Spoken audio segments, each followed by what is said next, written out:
Howdy, howdy, Rogue. Good to see you, brother. Thanks for smashing that like and everything else. What is going on? So, going to be a lot of fun. Oh, God. A lot of friggin' news, which I'm going to try and blow through. I haven't even pulled out. I was sitting here making paint thinner. I know that sounds crazy, but I make my own because it goes through an airbrush, or I can hit the brushes with it. I haven't even laid out the model yet. I'm doing that now. It's going to be interesting because this is going to be the first time that I am actually going to attempt doing FDM blended with resin. So, definitely going to be an interesting one.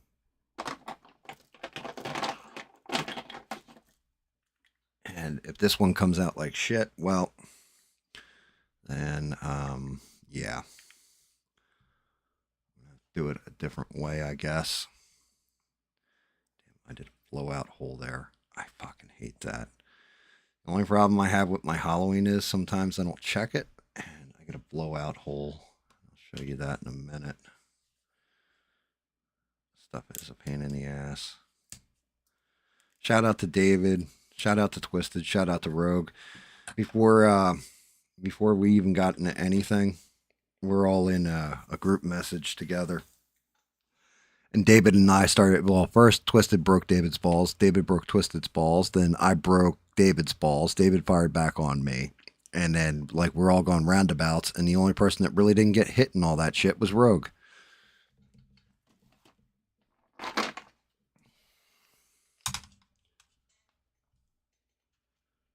But, you know, that's, and not any one of us is upset at the other or anything else. We're all kind of laughing at it, you know, at everything being said, all that stuff. It's because we're brothers and we like to break each other's balls. That's the way that works. Nobody took their ball and went home or got upset and left the chat. And, you know, it was just guys being guys and breaking balls. And not one of us fucking, like, takes it personal or anything. We just laugh. And it's a shame it's not like that more often with people just in the regular world, that you can break each other's balls and have fun. But I guess maybe that's what makes good friends. This guy. So I've been watching a few videos trying to up my game. And found this one guy, shout out to them. I think it's All That's Art. I think that's the name of the channel. And I was watching some of his videos on how he does his stuff. Now, granted, I didn't see him painting FDM. All I saw was him going FDM. And I haven't watched any of his painting stuff, so I can't even tell you if he's a good painter or not. Like, Ground Affected is probably the best one that I've seen out there. But definitely for assembly and stuff like that, he definitely gave me some hints, like glue and everything. He's like, don't stop using super glue, use epoxy, stuff like this. So I'll have to get my hands on some epoxy. My wife was trying to tell me to get epoxy for a minute now, and of course I didn't listen because I'm an asshole. So of course it's super glue for me. This one's actually going to be for the wife. And if you saw, it is the villain from Donkey Kong Country. If I can actually flip that around. So that logo is actually going to go on here. Now I used a filler primer on this. This is actually FDM. This is actually plastic. Hard plastic. That filler primer got rid of a good chunk of the layer lines. Let the camera catch up. You can still see some in there. Normally I would sand this after I was done. Like, I did a little bit of sanding with the belly because you could see some of the layer lines. I got some of them out with sanding and then repriming. I didn't go too hardcore with it though, because I didn't want to damage the shape. And up until yesterday, I didn't have the sanding tools to do it right. The cape I did not prime. mainly because this inlay pattern, even though there's layer lines in there, it kind of works with the fabric feel to it. But you can tell the difference between something that is resin like this eye or this face and head, and then something that is primed out like this that is actually plastic FDM. Like you can see the little swirl in here, stuff like that. But a lot of the stuff that I didn't prime is mainly getting covered anyway. And because of the size of my printer, that will actually snap into place now. So it's not going anywhere. So this one is a complete hybrid. It's my first attempt at painting a hybrid. I don't know how this is going to go. As a matter of fact, I'm looking at it now because a good chunk of this stuff, like his feet, for example, they are going to butt right into the model. Like so. So that I'm actually going to want a transition line. And this little break is killing me. But I could probably glue that on there. And then use a little bit of the plastic putty to fill in that crack. Maybe some UV putty or something. But on resin, it would sink together a lot tighter. The plastic, I've noticed, is a lot less forgiving, to be honest with you. This one, same thing. I got that space in there, that crack. I'm not terribly worried about it because the big thing is it's kind of hidden. Again, this one is the precursor or the first attempt at doing this shit. And every now and again, I'll find a little burr on it that I got to get rid of. Like here. There's a little jack up either in that filler, in that primer filler, or the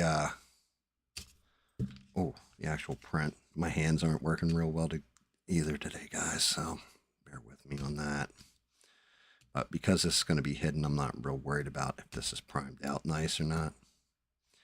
Kind of cut that away. Maybe go in there with a file and sand it out. I actually put the fucking foot on right. Because, yeah, I'm going to have like these spaces in between. And I'm going to have to putty fill them. Let me see. I think the tail goes right in, though. I think the tail was like one of the pieces that, minor crack around that. But I'm looking at the different pieces I can actually go and paint. I'm not going to do the belly or the cape glued in yet.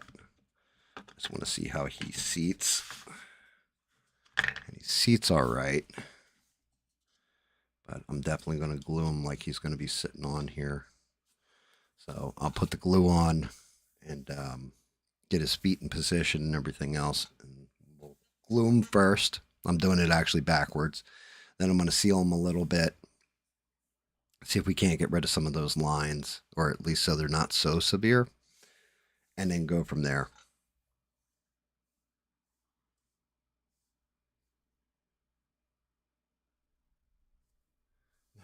Rogue dodges the flying shit in that chat because he's such a good person that it's hard to find something to break his balls on. Like we tease him because he's heavy set and he's ginger, right? So there's two things. But that's nothing that's like a good punch on a dude when you're breaking their balls. Like it can be, and we can make it funny, but it's not a good ball breaking thing, right? I can't knock him because he's got a soon-to-be wife. He owns a house. He works hard at a job. Right? So all those kind of attacks are just going to deflect off him. Like, well, at least I got a job, stuff like this. The only thing we can really break his balls on is the fact that he hangs out or used to hang out with a gay dude that, was trying to get in his pants and he didn't realize it. That's about it. That's the only vector of attack we can really find on Rogue that's like anywhere near like a good punch. But even then, when Rogue found out, and figured out that, this is what's going on, he was like, yeah, me and you can't be friends no more.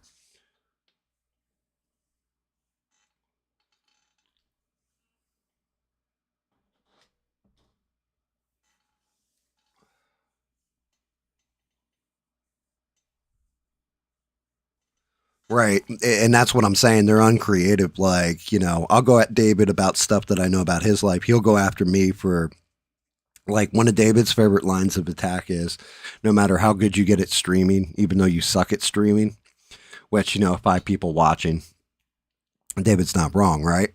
So that's a pretty good ball bust. Um, but he'll come at me and say, like, there's this one point in time where my one daughter had come to visit and she was all pissed off at me and not talking to me. And I was like, it actually hurt my feelings. Like, it got me, right? David will be like, yeah, no matter how good you get at streaming, your daughter's still not going to love you. like that one is like, damn, bro, really? Like, so that's a creative ball break right there. Although Rogue kind of did make one misstep. The Fallout series is better than the Elder Rings series. I'm sorry, it is. It's just, and part of the reason is because it wasn't always Bethesda. That's why it's better. What's up, Eugene? How are you, brother? That's just we can all take a beating out of the group of friends. We can all, like, no matter how severe hostile, there's not one of us that takes our ball, goes home, gets upset, that kind of thing. We're brothers. We break each other's balls. That's what you do. That's what guys do when they hang the hell out. Um, Usually if you take your ball and go home, everybody else just looks at each other and goes, "Yeah, that dude's a bitch."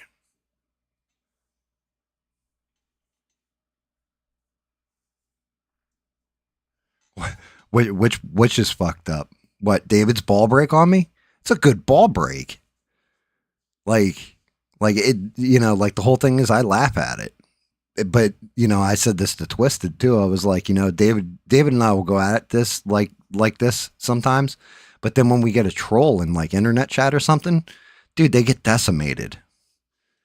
They get decimated because it's like, yo, my friend can say something to me that's like way nastier than you can, and that shit bounces off me like a BB hitting a tank, right?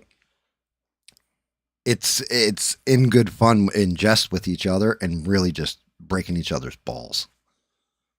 And it's okay. It's like, now if David was like, "Fuck you, dude, I hate you and you're scum and all this and your daughter don't love you and all that," well, those are fighting words. But we're breaking balls. Just one of those things dudes do with each other.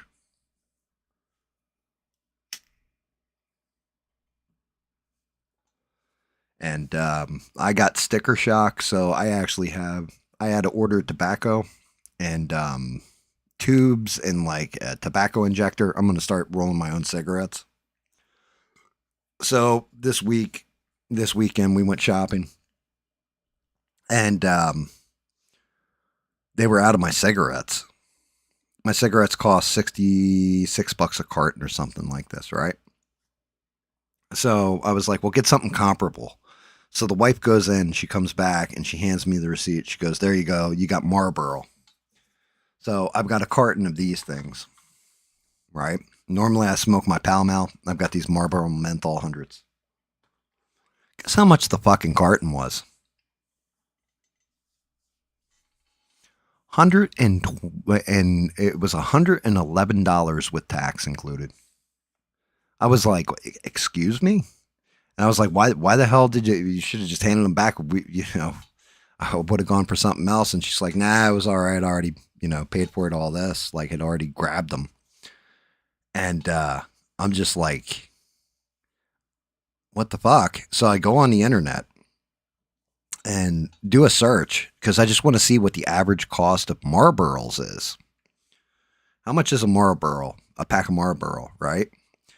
And it turns out the average cost, the low end cost, it's between $11 and $15 a pack. I was like, "You lost your fucking mind." Like, I was like, who the hell would smoke at $11? So then I started looking into it and I found a brand of tobacco. I'm going to give it a shot. Maybe it'll be shit and I'll just go back to my normal smokes or whatever. But I'm going to give this a shot because it basically rolls 400 cigarettes out of it. Supposedly tastes identical. and is exactly the same as the tobacco they use in Marlboro, Pall Mall, Newport, all this kind of stuff. And in the tubes you can get them menthol or non-menthol too, so that's going to boost it. And the tubes cost $8 for 200. The tobacco cost $15 for 400, basically rolls. I was like, you've got to be shitting me. Yeah, just there you go. Just under $15 a pack for a set of reds. Good to see you, by the way, Melissa. Um, but I'm like, what the fuck is this? Like the whole thing with cigarette smoking, we all know it's unhealthy. We don't want young kids doing it and everything else. It's just like drinking. Like you don't want kids, drinking, damaging them as they're coming up. They can become alcoholics. Cigarettes, I'm going to say, are way, way more addictive. But at the same point in time, smoking was, unless you were smoking a pipe with pipe tobacco, that was kind of more for the upscale back in the day. But just smoking a cigarette was for the working man. What fucking working man can afford $15 a pack? That's $150. Like for a carton of cigarettes, you've lost your fucking mind.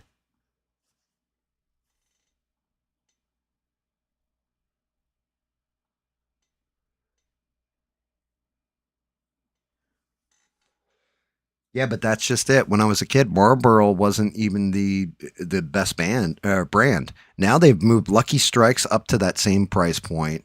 Pall Mall, which I smoke, when I started smoking them, Marlboro down here was at $6 a pack, right? Pall Mall was $3.50 a pack. I didn't have money, so I started smoking Pall Mall, and I ended up liking the Pall Malls better than the Marlboros. They didn't burn my throat, like stuff like this. It didn't hurt my lungs as much, everything else. So I ended up sticking with the Pall Malls, even when we had some money. And yeah, like I know the price on Pall Malls like six and some change a pack. But Marlboro being up as high as I'm like, what the fuck is this? And like Newports, everybody knows the reason why they raised the price on Newports was because, and this is fucked up to say, but black people were smoking them. Biden famously came out and said he wanted to put an extra tax on all menthol cigarettes, but mainly Newports because of how much they cost. Now, before cigarettes in South Carolina, and if I had an old pack, I would show you. But right here, this is a tax stamp. There used to be a point in time in South Carolina where tobacco didn't have a tax stamp to it. So there was no state tax on the pack of cigarettes. That's pretty much why everything was so cheap. But when they added that tax stamp, it automatically shot it up like $2.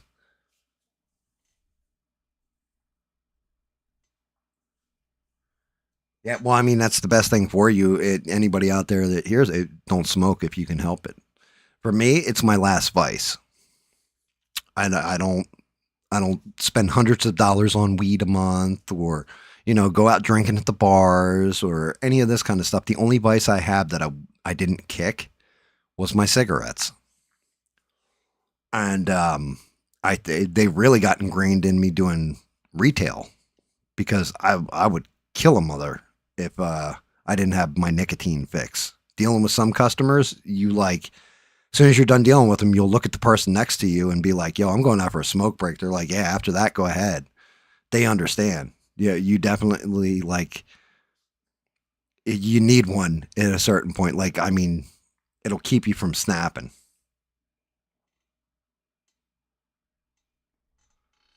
Um, so me with drinking, I became a nasty drunk. Like when I would drink, sometimes I'd be a lot of fun and all that, but I had no filter and I would become nasty when I drank, and I noticed it more and more. And having a wife, kids, all that other stuff, that's a bad mix, man. Like that would be it's just not good. Couldn't do it anymore. Plus it's like I did enough drinking throughout my life. Like I just did. Same thing with even when weed, now weed's legal in a lot of places. But when it was fully illegal and I used to get it, I was very conservative with my weed smoke because I didn't want to become like that retard that's, 5 minutes behind every conversation, like giggles at like, everything like, oh, I just thought about what you said. Well, that was 5 minutes ago, brother. Like, I didn't want to be that guy. I didn't want to become weed stupid, I guess you would call it. Because it's real easy to become weed stupid. I don't even know how this shit's gonna seal together. I don't think there's enough glue on that one piece. I may go back to the Gorilla Glue for this.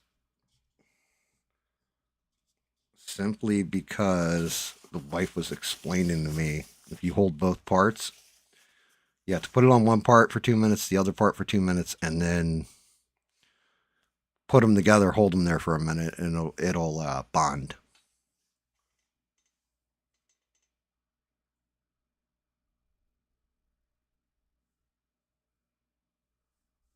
Yep. Yeah, and that's one of the things my daughter does. She does the Zen or whatever, the little pouch. She's like, yeah, you need two forms of nicotine because cigarette prices are just outrageous. And nothing wrong with that. Nothing wrong with that at all that I can see. It's smart economically. It's smart. You're not blowing through as many smokes, all that kind of stuff. Is this my? Find my damn glue drawer. Is this it? Oh, nope. One more down. Shit. Means I'm gonna have to pull this stuff out. Give me 1 second, guys.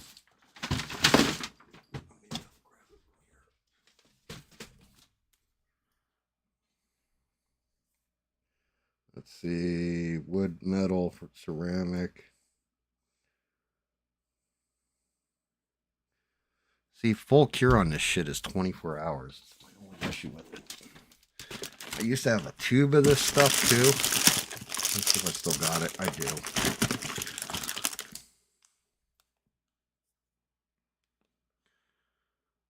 See, it says holds in just seconds. That's a lie. You guys are liars. Let each surface to be bonded to maintain wait approximately 2 minutes for adhesion to partially dry before joining surfaces. Okay. Yep, this has to be the shit my wife uses. So, that Galactus statue I painted, yeah, I broke the shit out of it. I knocked it off the table, hit the chair leg, and shattered into like 12 pieces. And the wife put it back together and she used this Gorilla Glue shit. And she said, yeah, it works. You're not patient with it, is your problem. So I'm going to find out. The wife's always right. And that Galactus statue looks amazing. So we'll see.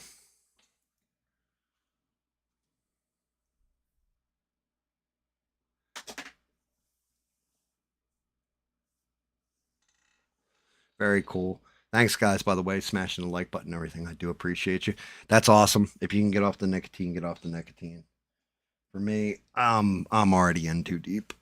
It's been too many years. I started smoking when I was 13, so you're looking at what? 38 years of cigarette smoke. Whatever damage I've done, it's already done. I'm fucked. And I'm genetically predisposed to cancer, so that's probably the way I'm gonna end up going out, painful and shitty. But I did it to myself, so I can't bitch.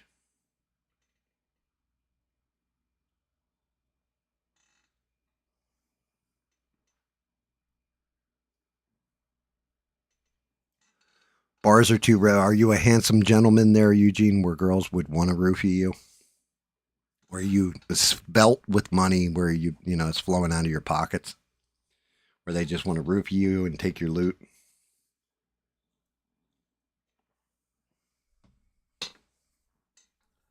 I'll tell you what,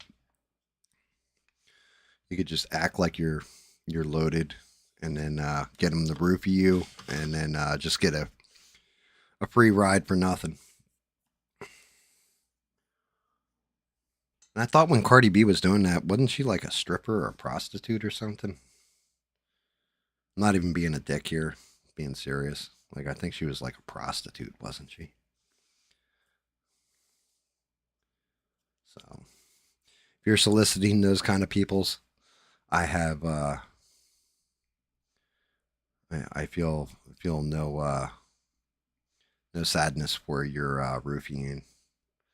You're you were doing something you shouldn't have been doing to begin with, sir.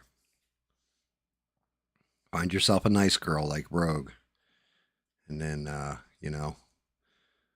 and you just put a ring on it. That's all. Let me see what time we at. 8:27. We're at 8:27. So yeah, I mean, we got news to go over. I was listening to the Y Files the other day, and actually heard something really cool. Like they covered an old school Art Bell, and I forgot. Like I had legit listened to this show because you can find the replays of the shows on YouTube, and I had listened to the show maybe a week before he did that video. I still had it in my history, so I pulled it up, and I've got that on standby. But it is it's a creepy one. His whole call-in line was for people that work at Area 51. And this dude calls in. Now, it's September 11th, 1997, I want to say is when this call happens.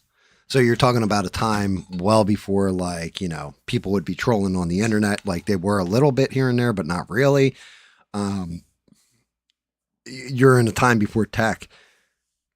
This caller, just the sound of his voice and everything else, to me, I think it may be real. I'll let you guys decide. I'll play it.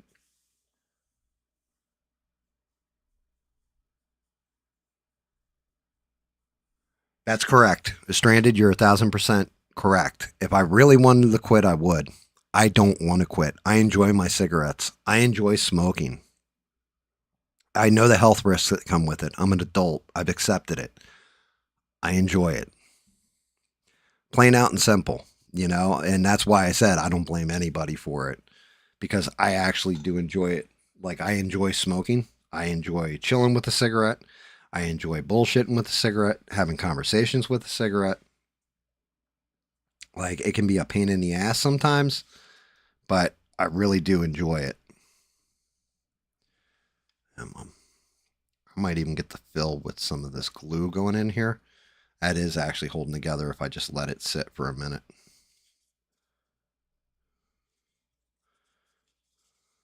Like, that's actually bonding pretty damn good, especially to the plastic and the resin. I don't know how sandable this is going to be. Let me see. But yeah, that actually, yes, that actually did hold together pretty damn good. I don't want to press too hard. I don't want to snap anything. And I can use, that's how I fucked this up before. Or how I got these tweezers all funky before. Actually move some of this glue around. Give me a paper towel. It's kind of like a gel, so I can move it before it completely hardens. Get it away. Yeah, that shit's actually filling in some of the crack too, so that's going to make it a lot easier to get some putty on that.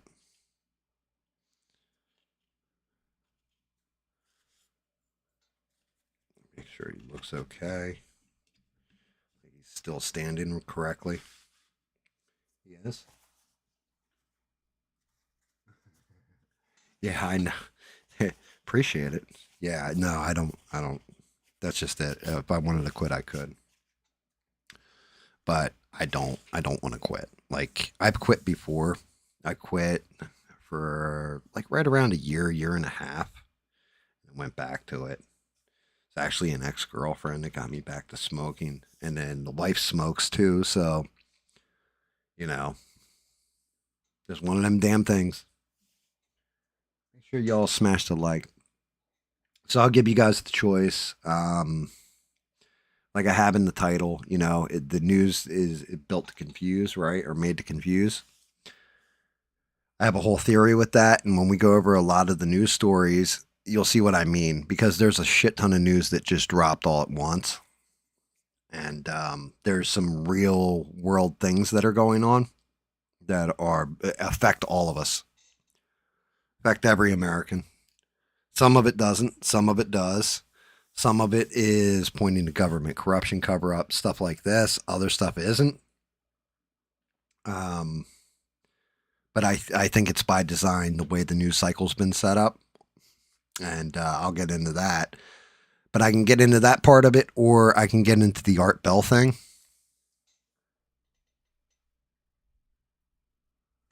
I don't know if you guys want to hear the, like, do you want to get into the Art Bell thing first? I'm just waiting on this thing, giving another minute to fully cure in those legs for moving around. And I'm going to get this tail in there. Let me look at the arms. I feel like I should.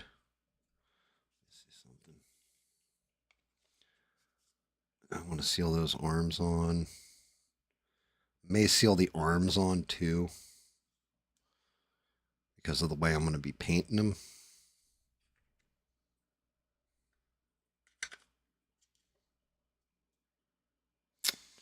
Yeah, I may do the arms too. The big parts that are majorly different on the figure are this belly piece, both hands, and then the head, of course. And this head was a pain in the ass trying to support all those little teeth and not break it.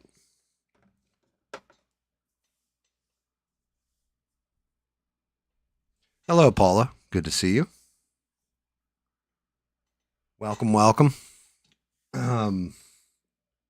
So the Art Bell thing, if you want to get into it.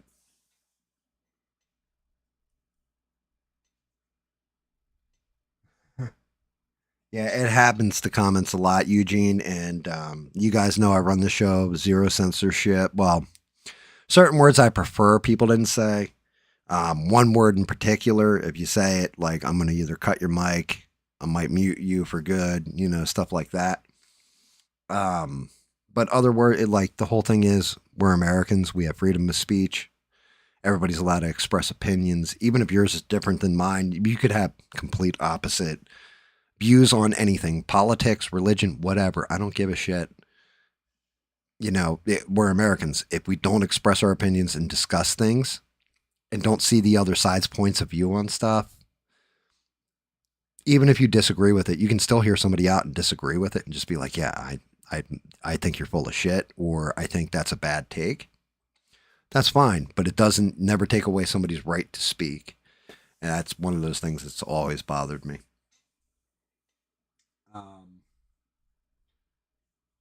So the Art Bell thing, it's like I said, September of 97. Art Bell did a call-in radio show coast to coast out in Arizona, overlooking Area 51. And he's had time traveler callers on there, people that say they've been abducted by aliens, you name it. The craziest conspiracy theory stuff. And Art Bell's big thing with his show was never let the truth get in the way of a good story. So people would clearly be just full of crap, and Art Bell would let them just talk on his show because the story's interesting, right? That's where you get Mel's Hole from. You get John Teeter, for example, as a time traveler. Like, you get all these different, like, real interesting stories, and a lot of them are bullshit, right? We're just going to call it for what it is. It's BS. But at the same point in time, they're fun stories. Actually, I am not going to put these arms. I just looked at that. Painting under there is going to be difficult, so I'm going to leave this one off. Let's see if I got another line like that. Sorry, guys. I can actually get inside on that one. That shouldn't be bad. I can do this side, not that side. And do his tail too. So, he does a different topic every night. He had like 3 phone lines. So you had the out-of-towners phone line. So people over in like England or Australia or whatever could call in. Then you had just his normal, regular line where people would call in and talk. And then the last line, it's whatever the topic of the night was. So on this night in particular, he was like, I want to hear from people that are ex-employees of Area 51. Tell me, are there aliens there? Tell me what you've seen, all this kind of stuff. This one guy calls in, and I'm going to play the call.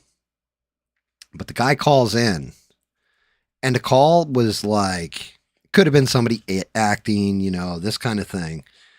But all of a sudden, out of nowhere, it's almost like it goes dead air and the show cuts out. The satellite, while this guy's telling his story, cut out. Like the whole show shut down. And when you hear how this guy's talking and the stuff he's saying, the fact that it just all of a sudden cuts out is really creepy. And again, shout out to the Y-Files because they brought it back to my attention. And I had listened to this like a week ago because I was just listening to old Art Bell episodes. And it came up and I was like, oh, I never heard this one. What's this about? And yeah, it's one that makes me go like, that didn't sound staged. Like that absolutely did not sound staged. Like it didn't sound like a fake call-in. None of it, like to me, none of it sounded fake. And I really wanted other people's opinion on it.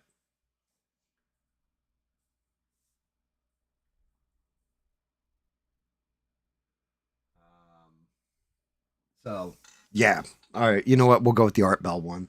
And shout out to the person they compiled this video. They used AI for the background imagery, but the actual broadcast is the actual broadcast from that night. And we can hear the caller. We'll hear the cutout and all that. And when everything comes back up, but I mean, legitimately everything in his studio and all that, like they knocked him off the air. I'm not going to say they're staged, but I think some of them are repeat callers that he's hand chosen because they praise him. And hey, that's his show, that's his call. He can do whatever the heck he wants. So here we go. Let's I don't want that. That'd have been bad. Fire back up the intro after I'm already running. All right, let's get this Art Bell. We'll get this out of the way. So again, this is an AI image that the guy used as a backdrop, but the actual call itself is real. And again, September 11th, 1997 is when this call happened. 100 of them, it's reported out there. We'll think of something. I appreciate your call, sir. Yeah. Can you guys hear that volume okay? It's an older call, so I know the volume's going to be a little iffy.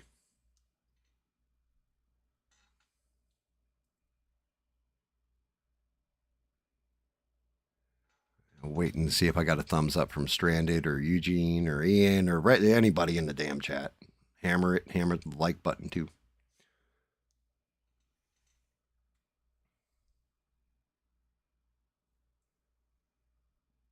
It's a little low. Okay. That's fine if it's a little low. Again, it's an old school call, but here we go. On my Area 51 line, you're on the air. Hello. Hello, Art. Yes. Hi. I don't have a whole lot of time. Well, look, let's begin by finding out whether you're using this line properly or not. Area 51. Yeah, that's right. Were you an employee or are you now? A former employee. Former employee. I was let go on a medical discharge about a week ago, and I've kind of been running across the country. Man, I don't know where to start. They're gonna they'll triangulate on this position really, really soon. So you can't spend a lot of time on the phone. So give us something quick. Okay. Okay. What we're thinking of as aliens are they're extra dimensional beings that an earlier precursor of the space program made contact with. They are not what they claim to be. they have infiltrated a lot of aspects of the military establishment, particularly the Area 51. The disasters that are coming, the military, I'm sorry, the government knows about them, and there's a lot of safe areas in this world that they could begin moving the population to now, Art. But they're not doing anything. They are not. They want the major population centers wiped. Is this creepy?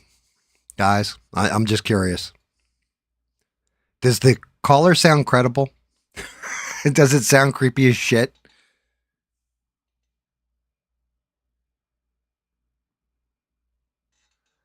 Here we go. Out so that the few that are left will be more easily controllable. Discharged.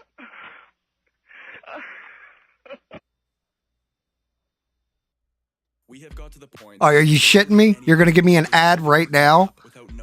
Man, this that YouTube bullshit. I started getting.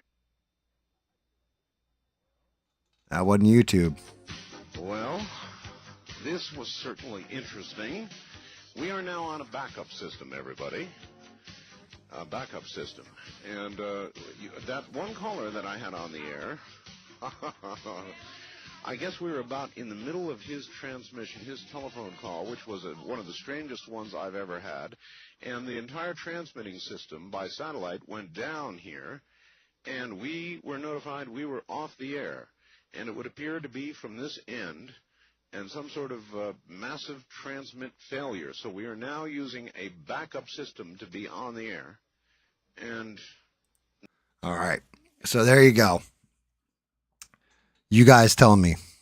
Now, granted, according to Art Bell, he goes on and he explains that basically he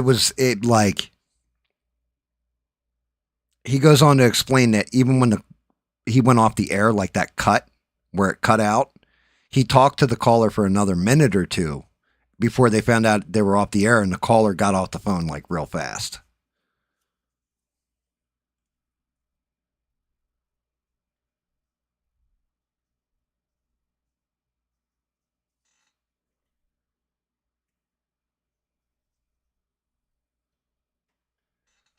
So is scared of drugs? Well, he did say he was discharged on a medical thing. So maybe he had a nervous breakdown, a mental breakdown, and he was insane.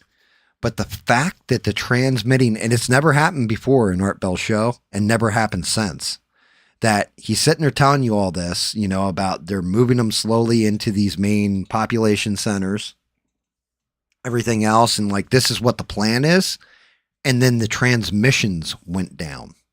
It wasn't like the phone cut out. So they didn't cut the phone call. They cut actual Art Bell's transmission. You'd have to have, and like satellite transmission back then too. Everything was done through satellite.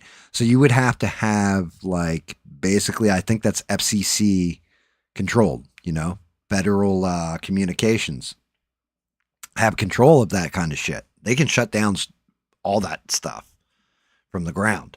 So if somebody was listening, heard him saying this and cut it, but does that feel real to you guys? Or does it feel like just, you know, this guy's making up some woo-woo bullshit? Because to me, when I heard it, at first I was like, it's probably one of these, you know, goofy call. And then once that transmission cut out, I was like, man, that's weird. Like that one, it actually hit me with the spookies. Like I heard the do music in the background and everything.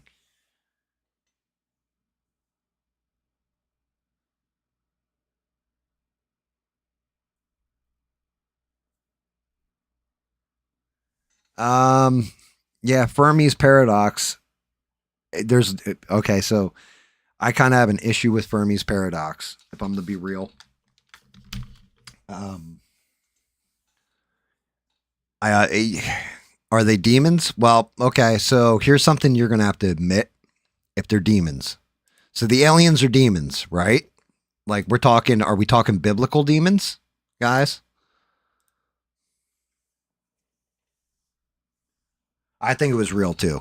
My opinion on that phone call was it felt real to me. Like there's terror, even if that guy's has had some kind of psychotic break or whatever. The tremor in his voice and the way the inflection and everything else, there's something about it that it's like you don't get to that point. You're in a hysterical state. And to me, you don't get to that point unless whatever you're saying you believe. Like 1000%, you're actually terrified. And so even if what he was saying wasn't real, that caller definitely was terrified of what he was saying. And then add to it the cutout and all that. That's what makes it so compelling to me.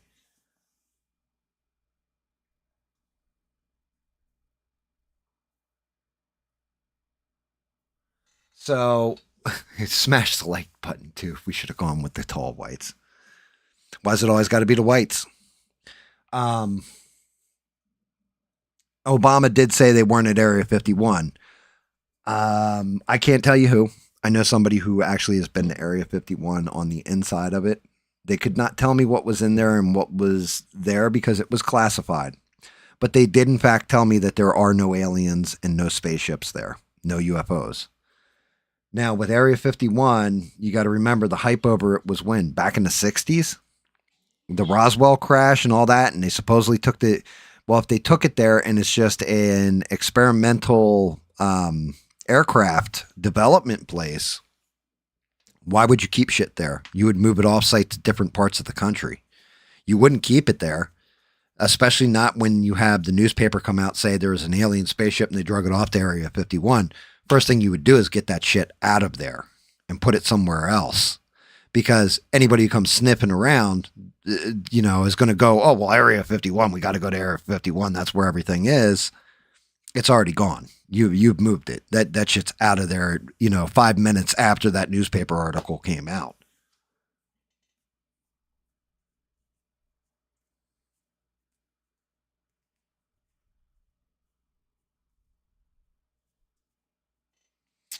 Yes, it does imply they're being kept somewhere else, but there's things I can tell you guys, things I can't tell you guys, right? Because I don't want to get in trouble. And of course, it's it's some asshole on the internet telling me these things. I can understand that point of view. What I can tell you is our government does stuff that they don't tell you about. They send our troops to places that you have no idea shit just happened. People get deployed to places. You don't know what's happened. There are things that the government works on that are projects that are, hey, we're going to use, and some of it I can talk about because you've seen some of it, like directed energy weapons. That shit was like, you want to talk about spending the rest of your life in jail, talk about directed energy weapons before they are ever deployed in the field. Things like this. There's a reason why when they went into Venezuela, they came in and the helicopters came in. We lost not one troop and they lost like hundreds. Because everybody said the same thing. They came in, this noise hit us, this light hit us, and next thing you know, we were disabled. They're using a new kind of tech and new kind of tactical system that will actually disable people. That shit's in development. They didn't just go, hey, let's throw this on there, see if it works. They tested that shit for many, probably a couple decades before they actually deploy it in the field because they want to make sure it's fail safe. Like it's not going to fail.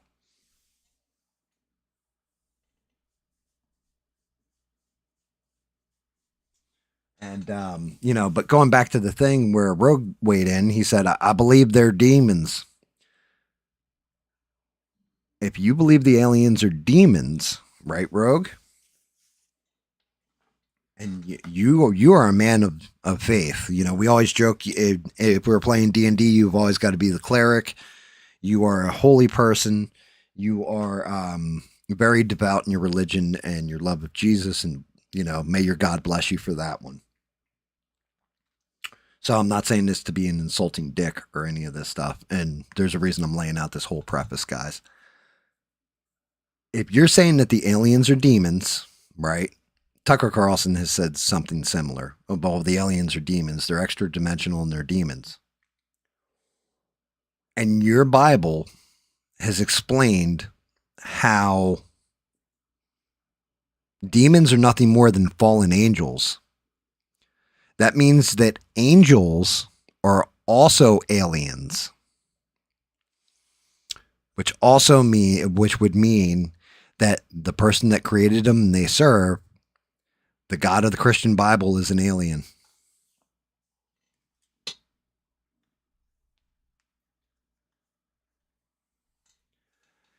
So I want you to think about that when you're saying those aliens are demons. They're fallen angels. They were created. Now, granted, humans are created in God's image, right? The way aliens are described a lot of times, like, Beans pointed out, tall whites, they're pretty damn close to what humans look like. So if you start drawing logical conclusions between everything, then it means pretty much that the Anunnaki story would be correct. Alien, simply defined, means not of this. We can call them extraterrestrial. They're outside of Earth. They're not from Earth.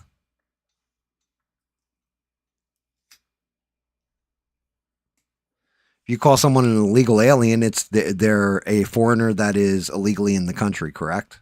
That's what an illegal alien is. That they came into the country breaking the law because they didn't go through the correct ports of entry, whatever. But they're an alien, they're foreign. So if they're not from this dimension, they're extra dimensional.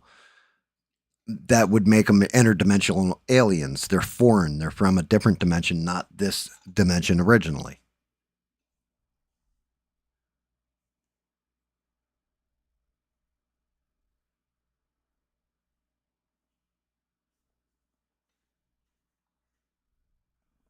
Well, how do you describe? So I want you to think about what you just typed in there, Rogue. Because how do you describe them what do you describe these things that are humanoid-esque creatures that aren't human? I guess I would describe them as humanoid-esque creatures that aren't human. And to Beans' credit, she said, I think they're in our oceans. Maybe they've always been here. Maybe they are interdimensional. I can tell you this much. We're supposed to get a dump of alien files or whatever. I'm sure there's going to be some interesting stuff in there. And I think it's going to basically tell us absolutely nothing, because I think that is the big secret with our government. We may have some idea fundamentally, if they are extraterrestrial or, from outside, that they're not human. There's something other than human. But I'm going to guess that they haven't studied their physiology enough. They can't tell you where these things come from, all that kind of bit. I think they're just as clueless as everybody else. And that's the dirty secret is, if the government doesn't know what this is, how can they protect us? They're afraid of causing a panic with people.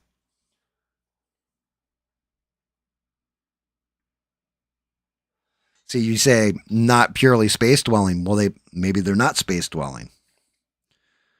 Let's say human evolution. What if there was something before it? Earth dates back billions of years. Hell, we don't even have a correct date on the pyramids, really. We know when the Egyptians added to the pyramids and things like this, but the structures underneath look super old, like way older, and better architecture and all that. Say it dates back way before, and there was a civilization before this civilization. Let's say this isn't the first time we've gotten to this point, right? With our technology and everything else, we think we're all big and bad and all this. We are a pimple on the ass of the earth, basically, our civilization, our society, and everything else.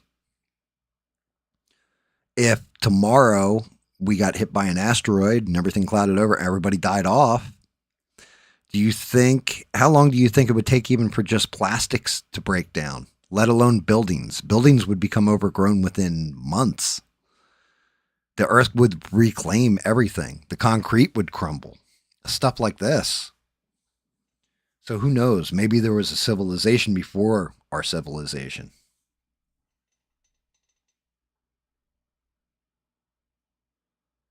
And you saw we are the seventh civilization. I don't know if we are or we aren't. I don't know. Like I said, everything's speculation. I don't know anything.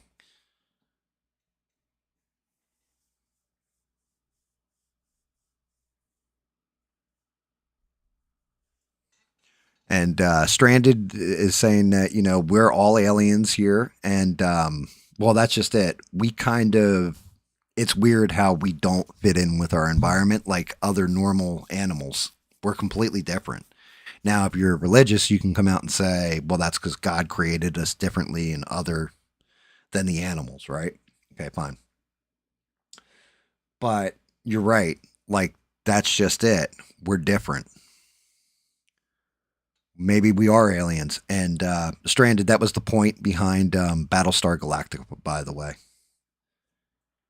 Like the newer version of Battlestar Galactica, that's the exact plot line. Correct. Pre-flood civilization. I mean, okay, so everybody always equates Atlantis to being this technologically superior thing and amazing and all this other stuff. And that dates back, right? But reality is, when we look at it and you actually go looking for a script on it, it doesn't get into like they had laser beams and fucking space gates and, starships and all this kind of, it doesn't get into that. Technologically advanced could just have been they had better steel than the other civilization. Or better, like we're using steel while the others were using copper tools. Could be something stupid like this, right? So you don't really know. But you date that shit back and you look at stuff, and this is, again, not getting heavy religious here, but you go back and you Epic of Gilgamesh, and I can't remember the other book, but it's a Hindu book. Shout out to India and all that. But they had the Vimanas. And the way they're described are almost like flying cars, basically, or spaceships.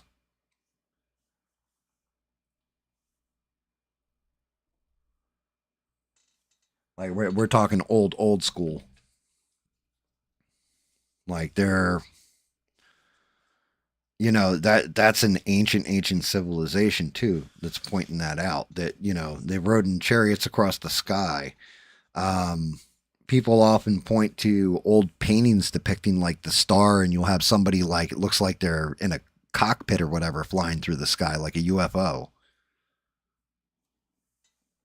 I don't know about that. I think if that were the case, then it would be much more well known throughout history. You know what I mean? I don't think you're going to wipe the population to a point where that's forgettable. Like, oh yeah, we were all flying around the other day. Like, I don't know about that. Then nothing would be supernatural. Like nobody would be worrying about burning bushes talking to them, or, messages from God or whatever. They would describe it like it would be everybody talking about it.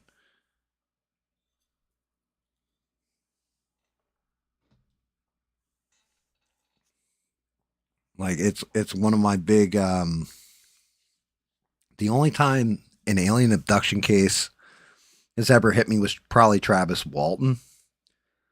And for those that don't know, there's a movie they made on it. It was called Fire in the Sky. And supposedly, according to Travis Walton, the reason why he was taken up into the spaceship and abducted for like a week was because he walked under the exhaust of the ship and it jacked up his chromosomes and janked them up, and the aliens fixed them.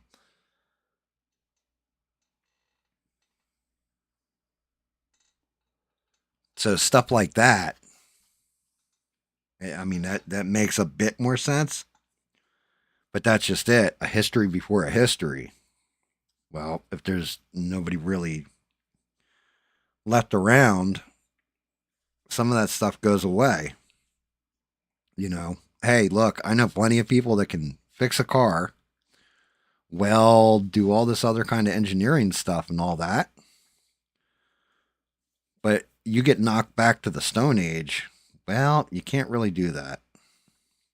Then you write it down. So what do you write it down on? Well, all of us idiots would write it down on like a piece of paper and all that. No, you chisel it. The only way you would be able to leave knowledge behind would be to chisel it in rock or do an oral tradition on top of chiseling stuff in the rock. So there is actually an argument here for all of it. Now, how good or bad that is, I'm not entirely sure.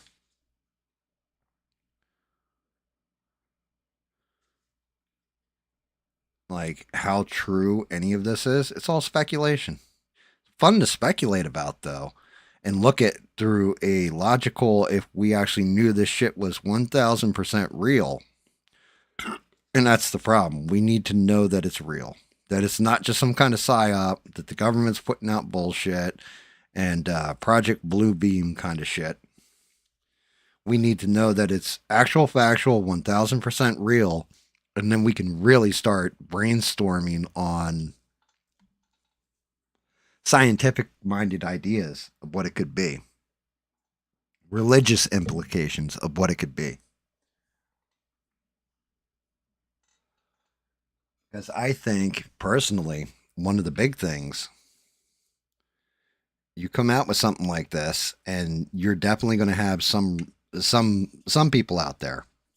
Not everybody, but definitely some people that are going to start, it will immediately start a cult. Hell, we've already had, what was the name of the one cult where they all took themselves, Heaven's Gate? You already had Heaven's Gate happen once. Where people are like, yes, the spaceship's coming to get us and all this other kind of stuff. And they wiped themselves. They said that the spaceship was going to pass over. They all did. They all basically like laid down in their beds and just offed themselves because they believed that that was the only way to free their alien souls, and they were all going to go to heaven. So you've already had cults like this and everything else, and already it existed, and it definitely happened. People lost their lives because of it. That's one of those scary dangers.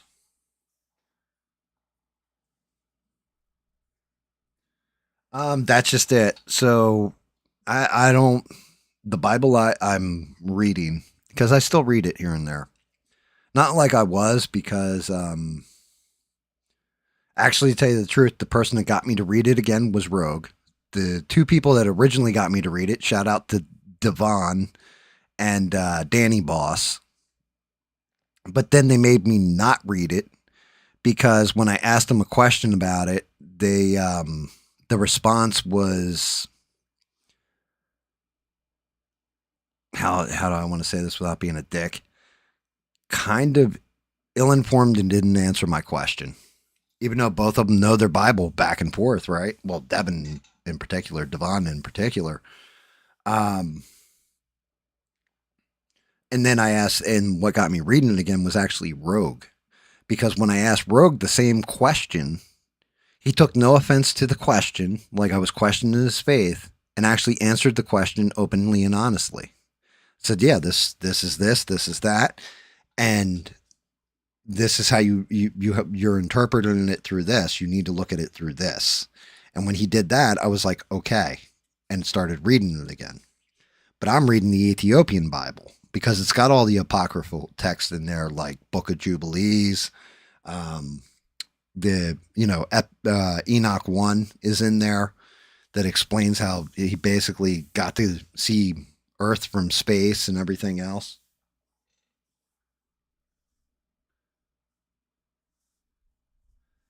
So Göbekli Tepe does hold, I'm thinking that's what you said or what you meant. Göbekli Tepe holds some answers, but I don't think it holds the answers to, are there aliens or not? It just, I think what Göbekli Tepe actually represents, as far as I can tell, is that we were watching the stars, paying attention And it's like that other place they found where it's like all underground. And you could basically, like, I think it was like 10,000 people could fit down there or whatever. And it was completely underground and everything else. I have a theory that at one point in time, whenever we crossed, oh God, what is it? Is it the Leonids? It's the Leonids and something else. But there's like basically like meteor debris and everything else and asteroids and all this. We cross this field twice a year. It's two different fields. We cross them twice a year, and it's a bunch of floating space debris. If there was a lot more of it a couple hundred years ago, and it all fell to Earth during certain times when we crossed that path, or were put in direct, like line of it, and things fell to Earth, maybe the first time they all got hit, it was like, oh shit, basically the sky is falling and we need to go underground. That's the only way we're going to survive. They started excavating, like everybody had to come together because the civilization would have been smaller. You got like, we'll say 100,000 people all working together on a project of digging holes. They're going to dig some pretty good holes, even with shitty tools. If they're all like in the same, mindset of we need to survive, so we need to do this all together. It's the only way our way of life is going to continue. And yeah, but Göbekli Tepe, my big one is Zahi Hawass in Egypt has held up a lot of stuff. And with some of these scans and what have you that they have going on, and the technology the way we have it now, back in the day, it would be like, oh, we don't know what's through that tomb or, through that wall in the pyramid. We need to get dynamite in here and blow it out. Well, now we can drill a hole pretty much the size around as this glue right here, pipe it all the way through, and then feed a fiber optic camera through it and look and see what's in there. And we can do it in ultraviolet. We can do it in thermal. We can do it where you're not even letting light into the room. So if there is something in there that would degrade in the light or when the air hits it, well, maybe not when the air hits it, you're kind of fucked. But when the light hits it, then you're actually protecting it from being photosensitive. But that's part of the problem is that you have, I can understand if they want to like dig under the pyramid completely, like, well, we're going to drop a like 10-foot shaft down there or whatever, 10 foot in diameter. Okay, maybe you could cause architectural damage where the pyramid starts to collapse. But if you're doing it in a way where it's non-invasive and small, it's the equivalent of how they used to do surgery on cancer at one point in time where they just cut you open and cut out full chunks of tissue and everything else. Now they go in with a little scope and they can hit pretty much anywhere in your body with concentrated radiation, or go in and surgically remove like little chunks of you. It's the same kind of idea. You're not causing all this massive damage, because I don't want to see the pyramids be destroyed to find out what the fuck's under them. But as long as you've got people gatekeeping it, we'll never know.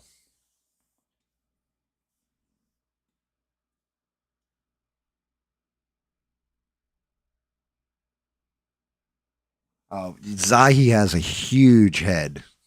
According to him, everything was discovered because of him. And like Joe Rogan even said, like, he was probably the worst interview Joe Rogan's ever had on, because everything was right. I discovered. And, I'm not going to knock the guy and say he's not important to Egyptology. He's the foremost expert on it. But at the same point in time, there's a lot of things he won't be intellectually honest on if they come up. Let's get this guy priming. And you saw a small meteorite on the way to work. Most meteorites burn up in our atmosphere. Like they'll hit our atmosphere and then they just burn up. They don't even make it all the way down to Earth. But if you have like I said, back in the day, you had these big old meteors, like a whole bunch of them hitting all at once. That would scare the hell out of you. I mean, look, what's rare earth material? Cobalt, like, go through the list. What's rare earth? Well, where does rare earth come from? It doesn't just like magically appear. It falls from the sky. It's from outer space.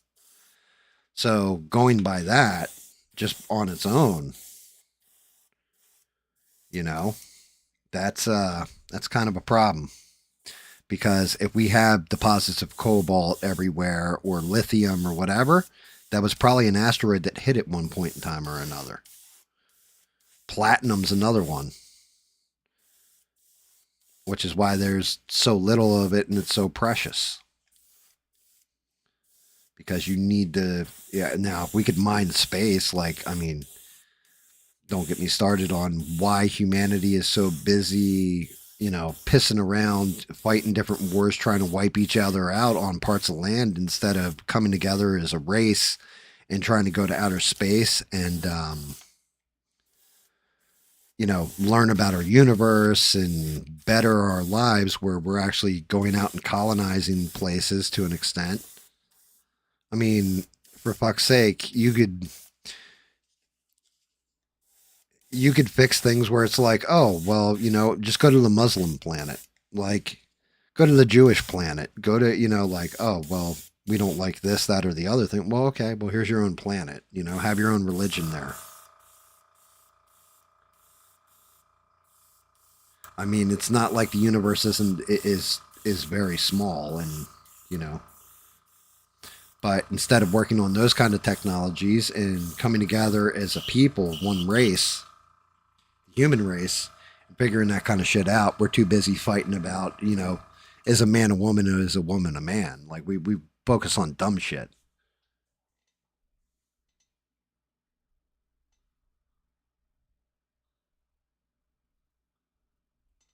Oh yeah. Yeah, you're not wrong, Ian. I remember that. Um that's the other part of it. From us putting probes up, space stations, all that stuff into outer space, and then stuff breaks or the battery dies on it, hell, even satellites.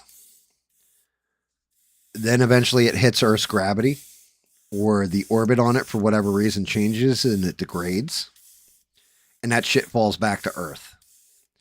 There is so much trash up there that we would have to fly through at this point. And nobody's even thought, hey, why don't we just build like a giant ass magnet, put it up there and let everything get attracted to it. And we'll just, shoot that shit off into the sun or something.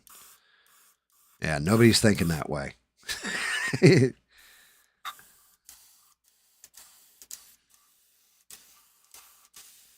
It's bad. Like humans are, granted, everything's a learning curve. We didn't know that, this would happen or that would happen with some of the chemicals we use, like DDT or, stuff that's banned like this.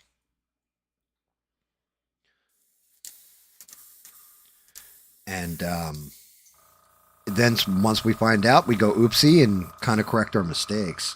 But it feels like they haven't been doing that in a minute. That shit's definitely getting puttied. I just want to get this primer on here.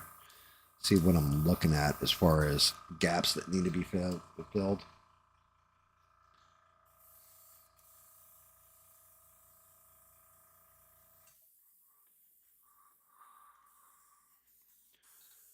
But yeah, like, I mean, the main point of this to begin with is, does that call sound real? Sound like some made up shit, or did that sound like, hey, this could actually, like I said, again, for me, that caller, even if what he was saying isn't real, the caller was 100% terrified and real.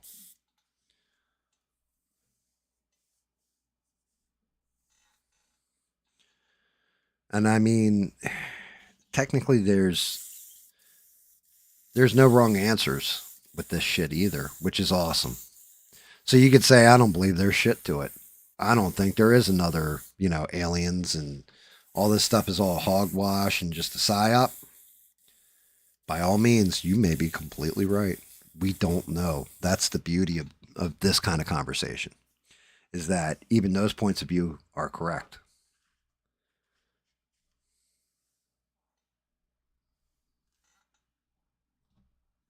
And, Trump releasing all these files and all this kind of stuff. Like I said, I'm not hopeful. I think we're going to learn absolutely zero.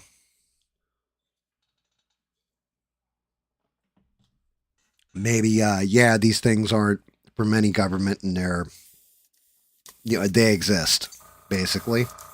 But that doesn't answer any questions. Okay, well, they exist. Where are they from? We don't know.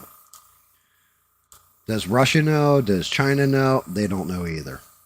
Okay, well, so now what are we going to do about it? Well, same thing we've always done about it. Absolutely nothing. Now, they come walking out and they're like, yes, this is an alien, and his name's Steve, and he's here to tell you guys about. That's a different story. Then all of us would be like, yeah, I think that's some AI shit. But reality is, I don't think that's going to happen that way. I got right there. What is that? Shit, that's an artifact.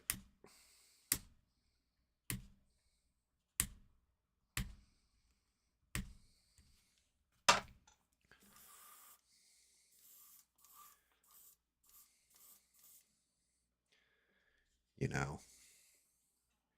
You know. We're a cursed and broken race living in a cursed and broken world.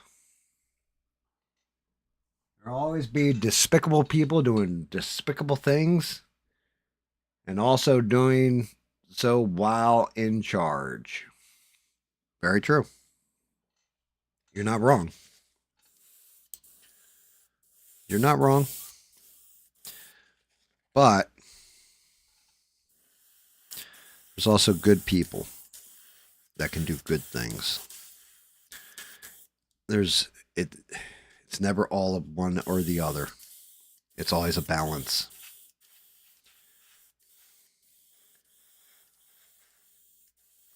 And with a lot of people, it's finding that balance. A lot of people, it's figuring that part of it out. You guys have heard me say this.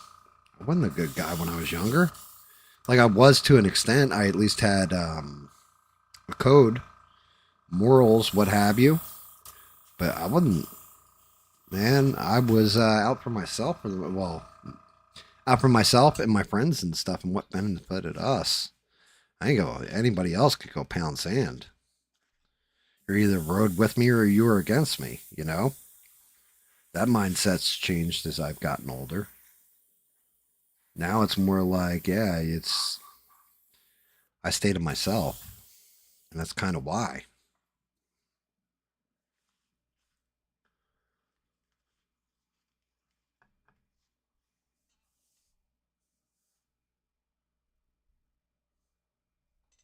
What's up, Bob? How are you, brother?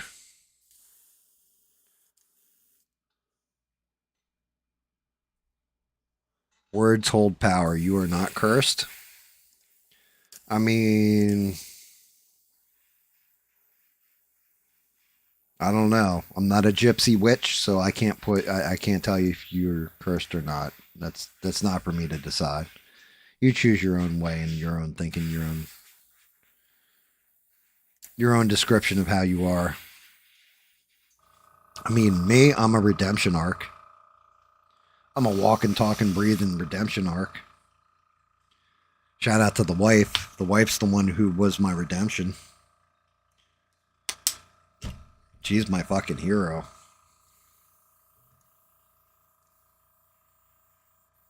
Because I was a lost soul, so to speak.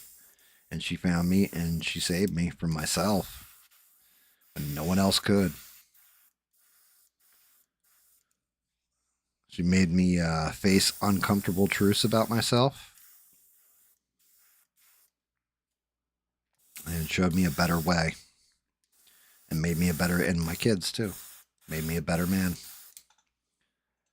Still not a, you guys think I'm an asshole because I pretty much am, but, at least I'm a better asshole.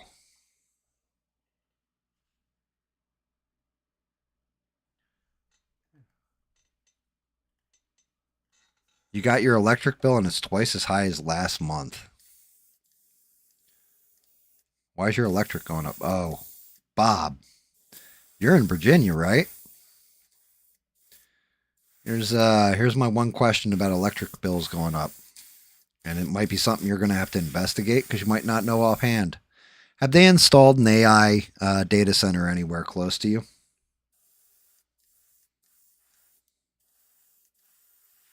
Because if they did, your electric bill's going up by a lot. A lot, a lot.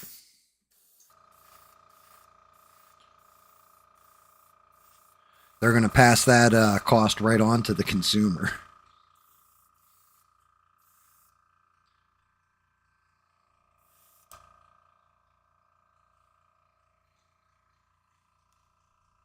There you go, Bob. That's why. So congratulations, Bob. You're paying. You're increasing electricity. It's because of the demand of AI. So, yep, that's it. And that's the way it'll be for the rest of America as that shit rolls out, too, by the way, guys. Don't think Bob's alone in that. When your electric bill goes up for no fucking reason, you're like, why? That's why.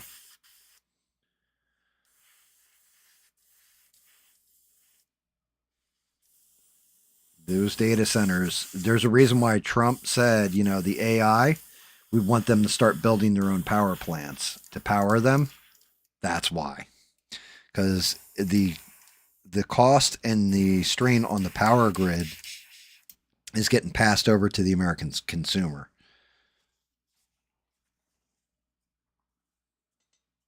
What's up, Danny? I just mentioned you a little bit ago, too, buddy. We were having a discussion over Art Bell and aliens and all this, and good old Rogue Leif said they're demons. And he's a Jesus folk, too, and he believed. And he says the aliens are demons.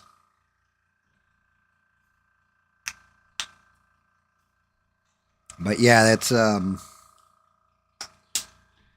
AI. I think there's some cool stuff with AI. I think it could be used to mankind's benefit, and instead it's going to be used to make memes and kind of really messed up things too. People are going to misuse the tool for entertainment purposes, we'll say. I don't think it's a good thing. I also don't like the fact that everybody's going to end up shouldering that cost. That bothers the hell out of me.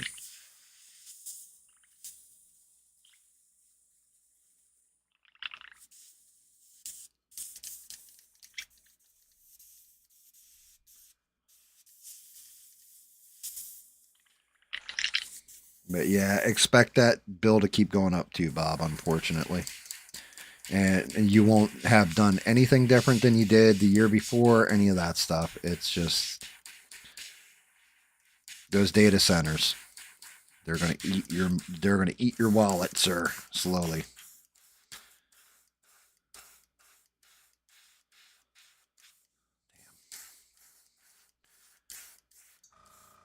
Which sucks. One of the places, this is actually a shocking one for me. I'm surprised they're not putting more of them in Alaska. You want a cold environment. Actually, the best place for AI data centers is probably outer space. Just in low Earth orbit. That'd be your smartest play because how cold space is. Keep the chips from overheating. Run down the electricity cost. Plus, you could solar power them right there. You got the sun just floating there and no atmosphere in between you and your data banks. Slow down your throughput out to data, but it would work.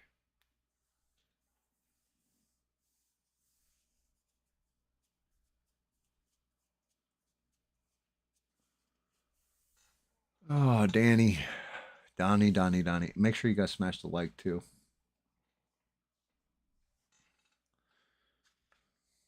Yeah, we had David giving us a whole breakdown over everything that was happening over there over the past couple weeks. Sounds like real jacked up. Real jacked up. David's been telling us about Nigel and Prince Andrew and all that fun shit.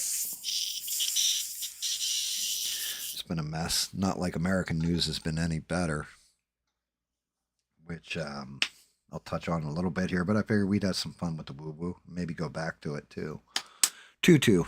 Well, we'll go back to the woo woo tutu. I do not like the way this primed. I don't like the way this primed either. That's getting rubbed off. It's coming out way too watery.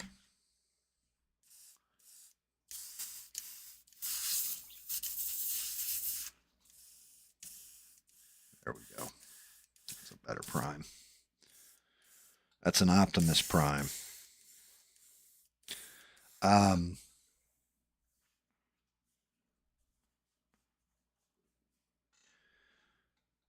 Yeah, so I have it in the title about the news is made to confuse. So we had the Epstein files drop. Matter of fact, let me just go through. Here's the news articles that have happened since fucking Thursday that have come up. One, this is a minor one, but actually kind of hysterical in my opinion. The Bears are apparently going to are putting a new stadium in Indiana. They're going to be leaving Chicago.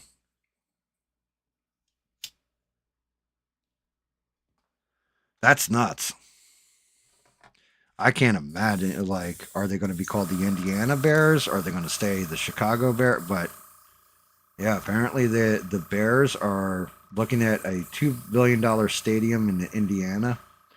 And part of it is because of not just higher taxes in Chicago, but also the crime and everything else. People won't come out to games. They'll skip the games because of where it is. I really kind of wish that we did shout out to Smurf or Mister, but I wish I had one of the Chicagoans in here that could tell me exactly what's up with it. Like where the stadium's located, how bad the crime is, that kind of thing. But yeah,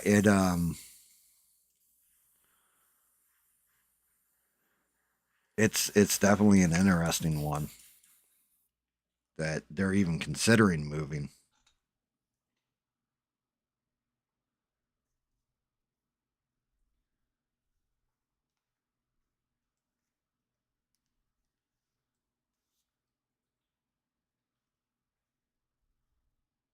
It's not better where they're moving, not much better. Is the tax different though? Like is the tax scheme different there?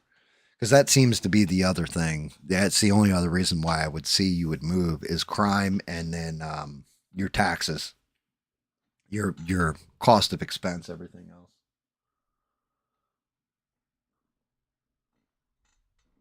And yeah, don't feel bad about keeping down from politics. I've been staying out of politics myself lately because I've just come to the full on conclusion that they're all assholes and they're not doing anybody any service.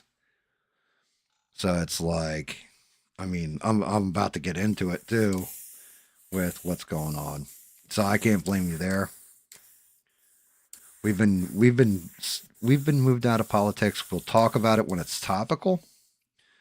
But there's a reason I've moved out of politics, and I don't really discuss all that much, like serious investigation into religion anymore either, Danny, because it's too divisive. Like, and nobody wins. Nobody's getting any better from any of the fucking arguments, you know?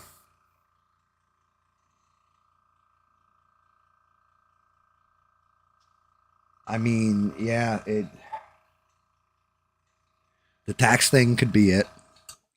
You know, I figured it would probably be like could be a combination of things, but the fact that you got a major football club leaving American football club leaving a city a big city like that and going to a neighboring state. That's crazy. It also doesn't bode well if Pritzker is trying to run for president, because then it's like, well, dude, even the football team left your damn city.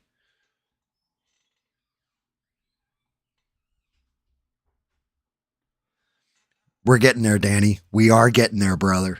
1000%. Because it's not just the aliens, it's other stuff too. Because this, so I just wanted to touch on the Bears thing. But the next one was Tucker Carlson. The big report, and I had said, I'll wait till Tucker comes out and talks about it. Turns out both sides were correct.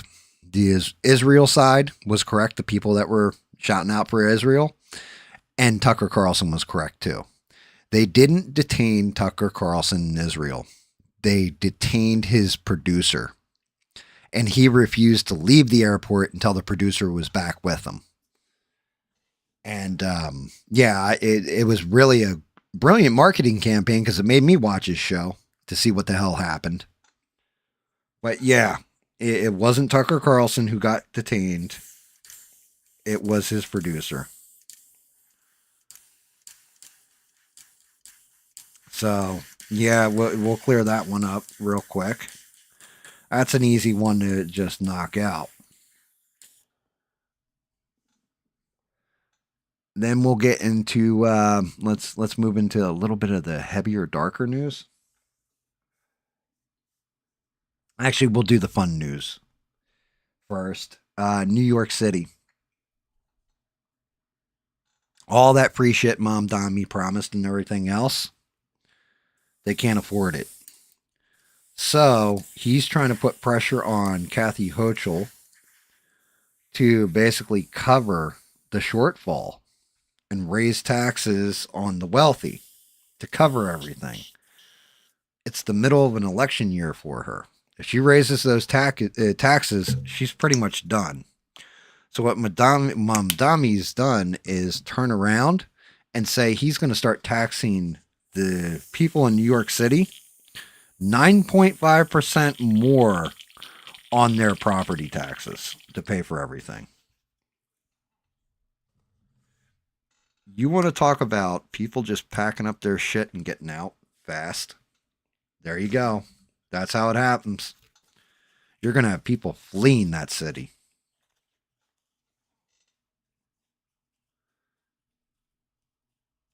Good night, Stranded. Have an amazing week and don't take shit from anybody. Thank you for everything, Stranded. You're amazing.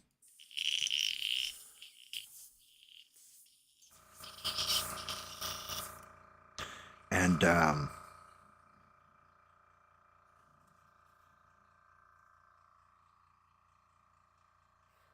stop saying and but yeah, so Mom Donnie, I think what he was planning on doing was trying to get the government to subsidize all the shit he wanted to do, but they're not doing it. Shout out to our government for not saying, "Oh yeah, we're going to help you guys pay for everything." So that's good news there. The bad news is if you live in a southern state or a more rural part of the country, expect a bunch of fucking New Yorkers to show up. Because everybody's going to be fleeing that like it rats off a sinking ship. And if I'm to be honest, they shouldn't be allowed to. You voted that shit in overwhelmingly. You should be stuck in that city. And you should eat the shit that you put on the plate and cooked, sir.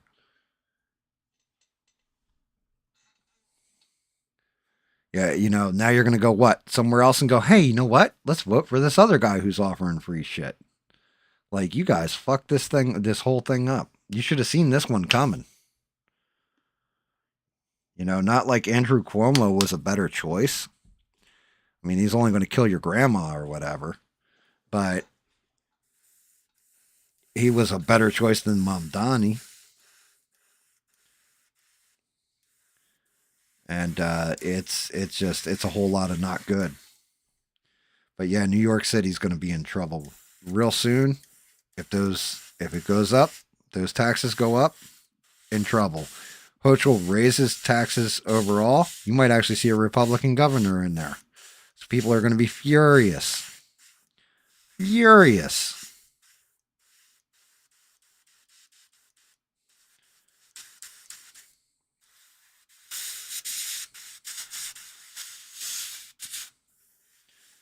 I mean, the whole thing is, if Hochul ends up raising the tax, that means people everywhere in the state are going to end up paying more to live.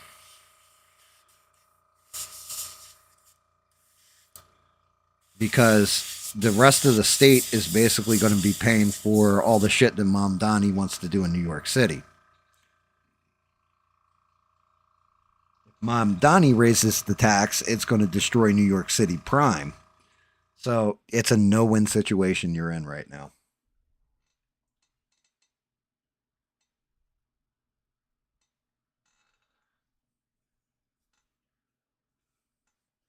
Good call out on that one too, Stranded.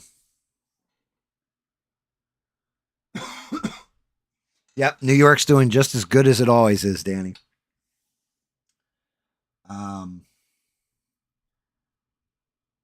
Now for the two dark stories. Oh, God. So, dark story number one. And this happened, I want to say Thursday when I was streaming or before I was streaming, but I didn't hear it leading into the stream. And I kind of talked about it, touched on it real quick on Friday when we were gaming, but didn't want to get into it too heavy because the gaming streams are different. You know, you got a lot of us yelling at each other, talking over each other, all that kind of crap now. So it's a bad time to bring up political stuff. Plus, most of the guys in there, like David, doesn't give a shit about politics or, you know, what's going on. Twisted definitely doesn't give a shit. If he's making money, that's all he gives a shit about. Like the paychecks, you know, like I can do my contractor work and I'm making loot, then, you know, I don't care who's in charge. Just make sure I can make my nut, so to speak. Which, shout out to him. That's probably the smartest way to live because since I started watching politics at all, God, it's punishing.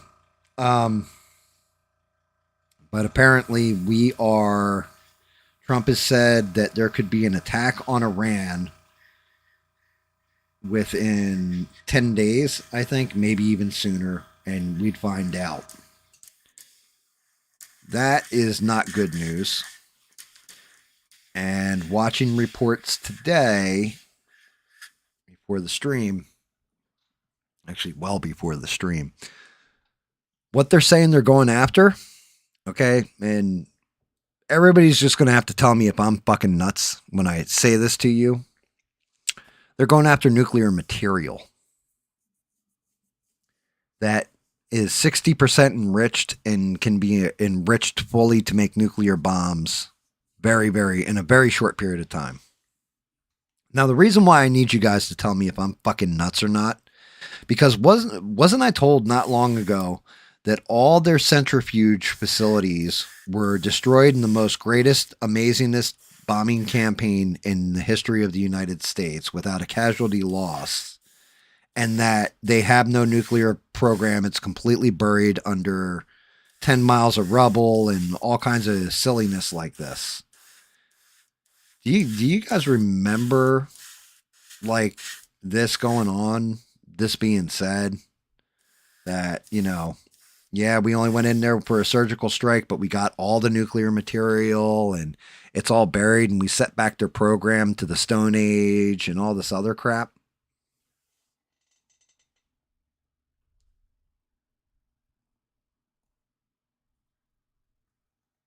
Mom Donnie be like, do it yourself. Nice. And yeah, Twisted has one big problem about moving south, Rogue. He has huskies. That is not the type of dog you want to take south. You want to take him north. I could see him moving out towards maybe towards Sturgis area or something like that, where he could ride his bike more often, more free and all that kind of stuff, like his Harley. I honestly don't see him leaving New York, to be quite honest with you. Too much there. He's got too much history, all that stuff, and he's older now and kind of set. Like, he might travel and stuff, but I can't see him actually picking up and moving. But yeah, I'm just curious if you guys remember, well, it was a 12-day war, and we knocked out all of Iran's nuclear facilities, all this other stuff. Now, originally, and this is also where maybe I'm kind of fucking nuts, but didn't they also say that the reason we're talking about doing a strike on Iran and all this other kind of bit was because we need to shut down their ballistic missiles program? Wasn't that just like a little bit ago they said that? And then now the goalpost has moved again to they have nuclear material they're enriching and we need to shut that down again. I pick a narrative and stick to it, please, because I'm getting confused here. Like I want to say I'm not the brightest of people, and like to think that I follow the news pretty well, but yeah, something about this, the whole thing kind of fucking stinks. Doesn't feel good, and like you said, kind of reminds me of Iraq. Weapons of mass distraction. Yeah. So that's one of the darker ones. We're pretty damn close to going into Iran, where we have 2 aircraft carriers, I want to say, over there now, and they have everything set up for the strike, guys.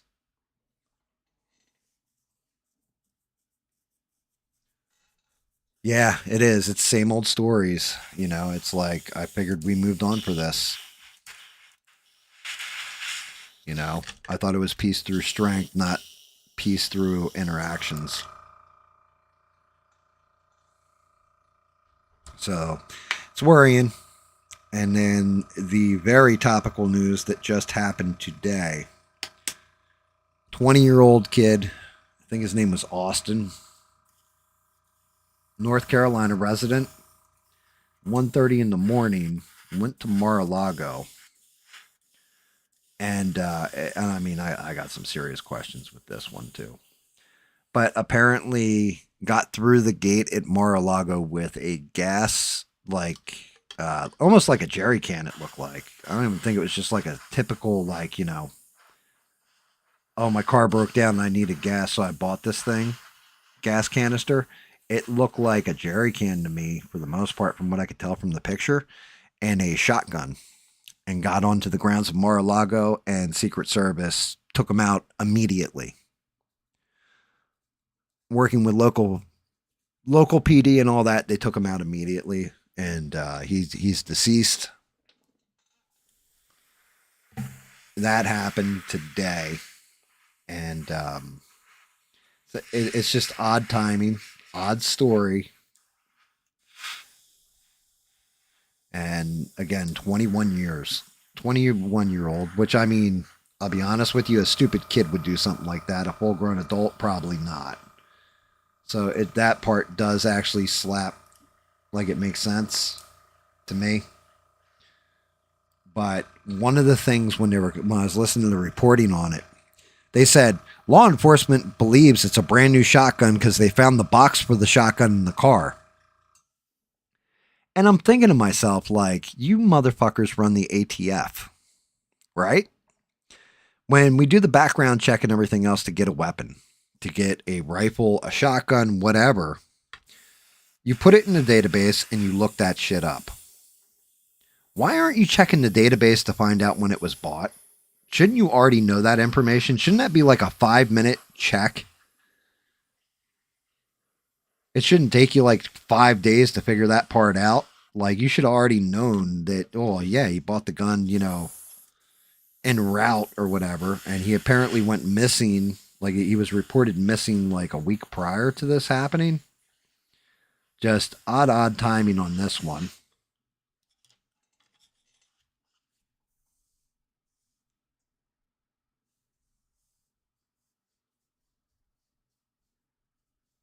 It's like there's a script repeating. Yeah, you're not wrong.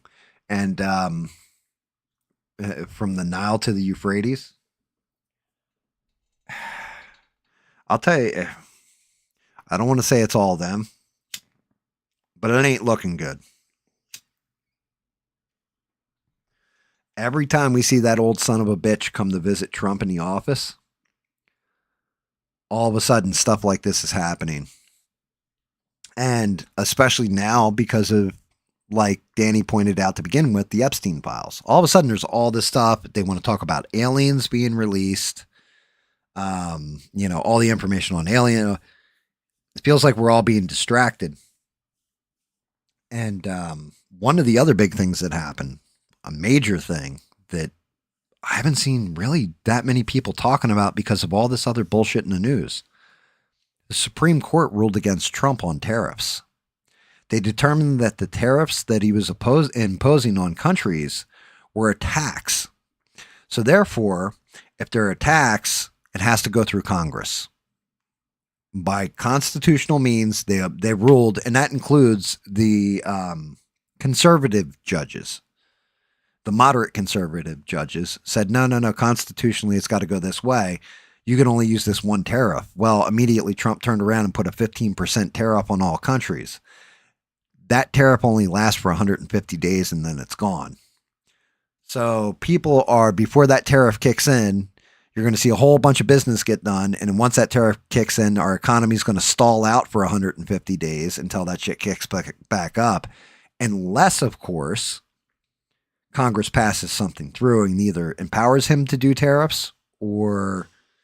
But that was a huge thing, too. That was huge news.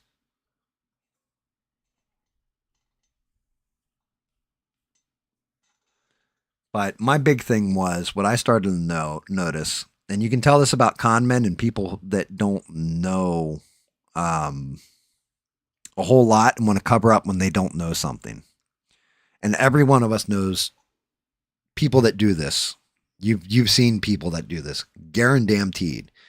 They don't know something about a subject. So they start flooding you with a whole bunch of different information about a whole bunch of different subjects so that you're so busy trying to decipher each subject. People do this in debate all the time too. They'll start a line of attack, but then mention like 5 other things. And then you've got to debunk all those 5 other things. And by the time you're debunking those 5 other things, well, what do you know? Your time's up and you never answered the damn question. And then they nail you for not answering the question, but you were too busy cleaning up all the other stuff.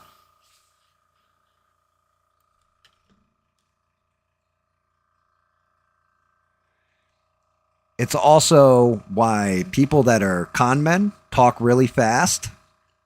And it's also how sleight of hand happens in magic. You're always moving your hands around and everything else. So this way somebody doesn't see that one motion that you did to take their watch off their wrist. You keep them jumping from the left foot to the right foot to the right foot to the left foot while they're rubbing their tummy and patting their head in opposite directions, and they get confused. All this news hit, for the most part, from Wednesday of this week till today. What is the major story in all of this, and what are they distracting us from?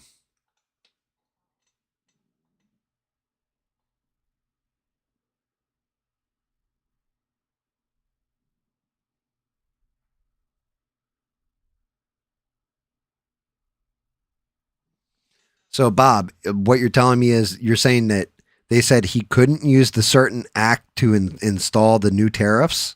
If that's the case, then Trump needs to step down as president because he's directly breaking the law. That's what that means. But he does have some kind of power when it comes to tariffs, but it only lasts 150 days. So if the court came out and said that against him, he's definitely fucked.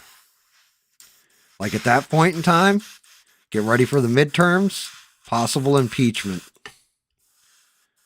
Gonna be ugly. Which you can say the tariffs were working and everybody's richer and all that.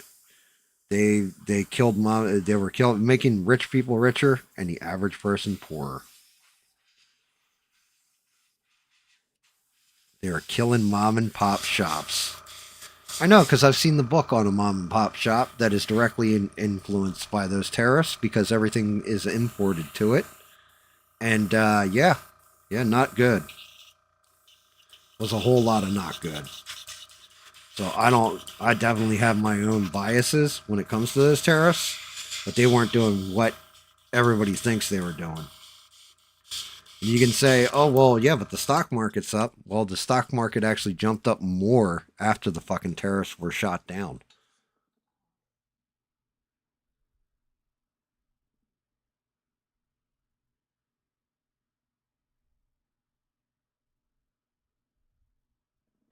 Correct. What was he said? Well, that's globally.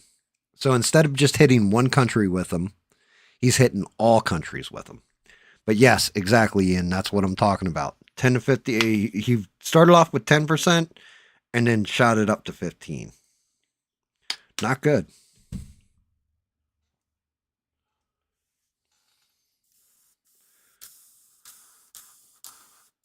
Now, if you're a billionaire, hey, that's pretty good for you. Tariffs worked out perfect. You're the average mom pop shop, you're screwed. And even some of the bigger companies, Amazon, for example, laying off tens of thousands of people. And that's just it. That's the one thing I do worry about, like Smurf, even though I haven't seen him. Shout out to him. And brother, I pray to God you didn't lose your fucking job. I really do. I don't want to see anybody lose their job in this economy. In the current climate and everything, I don't want to see you lose your job. What's going on with Mexico? I didn't even see what was going on with Mexico because of all this other shit. Like the big news today that I've seen has been the whole dude jumping the gate at Mar-a-Lago. That was the big one I saw. So go ahead, spill the beans. Dish it out. Let's see what you got. Show me what you got.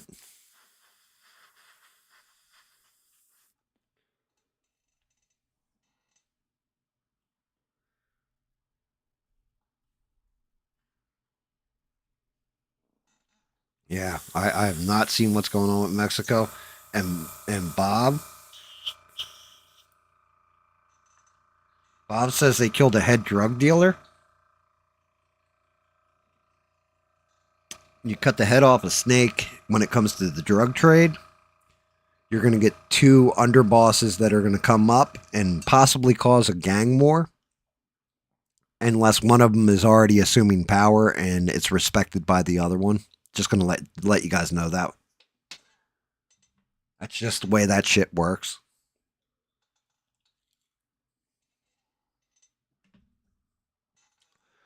The families, cartel families like that are structured in a way where when you kill, there's usually, take out one, there's usually not a power vacuum for very long unless you have two opposing forces on it. And that happens on a rare occasion because usually somebody is that right hand. And if that right hand gets taken out, then it goes to the left hand. Unless the men don't respect that right hand and want him gone too. But that's a rare occasion that shit will happen like that. Usually it's just, well, El Jefe's dead. Let's go to Sub Jefe.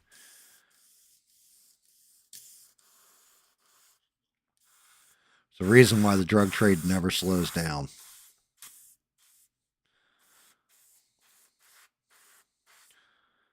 It's way, way more organized than people realize. Everybody thinks it's just a, it's like the movie Scarface or some shit, and it's not. Really not.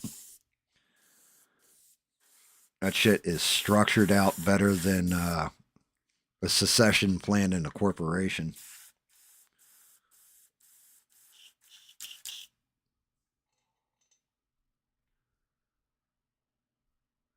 Yeah, I didn't see it either, Ian.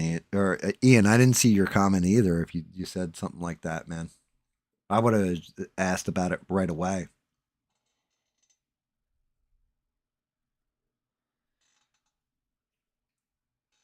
Emergency protocols and people at the embassy were told to go to.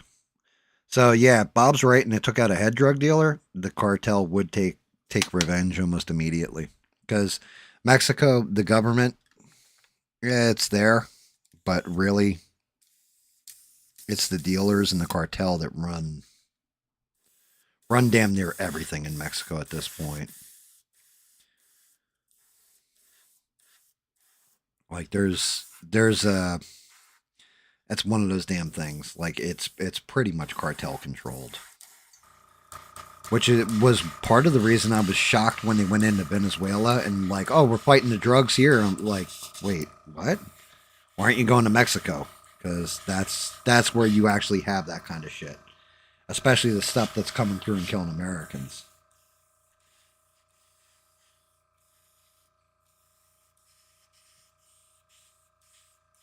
That's kind of where we're screwed.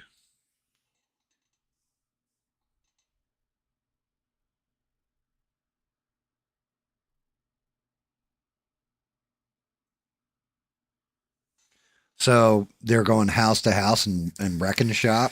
They said they're gonna. I mean, look, that's the way that shit's done. Yeah, that sounds correct to me. That's how they operate. The reason why there's a reason why your average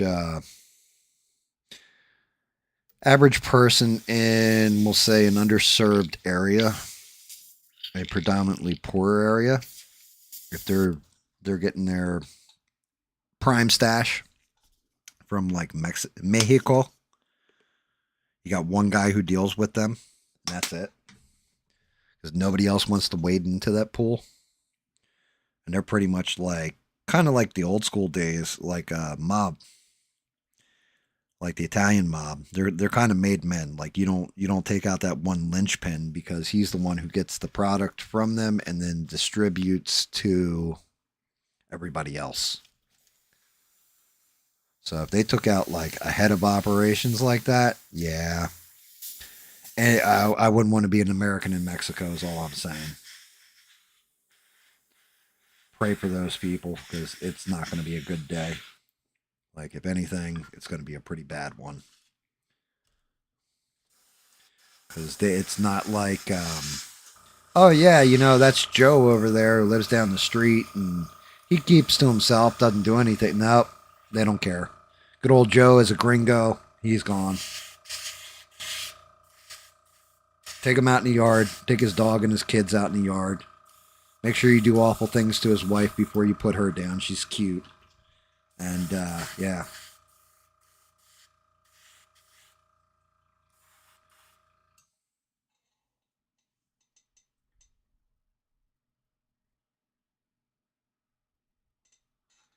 If we're being honest, Danny, boots on the ground to its fullest, it wouldn't take long. To the fullest extent of our military might, would not take long. Like U.S. military going in full tilt. Venezuela, stuff like that would be more difficult because of the jungle. When you're in a place that's all sand, the only place you got to hide is underground. And you wouldn't get them all. You're going to have some that get through, some that get away, stuff like this. But yeah, it wouldn't take long. Now, the cartel, like, you'd have the initial troop wave that would probably get jacked up. The thing is, unless they've been getting weapons from China, Russia, something like this, like some kind of arms reinforcement,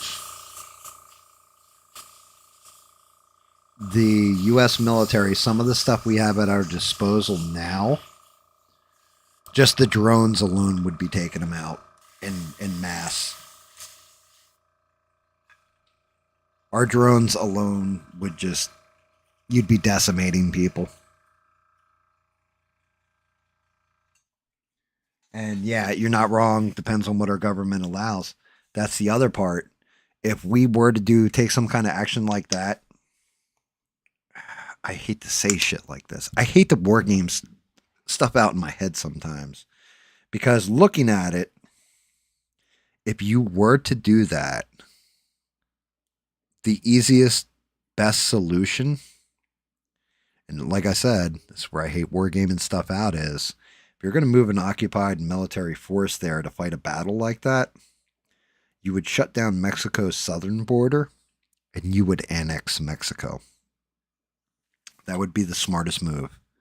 You would take Mexico and completely put it under U.S. control, make it either the 51st state, the new territory, something like this, but you just take control of the entire fucking thing. You install whatever government you want in there, not one that's loyal to America, one that is of the Mexican people for the Mexican people. And then, if we're really wargaming this out, and you went to that extent to go in there fighting like that and spending all this money and everything else, you would take all the illegals that you have on flights out of the country and you would basically move them right to Mexico. You would just send everything to Mexico as far as that goes and make it like almost like a prison state. But that's gaming things out like we are a conquering Roman Empire. I don't think they'll go that far. Now, if Bob was in charge of the military, they might go that far. As a matter of fact, Bob would have every troop wearing steel-toed boots, lining people up and just kicking them square in the nuts as they came through.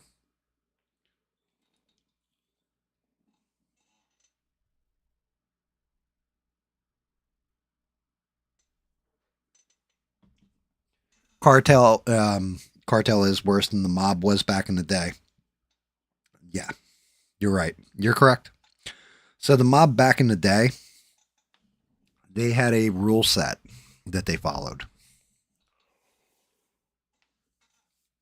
Their rule set was, family men, all this kind of stuff. Not that the cartel isn't.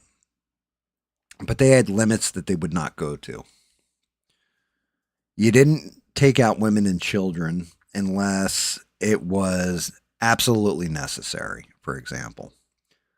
The cartel will take women and children first to keep control over whoever they're trying to get their claws into, their hooks into. The mob would do it on a rare occasion, but it had to be something severe. They didn't just like willy-nilly go whack a guy and his entire family, for example. They would whack the guy and then send their condolences to the wife and maybe a nice bouquet of flowers to the funeral. The cartel will take the wife first, take the kids first.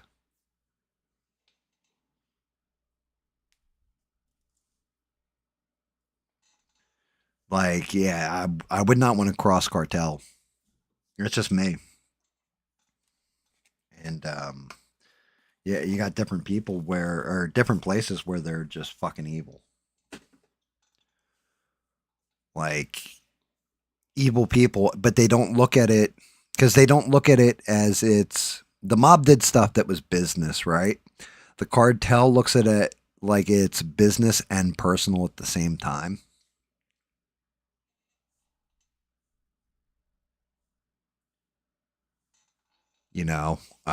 Well, the big undoing for the mob was really when they started getting into drugs.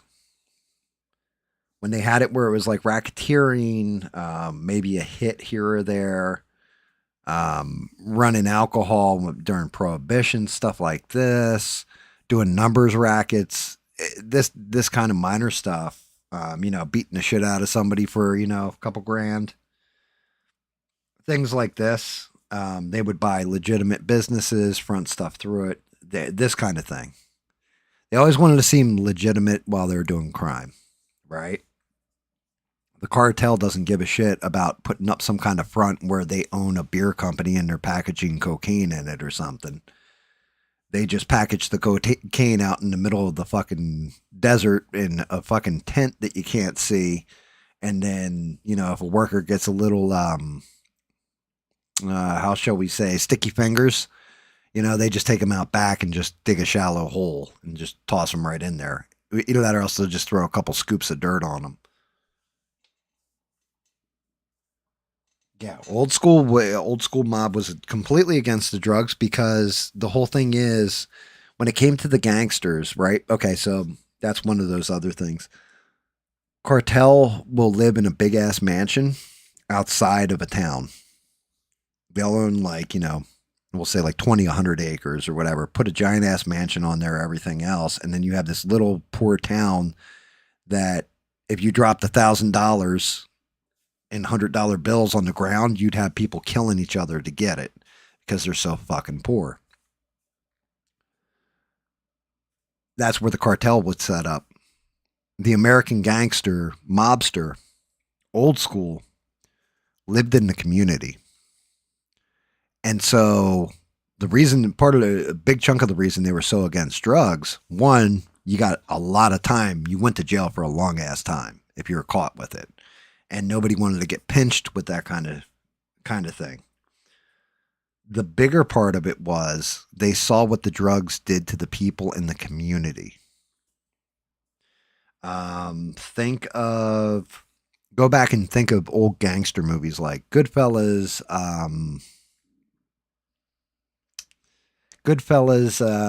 Bronx Tale's another good one, right? Look at the mob bosses, the older mob bosses, not like Henry Hill, like Ray Liotta's character, but go to the older mob bosses and look at how they treated the community, right? Like when Henry Hill, you know, Ray Liotta's character was a kid, he would hold the door for people, right? In the one bar. So you'd open the door and he's like Jimmy the Gem when Robert De Niro's character comes in, would slip him $100 tip. He's like, he would tip everybody. He would tip the, you know, the waiter. He would tip the guy who held the door for him. He would tip this person, that person, the other person, right? They would do that with the kids too.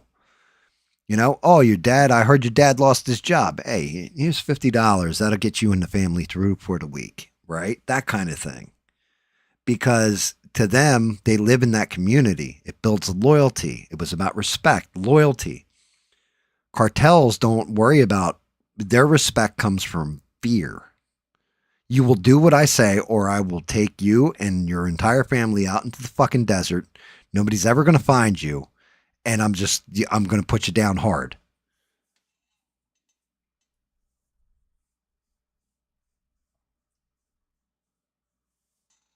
Like, that's the difference between the mob and the cartel. Like the mob, you know, they wouldn't. It's crazy to me because it was a respect loss between one generation to another it made the whole entire mob downfall. But the cartel is very much like, we don't give a shit.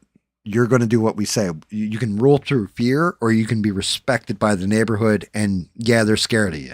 Like you go over and you fuck with dude's car, you might end up in the hospital with 4 broken limbs and having to pay somebody to wipe your ass for you, for example. You fuck with a cartel guy's car, they're going to gut you, cut you, and let you bleed out in a place where nobody will ever find you.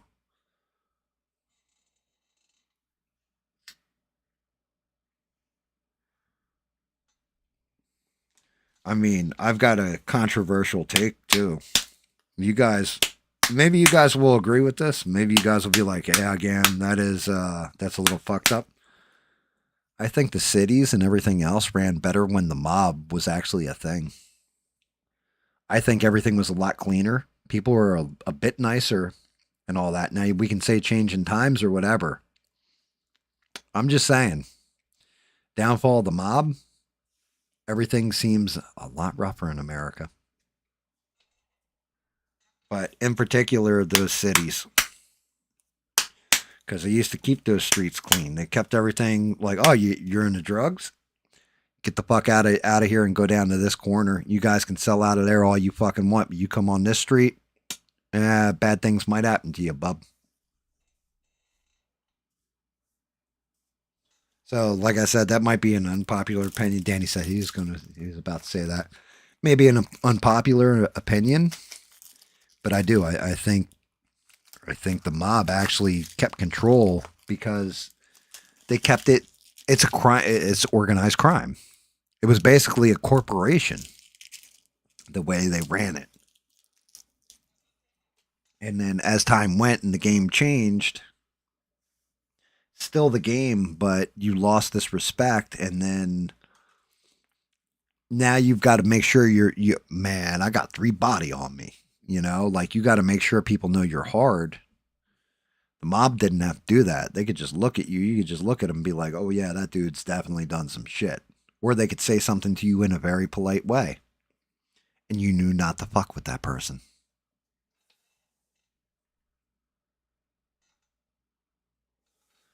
I mean, not going to lie, and you guys didn't know this, but Bob's real name isn't Bob. It's Vito Scaperio, aka the Scorpion. You know, and Bob used to dangle people off the bridge for not paying their bookie back.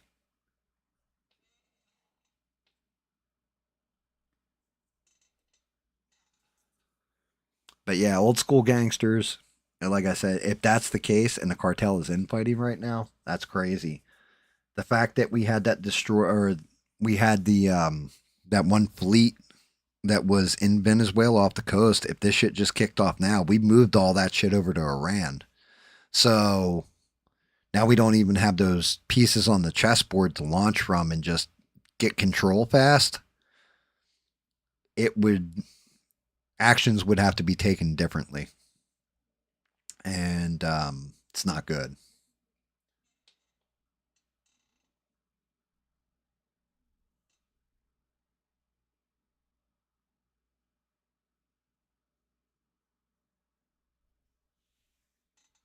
Yeah. Okay. So that makes sense. That means that they were not expecting the head of the family to be taken down. Now, here's my question. Did America take that guy down? Or did somebody else take him down? I mean, you tell me Mexico took him down. I'm probably not gonna believe you. But did, who took him down? It was America? Because now, if there is a power vacuum, that means that you have two of the El Capitons who are going to be going up against each other with men that are loyal to each of them. And it'll be a war zone for a while.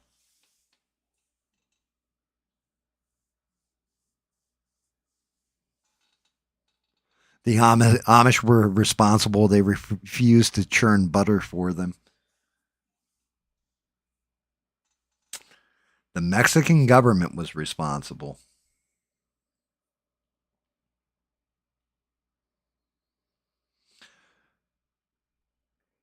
Well, that brings things into a crazy spot, doesn't it?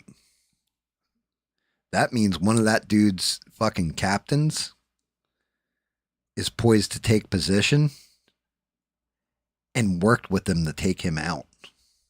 That's what that means.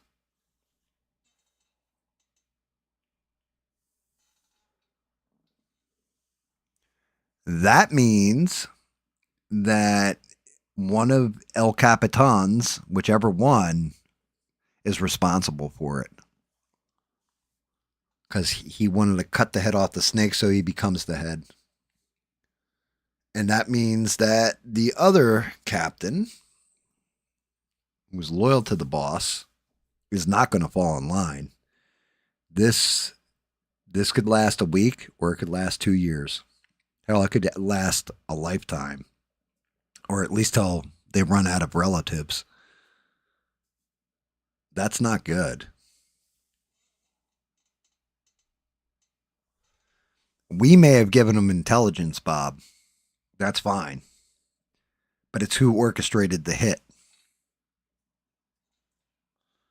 So if we gave them over intelligence, right? That intelligence comes from somewhere. usually you don't have somebody that's very low level gather that intelligence. Not unless you had some kind of CIA plant or something like that. That would have to come from within the family. And that would be somebody who wants to do a power play. Somebody that wants the old dog knocked off so they become the big dog. And again, if that's the case, the other captain would, yeah. And if the other captain found out about it, you're a snitch and you've got to be wiped. There's a reason snitches get stitches.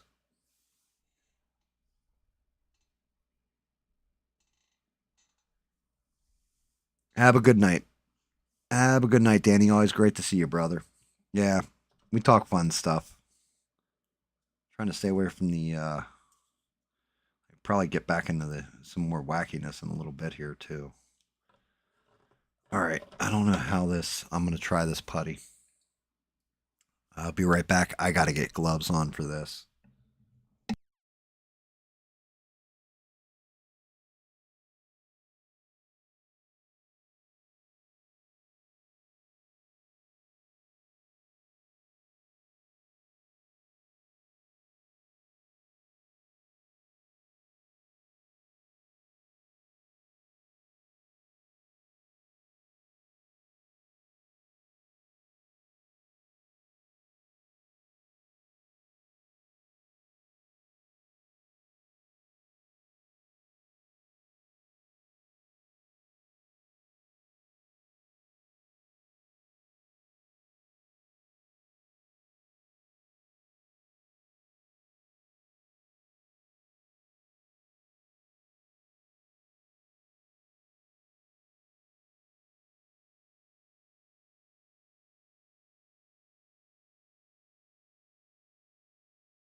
Man, nobody even noticed my camera was locked up, including me. That's what happens. I start running my gums. I'm not even paying attention to the screen. I'm like coming back. I'm like, okay. Flip that off. Flip that on. There we go. That looks better. Let me see. Yep, there we are.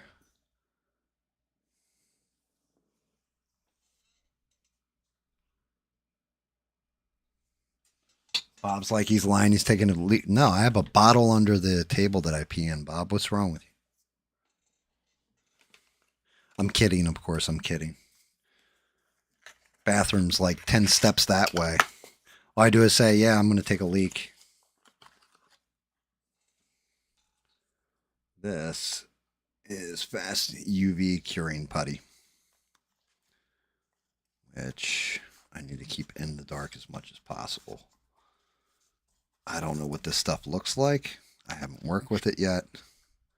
Ew. It looks like that. Kind of looks like Bob was here and had a good time.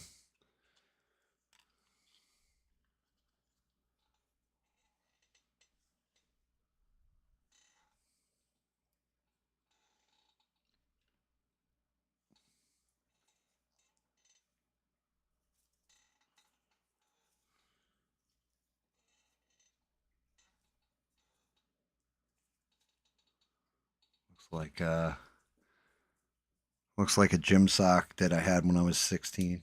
The fuck?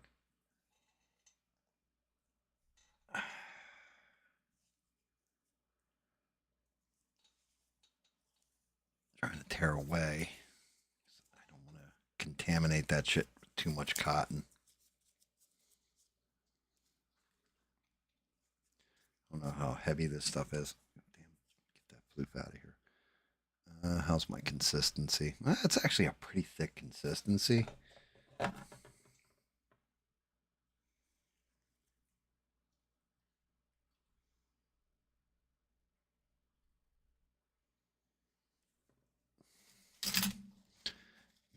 Where's my fucking tools?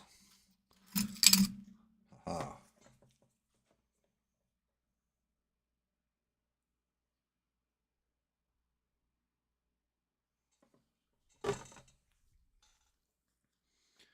A little scoop more of this.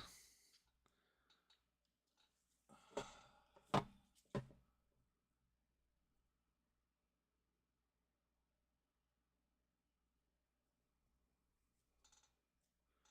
little bit thicker. A little bit quicker. That's a bad one there.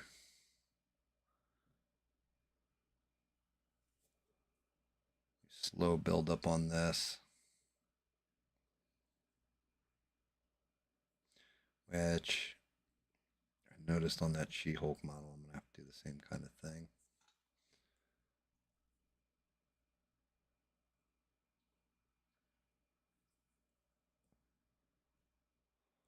Although I've heard you can get similar results. This stuff is supposedly fantastic.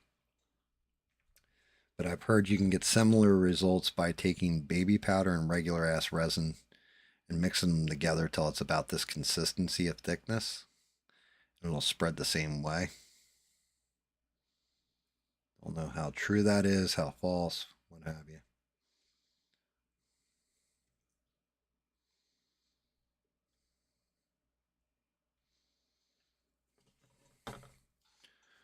All right. I just want to see how fast it cures. Should be about 30 seconds.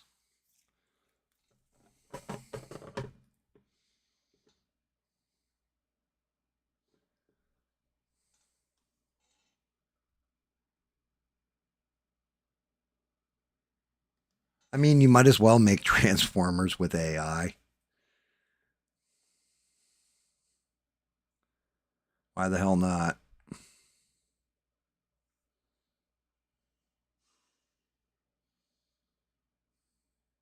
You guys can't even see the glow from the UV. I don't think.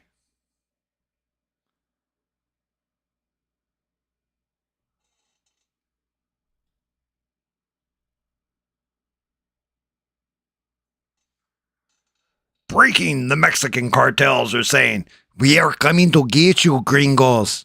You can hide all you want, but we are going to put you down like sick dogs in a burrow."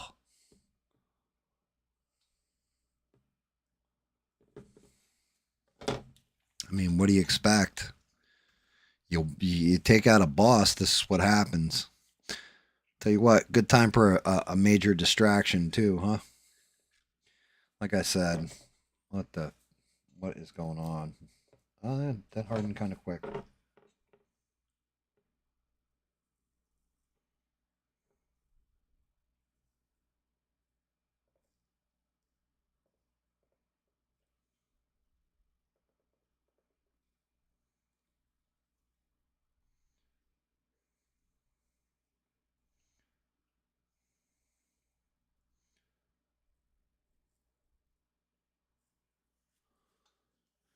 Yeah, definitely. Definitely a whole lot of not good. I'll tell you that much. That's the simple part of it. Just this. None of this. None of this ends well. However, it ends.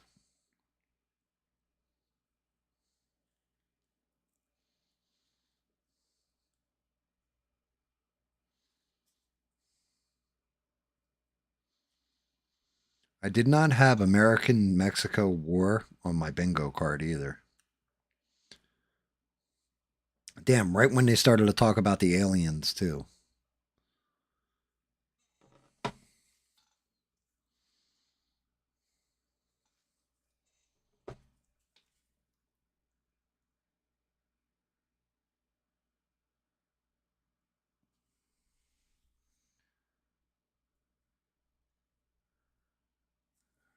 Do you think there's going to be like a 3 a.m. tweet? Hey, Hexat, don't worry about those aliens. We don't need them anymore. Just put the files back away. Thanks. Thank you for your attention to this matter.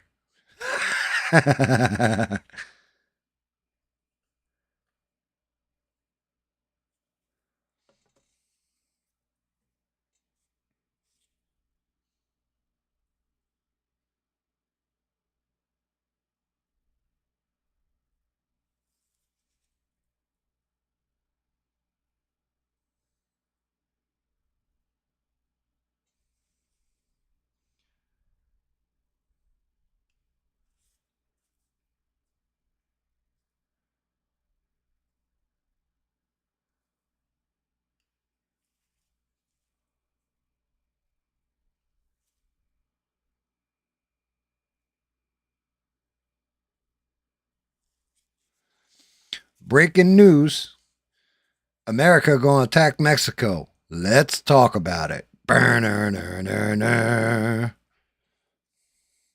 What is up, everybody? My name is, you know who the fuck I is. Today we got to talk about what happened in Mexico. Now, I'm from the streets and I was raised in Mexico. And I can tell you this is what's going to happen.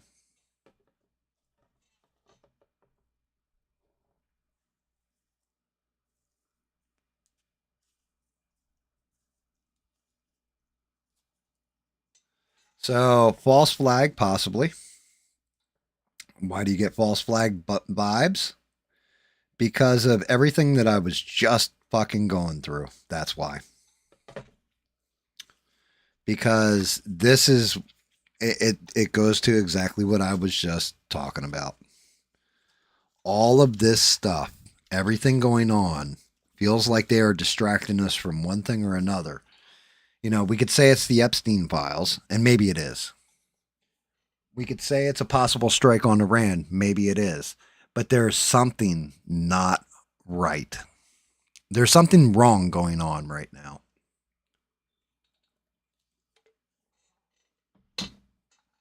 I think everybody who's watching all this, I think we all feel this way.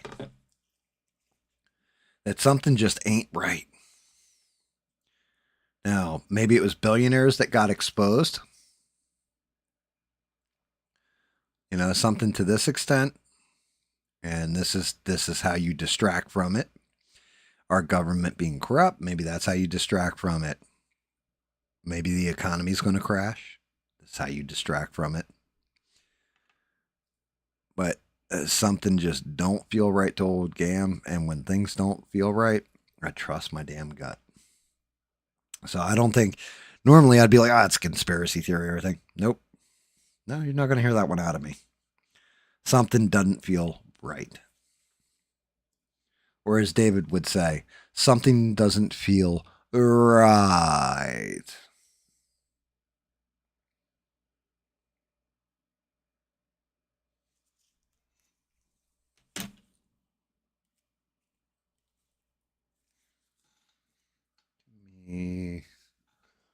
I'll add a little sand block here.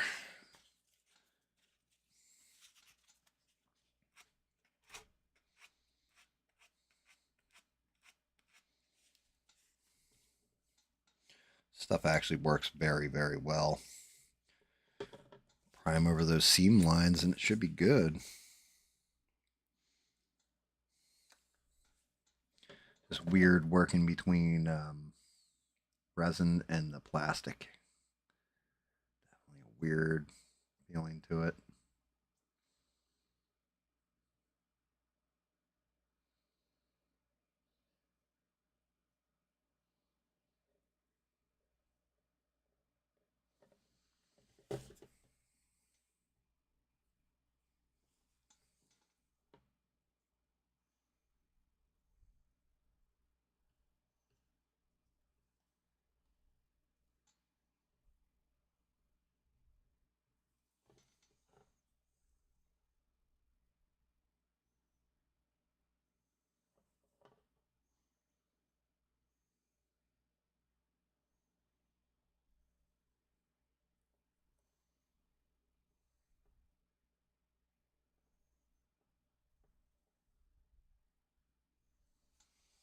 So where you guys are at?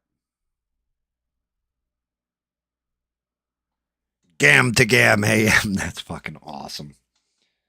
Man. If anybody could be Art Bell, they would be. Why wouldn't you be? He was fantastic. That is, in my opinion, an American icon. You don't get that kind of thing anymore. A lot of knockoffs, but nothing quite hits like Art Bell did.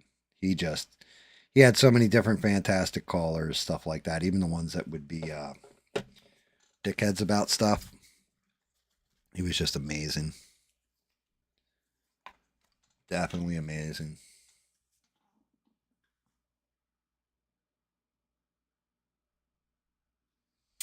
Sleeper cells in the States? Yeah, no. It's not how that works. So you're thinking of it more like it's Al Qaeda or some kind of terrorist group like that. That's not how the cartel operates. The guys that are here on behalf of the cartel, like in the US, they are to make sure that the drugs come through. They get their money sent back to them. That's what those people are there for. They're not here to be. Every now and again, you might have one that, hey, you try to cheat us, take somebody out and set an example. But for the most part, the people that are actually here from the cartel are just legit, like, we're here to do business.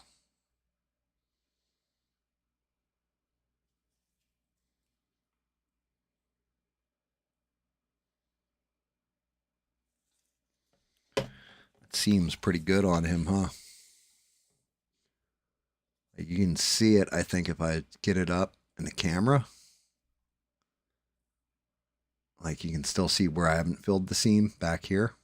Like, I filled it a little bit, but I've got to come out.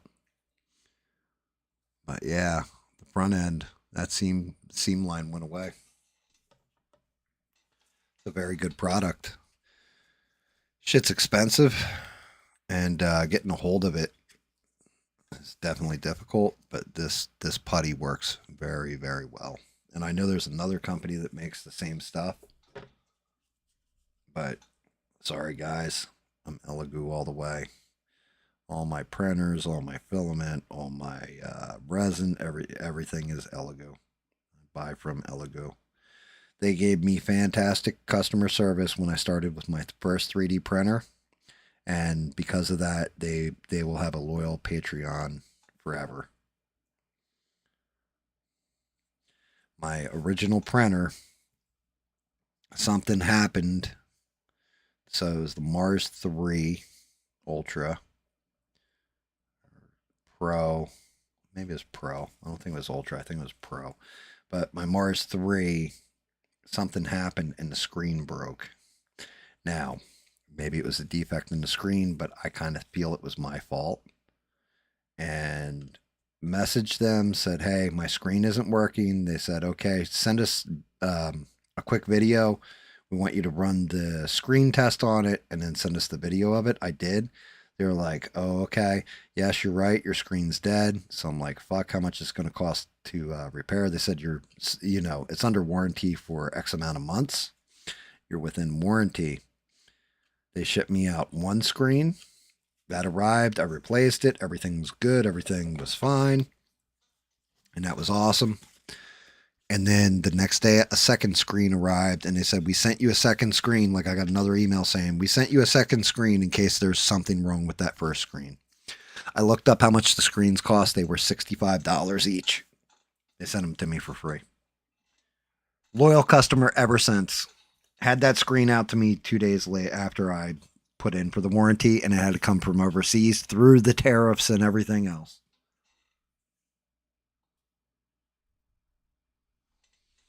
Rush Limbaugh was...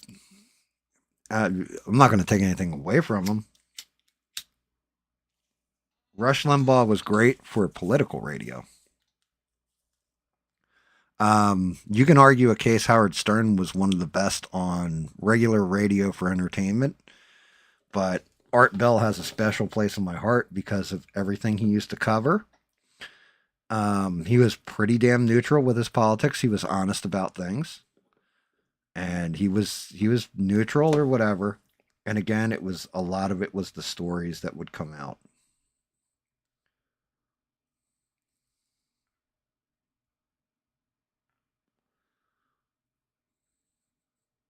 Sorry, guys. I really want this thing to cure well.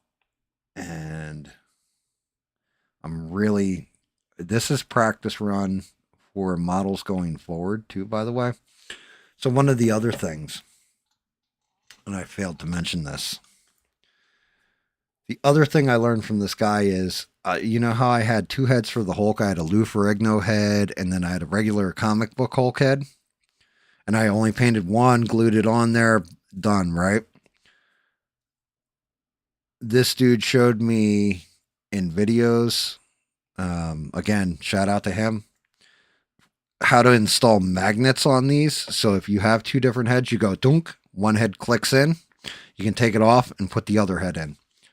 So when I do certain projects that have two heads to the figure, like the Bizarro project, when I start working on him, there's two different heads for him. I can now switch the heads out at will. You have to use a power drill and set the magnet in there, glue it in, epoxy it in, what have you.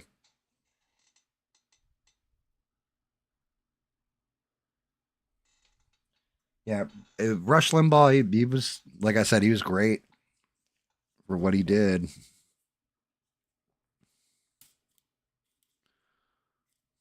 Can't take anything away from him. He definitely was a major voice. It's actually a pretty good seal on that now, huh? Looks like one model, except for in here. I'm looking at it on camera. So I still got to get in here deep. It's actually that was the biggest gap, I think, in it. Yeah, this stuff is really, really good. Shout out to Ella doing their putty. Oh, shit. I'm going to drop the cap on the floor.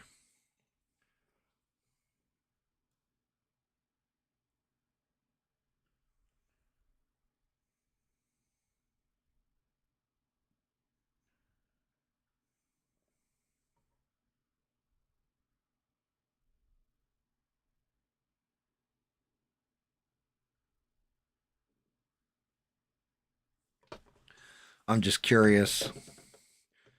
This shit's made with beeswax or something. It's got like a consistency almost like Vaseline.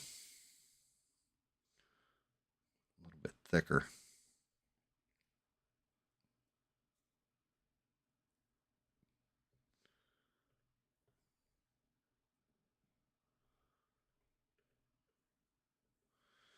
Where we're really going to be able to tell isn't even just now. It's going to be when I prime over this, if we still see it. Or does it come up like the resin and just absorbs the primer?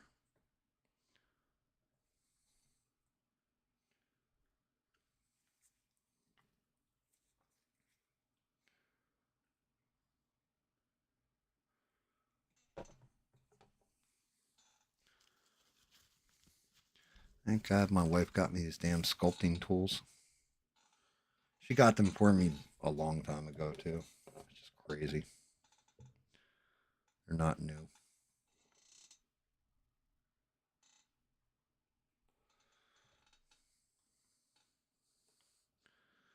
Damn.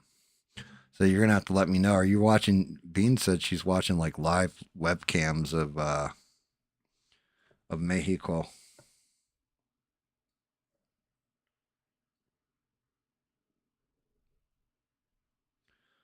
Definitely gonna have to get good on my sculpting ability.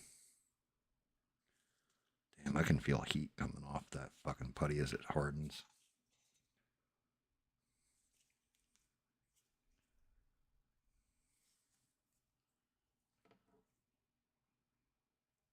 Yeah. Still kind of see a little seam line there, but it's pretty fixed. Go over this tail again. Actually going to go this way with it this time.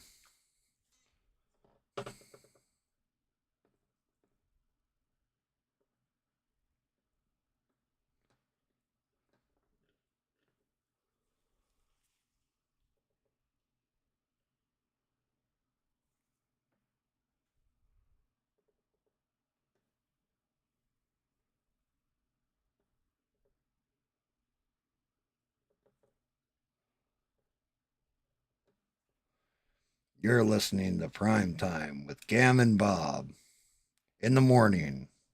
The Morning Zoo. What's going on, Bob? I'm only on beer 4. I'm drunk. And I'm going to say an F slur and kick somebody in the nuts. Good to know, Bob. Tune in every day. Gam and Bob FM.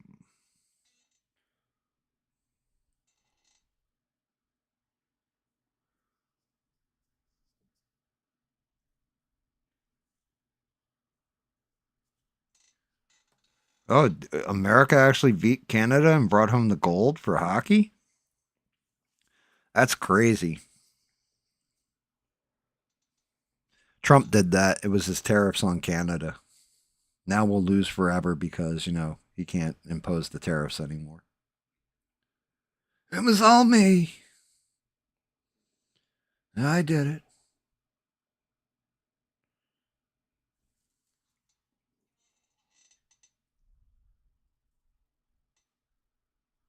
Yeah, I think that what they made a movie about that. It was called, or no, was that Russia? I can't remember. For some reason, it's called like Miracle or something, right?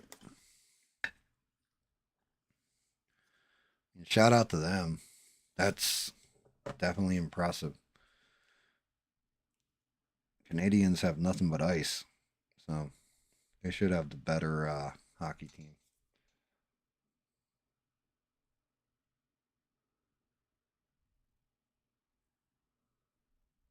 What I mean, you hoser?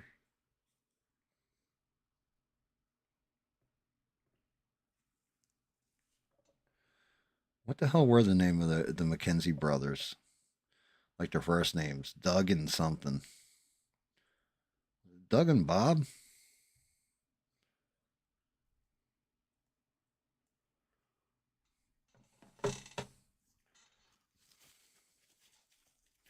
Shit, I kind of want to put on the other arm now.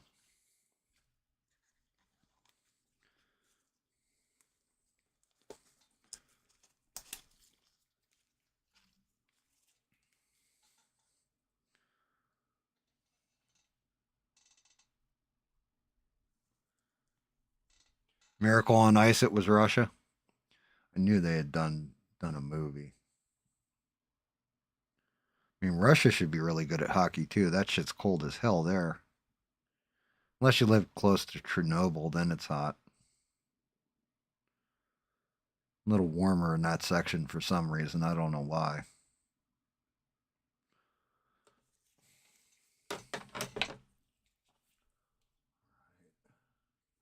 Actually, to tell you the truth, that seemed together very nice.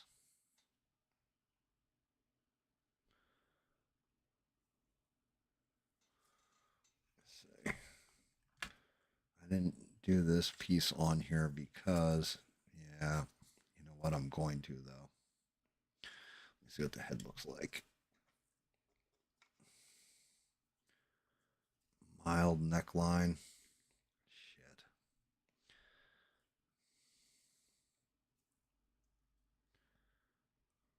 Let me see something. For some reason, and I hate doing this. This thing locks in when I do it.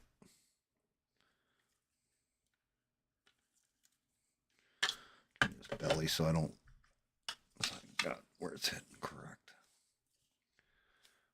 I should do well. The whole belly, I'm not worried about because that's going gold anyway. It should stand out a little bit. Gotta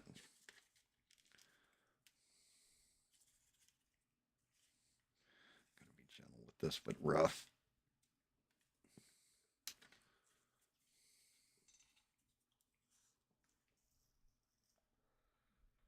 All right, so that's going to go down lower. Can't exactly glue the head on. I don't even think I can put the head on. Yeah, that neckline's going to show. So that's going to have to get sealed after the fact. Let's see.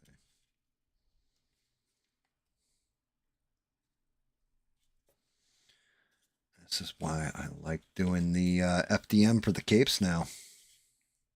You can really get in there and fuck with it without being worried about like, oh shit, I broke it. The problem is it's a tight ass fit.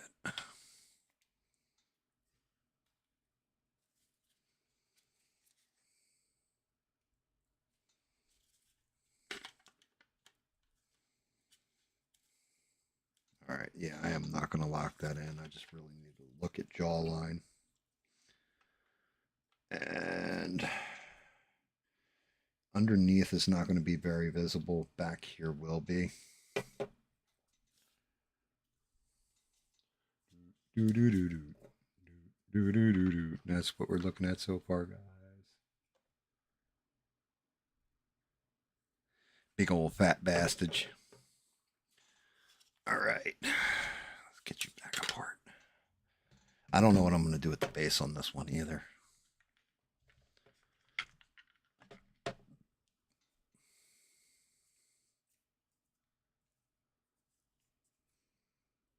That's just primer peel. Okay. Do have a little bit of artifacting, but it's not terrible on this arm.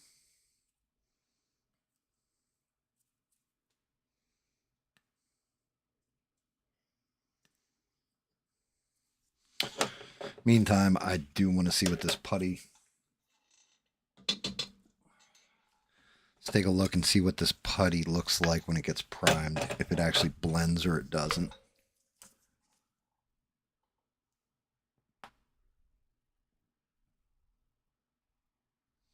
Was it an actual women's team or was it a bunch of biological men that said they were women? You know, we have to be a little bit more specific in Americas nowadays. You never know. Could have been like, are you saying we're not women? Well, you're not very progressive, are you? Oh, yeah. That shit primed right up. It sucks in that primer.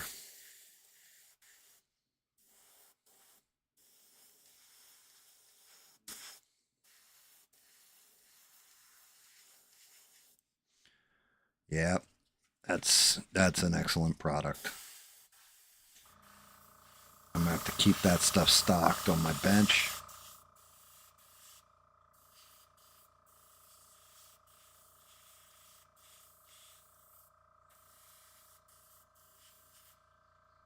Yeah, look at that.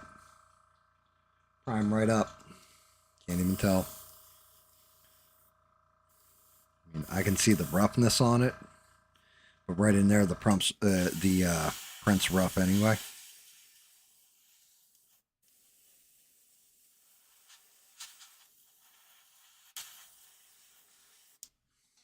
Which was a pain in the ass when I was doing the main primer on them.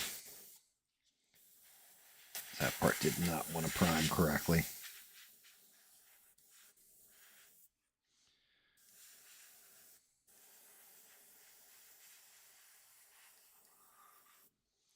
Not so worried about the seam on that. Only because the cape's going back there. Cover over a good bit. Very nice. Very nice. Very nice. Oh, it worked well.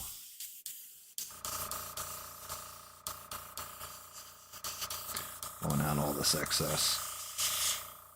Get this crap out of my airbrush.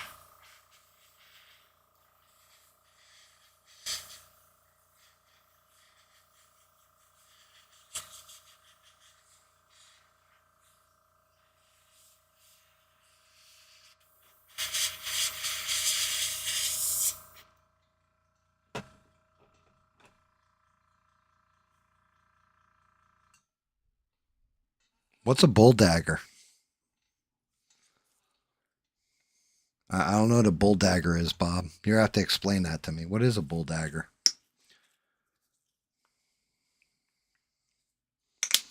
I don't know what a bull dagger is. Is it something that a matador uses to stab bulls? Is that what a bull dagger is? You guys know what he's talking about? What's a bull dagger? Can anybody tell me what a bull dagger is?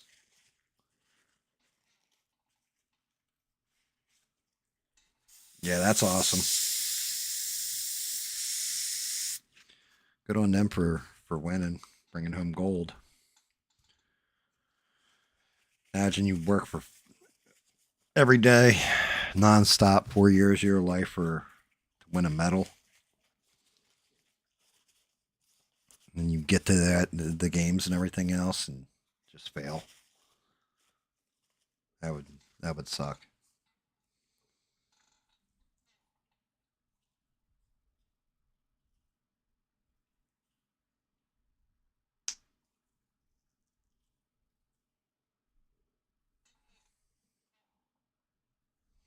They bat for the other team.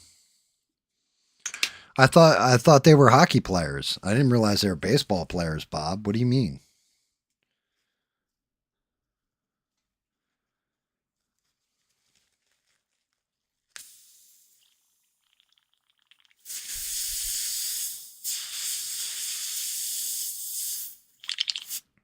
I thought bull daggers were people that didn't like conservatives. I thought that's what bull dagger meant.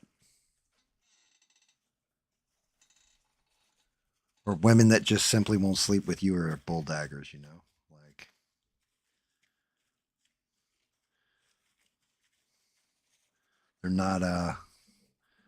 they're not equipment for matadors.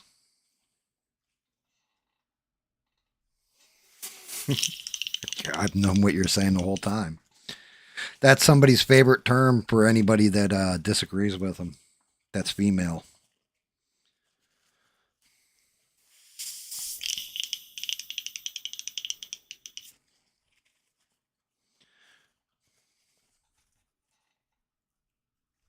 And yeah, tough ass women, you're not wrong. I mean, playing any of those women that are doing that kind of shit, even the gymnasts and stuff, that's you need a certain kind of core strength and everything else to do those kind of things at that level. Like as small as those gymnasts are, those little munchkins, that's tough stuff to do.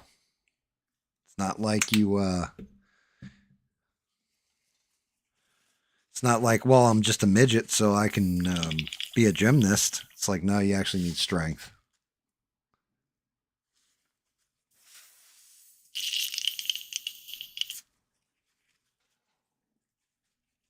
Poor Bob.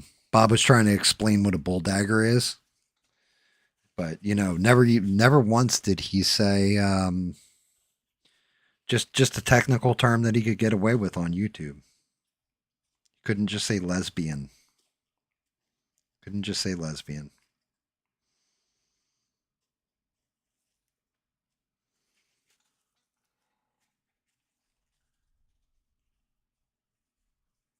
It's a derogatory term that he uses for non-female looking women.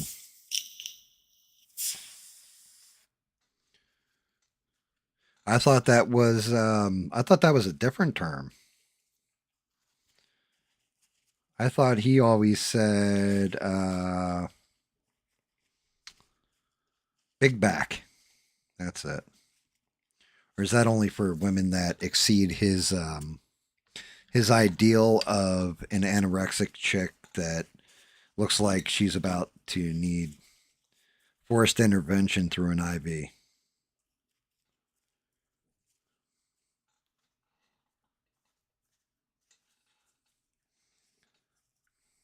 Fucking unreal.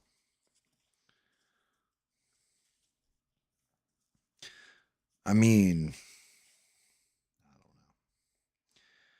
I'm pretty honest about myself and the way I look, everything else. Pretty honest about the way, if I wanted to, even now, I could probably get in pretty damn good shape. I don't have any room to call somebody a big back. Or hell, even a bull dagger. Because it really doesn't matter what you look like. Now, if you're out there proclaiming your godliness on the internet, then somebody can take a shot at your appearance. But that's like we were saying earlier about guys ball breaking each other. Some surface level shit, and it's the lowest hanging fruit. It's the easiest thing to nail somebody with. Oh, look, you're fat. Okay. Oh, you're ugly. Okay. That's fine. I may be fat. I may be ugly. I can get liposuction. I can get plastic surgery. You, sir, are an asshole and a scumbag. You can't change who you are at your core. Have a nice day.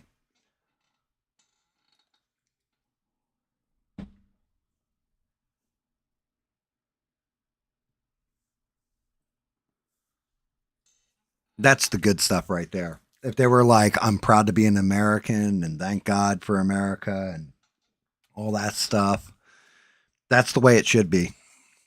You're out there representing the country. You need to love where you come from.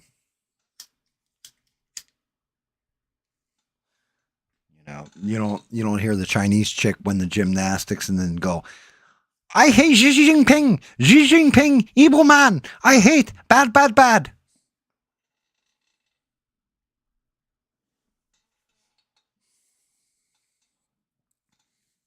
I think I'm actually ready to paint.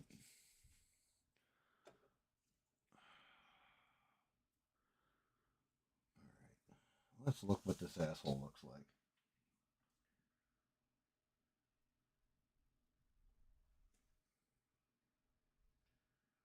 So the bulk of his ass is green.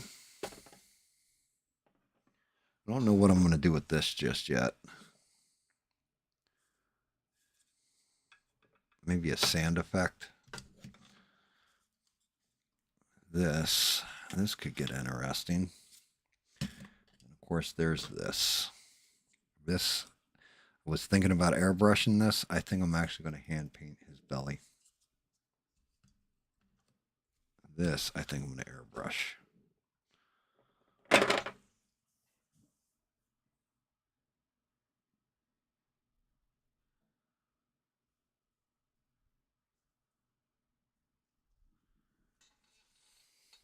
He uses it for anybody who's above age 25 and scrawny.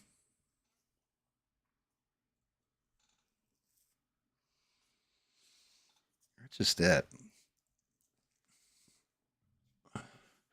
Tell me something there, Bob. We're going to use Bob as the example because Bob's 4.5 beers deep now. So you know that honesty is running. If you had a woman who was 37 to 45 years old in front of you, all right, that you have a choice between these, Bob. That is pretty well established, smart, attractive.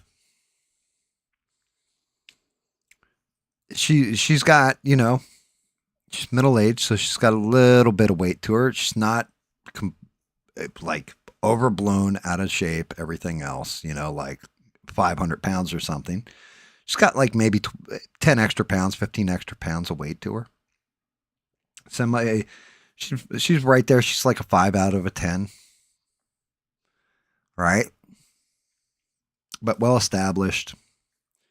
37 to 45, we'll say, right in that age range. And then you had your other choice is a 24-year-old bleach blonde chick with rock hard abs, semi decent boobs, and she's like a 7 out of 10. Which one would you rather be with? Which one would you rather date?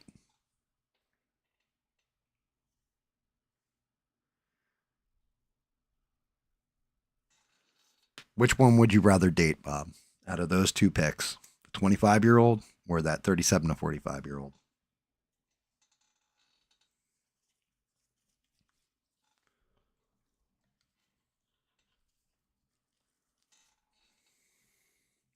I can tell you now, my choice would be the 37 to 45-year-old.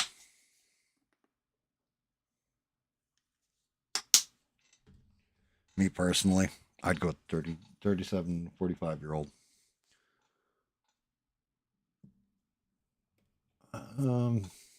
Yeah, I'm gonna go flat red and then work in the. Let me see something. Let me see scarlet. Is that scarlet? That is scarlet.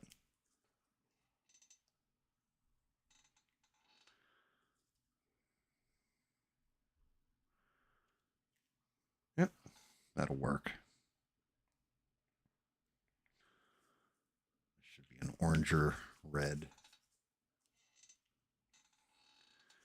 Like, and my reasoning behind it is simple. One, because they have life experience. I could have a conversation. Maybe they've chewed a little bit of. They're not going to chew identical shit to what I've done. But I can have a conversation with them.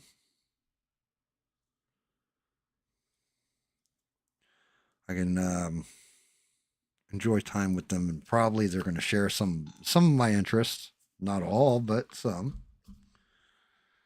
And they've lived a bit. I get sick. They're probably going to know what to do. To an extent. They're going to be loyal because they've had bad relationships in the past. And they're going to expect certain things from me and treat me a certain kind of way, and vice versa. That 24-year-old don't know their ass from their elbow. And the moment they can better deal me, they're going to.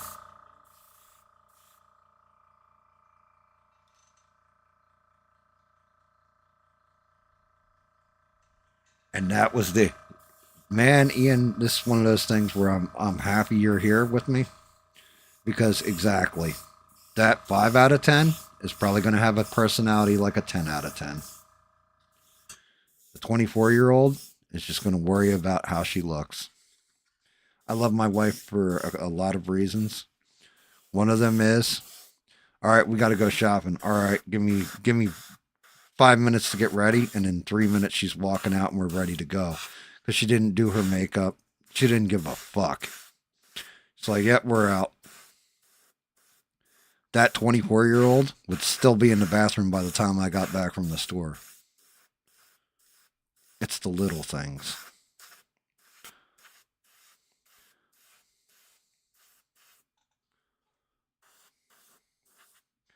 Those are the important things. But then again, I also look at that like, is the relationship meaningful? Or is it of substance? Is it somebody that you actually want to be with? And like, oh, I want to have kids or whatever. Okay, she's 37, not too late. Even in her early 40s, still not too late. You can still have kids. That 24-year-old, I ain't messing up my body. Oh, you want me to have a baby? Well, you're paying for everything. Fuck you.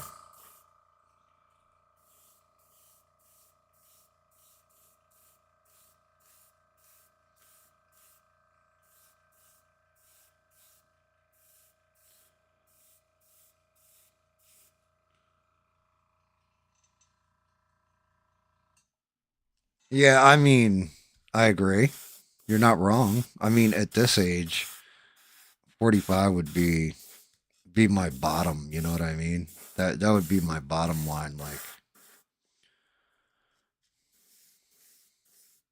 I don't want somebody young like that. You get some booty, man. Sometimes that's just too much work.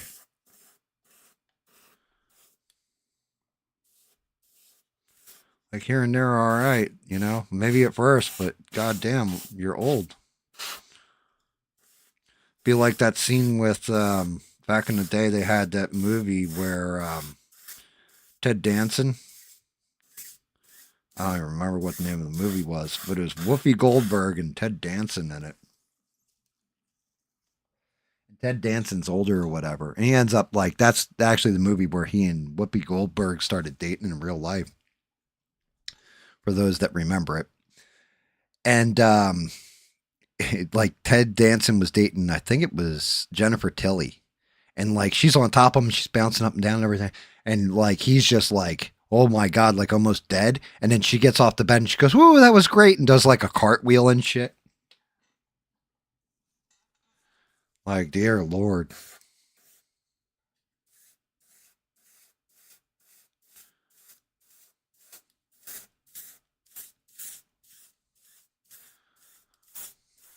Shit cracked me up every time I saw it. Alright, so this orange is a pretty good base coat, and that red going over it should give me the look I was looking for. I'm hoping. Oh, don't want to hit that gem too much. That's going to have to get blue. Definitely want that nice base coat, though, to work off of.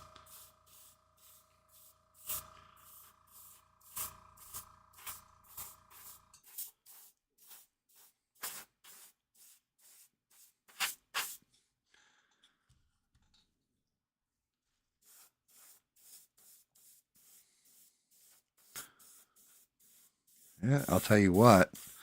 Primed and painted, that FDM is now to a point where it's almost resin.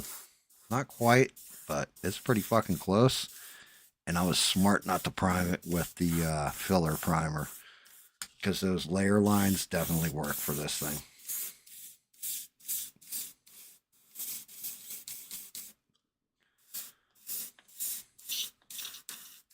Blown through. Perfect. Yeah. The last stream? Which part of the last stream? Man, I'm telling you, like, the most dangerous one out of all of us is fucking Tank. I love Tank. Shout out to Tank. But man, yeah, like, everybody's always like, oh, Twisted's kind of a pervert. Like, we'd have friends who say this. Twisted's kind of a pervert. Yeah, okay, he kind of is. But man, Tink comes into the conversation and it's just like, what the fuck did you say?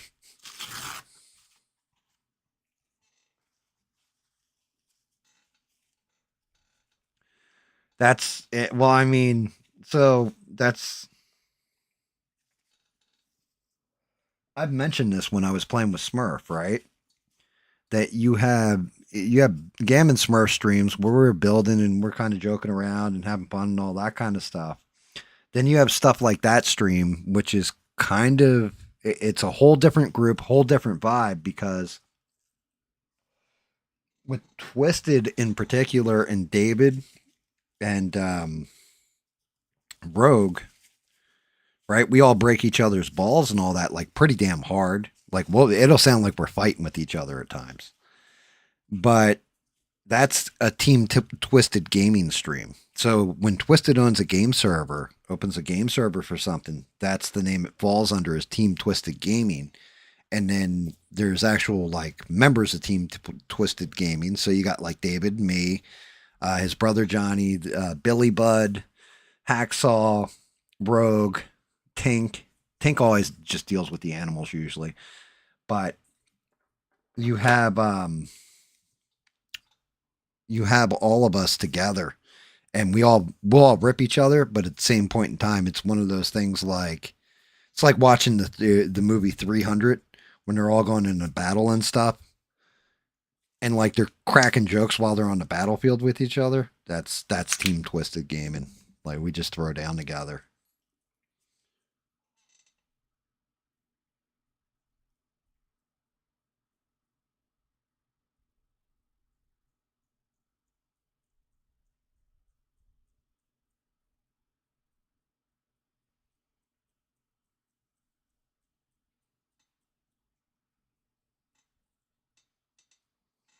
Dude, wait, did he say so he said it to a bunch of black people, I'm just like you, I can't read. That's almost as good as, well, black people don't know how to use computers.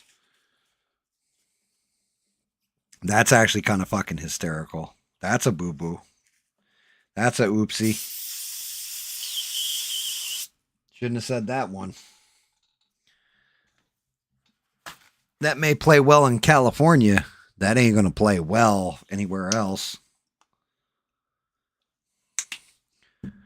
Yeah, it. Gavin Newsom's the only guy I can actually see too being the Democrat front runner for president. The only one who could pull it off. Just because he's politically slimy enough to do it. People were like JB Pritzker. I'm like, nobody wants that piece of shit in charge of anything. He's way too big and fat. Republicans are going to have Vance and Rubio and probably running on the same ticket. Whichever one does better in the primary is going to be president, and then whoever does worse will be the VP. I can see that playing out that way. I don't see them taking like somebody else to be the VP. I can definitely see it, and I can see them working in conjunction together, where they can be arguing ideas, but they're not going to get super personal or super dirty in the game. I see it as a stack game at this point. The only problem is everything that's happening with this administration, it's going to come down to the economy.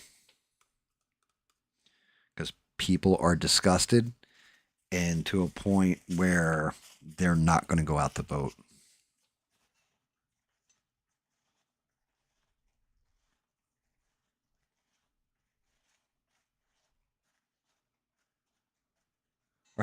Are they losing their minds defending him or like really ripping into him? Because that's a pretty big oopsie. Like that's a pretty big fuck up. And then they're trying to position AOC versus J. So AOC, the whole thing is, in a debate when it comes down to policy position and stuff like that, that's where she gets killed. Anybody listening to it, JD Vance is too smart. He'll make her sound like a retard. And she can pivot to identity politics, but if we're being very real about things, identity politics have kind of gone away. Like, they're still there a little bit, but not like they were. People are sick of it. People are sick of, well, I'm a better person than you because of the color of my skin. It's not playing now. Like, it's not working anymore. People are like, yeah, I don't care what color your skin is. The only color I care about is green, and is it going in my pocket? That's what pretty much I've seen is the case. And whichever side can put more of that green in your pocket is kind of who's going to win the next election.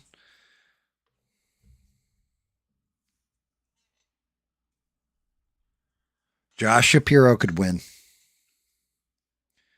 That dude is smart, very well spoken, and talented. If they went with Josh Shapiro, he has a good chance of winning. The only thing that's going to fuck him up is the state of Israel. That's it. It's the only thing that'll fuck him up is there is how they're talking about anti-Semitism laws and all this kind of stuff. There is actually like some serious anti-Semitism where people equate American Jewish people with Israel automatically. That is a real thing. Now, not most of the people they're accusing of being anti-Semites, but that sentiment's out there. So that would be the only thing that could stall Shapiro out.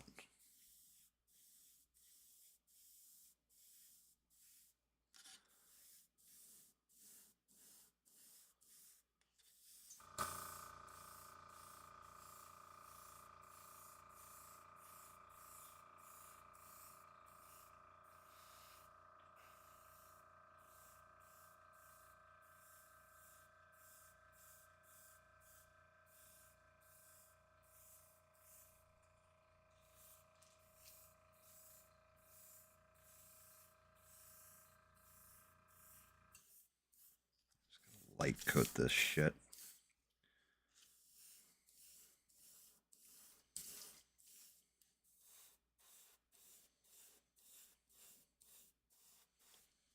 Flat red is definitely... I'd made a good call on that orange undertone. I can go in here real heavy. Really get that shit red. It's going to be shadowed. That orange undertone is coming through just enough to pull the red down. Make it look like a worn out cape.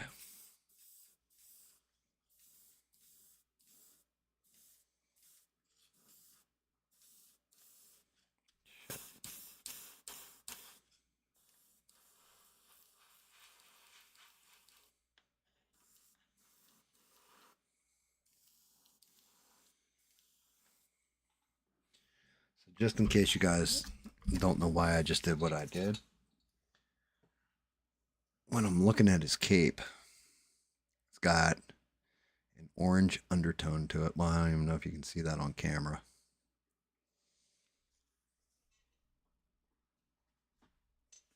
Andy Bashir?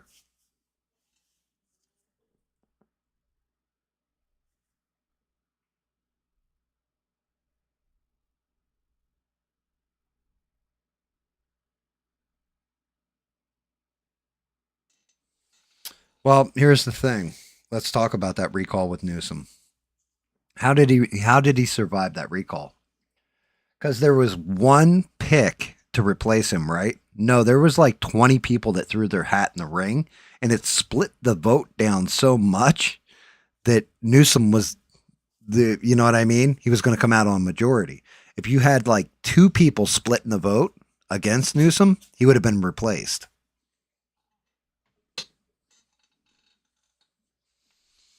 I mean, one of the big things that's going to end up happening with fucking Newsom, one of the big ugly things is if they can prove fraud and everything else out in California and just different wastes of money, all this kind of stuff, and then you get actual people that have moved to Texas from California that are rich come out during the campaign talking about how he bankrupted them, or you know, the taxes in the state were this is why I moved, all that kind of stuff. That plays well with people.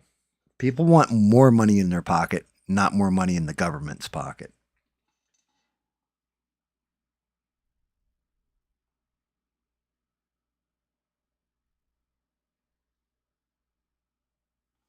Stephen A. Smith said he wouldn't run.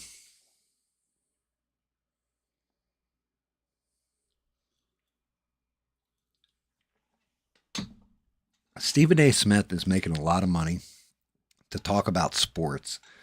Everybody always sees him with the political takes and stuff like this. But the reality of the situation is he's all about, he wants to talk about sports. That's his passion. And he gets paid a shit ton for it.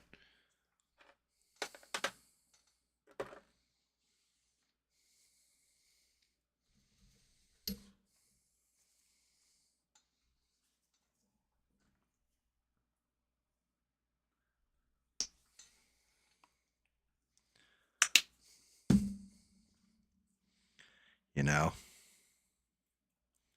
it's usually the way that works.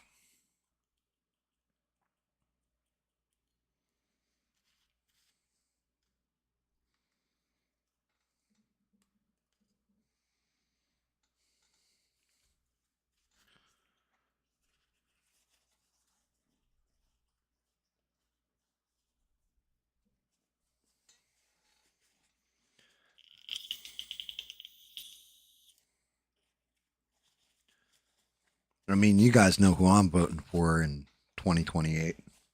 It's correct, no one. I've always been to that point, and now even more so, where your vote don't matter. Especially down here, you can vote. You could vote 1,000% Democrat down the board. Not going to matter. Republicans always going to win in South Carolina. And if you don't believe me, Just remember, Lindsey Graham's one of our senators.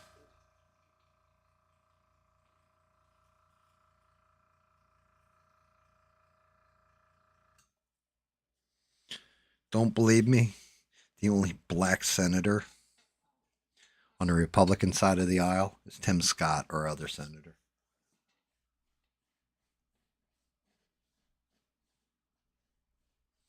Oh, no. The whole thing is, regardless of anything, the Democrats have nothing to really offer. As bad as I bitch about Republicans, and they're bad, Democrats got them beat by a mile. The thing that always upsets people is, though, but Gam, you don't understand. If you don't talk nice about the Republicans, then you're automatically for the Democrats. Hey, person I don't know who's trying to tell me what I think, go fuck your mother. Because no. No. It just means they're both fucking awful. Well, you can't say that. Look at all these good things Trump did. Yeah, I'm not listening to rah-rah. I'm actually like paying attention to shit. It's great if I was a billionaire or a millionaire. Neither of these things. Be great if I had some kind of overseas dealings or some deviant sexual past with children. Then Trump would definitely be my guy. But no, I'm good.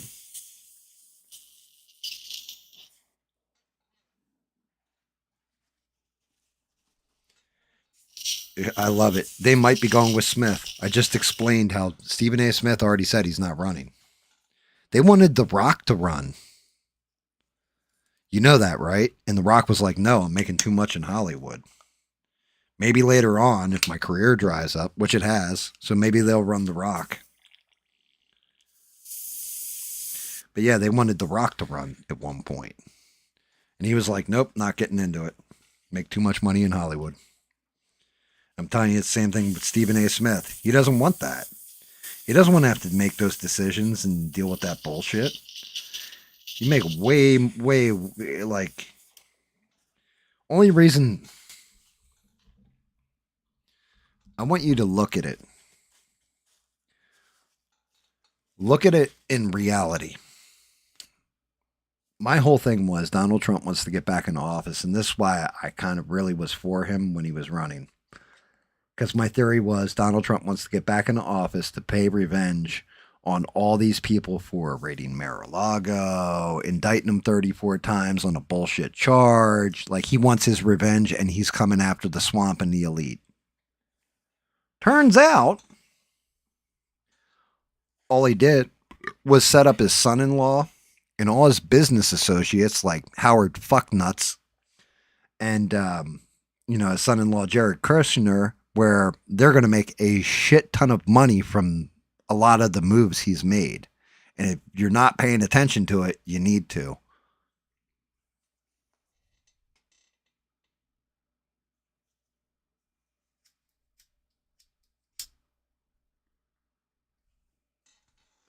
Because now I realize it's like, oh no, he's using this power to enrich all those around him. Anybody that's in that orbit. That's who's making this money. I figured he would be a fun Molotov into the swamp. Thought he would go after the elites because he realized, like, fuck, they're actually going to try and take me out. And it's the exact opposite. It's more I'm playing into the elites. I got friends of mine who are going to get hurt if they see these Epstein files. Hey, Jared, do me a favor. Can you and Steve Witkoff take point on dealing anything to do with Gaza? What? Really? Hey, Howard Lutnick, we're going to put you in charge of commerce, and then you can deal with these people. You just got to stand behind me and cackle like Salacious Crumb anytime I make a terrible joke.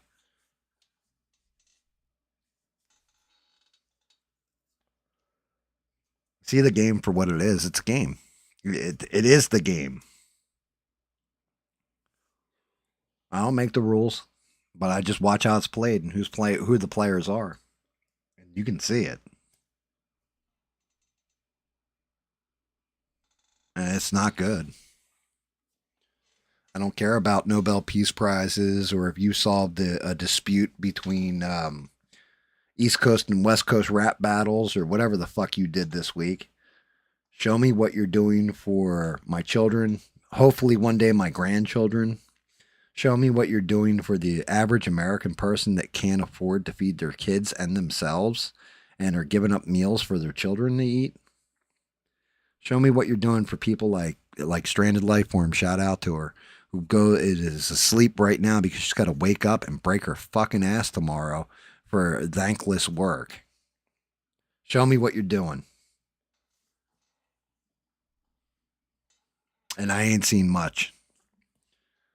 Oh, gas prices are down. Okay, they should be like $1 a gallon at this fucking point. You stole Venezuelans' oil. Like, what are we talking about here? Drill baby drill? No, I mean steel baby steel. It's fucked. Fucking angers me.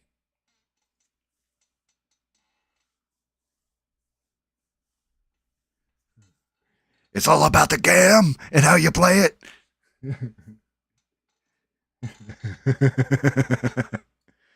Yeah, I mean, I'm sorry. I'm not black pilled on everything. I think there's hope. I think it just takes the right person. And looking at what politics is right now, I'm not seeing the right person just yet.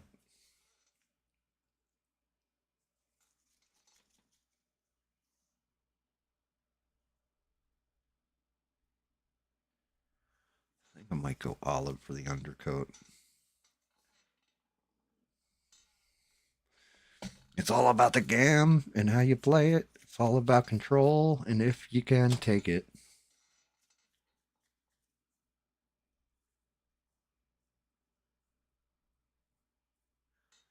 Ian, that's fair.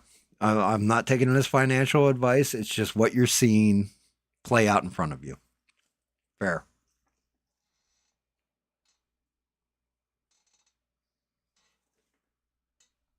By the way, guys, I have a question for all of you.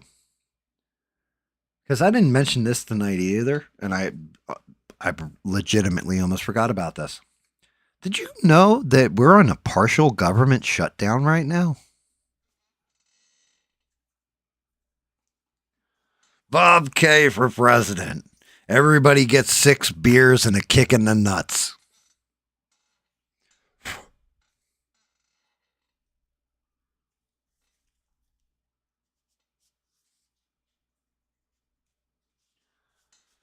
So here's part of the problem.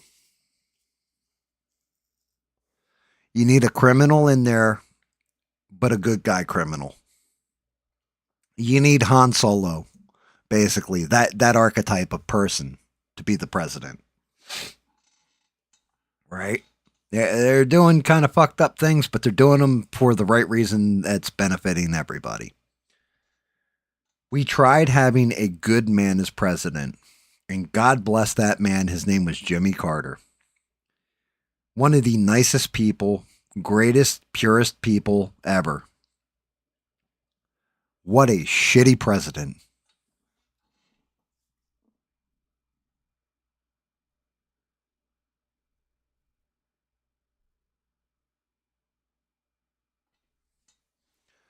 Beans, I didn't take that like it was directed at me. I don't know if anybody took it like it was directed at them. Beans, you're 1,000% right. You don't like something in your life that is the only place where you have some kind of modicum of control, change it. Don't like the way I look. Okay, what's wrong? I'm fat. Start exercising, start eating right. Now, if you got a health issue, then you're going to have to figure a way around that. But there's always a way. You've just got to be clever enough or invested enough to figure it out. I can't afford a computer to stream. Okay. Start saving up a little bit here, a little bit there. I know somebody who wants a computer badly that has been saving for it. It's going to take him time, but you know what? God bless him. He's going for it.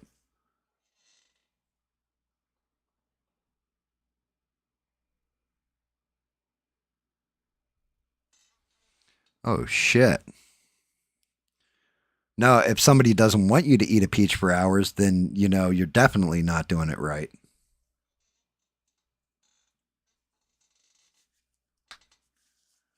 And that's why I love Mister.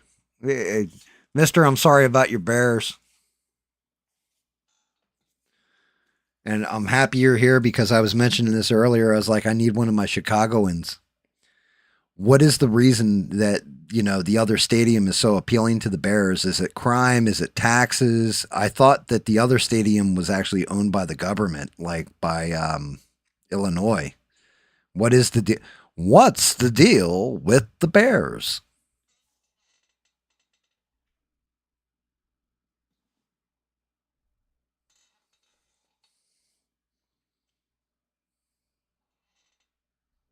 Float in, smash the like button, dropping one liners. This is awesome. I love it.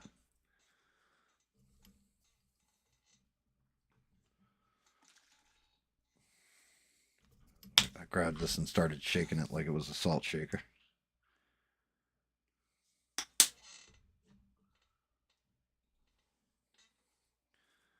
I'd love to hear Mister's take on the whole Bears thing because he is actually a Chicagoan. And I know he's more into classy sports like squash and women's gymnastics, but I'm sure he knows about the Bears.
Oh, you were going to go into like New York or something? Oh, that's right. You're going to New Jersey. And thank you, Mister. Now that all makes sense to me. Because I did see something like the government owned the stadium or something like that. And I was like, well, then they can control the taxes on it to get them to stay. But if that's the reason for it, that makes a lot of sense.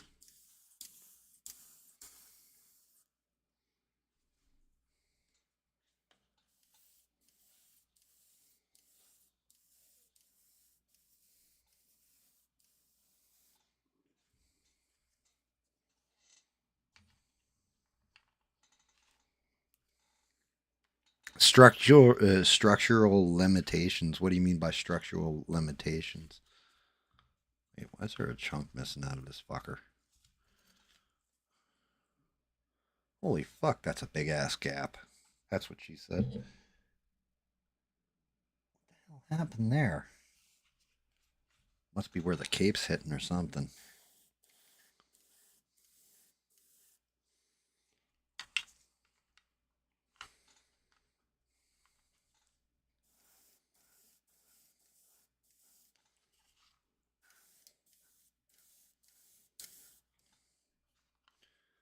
Like, I mean, you'd have to explain structural limitations.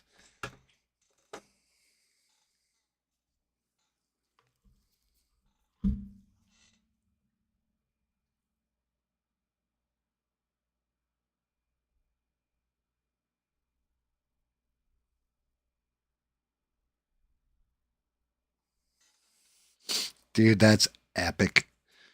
God bless you, mister. Fucking mister. This cracks me up. I'm still trying to understand what structural limitations are.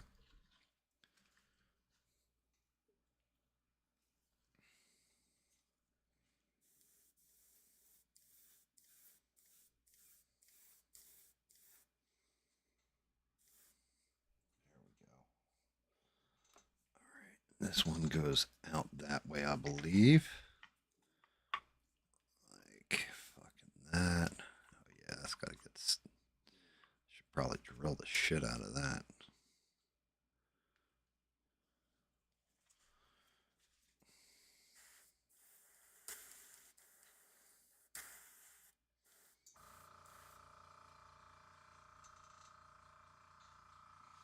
I mean, health reasons limit people.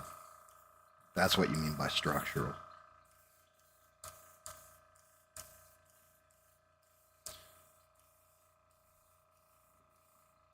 I can only run off my own experience in that regard because, oof, built from nothing to something. It was not easy. It takes time and patience, but it pays off. And I didn't always look at it that way.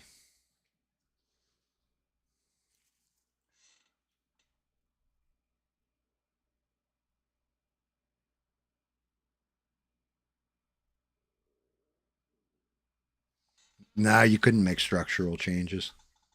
That's the case. The government owns it. Yeah, you're fucked.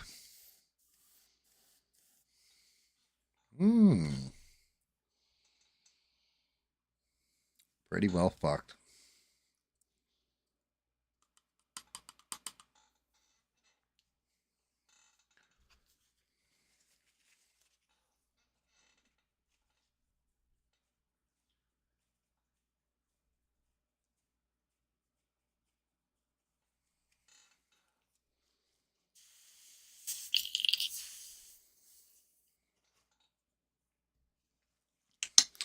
Mister, I have an interesting theory about Epstein, too.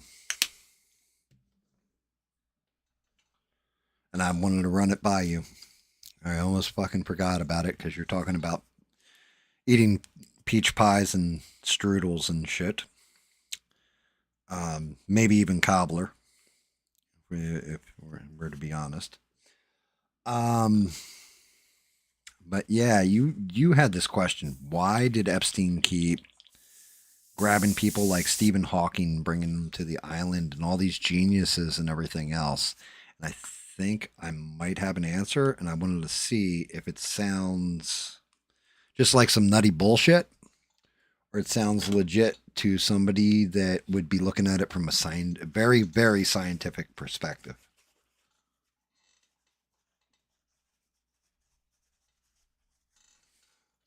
It's not just scientists, brother. It's also mathematicians. Because I actually know somebody who's on Epstein's list. And I think I came up with a theory. Do you remember, and you got everybody else in chat will help me out with this one too.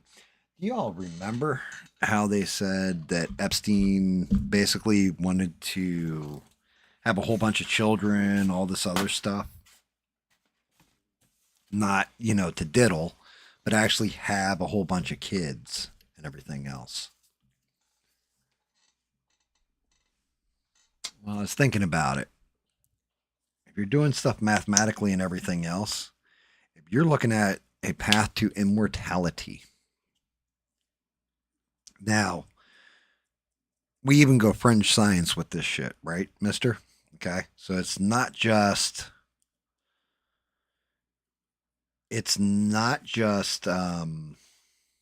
like, oh, well, medically I'll extend my life for a little while, but if you actually want a true immortality, you would look at stuff like, okay, time travel, for example, would be one.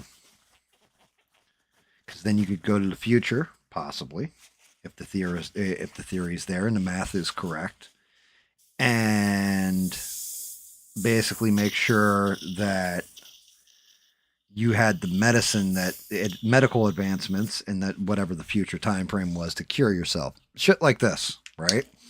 But then if you go to the other stuff, some of them, people that function in AI, for example,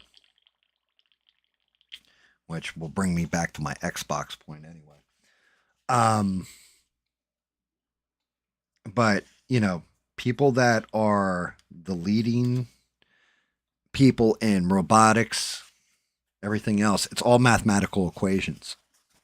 All of it. So you would want all the mathematicians on hand. You would want all the scientists on hand. Because if you were able to transfer your consciousness into a mechanical body could be maintained. The big part is getting the consciousness over there. So I think in some way that Epstein and also having all those kids, they function as genetic markers that you could sort through, especially if they came from different people, where you could isolate basically organs, transfer a kidney, a liver, whatever, and possibly a new larynx.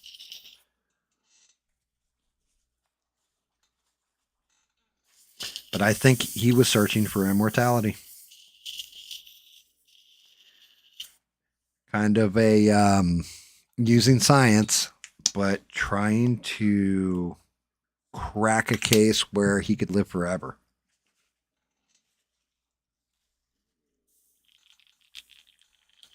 Just wondering if you can find any plausibility in what I'm saying, or it just sounds like some woo-woo nonsense. Because to me, it kind of sounds like woo-woo nonsense until I look at some of the people that are on there and look at their specialties.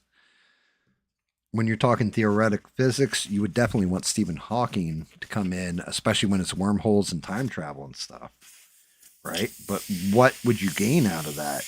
Future knowledge of the market? But when I line it up with everything else, it feels like immortality to me. Trying to become immortal. And that AI thing I said I'd trail back to Microsoft with. So after I don't even know how many years,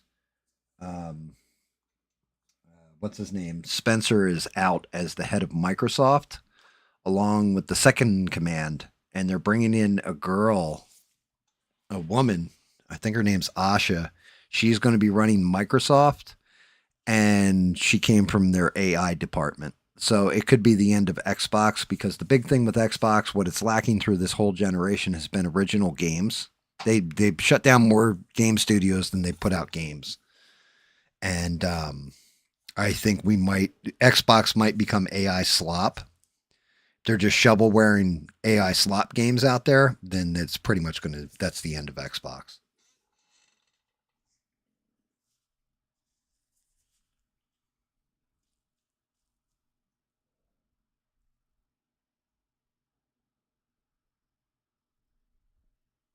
Has over 100. That's okay. So that's fair.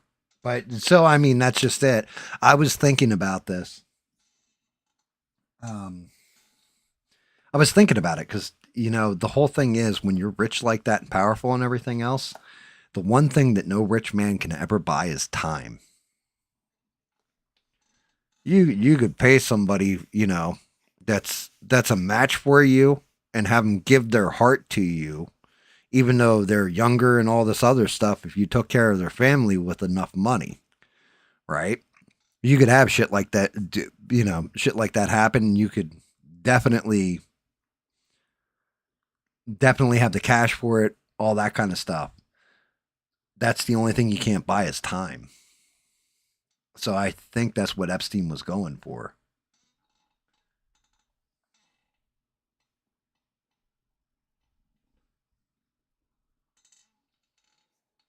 I mean, who the fuck wants hundreds of children? I've dealt with 3. That's enough. I got my pets. Yeah, that was enough. 3's enough.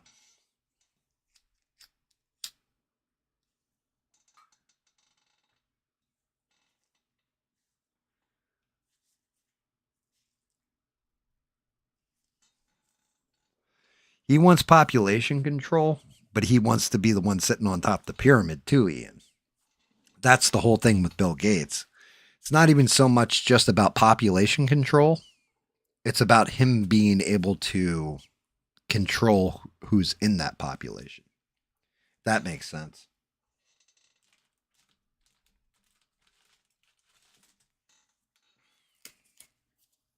Jesus.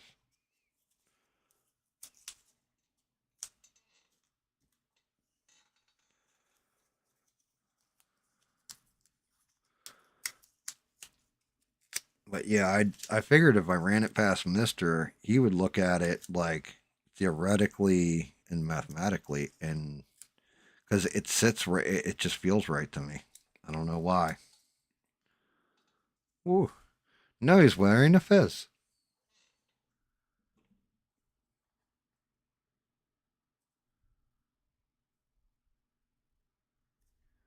Yeah, and then you would have to track the children though if you wanted to harvest them.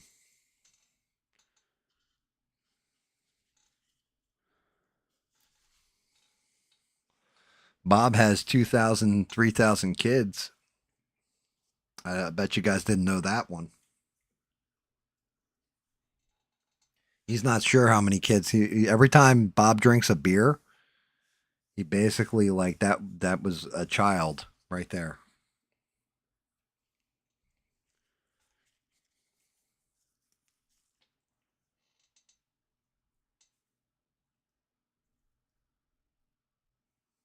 Yeah, you know what? That's the you're kind of right there too. Um the whole thing is Bob said this not long ago. Bob's like, I like being the smartest guy in the room, right? I never like being the smartest guy in the room. I could understand the sentiment, but I always didn't want to be the dumbest guy in the room. I wanted to be somewhere in the middle because that means that I needed to hang out with a better class of people if I wasn't learning anything from them. If I was the smartest one in the room, I need to change rooms and find one that's smarter than the one I'm in.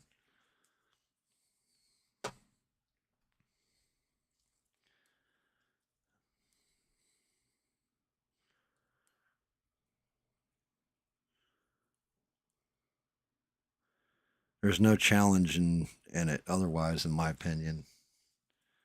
I can understand the sentiment, but yeah, for me, it was always I want to be challenged.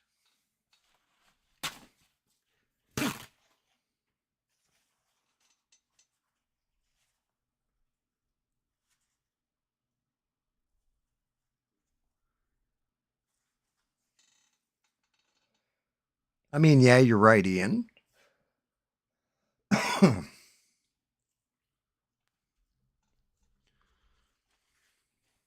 You're not wrong.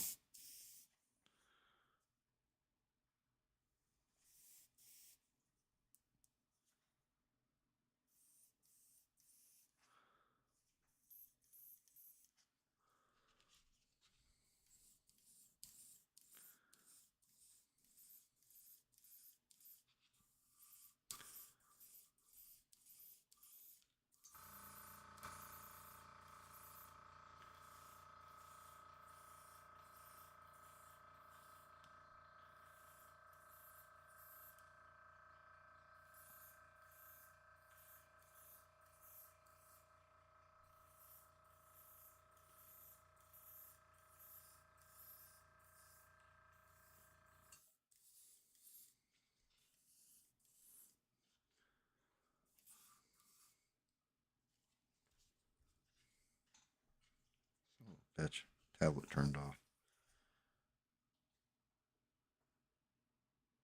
Yep. All right, we're looking good. Make sure I got my green right.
So I mean that's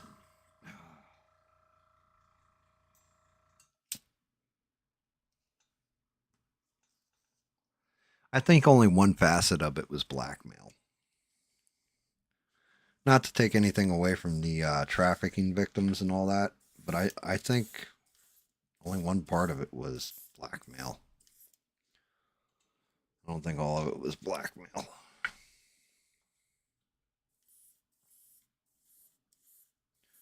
Just it seems to be just too simple that way.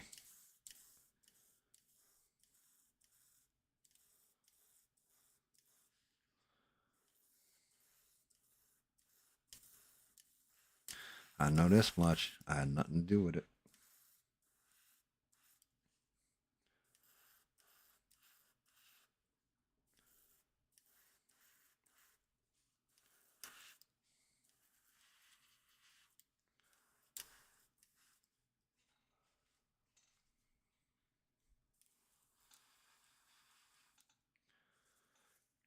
Yeah, it may be a lot of kids too, by the way, Bob, but it's a lot of back child support you owe, sir. Pay your bills, sir.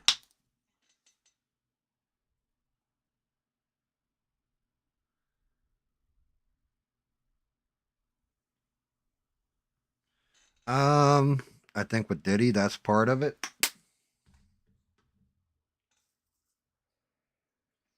But I also think it's a corruption of, in Diddy's case, I think it's also a corruption of fame and fortune. That after a certain amount of time and having some kind of power over people, it's the way Jake the Snake Roberts described being on the road as a wrestler. He's like, you're in a normal ass marriage. You go on the road. Got these groupies that see you in the wrestling ring. They get all excited and all that. So now it's you and this groupie. Then the next thing you know, it's you and two groupies. Then it's you and two groupies in a room and you're watching while they have toys. Then it's you and the two groupie, and like it gets more and more depraved as you go. And then you have to go home to your marriage, and it's like, what's the matter? You can't think about somebody else either. Like you can't go home and have a normal relationship because you got exposed to this crazy weird shit. I think it's the same thing for like just that kind of level of money power. You can get away with everything. So therefore you do. Or try to. And see how much more, well, how much more depraved can I get and get away with it? Oh, you know what? See that young dude down there? He thinks he's going to be something. I'll make him something. But first, you got to go to be the man in the donkey show. That kind of thing.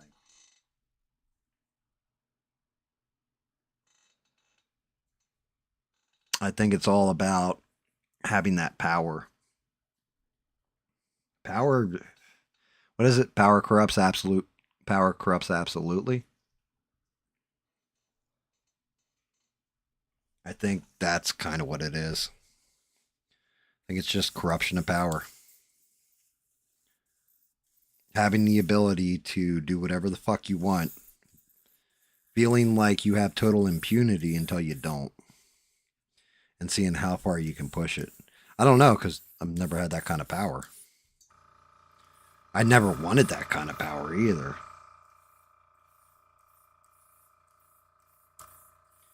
It's like a little too much.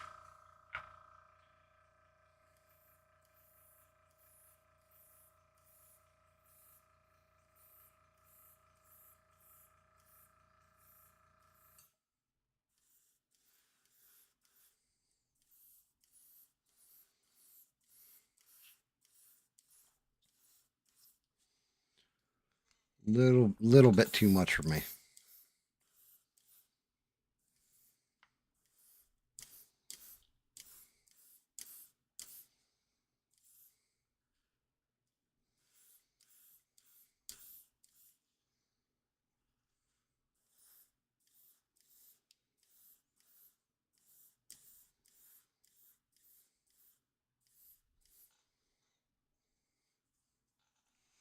I need to go a little thicker on the green in the face.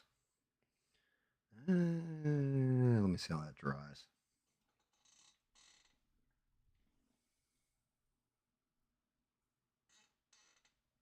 That's true, mister. If you were rich, you could get the donkey shows for free. That's correct. You'd make an ass out of yourself at them.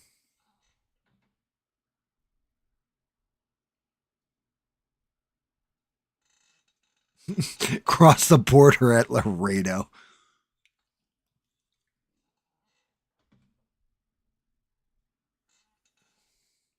I mean, are they being forced to do it, or are they doing it by choice? I don't know, Ian. I've never been to one, so please enlighten the class, sir.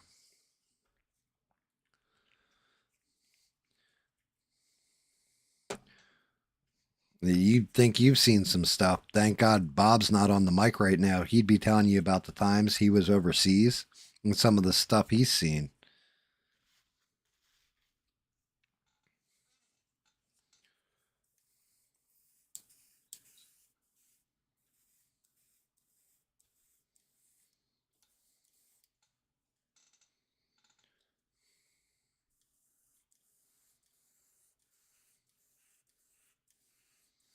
You understand what happens in Bangkok? Well, that'll better get a shot for it. I'll tell you that much.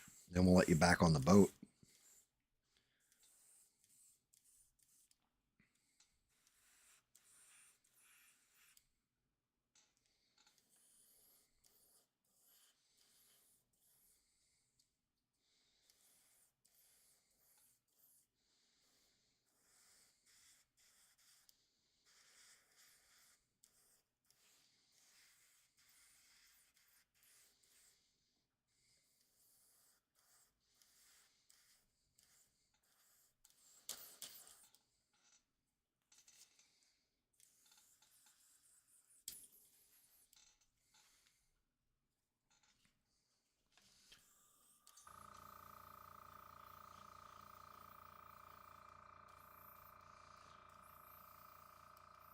I'm actually impressed with how this plastic is holding up with this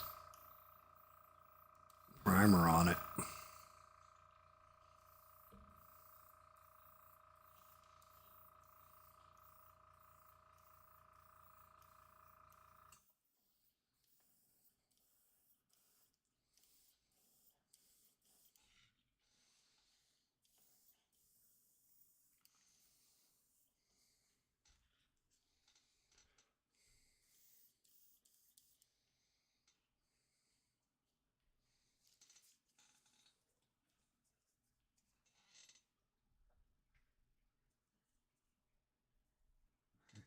Beans is like shakes head. And Bob's like French girls are kind of freaky. Bob, you were in France? I thought you were in like Italy. Didn't they throw you through a window over there? Is that why you got thrown through the window? Talking to them French chicks saying like, voulez-vous coucher avec toi, ce soir?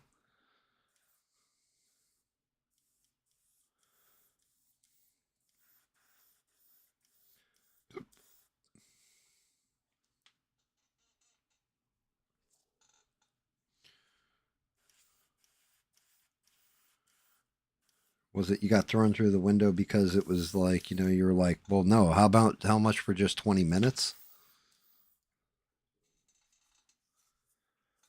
Oh, I need to hit any more of this green. Take it up another notch. Let me look. Grr. This fucking neck.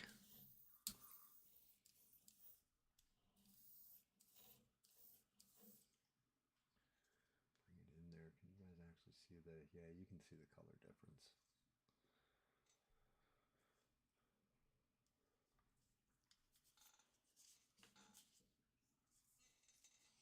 I gotta get better with that putty too. I can still see like lineage. It's not as bad as having the open gap that was there, but it's still there.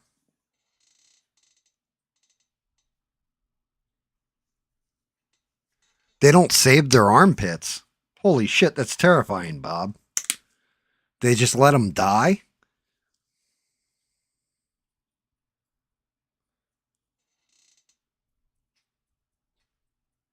And you're right, it's not all, it's never all. In Bob's world, it's all. Bob says all, he means all.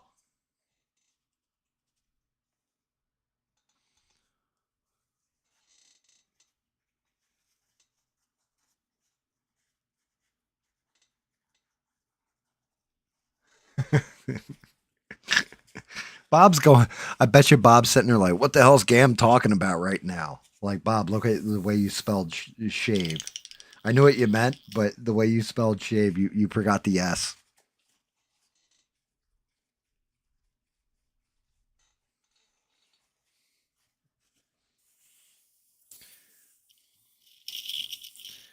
American girls are 400 pounds with 7 kids and EBT cards.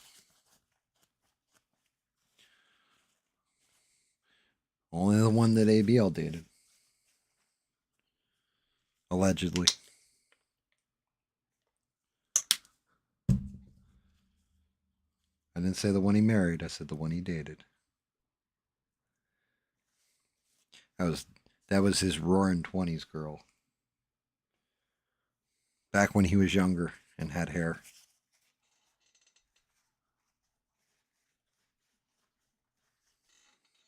That's harsh, but not exactly inaccurate too.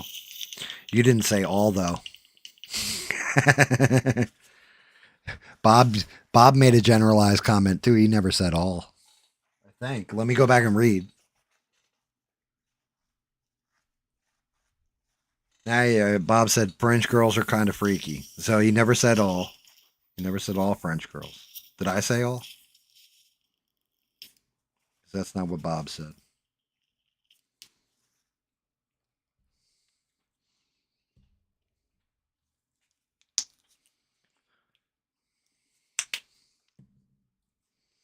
Now, I'll tell you what. You want to see real freaky girls? I'll tell you where you go. So if you go to the traveling circus, they have this whole like little side thing. It's called the sideshow. And if you go in there, you'll find the real freaky girls. You'll find the two-faced dragon woman, the bearded lady. Spoiler alert. It may not be a lady.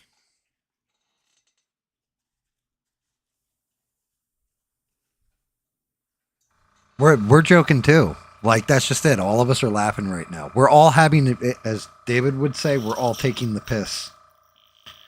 And not in like one of those ice-filled troughs like you'll find at a stadium.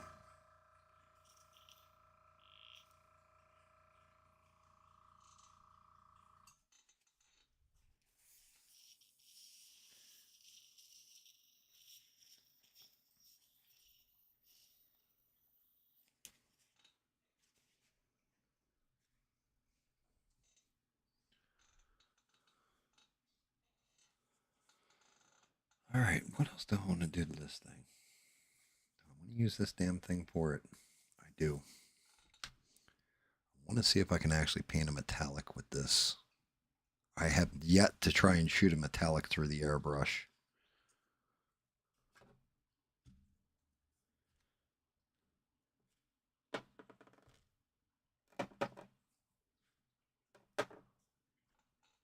Move them over there before I start refining them. I do want to see if metallics work through here.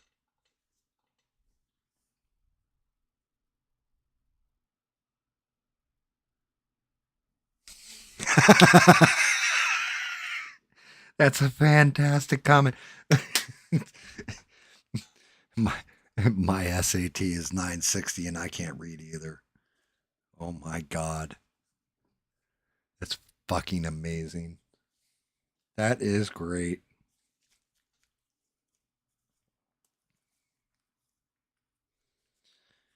Dear Lord, you want to talk about the comment where he, like, I wonder, I'm going to have to find the clip eventually. Maybe I'll show it on Thursday. But I would like to see the clip and see if, like, his face just does the, oh, what the fuck did I just say? Oh my God. Sometimes you'll get that politician that says something, they're like, oh, why did I just say that? Like Joe Biden made that face when he was like, black kids are just as, or poor kids are just as smart as white kids. And then had to amend it. But like the face he made when he first said it, he was like, oh shit, what did I just say?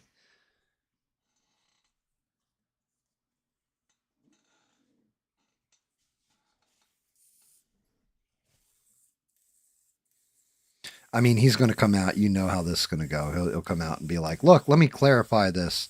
I meant it like, as a joke, or, I can't read. That's what I was saying, is that I'm like bad at English. Yeah, that's the ticket. Yeah, I'm not sure if I'm feeling this way this thing's layering in gold. I think I might be better off just painting it. It's kind of runny. I'm getting nice sparkle and everything. Go through it again. Gotta let this shit dry. I can kind of hit. Guess I can kind of hit these. I just gotta be gentle.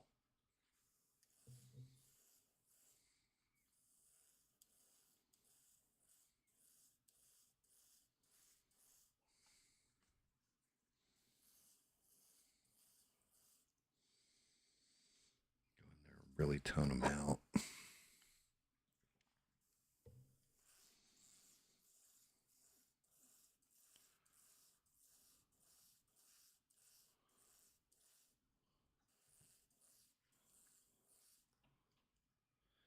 I mean, it's coating it, but yeah, that's definitely like that's some runny ass shit. It's not coating it the way I want it to.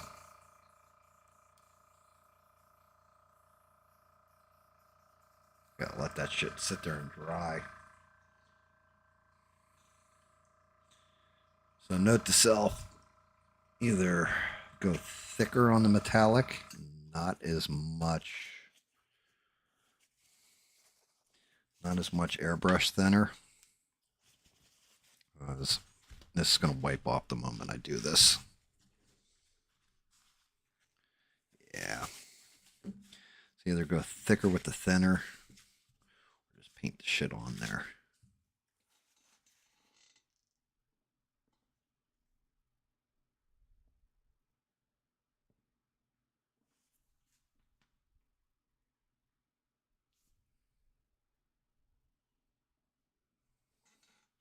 I mean, yeah. Well, technically, and that would be correct because he also would have earned that thing off the taxpayer's dime. So, yeah, you're in a way that would kind of be at least honest. Not saying it's not insulting. Definitely honest, at least, though.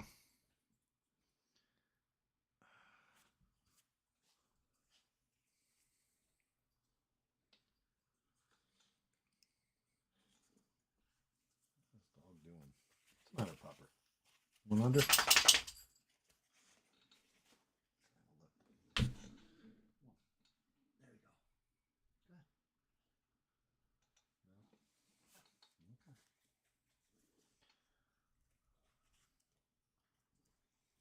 Oh, yeah, that's not good. There it goes. Blow out the air.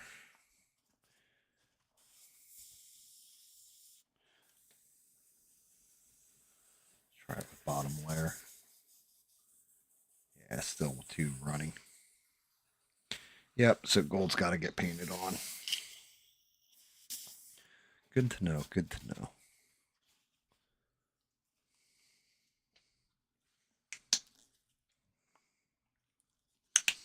Need to hit a yellow overtone on this shit too.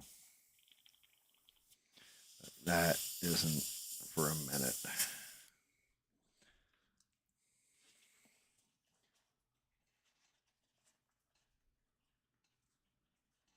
You can tell he realized. Yeah, there you go. That's what I needed. I needed that. Oh shit. Matter of fact, I don't know why I have gloves on. Now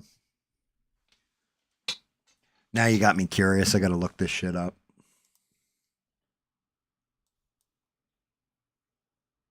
So, do some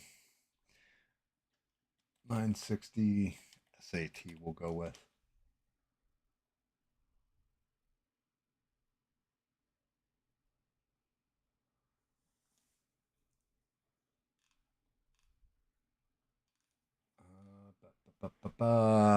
I don't know what that video is under. Let me look. I should have Discord up. I do.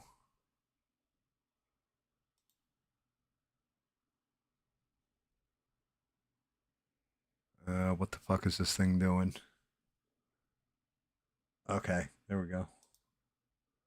I got it. Let me open it. Get closed. I'm not trying to impress you. All right. I just got to turn it on here and should be able to share this.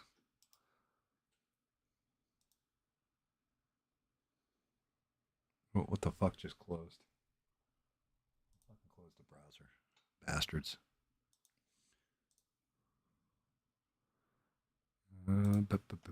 Sorry, guys.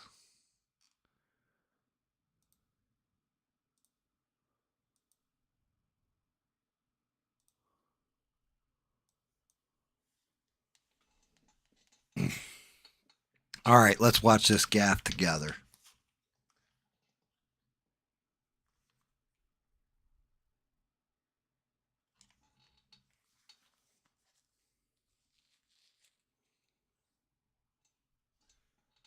You guys seeing? Yeah, looks like it came up. All right, here we go. I'm not trying to impress you. I'm just trying to impress upon you. I'm like you. I'm no better than you. I'm a 960 SAT guy. and I'm not trying to offend anyone, trying to act all there if you got 940. But literally a 960 SAT guy. I cannot, you've never seen me read a speech because I cannot read a speech. Maybe the wrong business to be in. So it's not so much Newsom, like the look on Newsom's face, right? Because he's obviously fucking nervous. He looks nervous. The reality of it, and the funny part to me with this, is the look on the guy who is sitting across from him's face. Hold on, let me go back to it real quick. When he says that, the look coming from this dude's face, like, look at this guy. He's just looking at Newsom like, what the fuck you say, motherfucker? I'd bitch slap you if I could.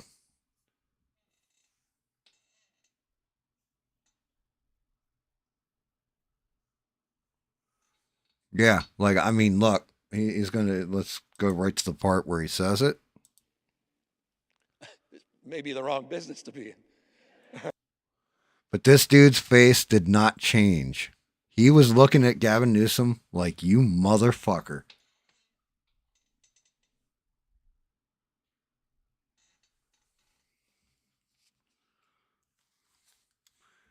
Like, he's got that look I've seen this look on a guy's face before where they're like, N word what?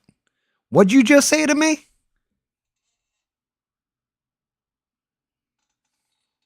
Like, motherfucker, we will whoop that ass of yours. But yeah, he can't because, you know, it's Gavin Newsom. He'll get in trouble.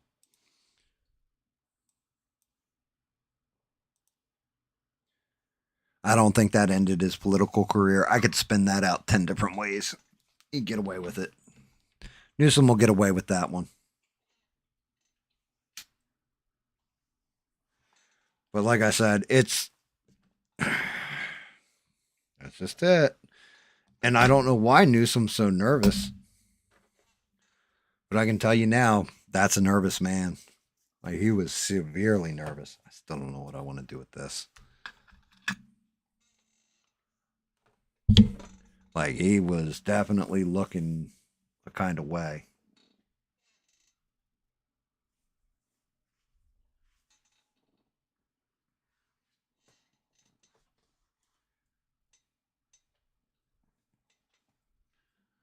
He looked pissed off.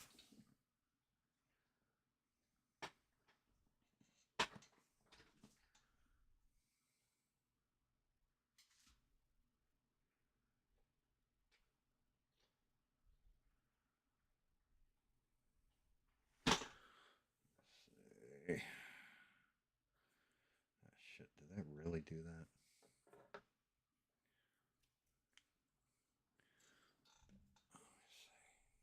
Yep. Just need a little bit of this and a little bit of that.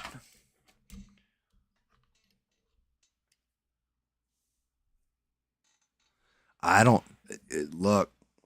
No, because of his government position, you can't exactly strangle a motherfucker no matter what they say when they're high political office like that. You'll get locked up and chains thrown on you like you were Dumbo's mother. Like you can't act a fool, as they say. That would not work out well for you. But yeah, I could tell by that interviewer's face he was not amused. Like, regardless of whatever message, like if Newsom meant it in a derogatory way or not. I don't think he did. But Newsom looked nervous. And like I said, I'm not used to seeing him look that nervous.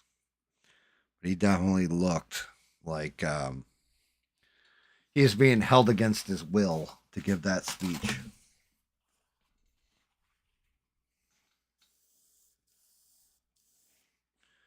I don't know what that look was all about, but yeah, he definitely had it. Let's see.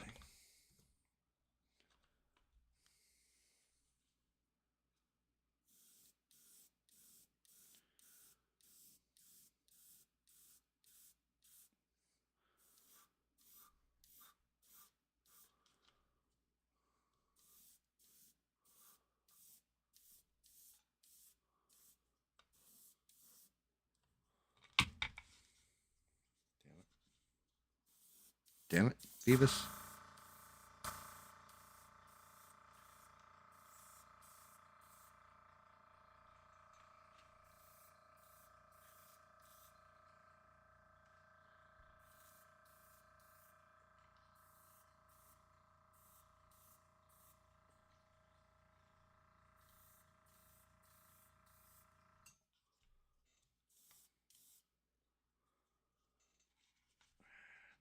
What? How's that back foot?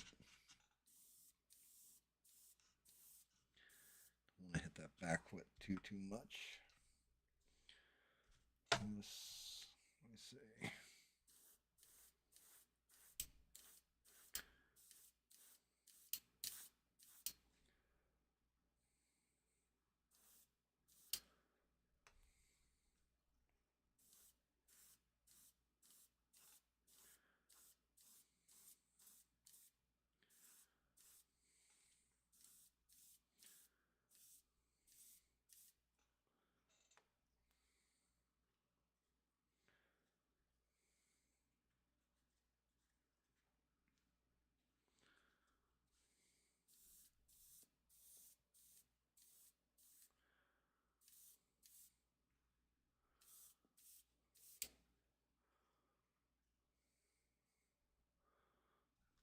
Got that.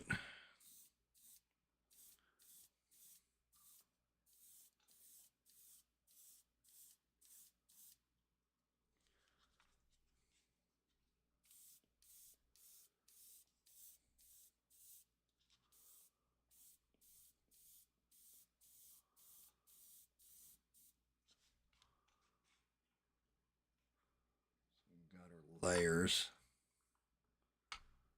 Very nice. Very evil, very nice. Where the, oh, there it is.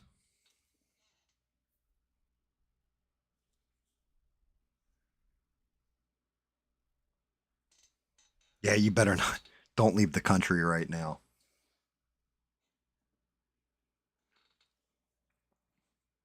I can just see the news coverage. We've got live footage from the Carnival Cruise Line that was headed to Mexico, where a young woman, approximately 5'4", is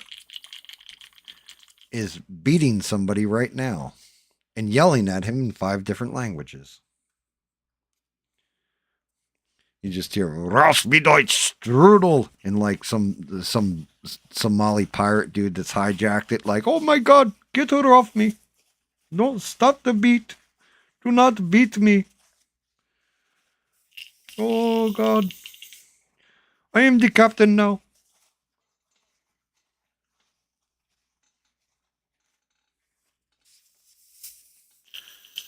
It's okay if your boat gets hijacked. I know a naval guy who will come rescue you.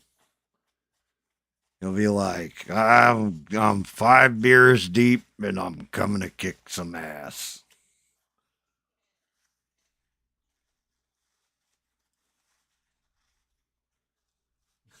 Refried beans is the captain now. I speak 17 languages, but not Spanish.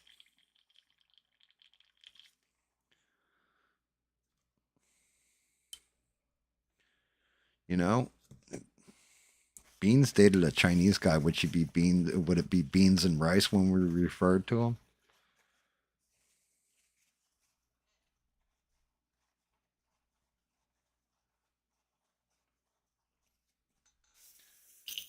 Just asking, you know.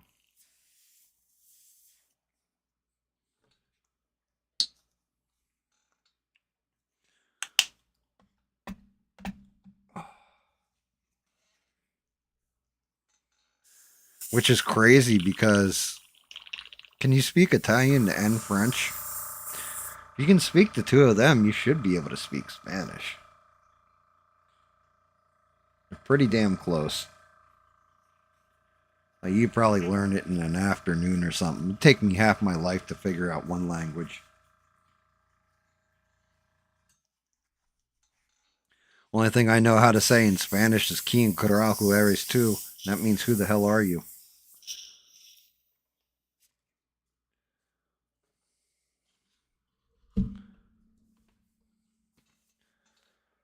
All right. Let's get in here and get to work. Can you guys see the color changes or no? It's hard to see because of the light. Yeah, it's definitely difficult to see because of how bright the light is. So that looks like, let me turn down the light a little bit. Yeah, now you can kind of see them.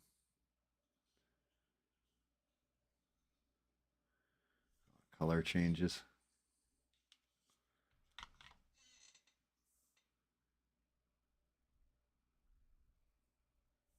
I never expect anybody to remember my birthday.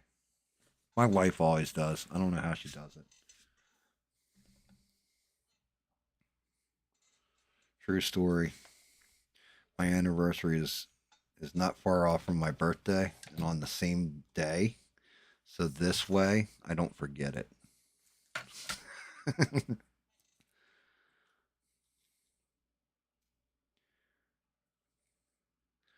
I am terrible with remembering dates.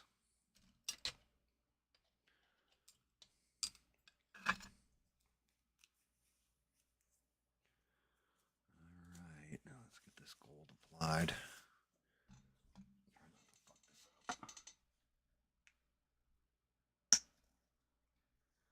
Dude, Japanese. It's confusing. I mean, it is, and I've gotten better since watching anime. Really, why when I started learning a little bit of Japanese, but man, it's confusing.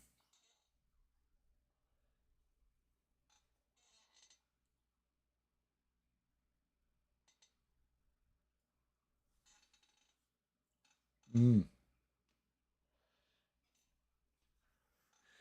I remember the 23rd and the 24th mainly because the 20 and not because they're anniversaries or anything, but they are because the 23rd is when I send my email message off to Berserk, B3D Zerk.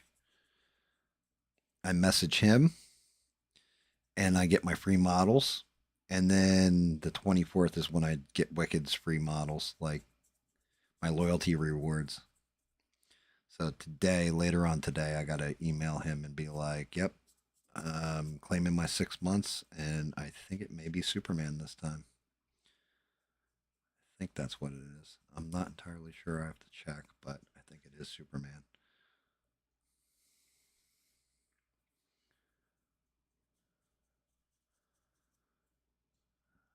Can't remember what Wicked's was, but it was something like Moon Knight.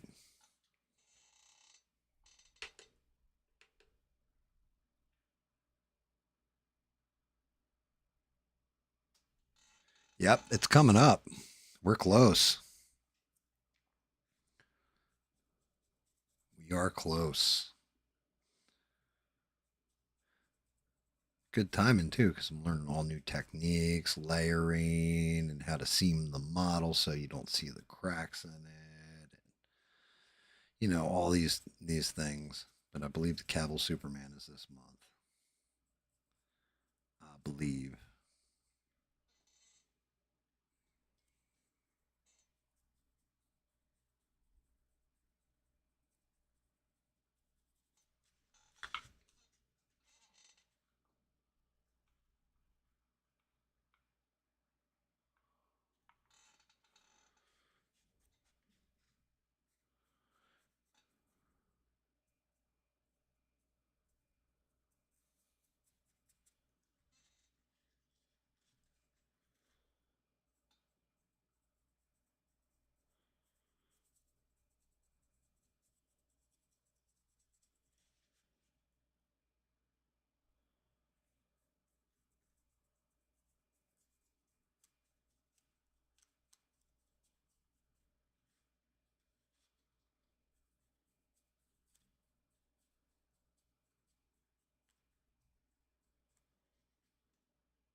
I got real quiet.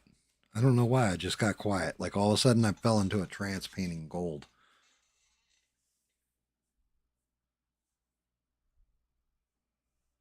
May the fourth be with you.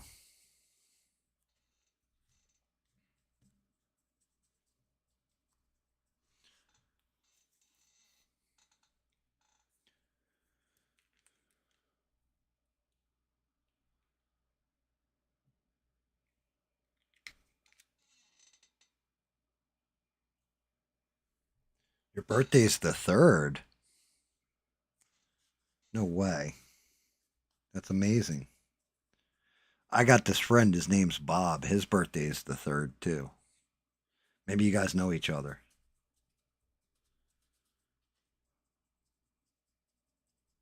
What are you doing on your birthday, Bob?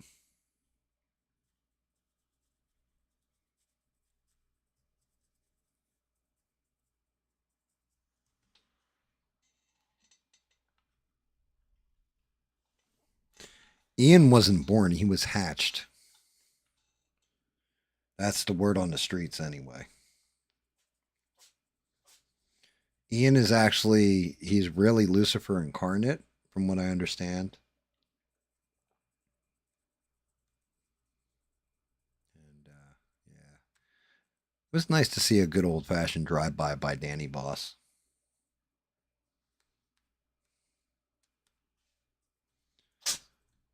interesting to see. It seems like we have to have one British person per show. That seems to be the trend. My favorite was Bob being drunk and calling David Danny.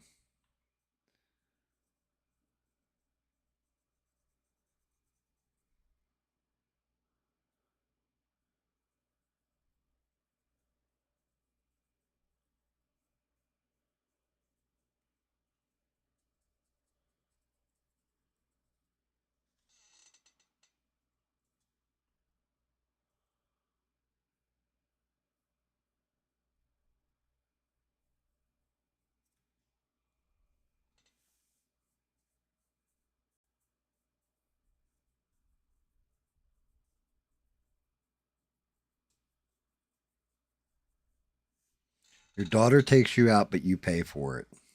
Well, that's interesting.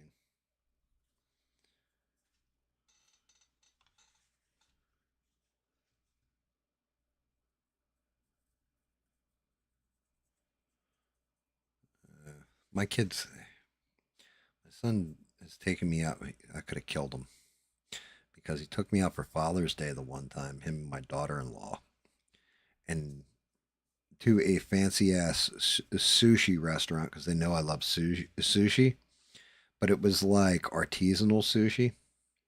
So it wasn't just like your typical like sake house or something like this where, you know, this was like, here you go. Here's 3 pieces of tuna roll, different ways. And I mean, it was delicious. It was like, that's $32. Like, what the fuck? And like, the shit's like this big. You're like, what? Wait, what? That's it? Just one shot? Yes. Well, it's gourmet. It's for the palate. My son has a tendency to eat for the palate, not for the stomach. He's a man of refined tastes. Unlike me, who's just like, nope, fucking give me the whole fish for that amount. You fucks.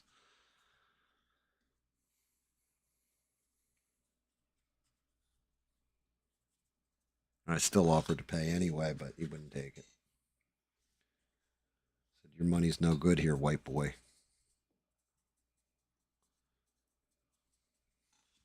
Speaking of calling people white boy, I started watching started watching Vikings again, and I don't know how many people in here have seen the show,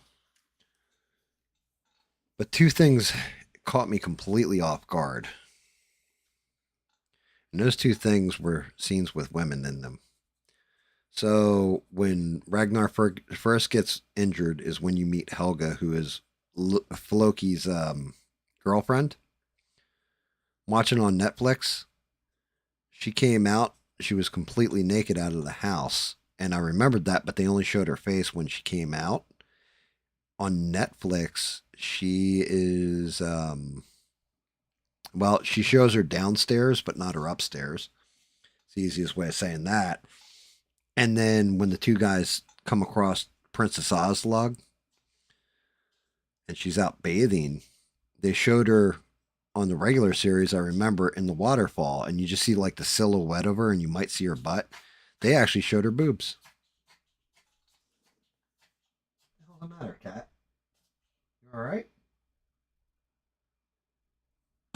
Hairball or something? What the fuck was that? Better not be seasoned and dying on me. I'll kill you.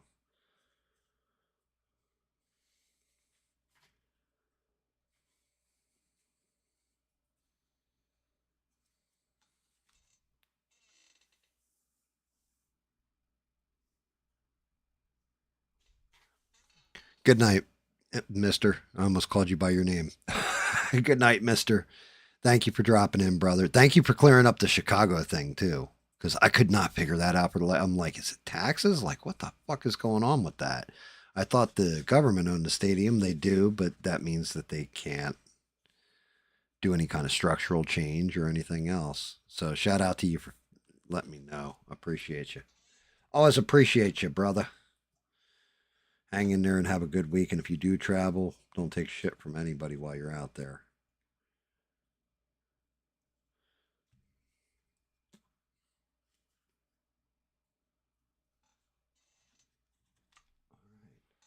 think the gold on his belly's ready to roll. Let me make sure. Yeah, it is. Tighten up this.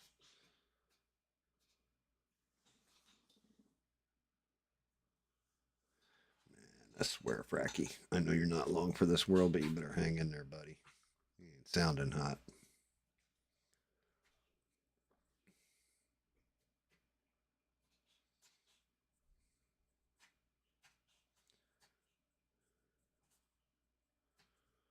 Check on him real quick.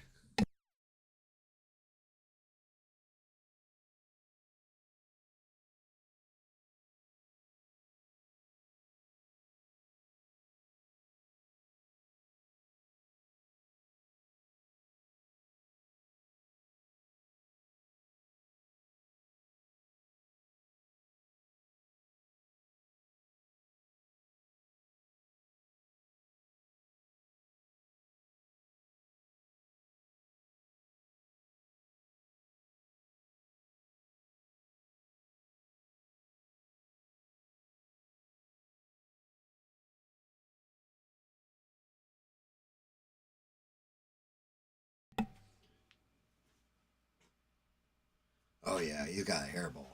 I think that's what it is.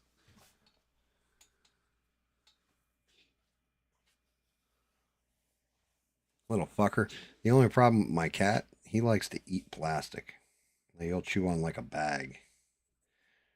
And, wonders why he's coughing up hairballs and stuff.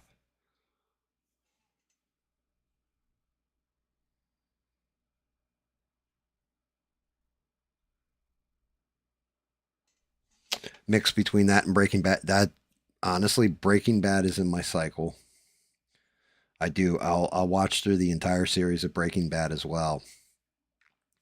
But I'm at that point where I'll put shit on in the background when I'm gaming or whatever, when I'm solo gaming. So I'm like watching it and listening to it at the same time. But Breaking Bad is definitely one that's in my cycle. I tried to do Better Call Saul. I watched through the entire series.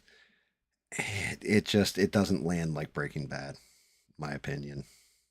Like, it's a good show, but Breaking Bad was damn near perfect.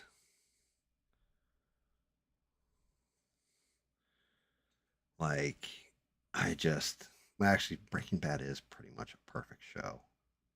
I can kind of say that. But yeah, Vikings is one. The Wire.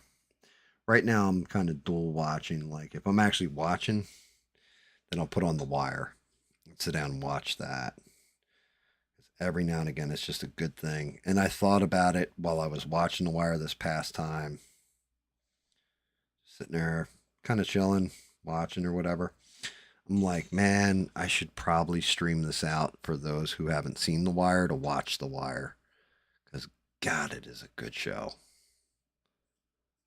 Just unbelievably good show. Yep. Bob's on Discord. He's 5.5 in. Everybody get ready. This is going to be interesting. Let's go for Bob.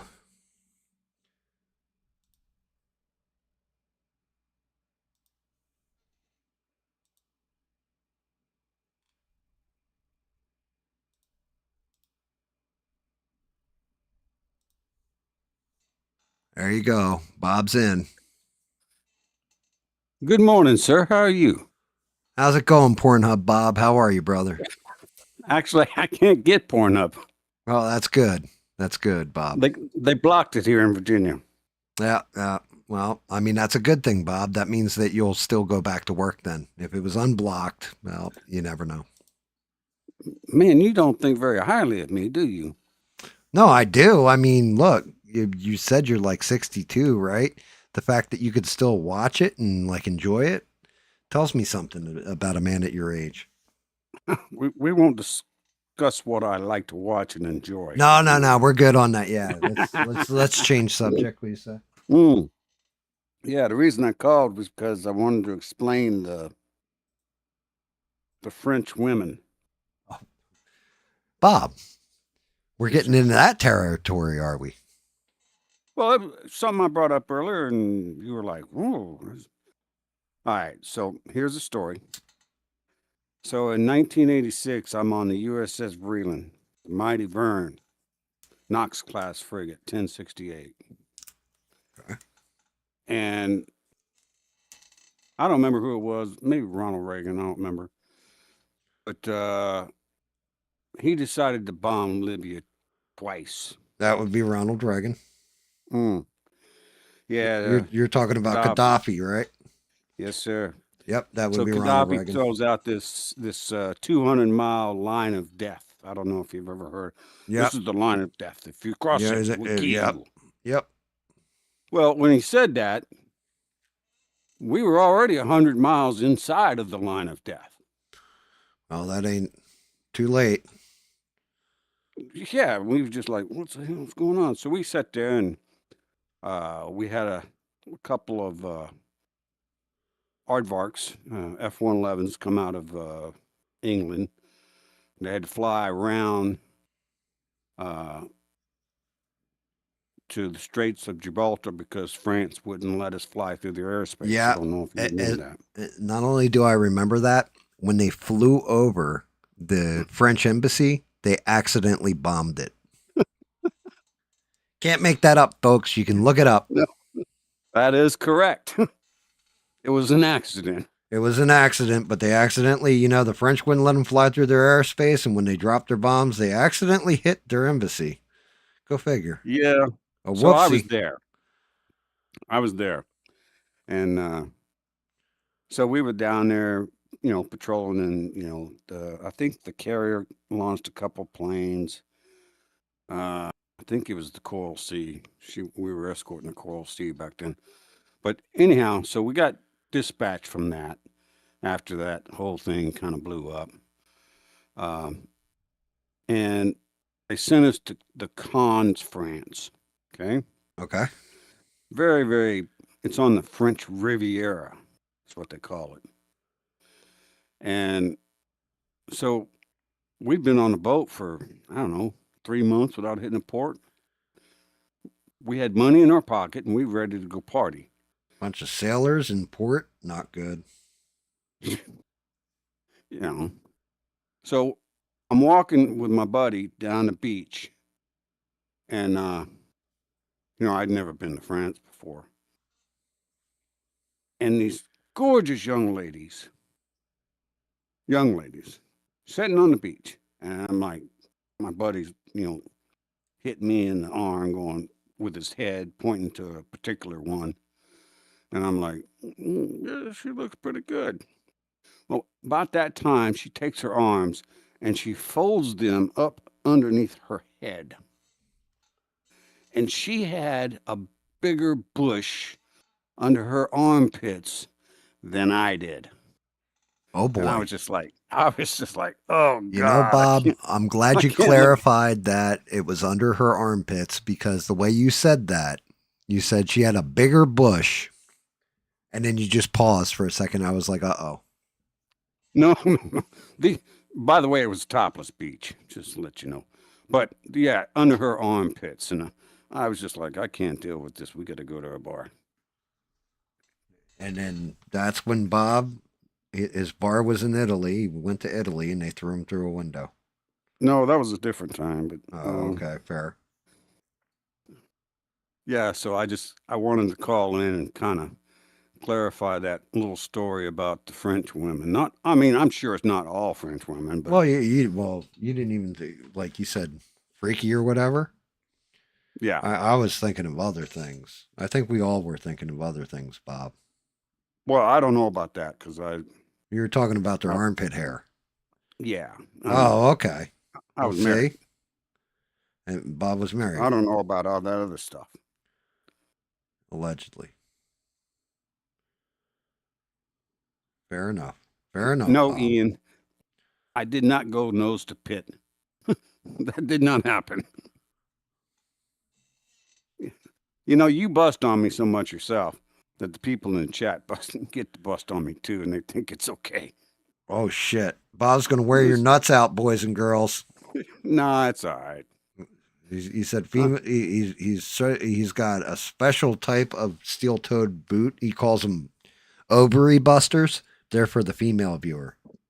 Negative. I've never hit a female in my life. Well, technically, you wouldn't be. It would be your boot hitting. You see, Well, I guess you you're know, correct there. yeah. Think about it. You know. Well, I do have to say there is an exception. There was one exception in my life where I had to hit a female, but she was asking for it. Bob, I told you enough with the kinky stories, buddy. No, that would have been a step bitch. Oh God, the step bitch. Mm. What the hell's the step bitch? My stepmother. Oh, I got you. She deserved it too. But anyhow, that's a long story. But I just wanted to call in and clear the story about, the freaky French women. Yeah, I mean that definitely clears up a lot. Not that it was going to keep you up at night. I mean, well, hey, some of them stories.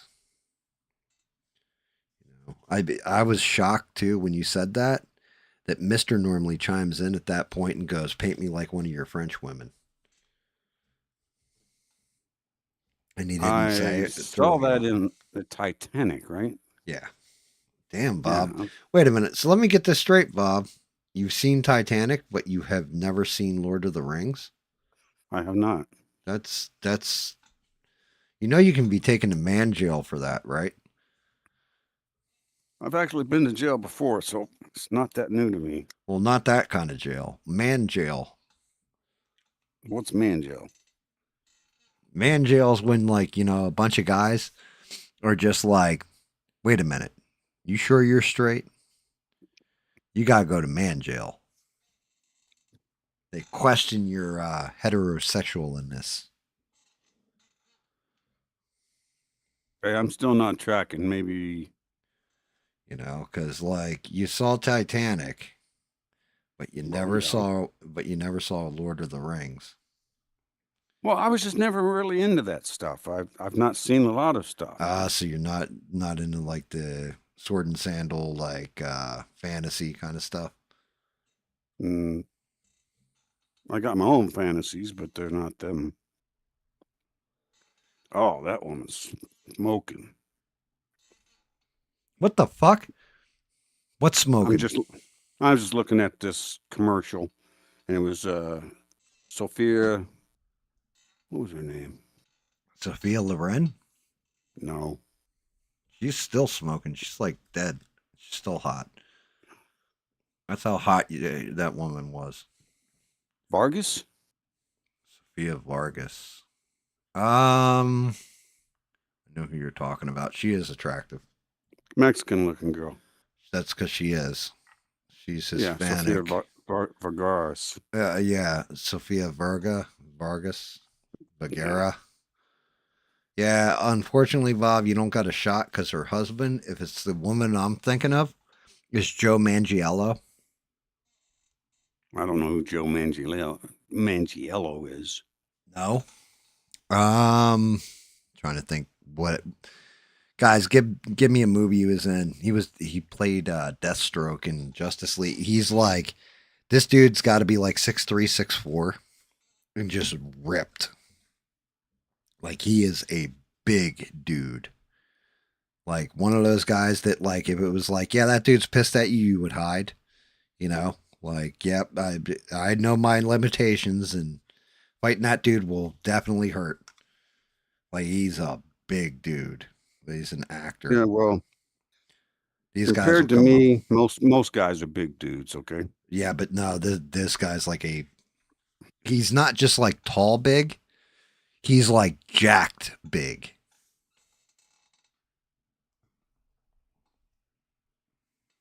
Jacked big.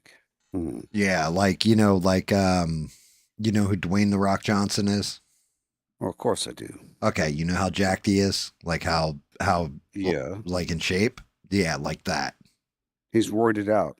Yeah, but this dude isn't roided. It's not you can tell the difference, and it's natural. And he's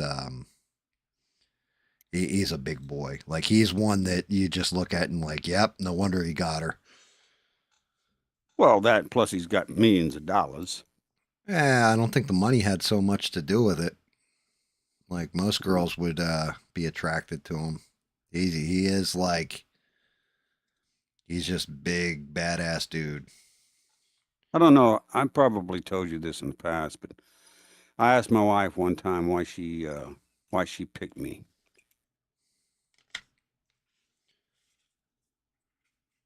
Have I told you that? I don't think you did. You never told us why. Well, she was the prettiest woman on the boat, bar none. Right. And she picked me.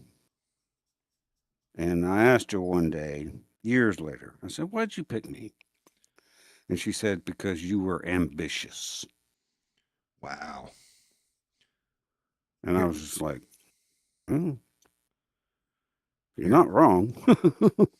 I mean, my wife picked me because I made her laugh. Well, she liked that too. I'm actually, sometimes I can be a little Humorous. comical. A little comical. Yeah, me, I used to do the whole thing is, and because I've known my wife my entire life for the most part. Well, not the entirety of it, because there's a good 10 years missing there from that relationship where she lived her life, I lived mine, or whatever. But when we were in grade school, and I'm going to say it's got to be 89, had to be like 1989. But Batman had come out, the first one with Jack Nicholson and Michael Keaton back in That the was 80s. the only one I actually liked. So Batman and Michael Keaton was Batman and Jack Nicholson was the Joker. And Joker did this one dance when he was killing the mob boss. And I used to do that all the time. That and the Beetlejuice dance in class when the teacher's back was turned and she was in class with me. Used to make her laugh her ass off. One of the funniest things that she still remembers, well, actually, two of the funniest things. One, you know how, like, somebody lets one rip, and, like, when you're younger, especially with guys, if they got a girl they're trying to impress, they'll like, hold it in till they die. Yeah. Right? Like, they're not going to let it understand. out. And sometimes if they can't, can't contain themselves, they'll let go of an SBD, a silent but deadly. So we're in class, and teachers at the blackboard and everything else, and this dude, his name was Dennis, right? He lets he lets go of the SBD. He couldn't control it, and this girl that he really, really liked was sitting in front of him, and I'm sitting next to him.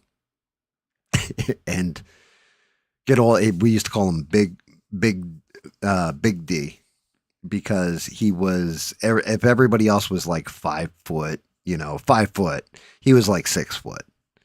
He was like taller than everybody else. So we always call him Big D. And out of nowhere, like, he lets us, you can tell, you can see the sweat beads on his brow, everything else. And he lets it go silent but deadly. And he's like, oh, like, got away with it. And out of nowhere, my wife was just like, everybody in the classroom stopped, turned, and looked at him, and his whole face, like, it was like he died on the spot. Like, you took his soul from him. Because I scream out the top of my lungs, hey, everybody, Big D farted. And, like, the girl turned around, started laughing at him. Like, everybody, like, the teacher looked back at him, started laughing. Like, so that's always one of the favorite memories. And then the other one was, we had this one teacher, her name was Mrs. Engstrom, taught English or whatever. And I'll never forget, she had that big 80s hair, but she had like real curly hair. So it was this giant, she looked like she had a poodle sitting on her head, right? And a big old butt. I'll never forget, she had a big old butt. Well, she's going around and we're taking a test or what have you. And somebody called her over right in front of my desk. And she like bent over in front of me to help this person answer the question. We're all supposed to be quiet because it's a test we're taking. She bent over. I was like, Man, she popped up so fast, and the entire classroom was laughing like, Miss Engstrom farted. But like my wife has never forgotten those little things that I would do that would just crack her up to no end. And Yeah, like it's just one of those things like you, women like you for weird reasons sometimes. yeah. There's no accounting for women. They're a strange breed. There's no doubt about it. But now my wife grew up in Palmdale, California, and I grew up in Oklahoma. So there was, Oh God, uh, yeah, that's a hell of a difference, Bob. yeah, Just a little and one. yeah, her dad hated my guts. Yeah, you've told us that. Yeah, that's all right. It doesn't matter. Anyhow, I just wanted to call in and tell you, kind of fill you out about the story Well, yeah, I mean, with the French women. I'm glad you explained it because the way you it was phrased and everything else in chat. I know all of us were like, "Damn, Bob! Like, what'd you do with the French girls?" Threw us off there. Like you're Well, like, oh, yeah, like the French if I girls are freaky. Like, oh shit, Bob, were they like hanging from chandeliers and shit, if throwing I'd have little? done anything with the French girls, I probably would have given them a shave and a shower. Yeah, I mean, But you had me that was thinking. back then. They may be different now. I don't know. You had me thinking that you like dressed up in like kind of sun god type robes and were sitting there and having them throw little pickles at you. I'm not even sure what you just said. Don't worry, the internet knows. The internet knows. Okay. Well, we'll let the internet figure that one out because I don't know what that was all about. But anyhow, I wanted to call in and let you know why I said what I said. No, you're fine. Now Yeah, I was Beans has sitting. clarity. She feels better. Don't you tell him you feel better, Beans? I don't know. Did she say she felt better? She forgot her headphones today, so Yeah, I had to take my dog out earlier because he wouldn't go out without me in the snow. oh man, I'll like it was 80 something degrees for the past 3 days here, and today it's nothing but wind and cold. What the fuck happened? Like, make up your mind, weather. You're south of me, right? Hell yeah, I'm in Yeah, South Kakalaki. I've gotten in a lot of trouble down there before. But yeah, we probably got about, not much, about 2 inches. But the dog does not like the snow. No, why not? Well, I can't say that. My dog doesn't like the snow. But yeah, I'm calm. I'm actually kind of calming down about my freaking electric bill. Tried to tell you, brother. Like that. Tried to tell everybody. That's AI. Get used to that because if they build an AI data center near you, this is what you're going to be hit with. This is how that's going to work. You are going to pay a whole bunch of extra money out for the privilege of having that AI data center. So some asshole can make memes on the internet. Well, I was online checking stuff out, and I ended up on some sort of Reddit post, which I'm not on Reddit normally, but I ended up somewhere. Somehow I got on there, and this guy was he was screaming because his electric bill was like $1,056, Dear Lord. and yeah, for 1 month. What? How? I don't know, but it made me feel better, to be honest with you, I guess so. I mean, because How do you have an electric bill that's that much? Well, my bill's normally my electric bill, and I've got an all electric house. And normally my bill's like $220 a month. Okay, fine. And then I got the bill in the mail yesterday, and I opened it up, and my son thought I was going to have a conniption. Dear I'm like, Lord. I hadn't even been drinking. That'll make you drink. Well, no, I have a rule. I don't drink until 9. That's good rule. I was pissed. And then because it went from like 220 to like 468 or 470, something like that. Bob, did you see what Bean said? Bean says she shaves once a week. You can call her Bush Light. That's funny. Okay, Beans. I'll call you Bush Light. Oh shit.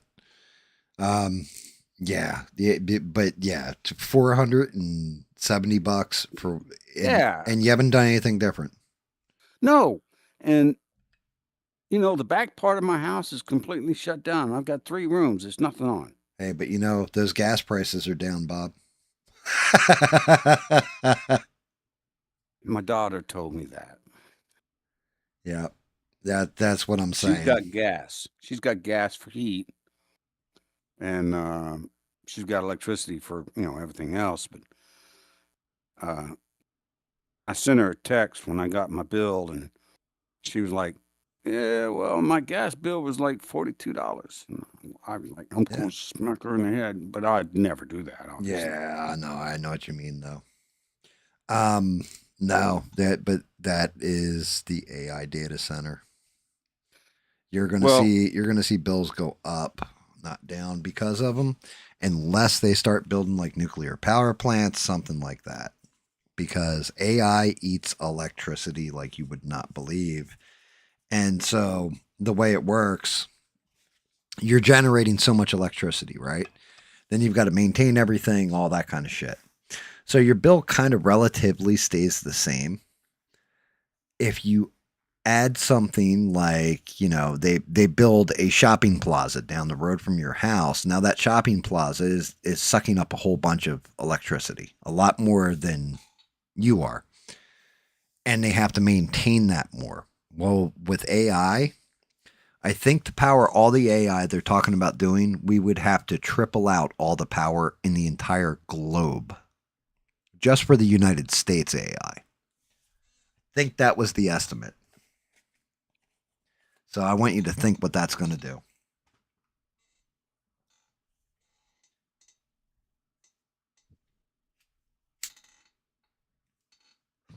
Not good, Bob. Okay. Not good. Well, it's not good, but can they just put them in a different state? No. Why don't they put them down there with you? They put them down here with me, and those prices go up like that, people will shoot, like, people will just open fire on those things. Like when everybody starts going, why is my bill so high? And the electric company comes back, oh, well, the AI data center, you'll have people like firebomb those, that you'll have the Klan show up and burn a cross on the lawn. Like it's the South, for fuck's sake. And like it'll be black guys in the Klan hoods going, we're with you, brother. Because they don't do shit like that down. They try not to do shit like that down here on purpose. Because there's a big time policy of fuck around and find out down here. Where, you know, like Lockheed, that was Nikki Haley. She had brought in jobs for Lockheed, and I can't remember what the other one was. She brought in quite a few jobs when she was in office. Like, believe it or not, Nikki Haley, terrible candidate for president, fucking amazing governor. She was fantastic. Like, kept the state clean too, right? I don't know. I mean, that's a matter of opinion. Yeah, I think she was. But she was interesting. Like, as a governor, she really was good. McMaster's the new governor. He's not bad at all either, especially when like crisis hits and all that stuff, he doesn't fuck around. Like when COVID hit, that was McMaster's in there. He came right out. He was like, the government's mandated. We're shut down for, 14 days. And that's what we're going to give them. And that's day 13. People started opening their businesses. Yeah, well, our Good governor's completely screwed us. Oh, yeah. Yeah, a couple I of you mean, guys she have told me raised that. taxes on everything. Gun taxes, property taxes, I mean, everything. And she didn't, when she was campaigning, she never said any of that crap. She was the, what do they call it? The moderate Democrat, which I don't know if one exists anymore, to be honest with you. And everybody around here is, they're really kind of pissed off about the whole thing. Yeah, well, why wouldn't you be? I mean, I'd be furious. Yeah, but what you gonna do? You got to pay the bills. I mean, you do, but doesn't mean an executive down there can't have a bad day, Just saying, Yeah, that's the difference of living in the South and living in Virginia. They'll put you in jail for that there. Down here, it'd be like, yep, wait, would you go after him for? Well, he raised everybody's electric bill because of this. Yeah, so anyway, it looks like a slip fall accident to me. yeah. God, I love Just the don't South. walk down the stairs in front of me. Why would they walk down the stairs in front of you, Bob? Because they might get a boot. Well, yeah, but I mean, they should just not come up the stairs while facing you because you're short enough you can still kick their nuts. Yeah, well, I'm just saying, our governor, who I did not vote for passionately, and everybody, they should have, and I don't know how to do this without screwing things up in the Senate, but they need to take those people in and around D.C., up around Arlington and Reston and those areas up there that are still in Virginia. They need to cut them people out of this state because this state is actually a very deep red state for the most part. It's all those people up and around D.C. that screw us up every time. And they put this girl in charge, and now we're all screwed. Oh, shit. Spoiler alert for you too, Bob, while I'm thinking about it. New York is a pretty red state. It's New York City that makes it blue. Same thing here. Same thing here. So, Illinois, pretty red state. It's Chicago that makes it blue. California, yeah, it's a shithole. But beyond the fact, it usually is like little things like that's why your state is votes blue or whatever. It's usually like a little tiny thing. Yeah, well, even the local news channels are complaining about all these new taxes that we just got hit with. Well, good. I mean, And they're all liberal, okay? I mean, there's no they don't even try to hide it. They're all liberal. right. But even them are saying like, this is going to add $500 a month to this bill and $500 a month to that bill. Yep. Well, it could be worse. A lot worse. Look at New York. They're screwed with Mondami. That dude's just off the chain. I mean, look, I'm going to give Devil is doing this one. He definitely has Hochul in a very difficult position right now. And she's running for re-election. Right. Because if she doesn't give in, everybody in New York, which is the bulk of the voters, are not going to vote for her because their property taxes go up. If she does give in, everybody outside of New York, their property taxes go up. New York City gets special privileged treatment and all these free services that everybody else in the state is paying for. She can't win. She's screwed. I know my property taxes are pretty high right now. And now I'm going to be hit with like another 3.5%, 4% more. And I'm just like, for what? And now my, heating costs are going through the roof. And, I'm not doing anything different than I've done over the last 15 years. But I don't know how to fix it. I'm just bitching. That's okay. That's what the internet's for.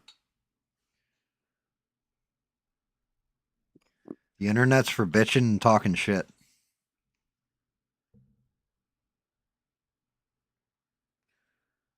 It's something you learn right away. It's not actually for fixing anything or anything like this. It's for bitching and talking shit. And by all rights, you're a veteran on top of it, Bob. You have all the privilege in the world to talk as much shit as you want. I like what Beans just said. He What? says, Mondami says he'll pay you to go shovel snow, and you only need 2 forms of picture ID and your social security number. Yep. And they can't pass the, what is that bill? Voter ID Act. Yeah, whatever that's called. They can't pass it. Yeah, she's correct. She's like, you can't make this shit up. I mean, you really can't. No, because that's how their mindset works. Because that's absolutely 1000% one of the dirty little secrets. If they pass those voter ID laws, it might cost them elections. Like I said, they're not actively cheating. They're just cheating in a roundabout way. In a roundabout way. I mean, a roundabout way. So if I don't ask for voter ID, well, I can't tell if it's illegal or it's an actual citizen who voted.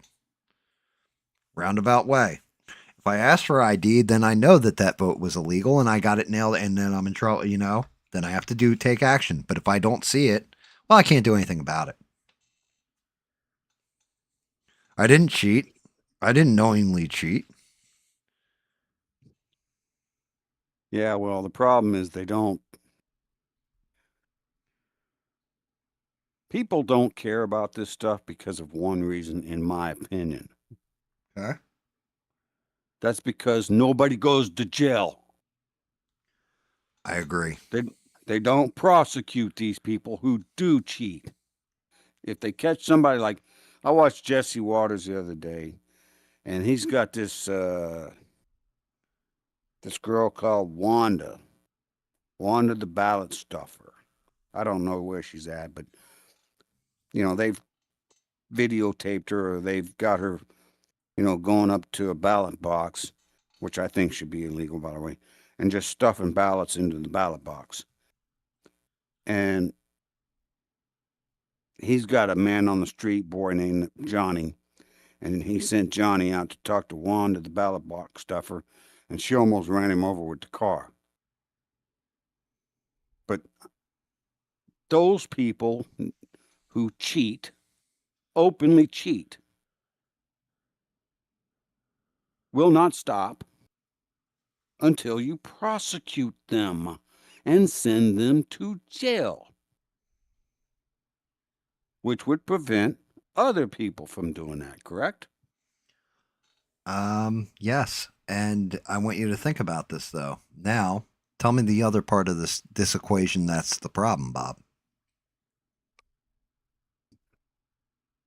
The other part of this equation that's the problem. I'm not seeing who would bring the federal prosecution?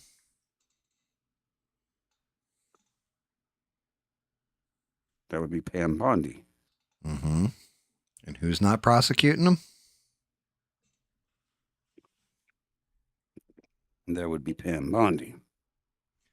Now you see the other part of this equation. So if you're ballot stuffing in a federal election, you're breaking federal election law, therefore it's a federal crime. Who brings those charges? The Attorney General, somebody from her office. Who's not doing that? Our current Attorney General. So what does that tell you? Tells me I'm confused. Tells me that they actually don't give a shit about this.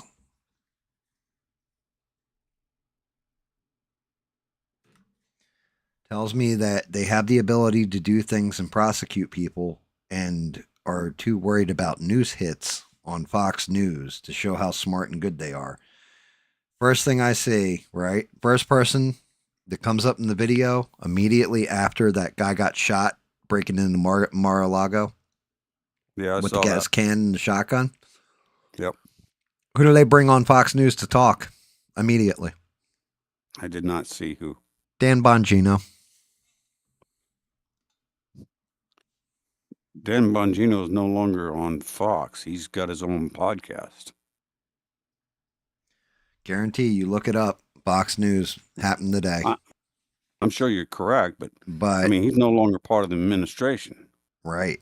But the whole thing is, so he got out of the administration and did jack and shit as far as anything when it came to the FBI while he was in there.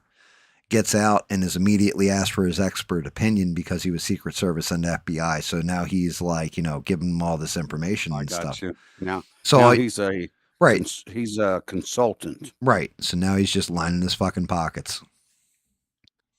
Well, that's what they all do, both sides. With my money. Yes, sir. And that's part of the problem is that it's both sides. Like, which is more evil, the Democrats or the Republicans? The Democrats, right? Just if you look at it in general, they have no problem stuffing a whole bunch of people across the border and all this, so that they'll can technically stack elections or get more seats in Congress or for whatever reason for political power gain, right? The Republicans do nothing to stop them. There's no opposition. So either the Republicans are complicit in it or they are just the Democrats, but not as corrupt. It's bullshit, Bob. Like it's the reason why I've definitely moved away from talking about politics, because you get people that get rah-rah, right?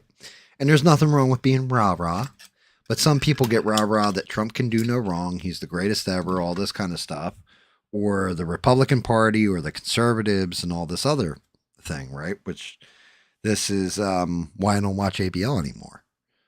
Because if you watch his shows and just look at the comments in them,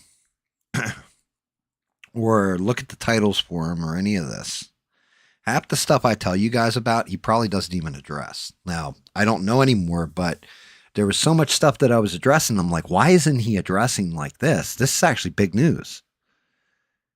And the reason why was because it makes the Republican Party, the Conservative Party, look bad.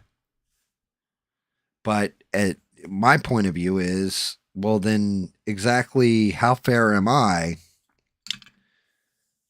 if I'm calling out Democrats for the fucked up shit they're doing? Because they're doing a lot of fucked up shit, and it is much worse than the Republicans. Just outside perspective, like just looking at it on its face, it's worse and worse than the Republicans.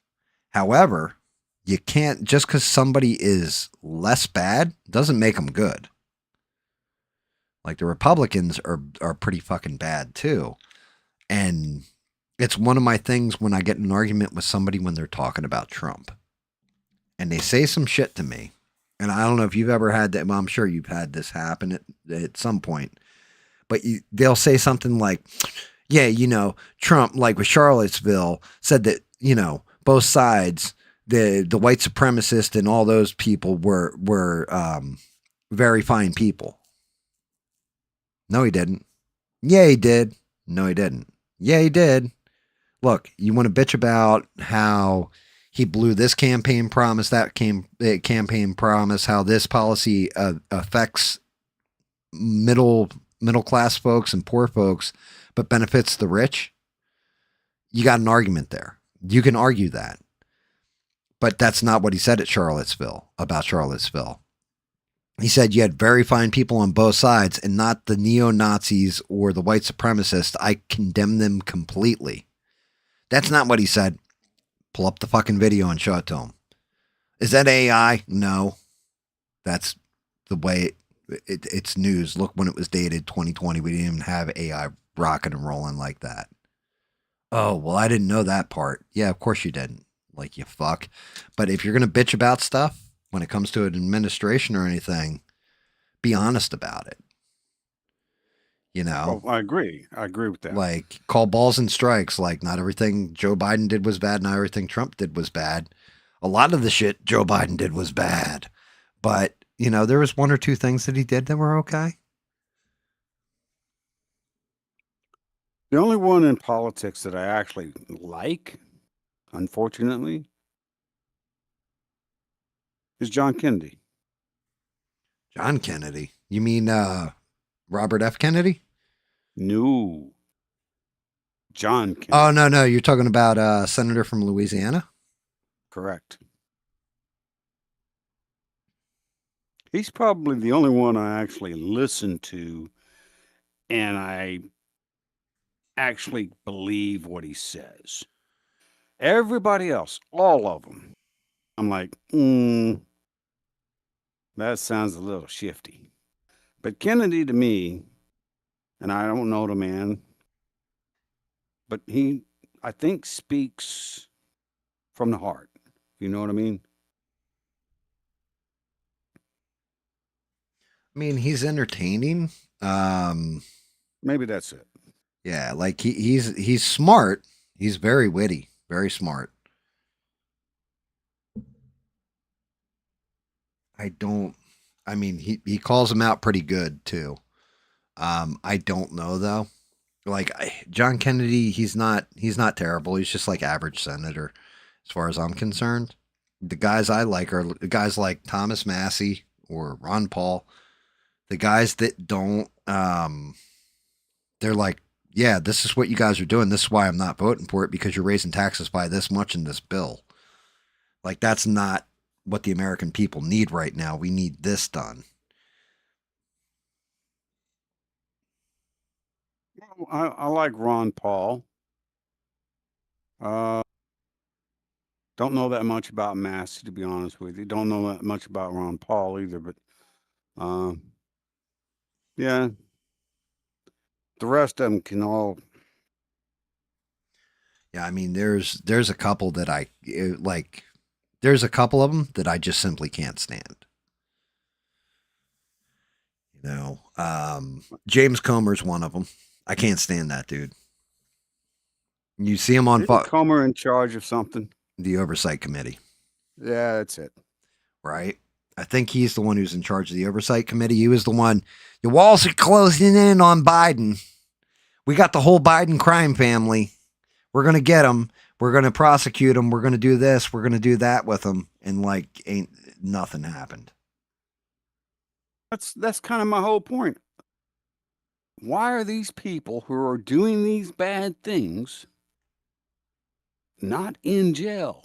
Why are they not going to court?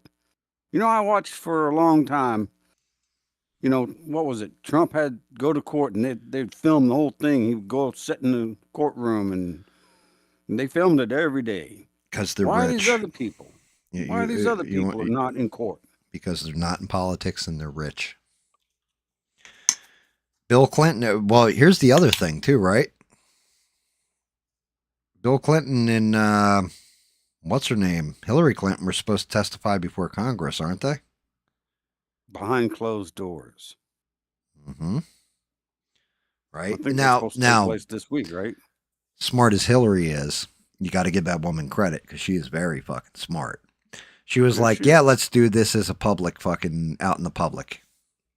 No. We need to do this behind closed doors. Well, why?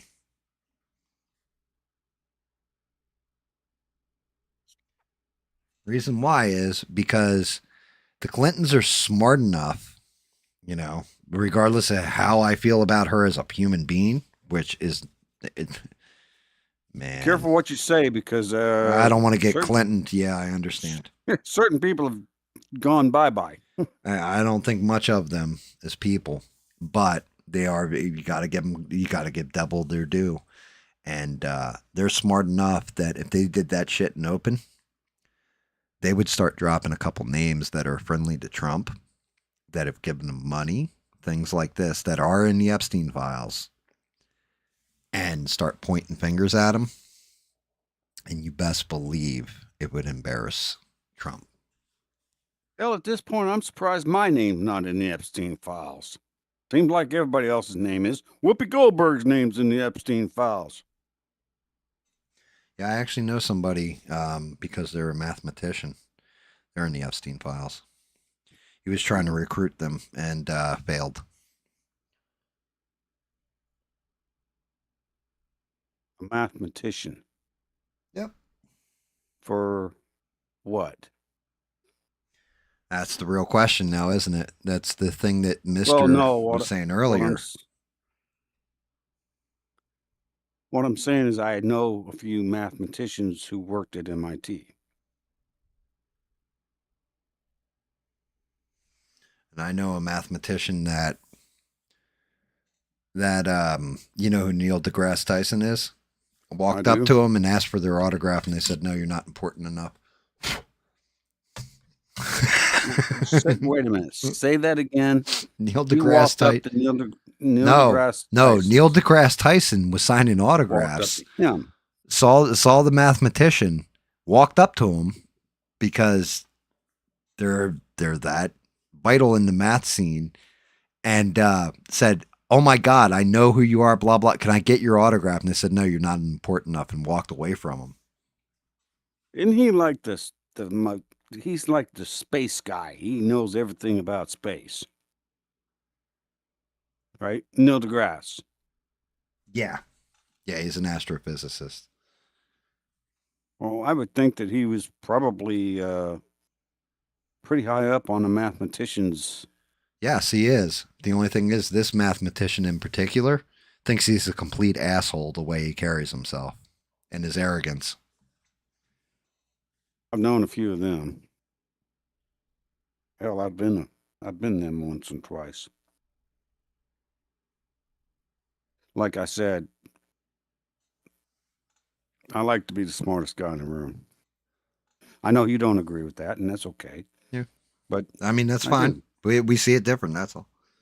Yeah, that's fine. Okay. I'm going to hang up and let you go because I'll be honest with you, I got to go pee. That's fine. That's it. No worries, Bob. I appreciate you calling in, and I'm sure Beans appreciates the clarification on what you meant by freaky French chicks.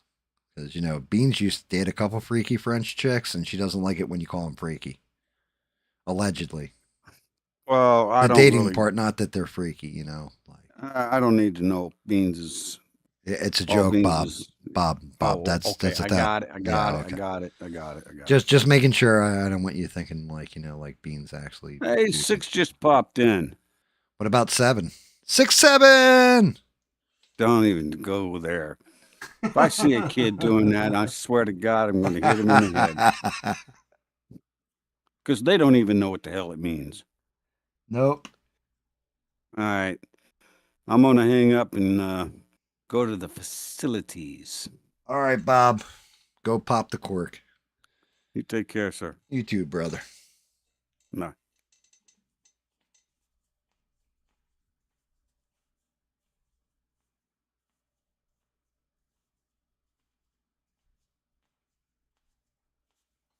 Beans is like, it's the news and everything sounds so ridiculous to me. I'm over here just laughing. I told you. Like, I write down stuff in a little notepad so that I don't forget something, like when we're on these streams. You know, in case I forget something or I want to discuss something, forgot about it, you know, that kind of thing. And I'm sitting there and I'm looking at these news stories, and then I looked at the time frame because here, I'll even show you. I'll even show you. See this top part with the X in it? Those were all the damn movie trailers that I watched on Thursday. Everything below it is everything that's happened in the news cycle since then. And just like 2 words to describe whatever the event was, and I pretty much remember, right? Like just it's memory notes to remind me. And I'm looking at it and I'm like, you what the fuck? Like there's like 5 other things beyond this. Like what is going on?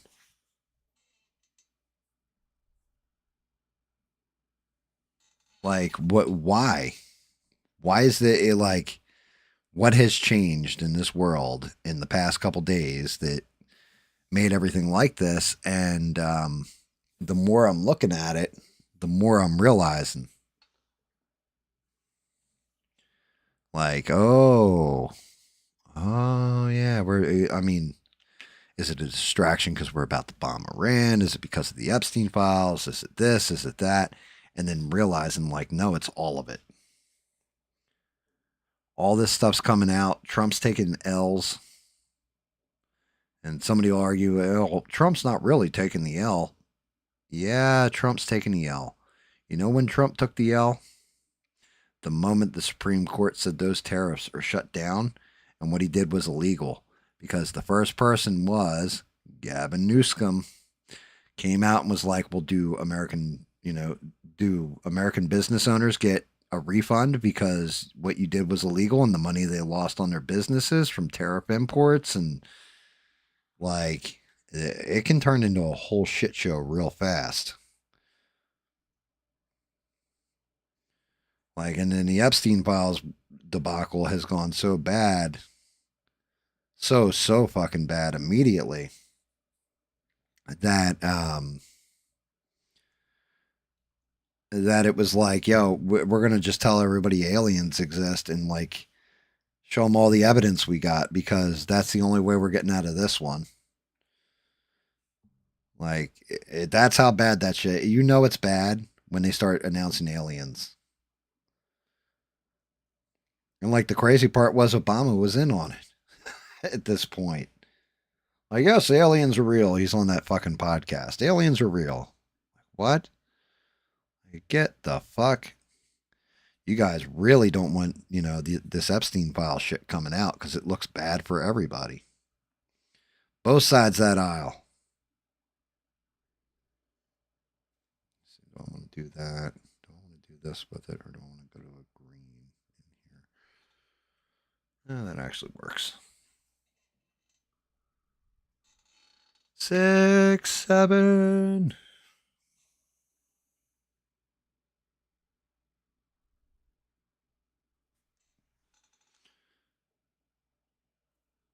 Waiting on your next banger there, 6. Watch you beat the drums with a mask on. Shit, this one is going to be a hard little cutout.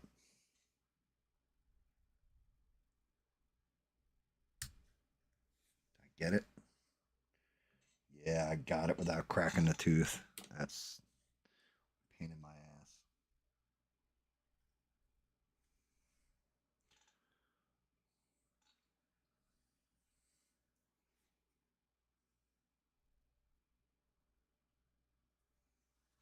Matter of fact, I pulled that little tiny piece out on the brush. Guys all went quiet in the damn chat. Bob came in and was like talking, and everybody went silent.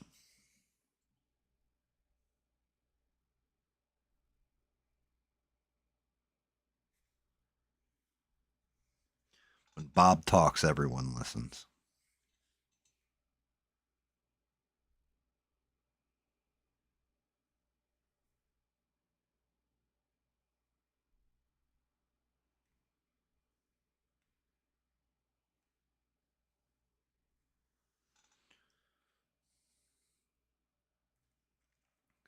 God.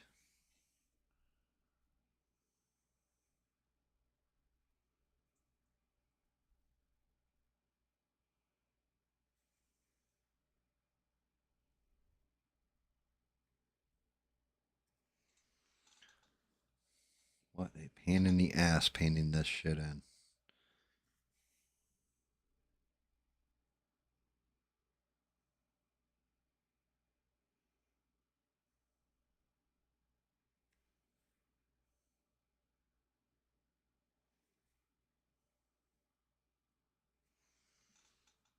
Let's see, did I got this one little tiny spot under this friggin' tongue.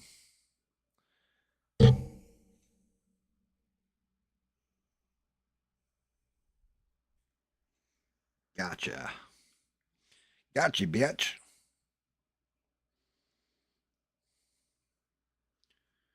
All right. Let's take a look. How's his face coming out?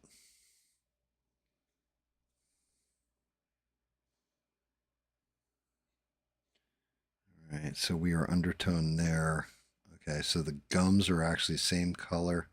Tongue's a pinkish.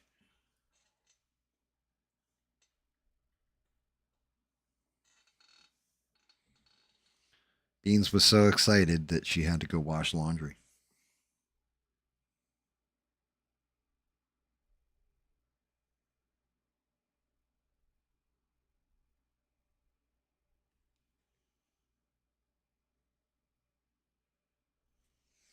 I was actually debating, I was telling David this too earlier, debating doing painting streams where they are just videos of me painting. David was like, "Yeah, I don't think it'll work. Like, I think you need to do them as live streams." Yeah, shit, okay. I mean, I can always cut them down after the fact, but I was talking about like, then I can just grind these things out because I'm watching guys like hammer stuff out in like 2 hours. Like, if I wasn't running my gums and actually just painting the whole time, paying attention to what I'm painting, then probably be like 3 hours or something like this, for most stuff. Unless I have to do like prime and putty and everything I did with this guy. Which that belly's about to go on, and I am feeling like I probably should. You know what? I kind of dig that line though, but maybe I'll glue that together and UV it real quick, gold it.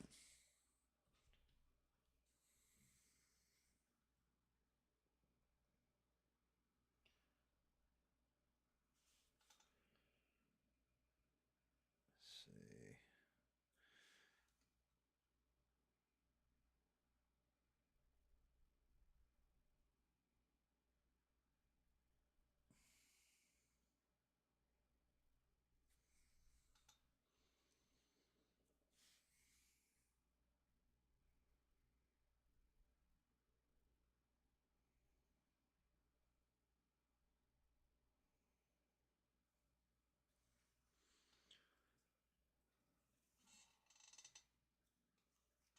Yeah, it is. It's gotten quiet in chat.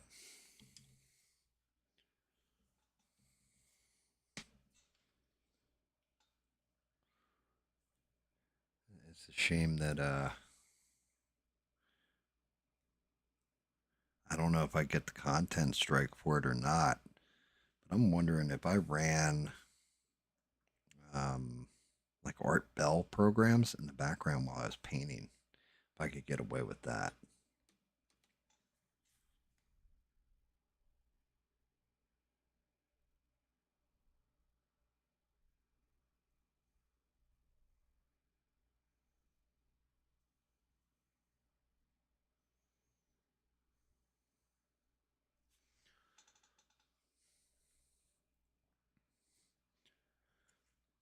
You guys got to be sick of hearing my mouth run.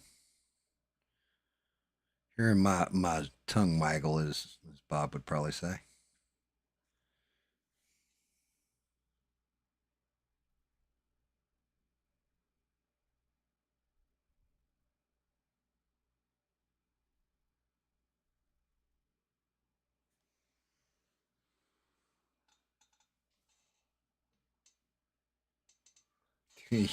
Yeah, six Beans was telling me about that. Both of them, apparently men's and women's. They're winning hockey games. I mean, technically, the U.S., all they have to do is put Jason in as the goalie. We would win everything.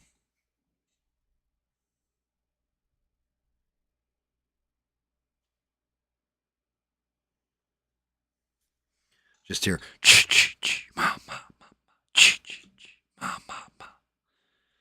And then, you know, other team has to forfeit for lack of players.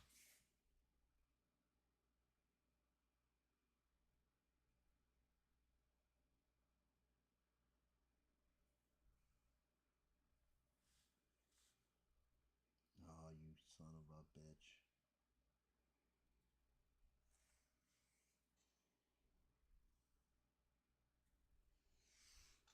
Blew out on his face right there.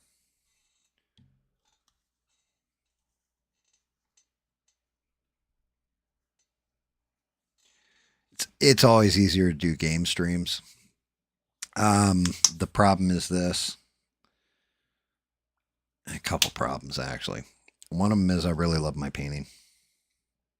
I do this, and because I'm streaming it, it forces me to stream, or forces me to paint. Right. The talking part of it, though, like having different people on, Bob on, David to drop in, when Smurf was doing it with me or whatever. It's always nice, but every now and again, there's times where turning on the camera, picking up the fucking brush, getting the paint down and everything else, and just starting to lay out the model, start working on it and everything else, and just focus fire on the fucking paint job instead of running my gums. Because the whole thing that sucks with live, well, doesn't suck with it, but the difficult part about it, and it's the part I had told Smurf, like, you got to get a handle on this and learn how to do it. He tried to do Twitch game streaming, and I watched it because, I'm going to support my brother.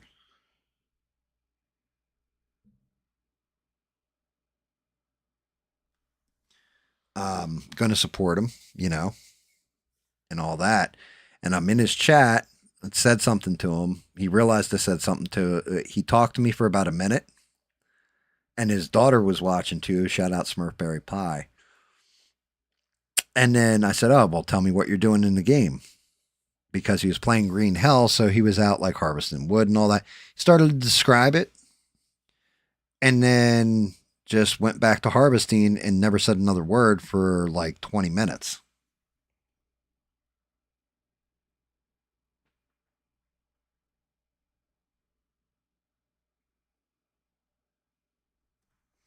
So the hardest part is always talking, because the worst thing that you can do is dead air. Like, and I do it when I'm really trying to put a detail into a model or something like that. Like if I'm really trying to get a line precise, or I'm trying to figure out how to get to a certain spot in the model to paint, you'll hear me dead air. Like all of a sudden the mic will just go quiet. And sometimes you guys are chatty in the, in the chat. That's what chat's for, right? But other times it's like, and then I get the other part of the other problem is some of the people I get the blowback on. Oh, why are you talking about this? Why are you talking about that? Don't talk about this. Don't talk about that. Oh, well, and it's nobody in the chat right now. I'm just going to clarify this. So this way, nobody has nothing to do with anybody that I can see in chat. But there's other people that come in and think I should kind of change the show around to what they want. And I'm not going to do that. And then they kind of bitch about it or get pissy pants with it and leave.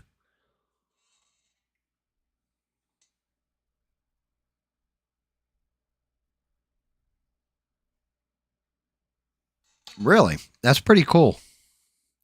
I've never heard of me, and I'll have to look into them.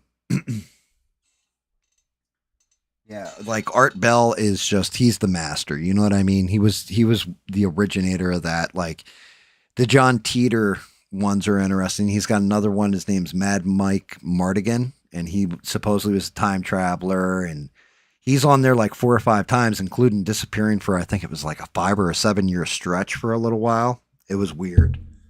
Like he's like, yeah, well, I'm going to do the experiment tomorrow. And then you didn't hear from him for like 7 years. And he's like, yep, it was just yesterday I called in, but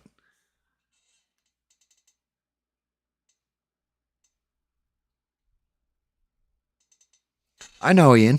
I agree with you, right? It's just so the whole thing is there's suggestions, right? Here you go. Gam, your lighting's bad. Great suggestion. Hey, Gam, can't hear your mic real well. Okay, great suggestion.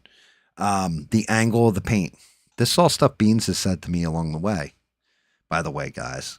And I listened and I appreciated it. And she still does it today. Like, what was it, last week or a week ago? She said, hey, why don't you have pictures of your finished stuff on the community part of your YouTube? It's a brilliant idea, right? She offers this constructive, honest criticism. She'll tell me, and you guys do too, Ian. I'm not just singling her out. I'm just singling her out because I can cite direct things. Okay. You guys will say to me, hey, Gam, going into movie trailers, let's talk about this. Let's talk. And that's cool. But there's a couple that aren't here, and they're rarely here. They only swing in from time to time. Or if they're watching, they don't say anything and they'll swing in. Cause just saying, and they'll bitch whenever I make a comment on a topic or whatever. They legit are coming in to just bitch because I'm not doing rah Trump shit. I'm not doing, the rah what they want. It's not even about me conducting the stream the way I want. I look at it this way. If I could do the stream the way I want, if we're going to be honest, I almost called you Rebel 6. If I'm being honest, if I wanted to conduct the stream the way I want, YouTube won't allow me to. Because I would have a music bot in the chat that each person gets to pick a song, and you guys can change the music while I'm fucking painting and get me into a rhythm while I'm painting. I can't do that. It's copyright. Dude, I watch movie trailers, right? That are there to advertise movies, and they hit me with copyrights for doing fair use actions on them and commenting on the trailers. They don't hit me with strikes, but they hit me with claims. It's like with the other shit with like music, they'll hit you with strikes.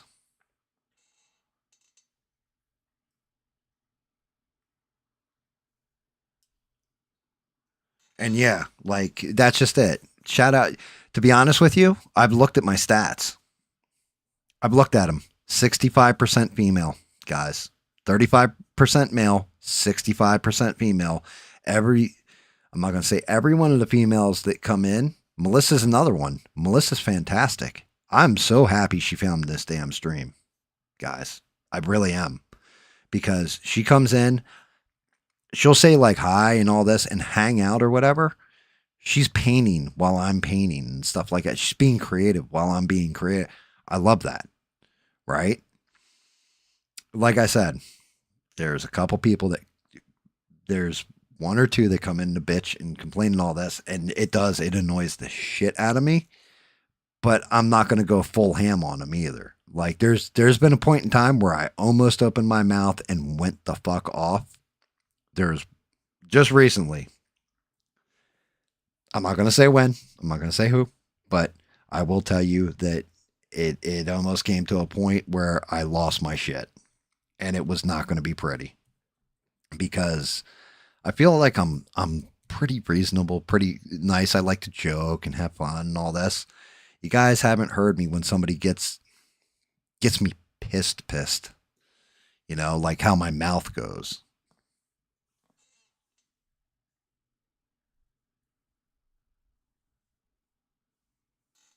Yeah, exactly. Thank you, Melissa. I appreciate the hell out of you for that one. That's just it. If I wanted to do an echo chamber, you know what? Maybe I'd have 1.1 million subscribers and people that could only call in and kiss my ass. I don't want that. I want everybody to have fun, have an opinion, and it, like Melissa just said, leave your echo chamber for a moment. I'll never gain traction, never be big. Well, maybe I will. Who knows? I doubt it. I'm not seeing it, right? But the people that come in, the people that, as I like to say, fuck with me and hang out, every last one of you guys are amazing.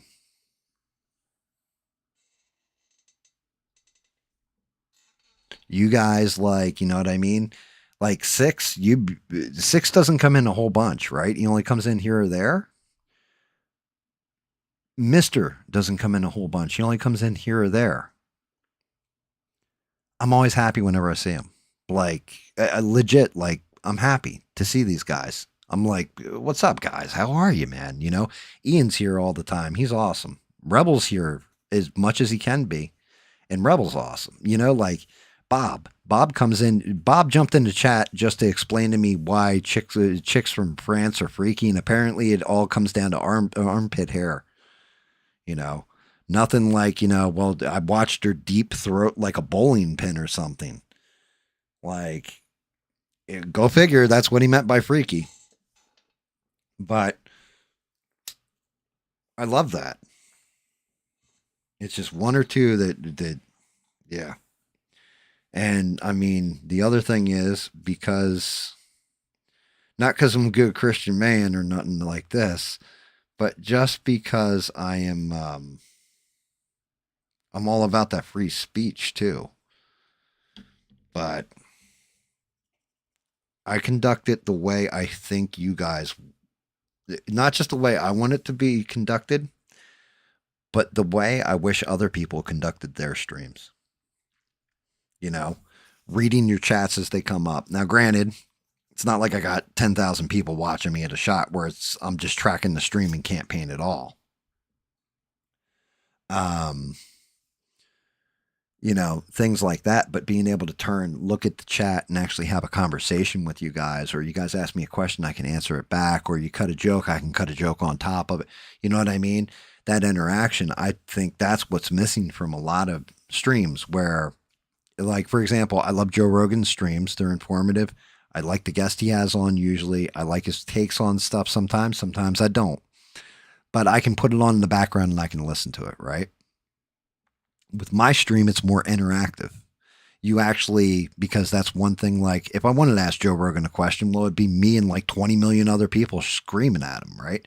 This, we have a smaller room, so people don't have to scream. You can just talk. And I think that's important. You don't have to send me like the $100 super chat or whatever so that I shout you out or read it out. You know, you don't have to super chat at all. You can come in here, like, doesn't matter what your status is, doesn't matter what your skin color or your religion. You can come in and talk shit and have fun. I don't know which one of you guys said it. I can't remember, but somebody, maybe it was Stranded, who said it, was like, yeah, I look at this stream like, you know, coming in and hanging out with GAM for a night and everybody's hanging out together. But yeah, it's not that I get sick of streaming, but it can be a lot sometimes. And it does weigh on me.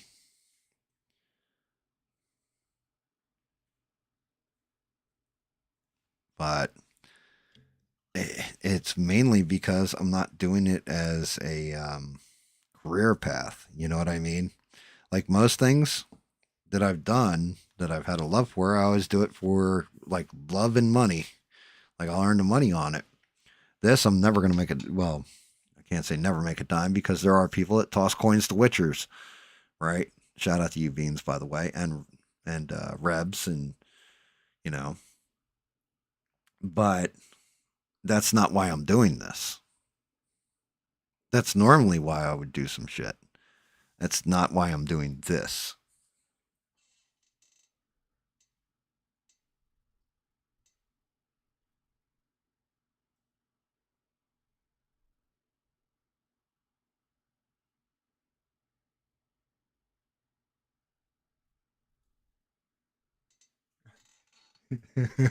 You're right. But that's just it. So where it's like, well, how would you like to conduct the stream? What would you like to change? And be honest with you, not a fucking thing. Because I think the DNA of this stream has always been me flying by the seat of my pants, throwing shit at the wall, and sometimes it's fun and sometimes it sucks. But either way, we're all in it together. If that makes sense.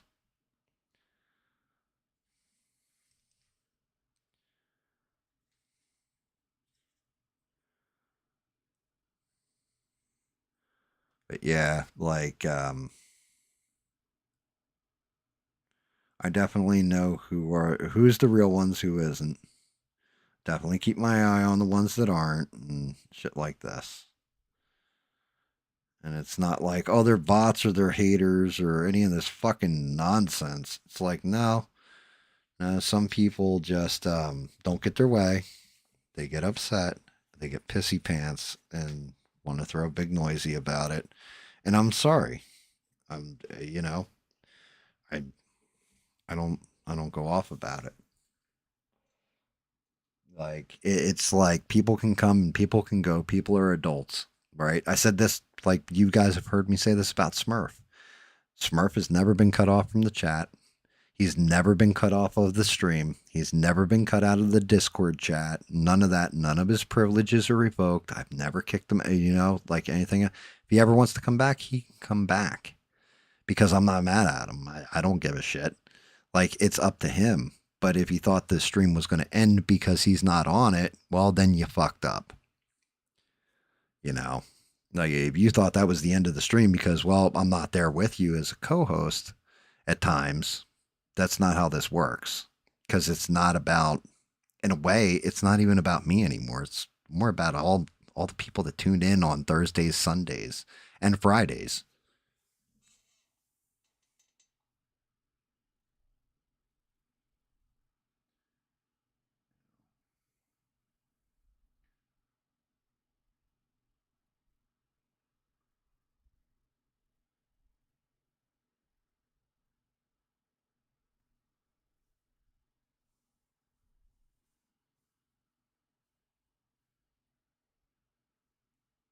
Yeah, and that is awesome, Melissa. Keep it up. Like I said, keep doing you. You know, and I'm glad that's the way it worked out for you too. I just wish it worked out like that for everybody, but it it's it's silly thinking.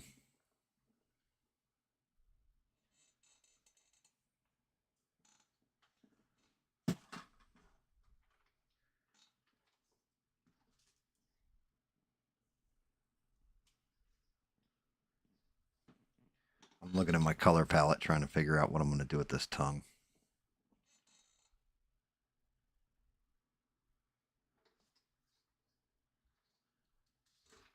Second red in. What color are you? This is an interesting red now, isn't it? But yeah, and that's just it. Oh, by the way, Melissa, that mask is going to be badass when you're done with it too, by the way. That skull you're doing, it looks like a sugar skull, but with rhinestones. That was fucking good choice right there.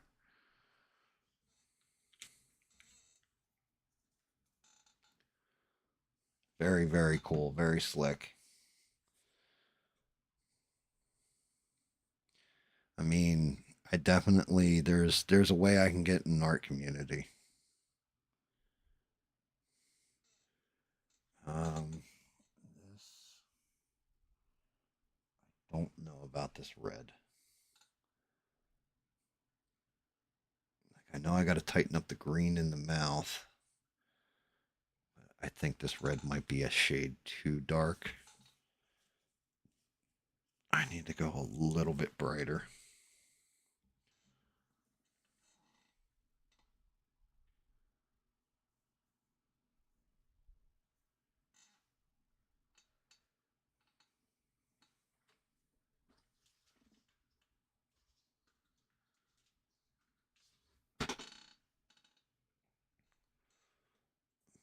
this. This might do it.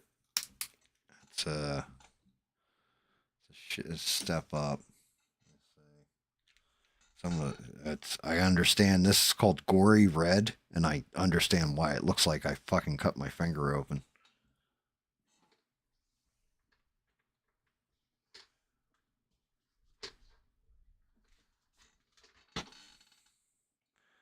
Yeah. The next step up is, and I already have this red out somewhere. Yep, it's this red. Let me see. That's a tad too bright. I think. I don't know. Let me see. I'm going to lay it in. Because the natural shadow of the jaw on this damn thing.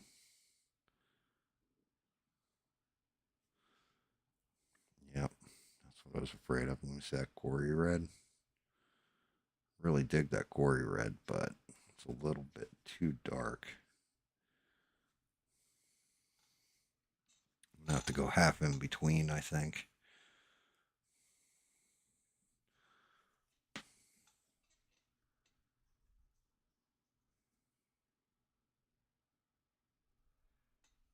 Said yes, yes, my friend.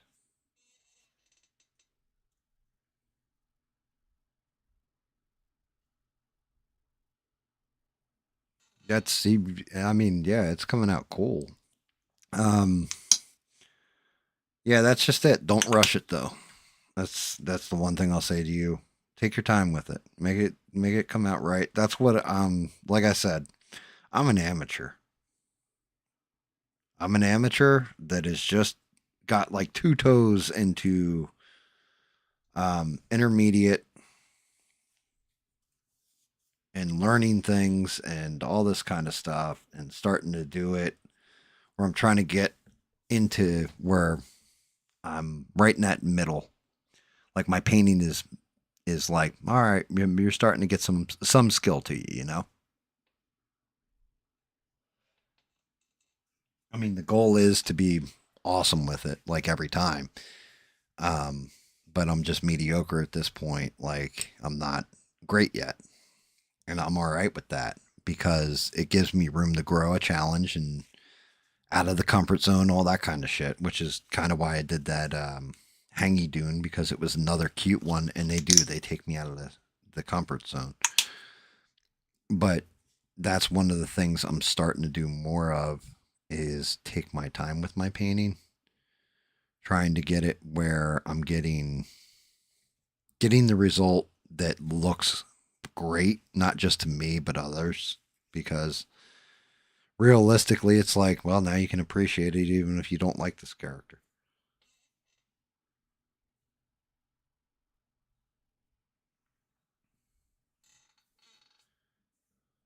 You know? But yeah, take your time with it. Don't rush it.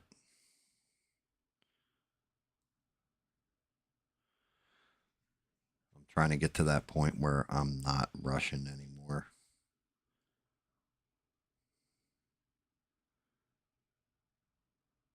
Actually, to tell you the truth, that gory red might be exactly the red I need. I'm looking at it actually on his tongue.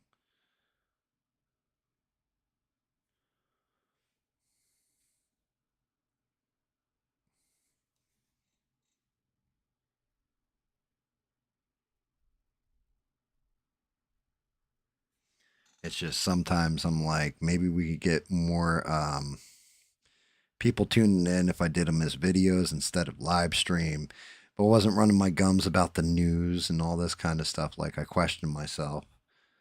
And then a lot of times it's like, well, what about the people that tune in for that kind of shit? They hear me run my gums, or, you know, if you're just, I think even David had said this to me earlier and he wasn't wrong with it. He's like, if people are just going to tune in to watch you paint, it's boring as fuck. Nobody's going to watch it. The people that you already have aren't going to want to watch it because they're going to be like, yeah, it's boring. Yep, he's painting.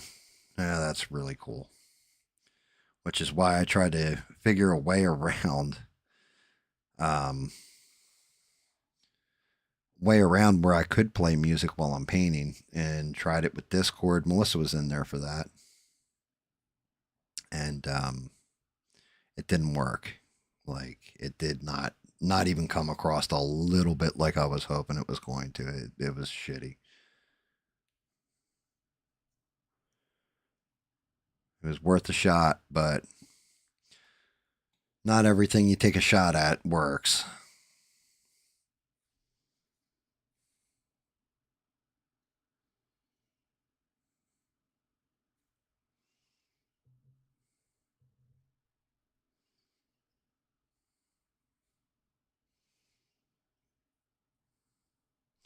Damn it, I can't get to that ridge line in the middle of his fucking tongue.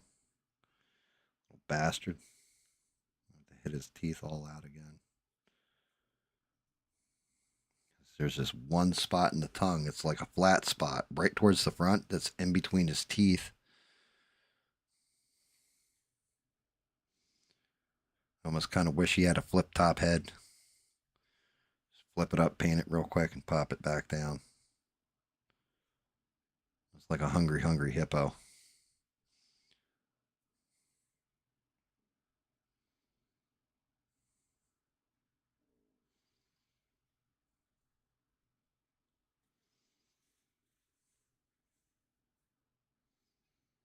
I mean, is there something you guys would rather see on these streams? That's a question. No, I will not do this in a thong or lingerie. So get that out of your mind already, Six.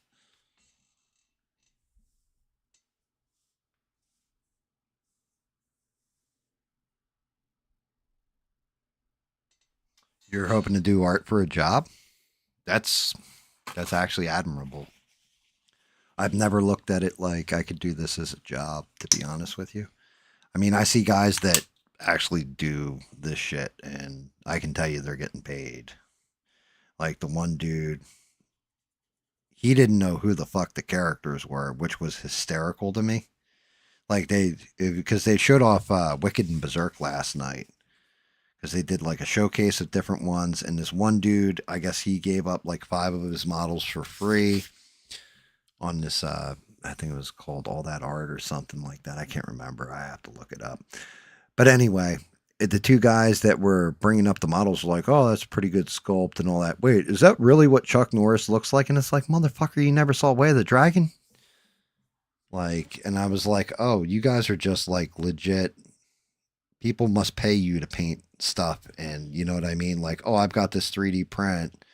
Can you do it for me and paint it for me? I'll pay you like $100, $200 or some shit. And I see people like that in the one Patreon that are like, oh yeah, this statue, I'm going to get like $300 for it. Like, motherfucker. Like, love of the game. Love of the damn game, I guess. Fuck. That isn't the right color.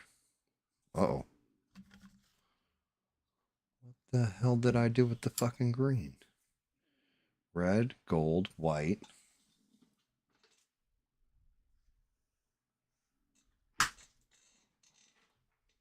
That's top layer green. What the hell did I do with my green?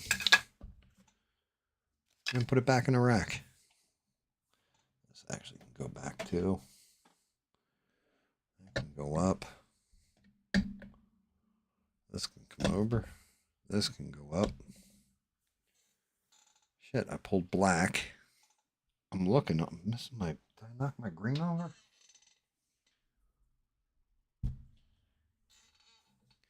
God damn it. Yeah, I did. Fell behind him.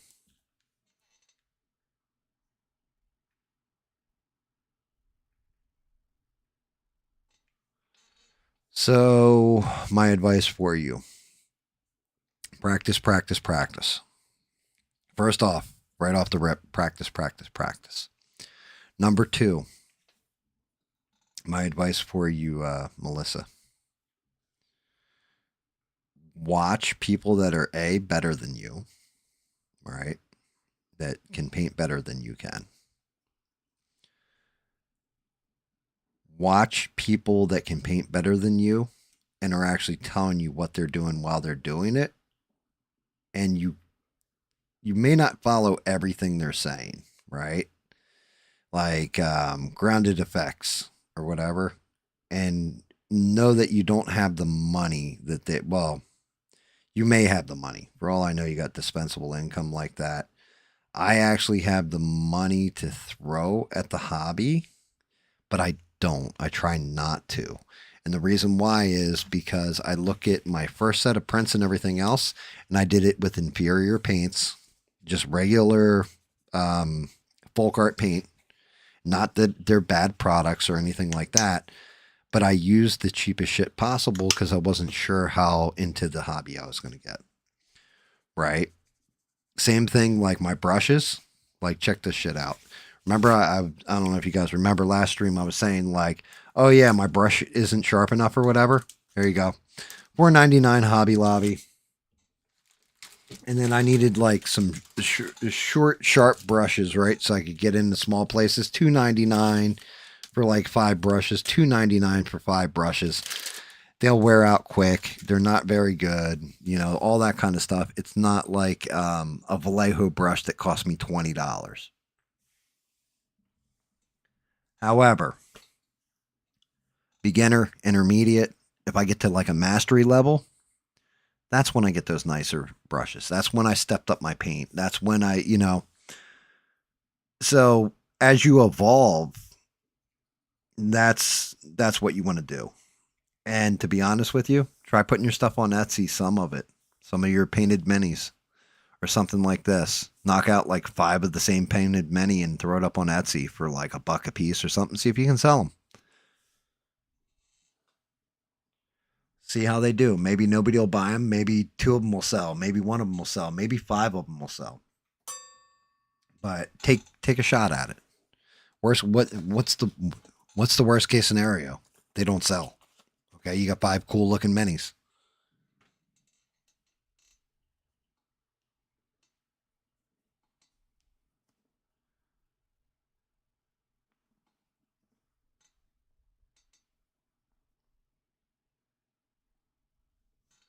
Oh, I appreciate that one, but again, I don't even look at myself like that, to be honest with you. I mean, I appreciate it. I appreciate that sentiment, but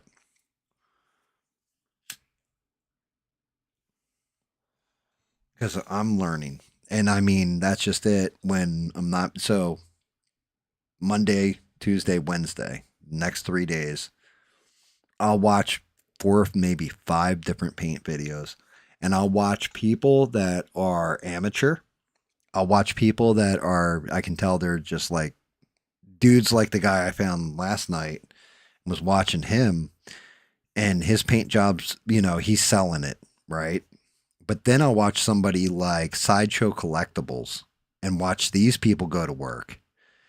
And they're fucking like, I'm just like, oh yeah, we're going to put this on here and that on there. And I never noticed it before, but it'll be like he did. The one dude was doing the penguin and he's just effortlessly, he's like, yep, now I'm going to make it look like he's muddy and like he was in sewer water. And he's like just throwing color up. Like, I mean, he's just like, yeah, now I'm going to make it look like sewer water. And I'm going to do this. And he's like pulling like 5 different colors and just, and like, it was like a machine. But you can tell it's somebody who was passionate, practiced, and loved what they do. So, you know, just keep going because you can get there. Just a matter of time. You know, because one of the best artists I know, actually, and it kills me. But I've told her this on plenty of occasions. One of the most impressive artists I know is my sister, my little sister. She has a degree from a college in art to be an art teacher. Anything I've ever asked her to do, but I'll ask her, I'll send her over my artwork because it's my sister. So if it looks like shit, My sister's not going to spare my feelings, right? She's going to be like, bro, it looks like shit, right? My sister comes back with, this is what I would tell you to work on, though. And she'll say, contrast.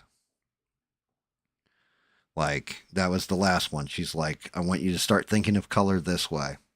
If you painted that thing in black and white and then gray, would you still be able to tell what it is? I said, what do you mean? She goes, well, I want you to think about this. If you place color over top that black, white, and gray, would it line up and look exactly the way it should? And when she said it to me, it was like an aha. Because that's where I started to realize, like, well, you know what? Now that's why I've got to start doing undertones, midtones, and then overtones.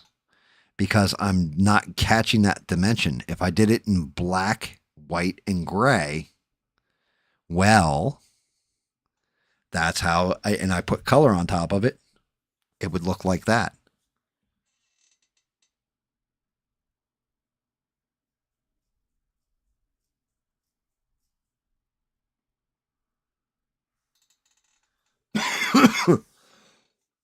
Which advice? Which advice don't I take myself?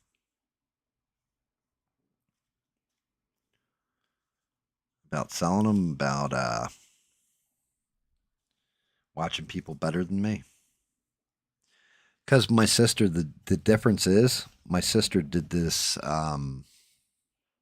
She did it to be as a profession. Like when they gave her wall in the art gallery or whatever, like they gave her a wall in there, and she could have kept going with it. And she got married, moved away, and had kids and stuff.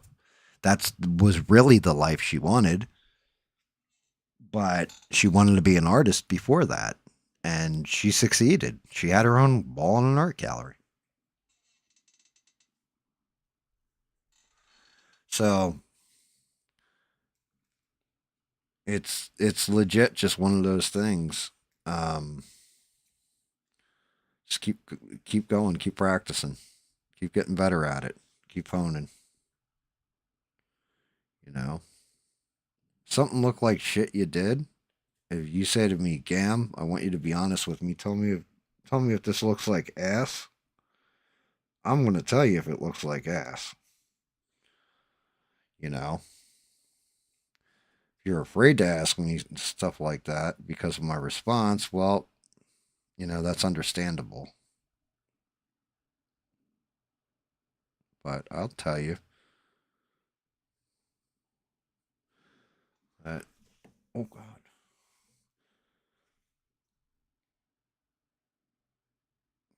But yeah, I mean, you can make a career out of it. I could see it.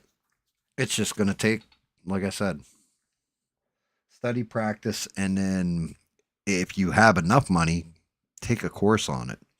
It's one of those things. I almost went to college. I was talking this over with the wife, and the wife even said, she's like, "Why don't you go to college for like art or whatever? Um, Study just the classes you want. You know, don't take the English, don't take the math. You don't need a fucking degree. You're too old for that shit. You know, just take the art part of it and focus on that." And I was like, I debated it for a while, and I was like, you know, kind of like the way I progress as it is.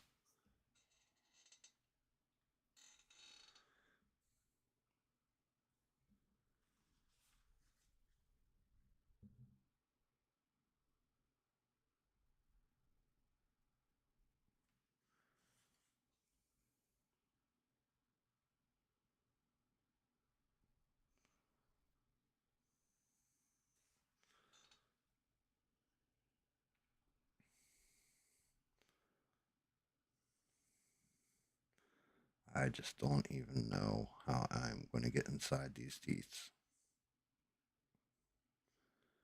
The interior of these teeth are going to be a pain in my ass. I can tell you that already, just looking at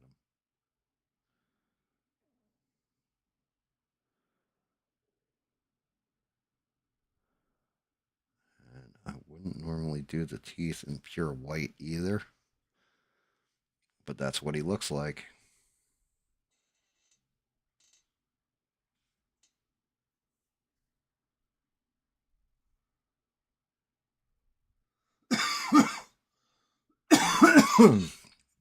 God damn. Sorry, guys.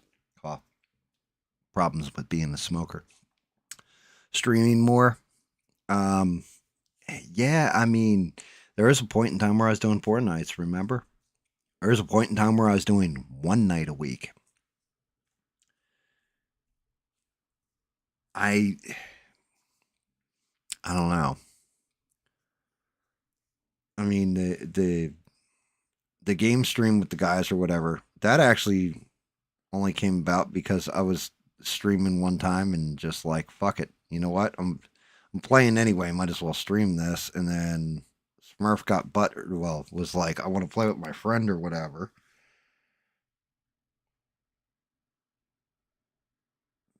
So I started doing that streaming. Started streaming the games or whatever.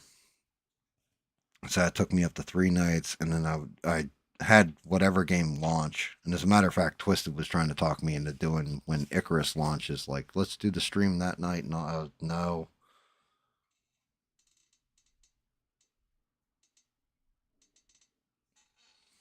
I'll tell you what. You want your Superman or whatever, and you want to get that one from me.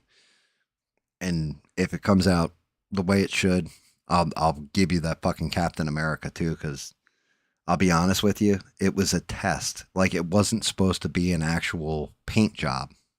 That was a test to see how the new paint's laid out. So to me, he looks like total shit.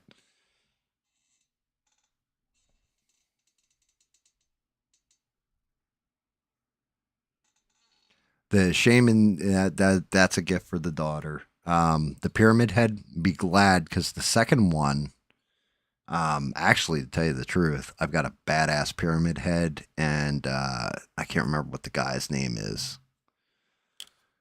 But the guy from the video game and Pyramid Head, like, going at each other about the fight, and like you can do switchable heads where you give him a teddy bear head. That Wicked just did for Pyramid Head, because the old Pyramid Head model. But thank God you didn't get that one, because that one ended up breaking, shattering, and cracking apart. It was not good. Oh, shit. I don't think I'm gonna go. Do I want to go white on these claws? I think I want to go gray on these, but I'm going to hit them with white real quick just to remind myself.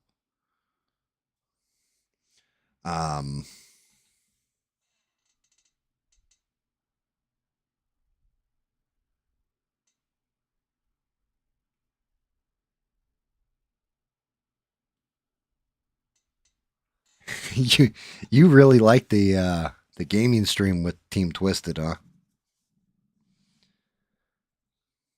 The problem is, so one of those things is this, and this is just the sad whole, the whole truth of it. Come the summer, Twisted's going to fire up his Harley. He won't be on barely at all, because he's going to be partying his ass off and riding that Harley all across God's green planet. David's a little bit more reliable, but at the same point in time, David, I won't go into his situation, but he earns his money by doing something, nothing nefarious, nothing fucked up, but he keeps odd hours sometimes, and he's British, so our schedules don't always line up. And then Rogue's about to get married, move, all that stuff. So eventually there's going to be a time where, as I tell everybody, stream goes on. So it'll be me on Fridays by myself doing it, and I'm grateful to those guys when they can be there. It's part of the reason why I'm not mad at Smurf and, all that kind of stuff for not doing the streaming anymore, because he could be there if he wants to be, but he's not. So, and he could be, it's going to happen with all these guys though, eventually, where they're not going to be there at one point in time, and then winter will roll around, can't ride the Harley. Well, Twisted will be back hardcore gaming. Everybody goes through phases basically with it. So it's unfortunate, but you can't. Like, I gotta. When it comes to this streaming stuff, the one thing I have learned that it seems everybody enjoys is that I try to set a schedule and keep it. So if I do Fridays, then every Friday is gaming, for example, right? Well, Rogue can make time for that. David can, but if I make it 2 nights a week or a separate channel, then it would be nothing but gaming, and they can't make it all the time.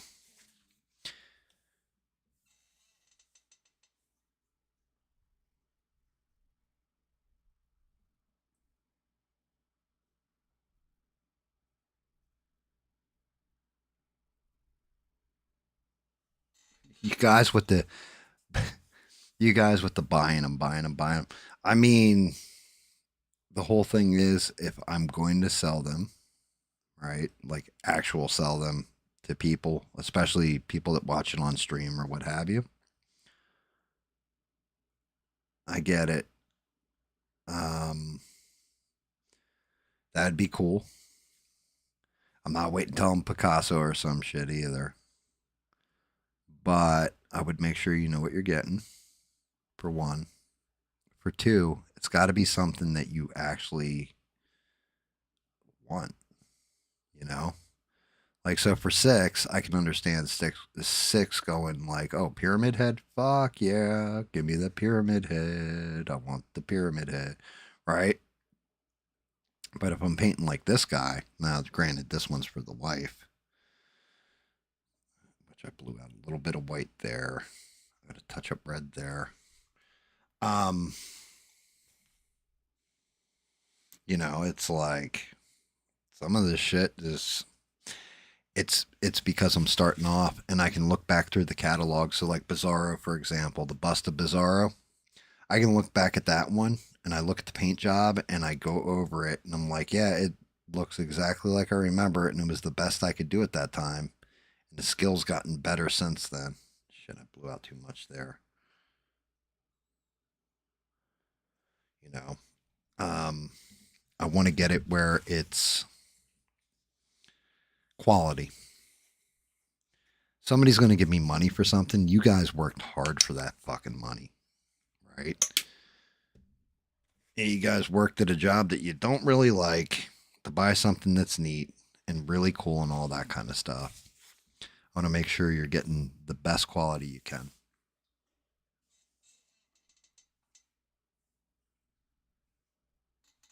How often do I game?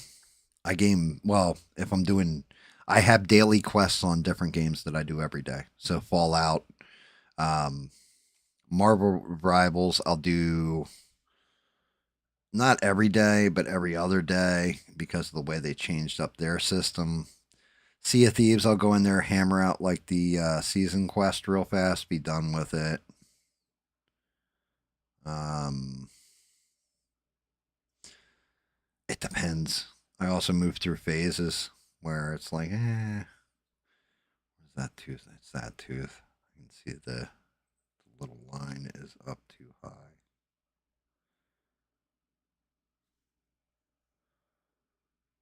There we go. That's much better.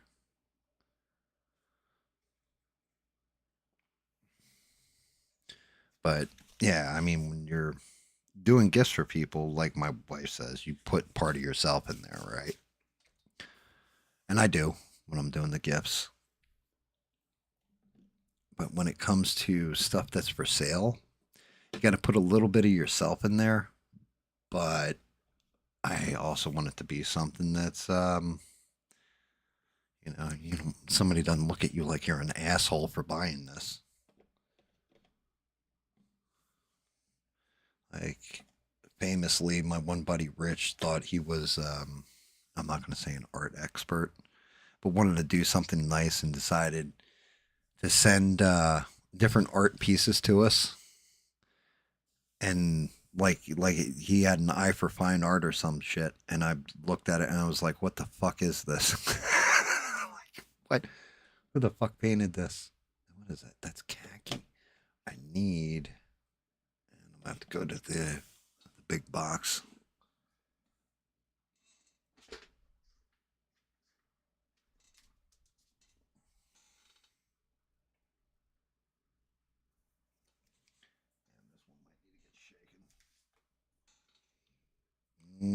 that's yeah, Stonewall Grill work.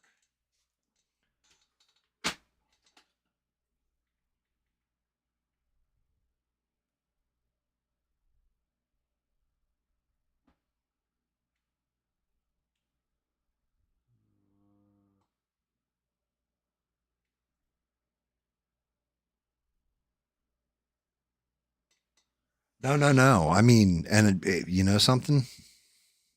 Be honest with you, Ian. I appreciate that. I actually appreciate the support, and I'm not poo pooing your idea either. Like, not completely. It's like some of it I have thought about, but at the same point in time, there's only so much time that people can watch. And will I get new people? Yeah. But I also want to make this shit super accessible for people that have been there the whole journey, right? So, like, go back to the beginning of this. Who was there when I first started doing this?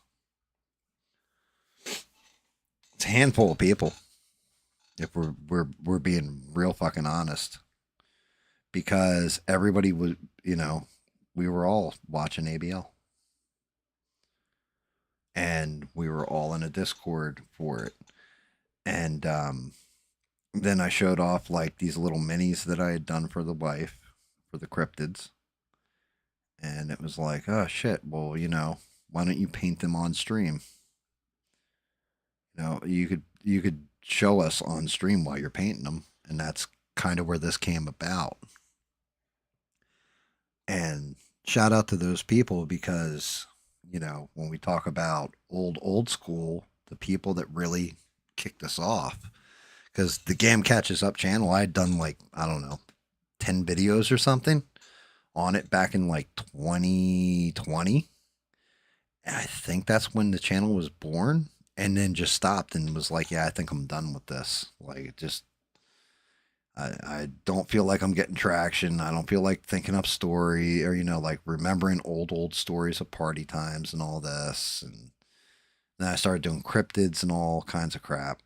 And I was just like, yeah, I think I'm done with this. And never even thought about it until it came up in that Discord. And that's shout out to Mister, to Beans, to Six. Actually, shout out to Medi. Medi was there for it too. Devin, the good old Devon. She was there for it. I know I'm missing somebody. Who am I missing, Beans?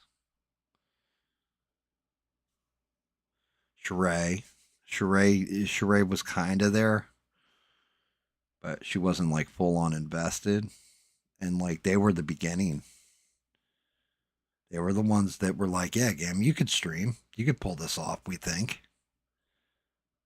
And you go back and watch those first couple streams and you'll be like, Jesus Christ, Gam, this is fucking awful. It's gotten better as time's gone. Not much, but a bit.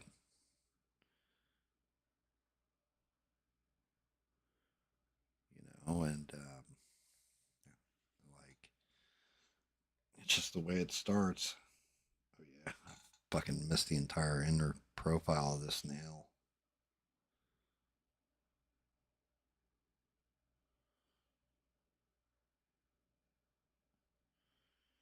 Yeah, like 6 beans have been here, and Mister have all been along for the ride the entire time.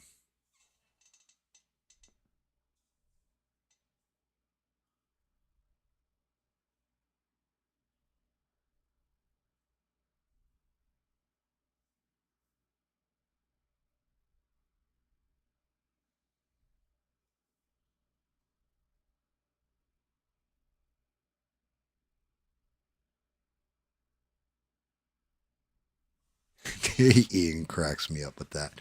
Um, that's just it, though.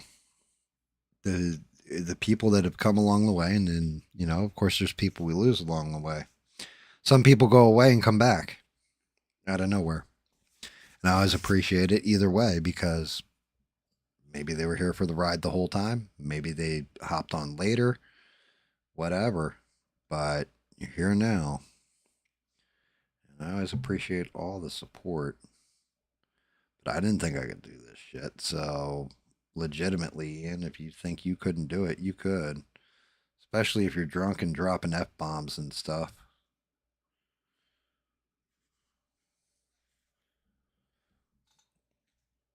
The hardest part is just not dead airing.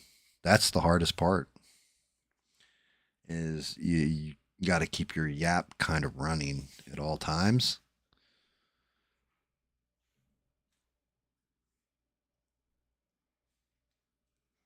And try and make it at least a little entertaining, I guess.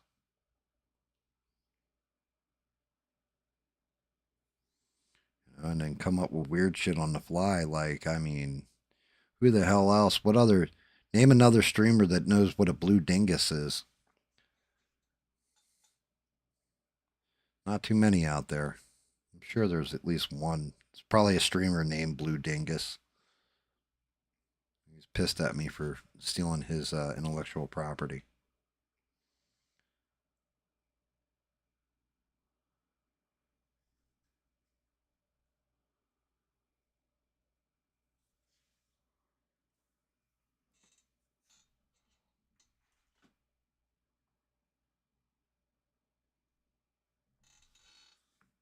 All right.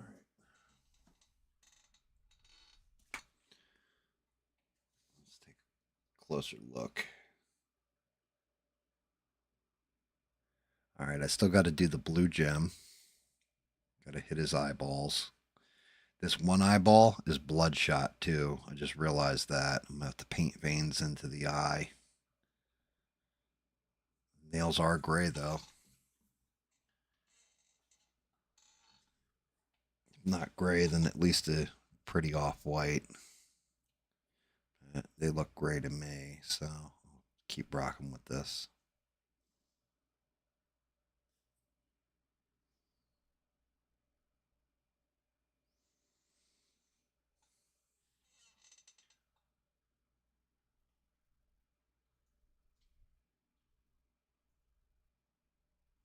Dude, aliens are on the way. They're already fucking here. What do you mean? They've announced them, damn it.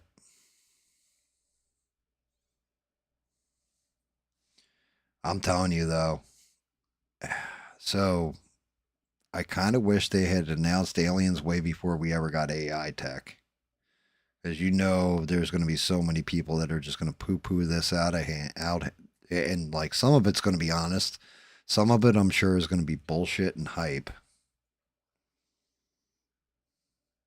Oh yeah, like I knew that UFO was real. Like, bro, 1,000% AI on that one.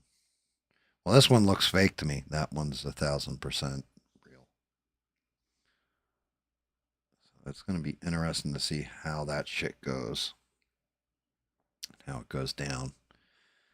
But again, it's. I also really wish it wasn't a distraction from shit that is fucking ultra, uber disturbing either. Like, who the hell?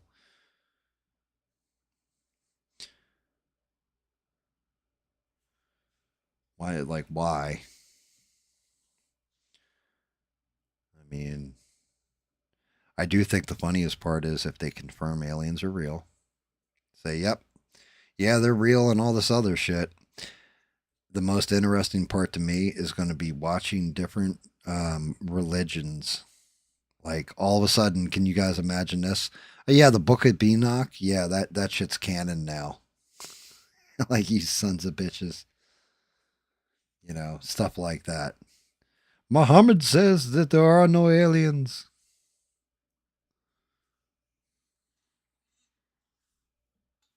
All right, I think we got that done. Really all about them fucking eyes and this nose. I gotta dot this nose in a little more, I think. Yeah. Hopefully I can get this in there without fucking up.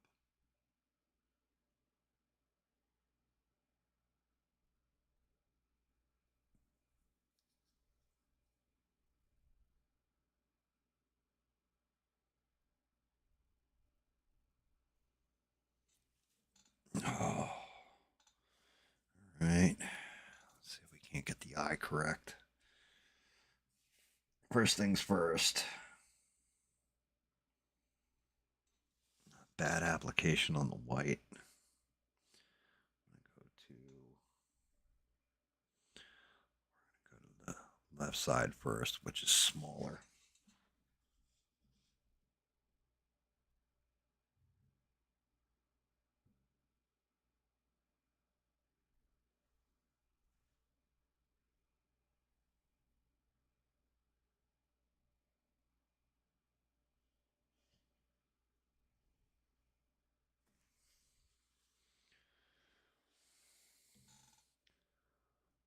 All right, so there's the left side. Now for the right side. Well, actually, that's the right side. This is the left side. I'm looking back at the reference.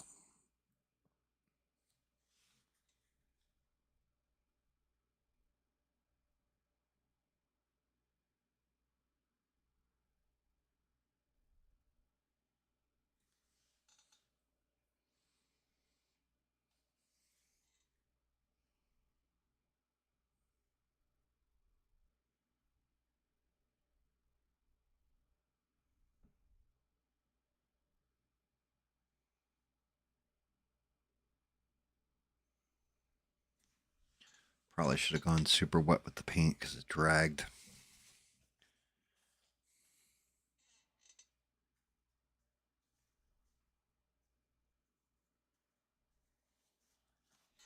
We're swinging away.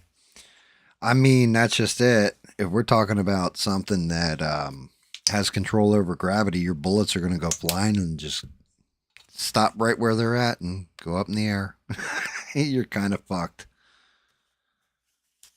The way I look at it is I'll use a sword like I always do.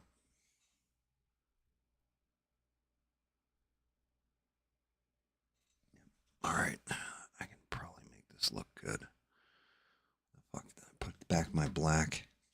I did.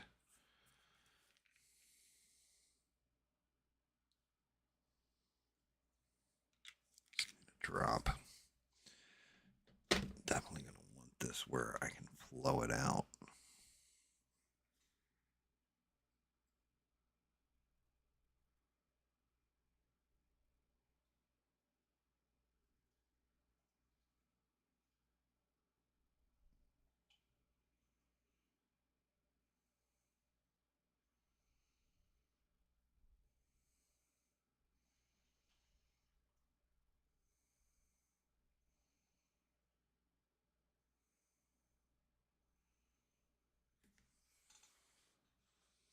There we go. Run that shit out. And then clean this brush real quick. See if I can't get in there and give him.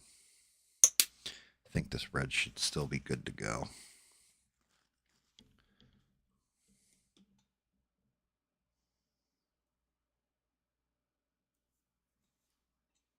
Ooh, a little heavy.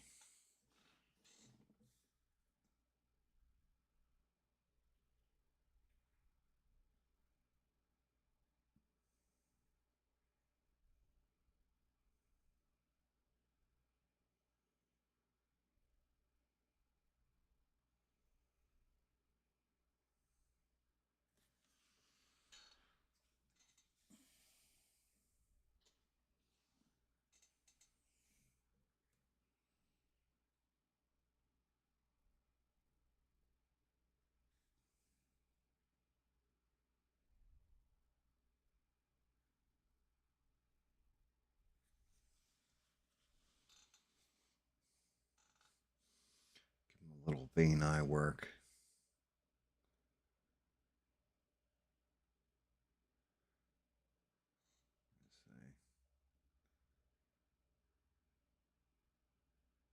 I think I want to round out that. Well, actually, I'm going to dot that eye too.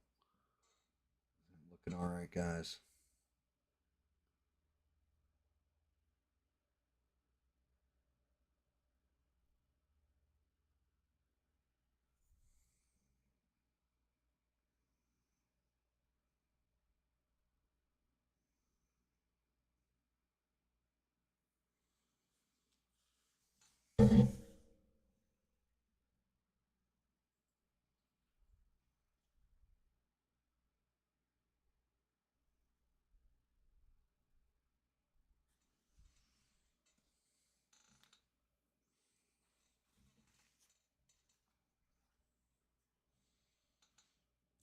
about this little cross out. I might remove it a little.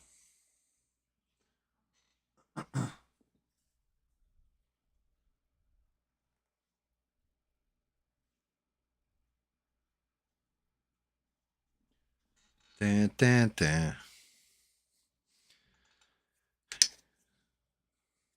You know, that's one. Maybe they have it. Maybe Wicked did in this back stock, and I haven't seen it. I'm shocked he hasn't done Kill Bill yet. I think I want to erase this.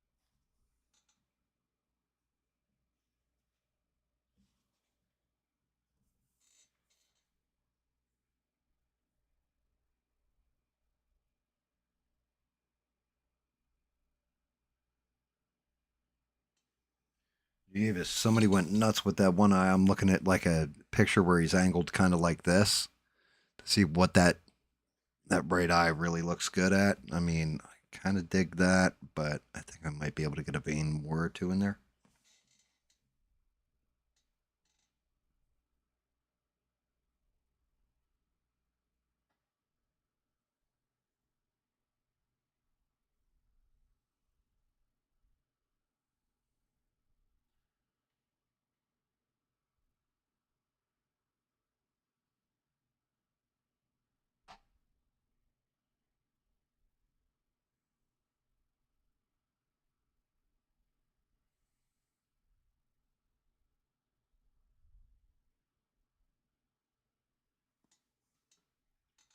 Oh, okay. Let's take a look.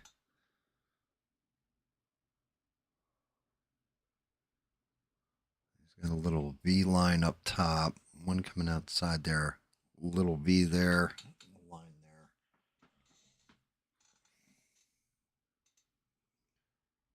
Go out like this.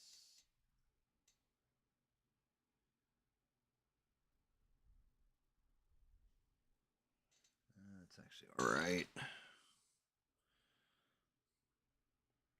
Just need to come in here with a little bit of white.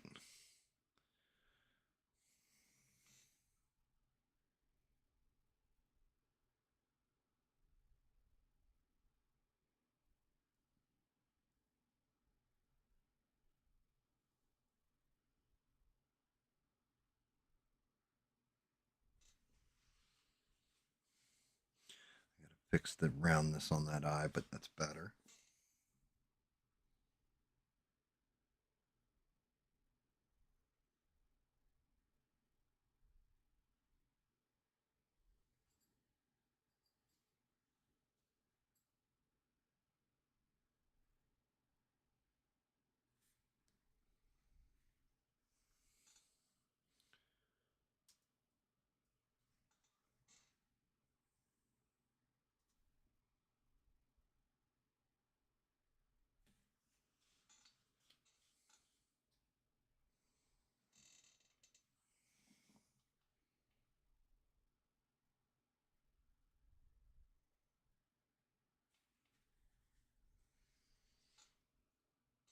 See, how's that? Is that better?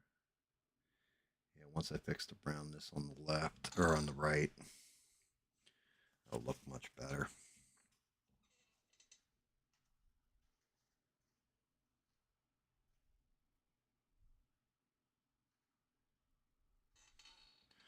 Dude, Kill Bill is just a fantastic movie.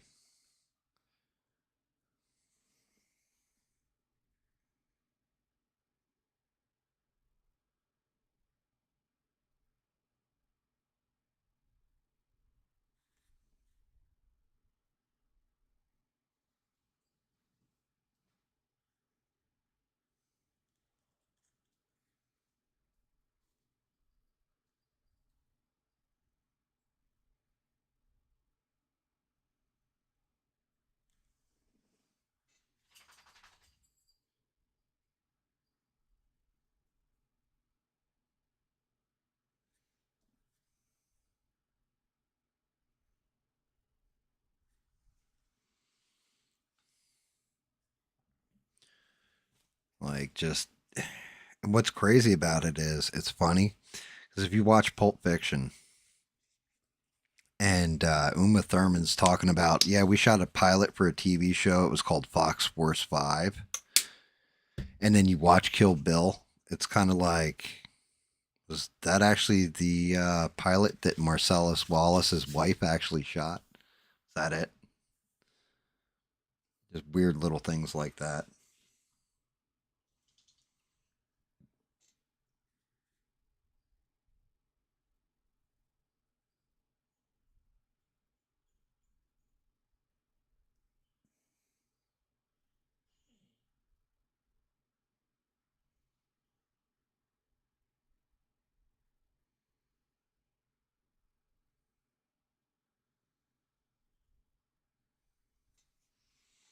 Which Tarantino's a brilliant filmmaker, but he's a weird fucking dude.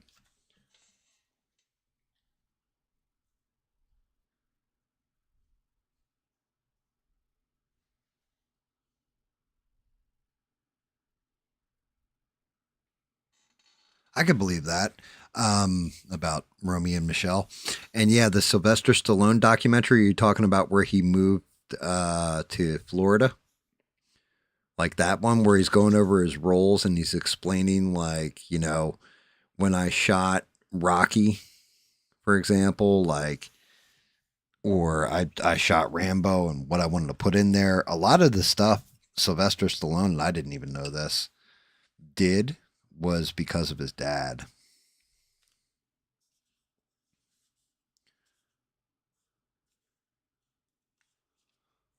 Right. Let's get you kind of assembled here, fat boy. Head I can't put on until after I get the cape on, which the cape still has to get painted. Damn, that, I'll tell you what, for being plastic, not resin, that came out brilliant. At 3 in the morning, figures. What was I gonna do? Oh yeah, where the hell's my woman? Where's my super suit?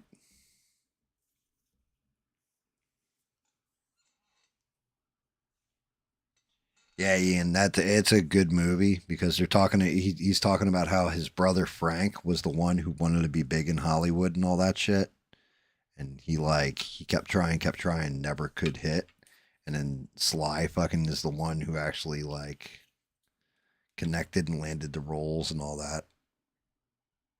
Him, come on, all this stuff. I feel like I'm dragging my ass. Give me my.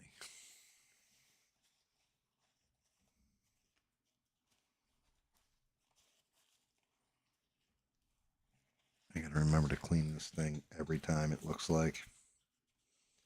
Otherwise, it's gonna jam up like it just started to.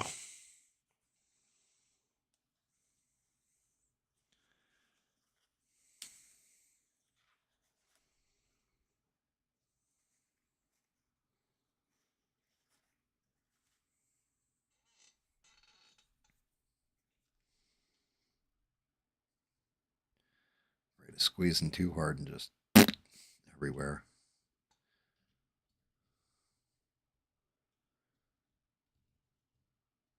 Nice amount on my damn key. I don't want to come too far out with it though, because I want to leave that. I know it's weird, but I kind of want to leave that black spot, crack, separate the belly from the body. I don't even think there was anything in there.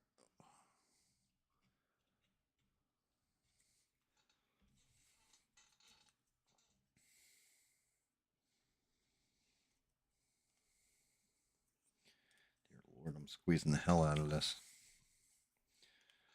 Barely getting anything out. Start going about this a different way.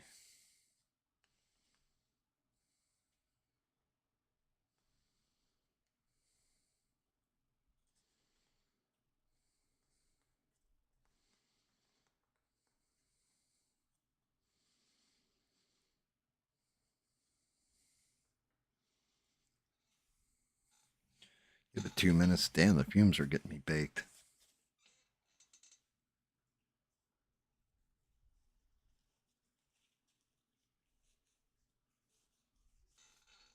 Yeah, it's I don't even know what the name of the documentary is. But yeah, Sylvester Stallone goes through like basically his whole career and he's like moving. He even touches on his son dying, which is interesting. Like it's not something you would expect, but yeah, he touches on it.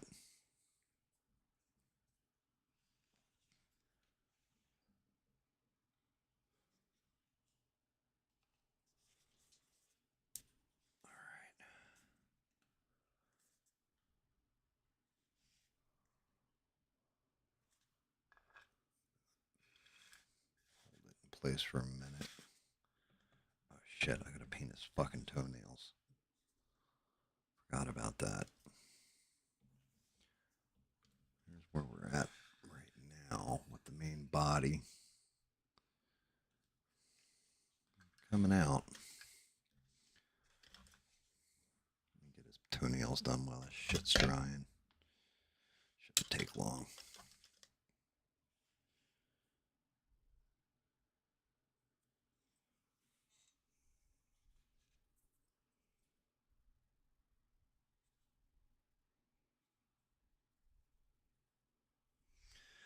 Sitting there like I got to paint his toenails. Reminded me of that old Bugs Bunny cartoon with the it's like a big walking mound of fur. It's just got tennis shoes. Its name's Gossamer, and like Bugs Bunny used to do that thing where all of a sudden he'd start giving it a manicure. He'd be like, "Okay, so tell me about your day."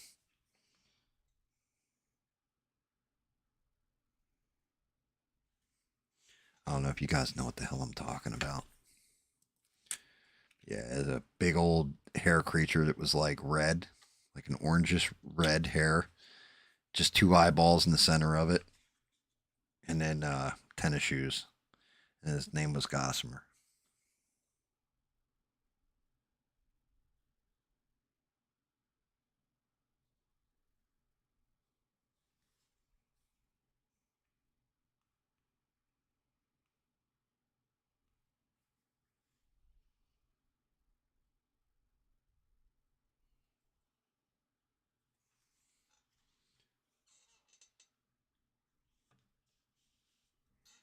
Yeah, I always loved those.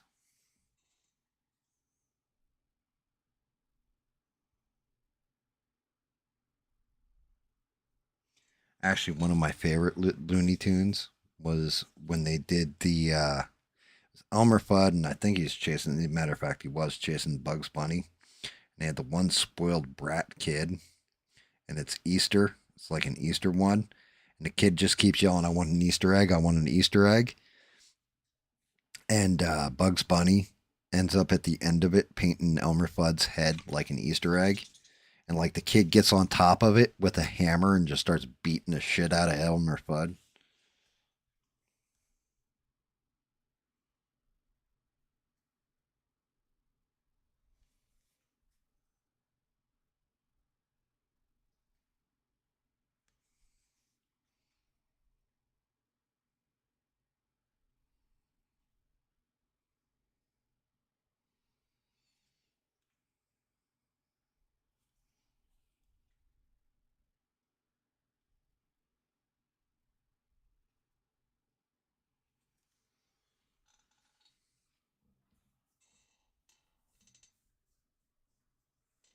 Yeah, you guys remember what I'm talking about. I want an Easter egg. I want an Easter egg. I want an Easter egg.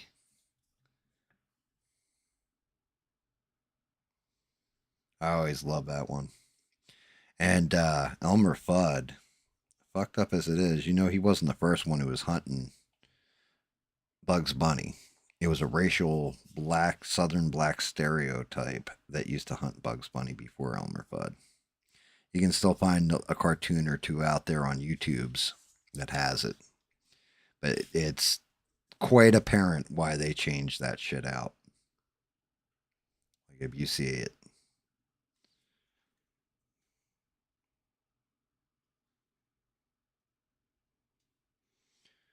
Like the racism for the time is definitely showing in that fucking cartoon.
Dear Lord. Sorry, guys, if I'm dead air in here a little bit. Just trying to get inside and nail these toes.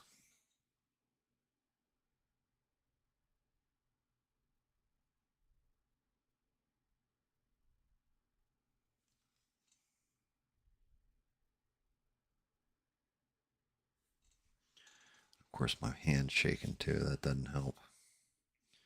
One to go.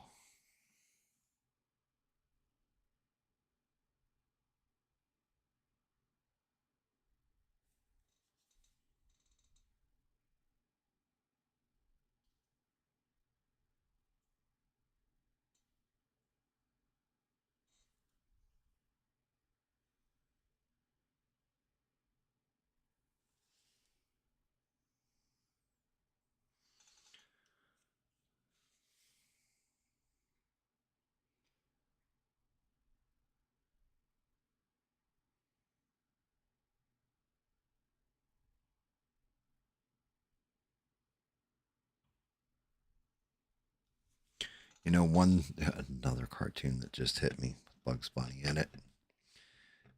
You remember the one with the three bears? And like the mama bear, Bugs Bunny ends up grabbing a hold of her, and he's just like, your eyes are like sapphires twinkling in the night, or some shit like this. And then the mama bear keeps popping up over and over again, like she's in the bathtub with the like shower cap on. She's just like, tell me about my eyes.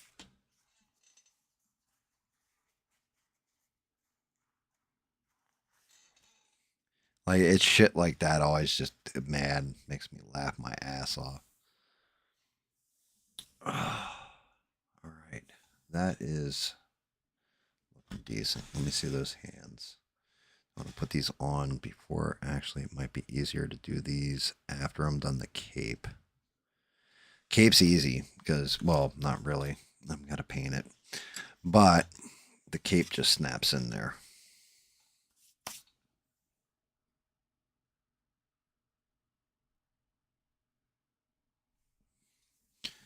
Damn, they really did this dude this way.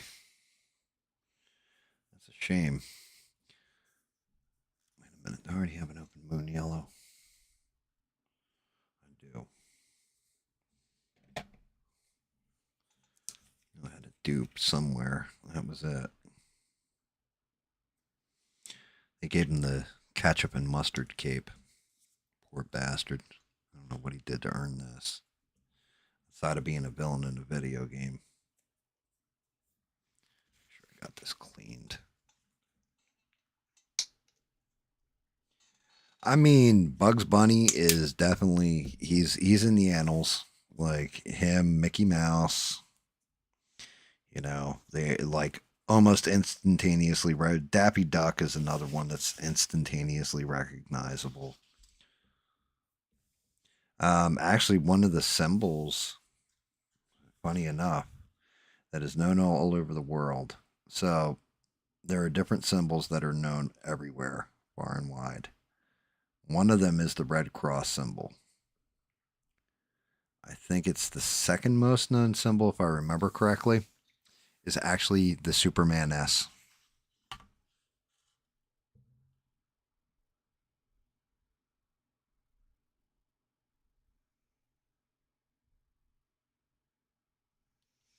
Like, it doesn't matter where you go in the world. If you show somebody that S, they're like, I know Superman.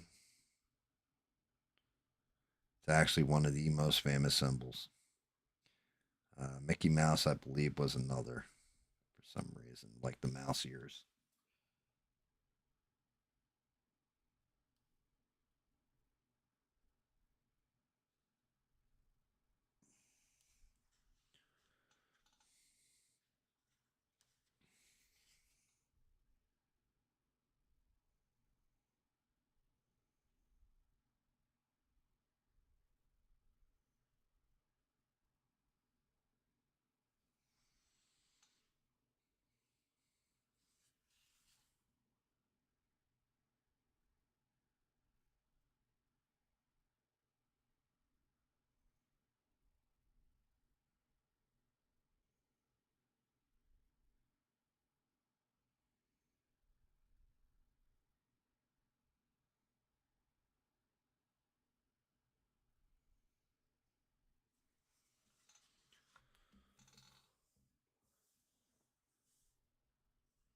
Yosemite Sam. He had a brother though, didn't he? Wasn't his brother's name Bart or something like there? So you had Yosemite Sam was a ginger, but there was another one that was like Yosemite Sam, and he had like, I want to say, a black beard mustache, like it looked identical, and I can't remember what his name was.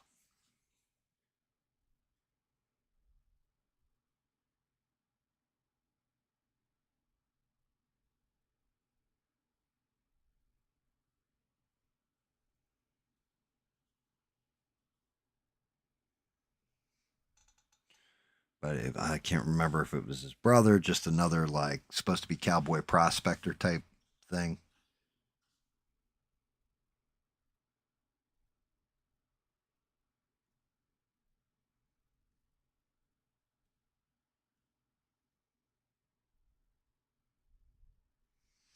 And they're in the same like episode together. Shit, I still got to do the blue here too.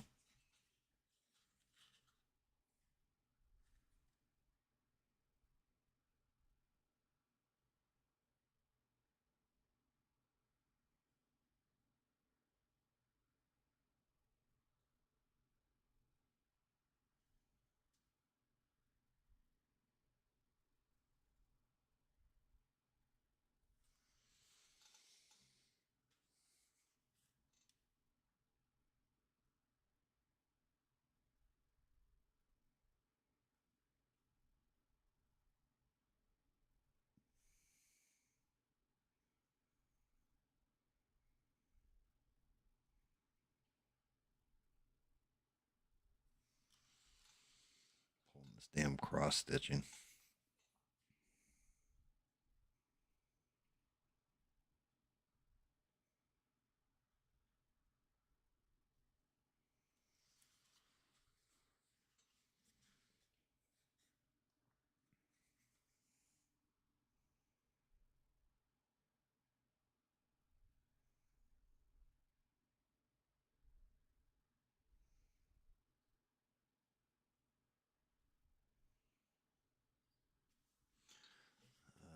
Sorry, I'm dead airing. I'm just trying to get these damn lines in there nice.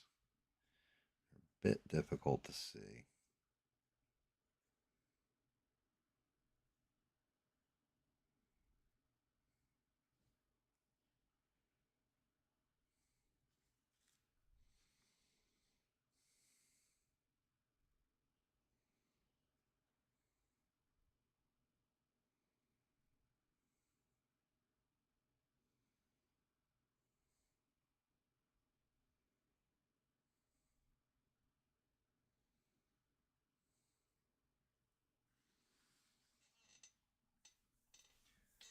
Wile E. Coyote was always one of my favorites. Yeah, that's a good call out. Wile E. Coyote. Super genius.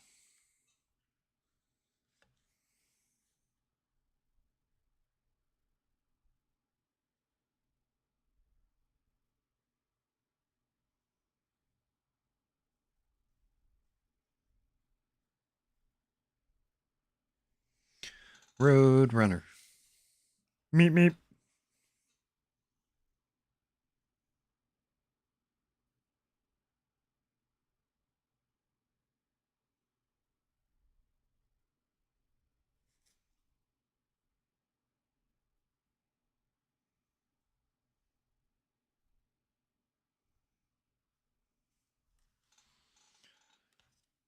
Road Runner always cheated though.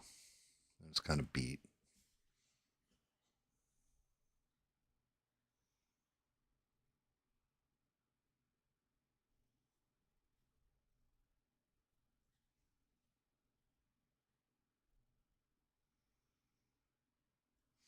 I don't know if you guys had one of these when you were younger in the area you were in. We used to have a supermarket chain called Acme.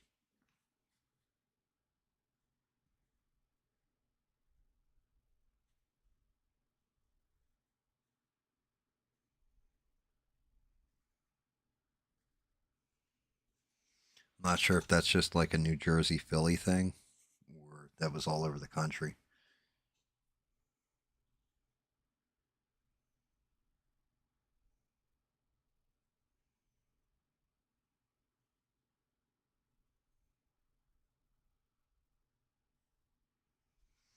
And the people in Philly, like Philly natives, used to call it the Acme.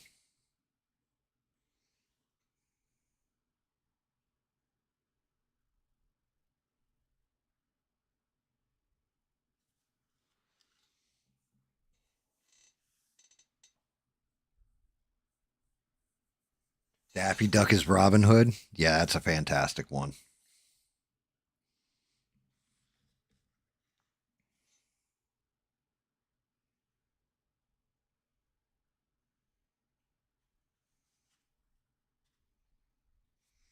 And you also had Duck Dodgers in the 25th and a half century.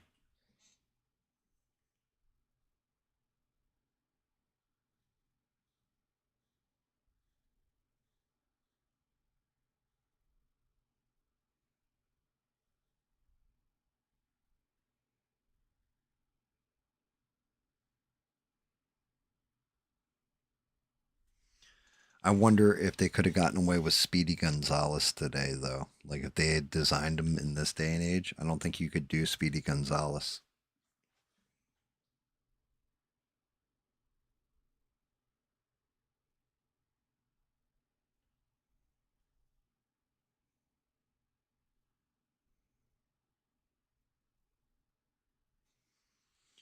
I think you would have had people like, like going off. That's something like if somebody wanted to be a real asshole, and it would be amazing. At the same time, somebody should dress up as like Antifa and infiltrate like when they're protesting and like be carrying a flag that's all rolled up. And then when they get to the protest, unroll the flag and it's fucking Speedy Gonzalez on the flag. And it says, "Catch this ice."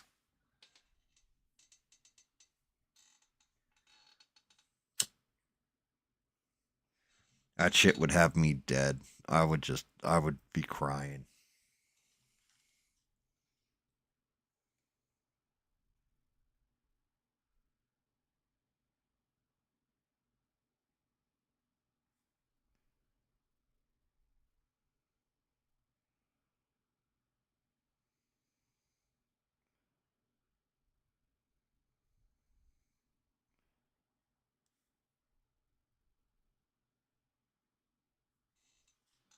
I mean, people don't come up with creative shit like this.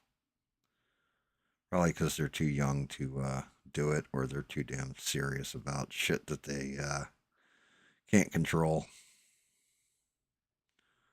Although, the guy breaking into Mar-a-Lago definitely didn't get as much traction as the guy getting shot for fighting ice, did they?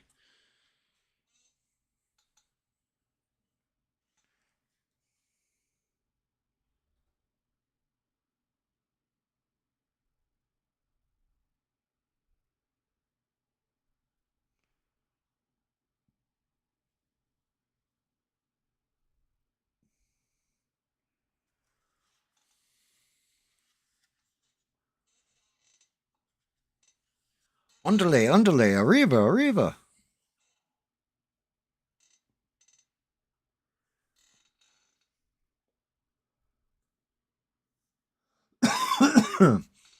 Yeah, some of the early ones you couldn't have gotten away with. Like you definitely, and they've taken them out too. Like some of them, like who remembers? There was a black lady that owned Tom, Tom and Jerry, and she used to yell at him, Thomas, and she'd be like, "You get out this house, OWUT or OUWT, out." Can't do shit like that anymore either.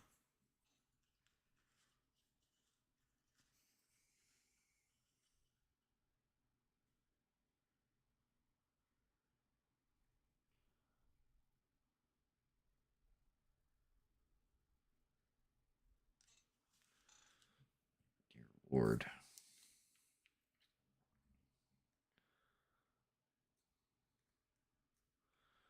Still got to do the reverse side of this thing too. It's coming out cool though. That inlay is neat.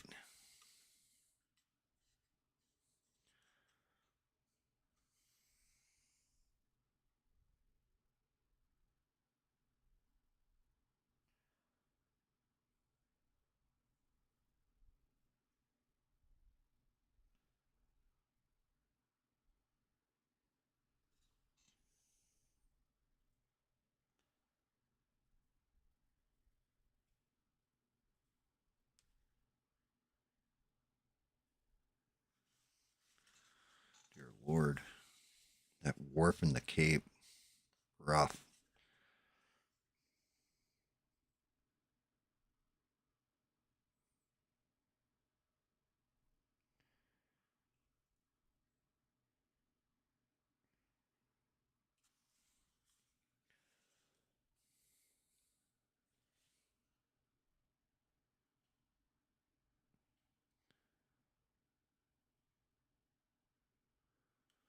Tighten this up a little bit. This bottom line's janky.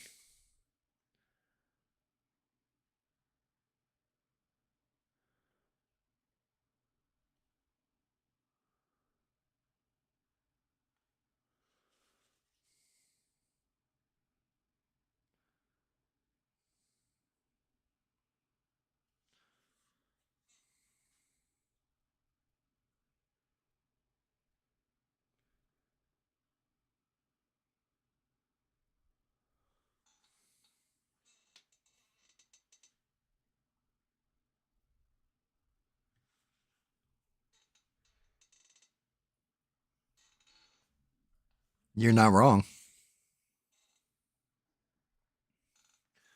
Yeah, I mean, to be honest with you, I think the least racial time, or, politically racial, whereas like, yeah, everybody's a racist, this, that, and the other thing, time was actually the 90s.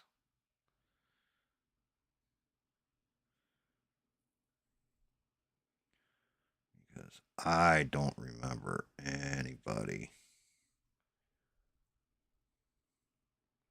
And we had shit like David Duke back then, who was like actually a fucking racist. I mean, I think he might even still be alive.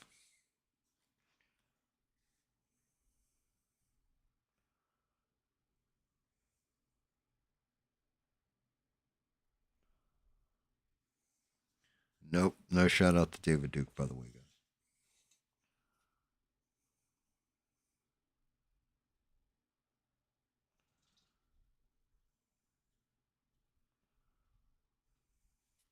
Maybe I'm thinking of some other dude. He used to always go on Howard Stern show though and be like, "Wake up, white people."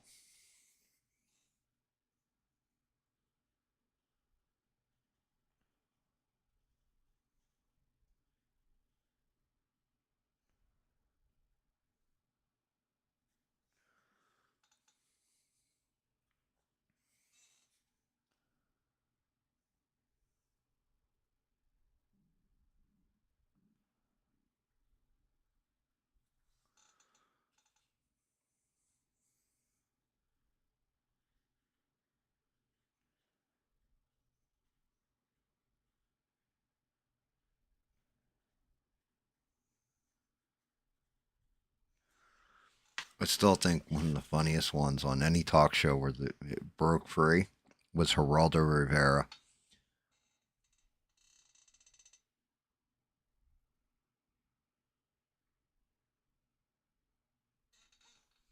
Geraldo Rivera getting his nose broke because, like, I can't remember what that dude called that. It was like, it was an actual, like, Klansman on Geraldo Rivera's show. And he called the black dude some name. And that black dude got up and started choking him, and like all of them started fighting. And then the one dude picked up a chair and threw it and hit Geraldo right in the fucking face with it.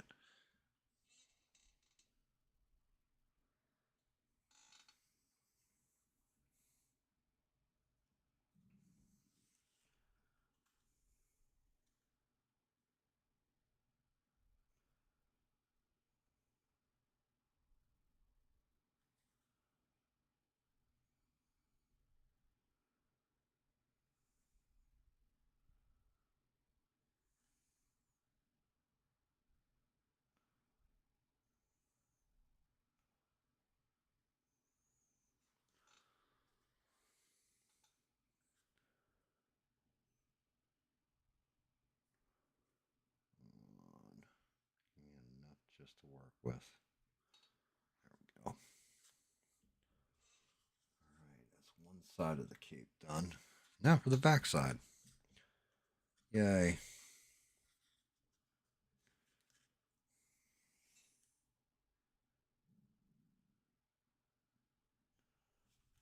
Oh, God.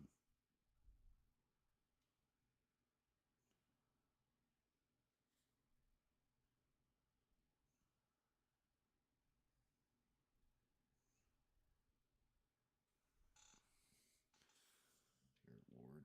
Oh, those two actually line up. How about that?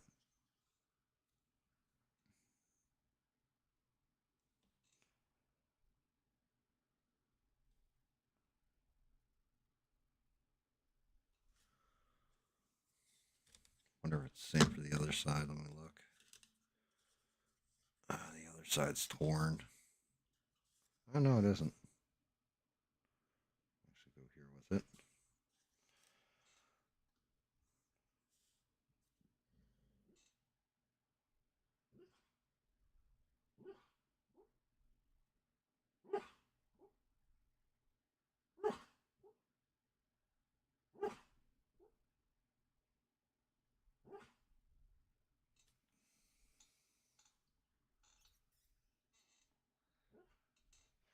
I love it. You can hear my pup possibly in the background. He's dreaming.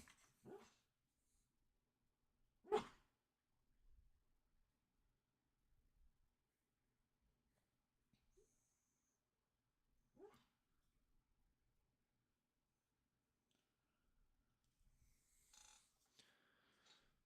right. Make sure that's all aligned.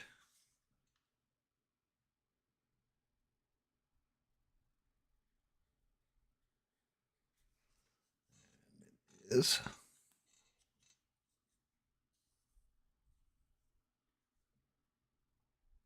Twisted and Tank getting dumped on. Why are they getting dumped on?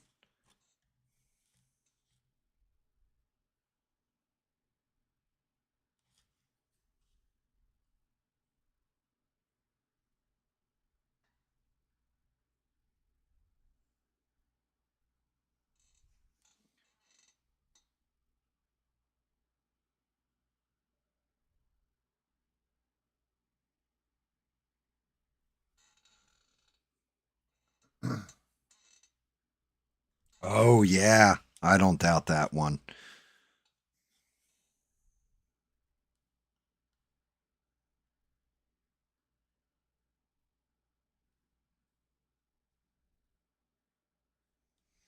Yeah, they're out in the woods too.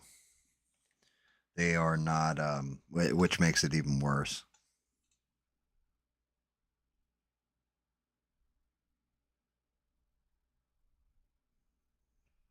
Which I'm going to tell you guys this story, and then next time Twisted and I are playing, which will be Friday or what have you, I'm going to tell Twisted I told you. I'll be like, yo, Twisted, I told him you're going to tell him the story. And he'll tell you the story about. Uh, so the whole thing is Twisted's a real good dude when it comes to this. He denies his wife nothing. Anything she wants, she pretty much gets, right? Like, and usually immediately, too. And conversely, anything Twisted wants, Twisted gets damn near immediately, right? Like, they treat each other well like this.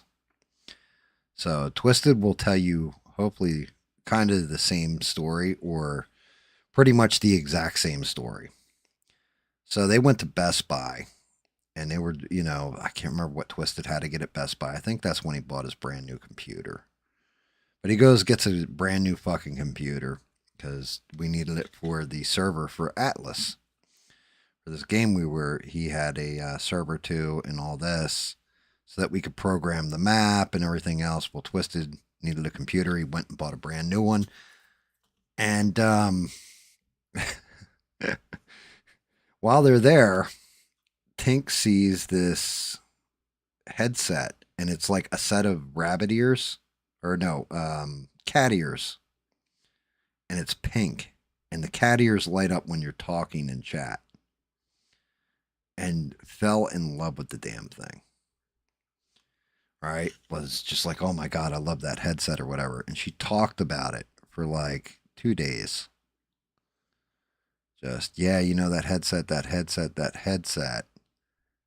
And then finally, she couldn't take it anymore. And she said, I want that headset. We're in the middle of a party and all this. It's a fucking blizzard out. Like, the blizzard is just started. And like, we're in Xbox Live party. We're playing whatever game. I think we were working on the server, like getting it all set up and all that. And it's got to be about 7:30, 8 o'clock at night. So it's dark out. And Twisted's like, it's a fucking blizzard. Tink and him are going back and forth, but I want it, and all this. She's like, look, there's only 3 of them on the rack. They're going to sell out and all this kind of stuff. And Twisted said, I don't deny you anything, but look, it's a blizzard. I could get killed out there. She's like, but I really want the headset. He's like, fine, babe, I'll go get it for you. So this dude is gone for like damn near 3 hours. Drives out in the blizzard all the way to Best Buy, gets the headset, comes back, gets on the mic and all that. All right, guys, I'm back. What's up, Twisted? Hey, bud. So, the wife's all happy. She's setting up her headset now and all this. Oh, that's cool. Was it bad? How was the drive? Jesus Christ, dude, I almost died like 5 times, right? All this kind of stuff. He goes, you want to know the worst part? What's the worst part, Twisted? I get there, I say to the guy, the wife was afraid this thing was going to sell out because you only got 3 of them on the shelf. He's like, man, we've had this thing for 8 months and I have never seen one sold.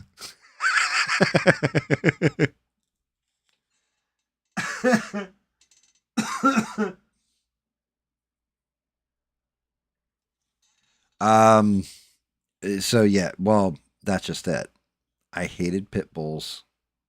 Twisted is the reason why I even gave my dog, well, not that I gave him a chance because, he's supposed to be the wife's dog.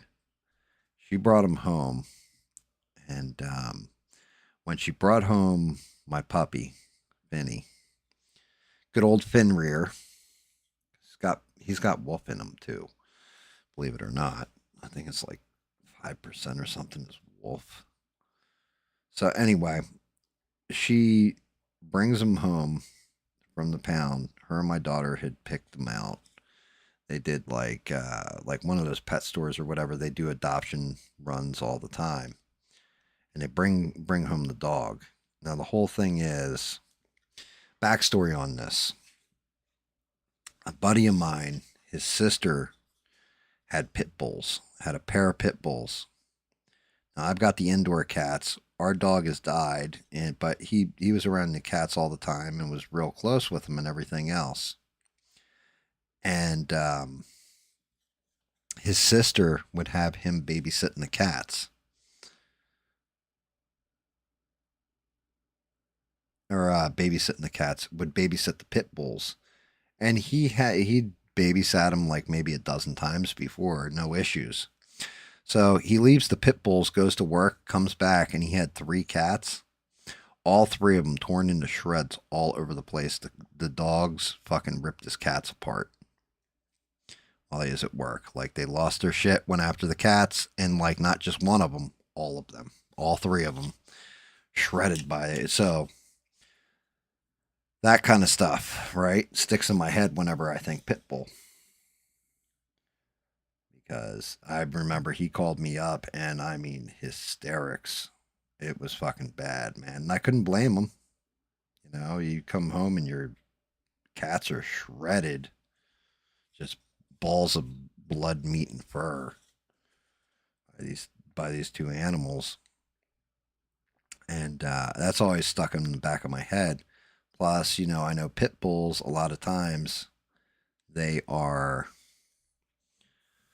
mistreated. They're inbred a lot because there are certain folk who want to make money off them. And so they breed the shit out of them. They abuse them, you know, all this kind of stuff. So I never wanted a pit bull. And I especially don't want them around my fucking cats.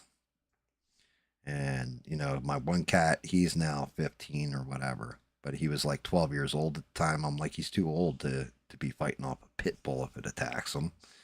You know, we go out shopping, this pit bull loses its fucking mind. It's over. So my wife comes home with this dog, and she's like, it's a Labrador boxer mix. Labrador, I never heard no shit like this. So I look it up, and sure enough, there is a Labrador boxer mix. She gets the puppy home, because I haven't seen it yet. She walks in.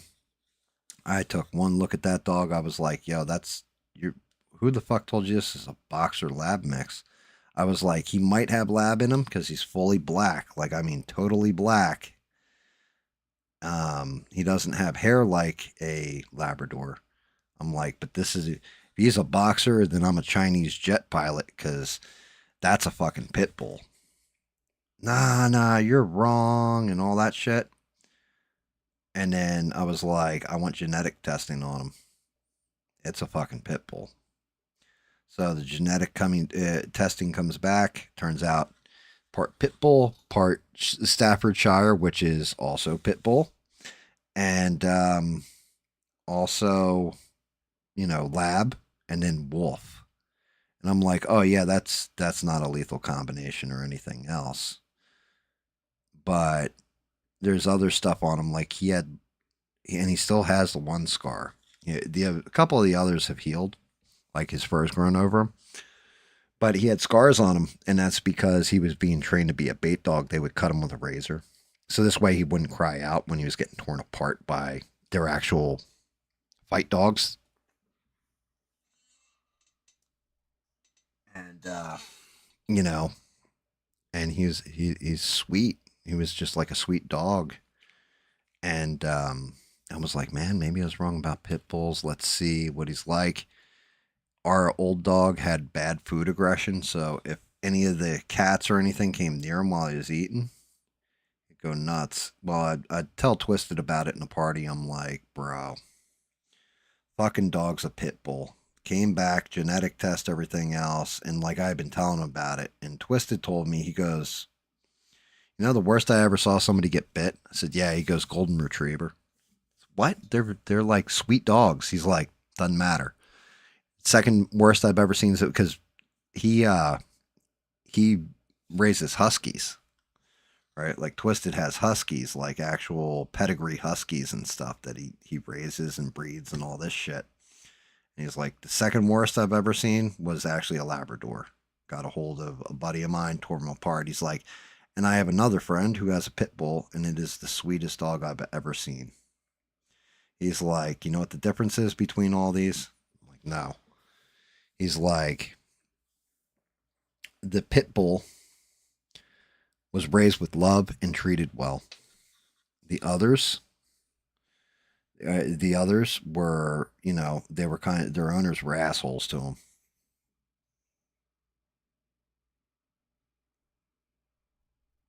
Any dog can be a savage, and he'll have a tendency that he could turn savage a lot easier than other dogs. But depending on how you treat him and how you take care of him is how he's going to turn out. And I've always treated my dog with love and all this.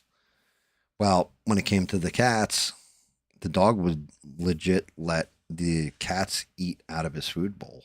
Like they'd come over and stick their face in his food bowl while he's eating and stuff. Like the one cat we had, and he was an older cat. He's actually dead now.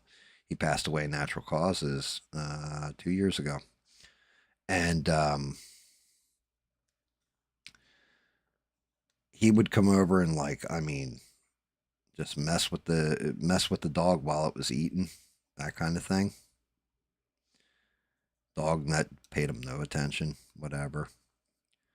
And then this thing happened where we're out there and the mamas had their kittens. Well, there's like 4 of these kittens just kind of chilling. And he goes over like all friendly and all that, sniffing at him. The one kitten jumped on the side of him. That dog jumped 10 feet in the air, yelped, and ran and hid. And I was like, oh, big tough pit bull. But yeah, turns out he is probably the sweetest dog I have ever owned.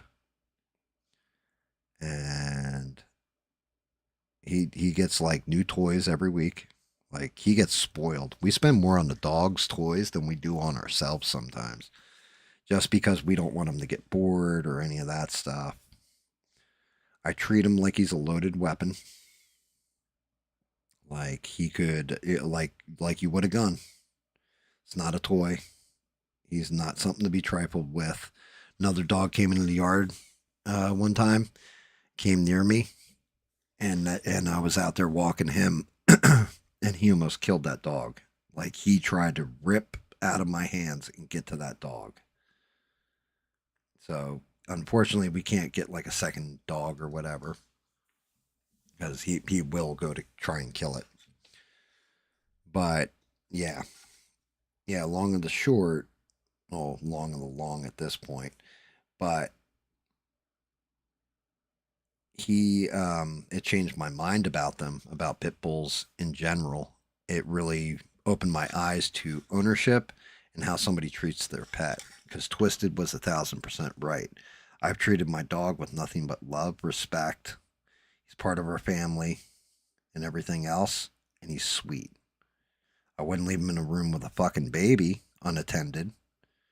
Come back and that baby'd be like torn apart probably. But, because that's just, the baby squeaks a certain way, just like his squeaky toys, things like this. But when it comes to like the cats, I have no fear of leaving with the cats. And he's a sweet, sweet boy. He stays by my side. He ended up becoming my pet, not my wife's. Like he loves my wife, but he stays by my side no matter how late or whatever.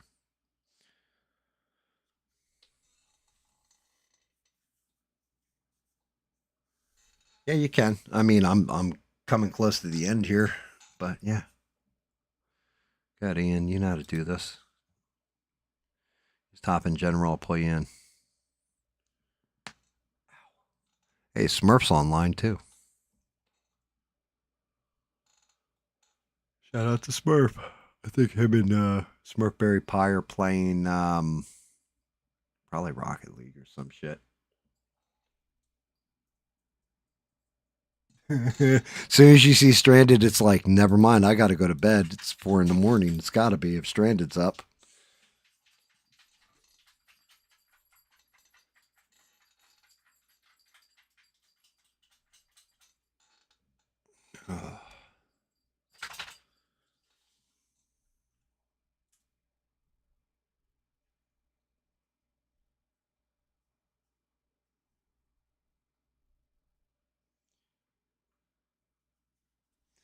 Definitely gonna have to tighten up back here with red.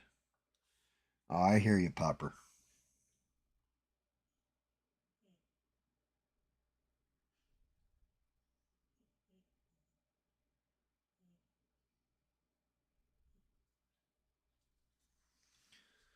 I will be right back, guys. I gotta walk this dog.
Dear Lord, I've got 3 Adam's apples right now because my testicles climbed into my throat for warmth. It is fucking cold out. I don't know what, like, that cold front must have hit down here too. Granted, no snow or anything, but that wind is heavy and it is bitter cold. Yesterday it was like 82 degrees.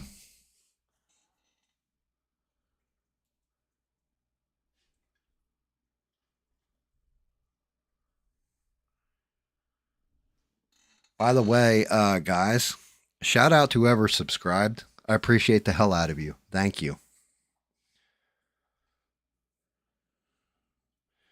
I mean, somebody silent in the background, but I appreciate you. That's awesome. Thank you.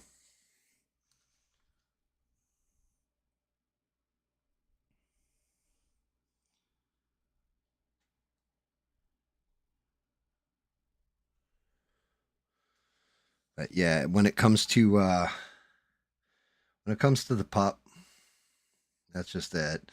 Like, it's crazy. It's crazy how it goes, but Twisted, if I'm to be quite honest with you, he and I had this discussion because at first I didn't realize he thought this. He thought I was going to force my wife to return the dog, and I wasn't going to. But Twisted was like, "Yeah, me and you, we almost weren't friends anymore." He's like, "Because if you're willing to throw away a dog like that and not even try to, you can't do that to an animal." And that is one of the reasons why Twisted and I are such good friends. Because he loves his animals the same way I love mine.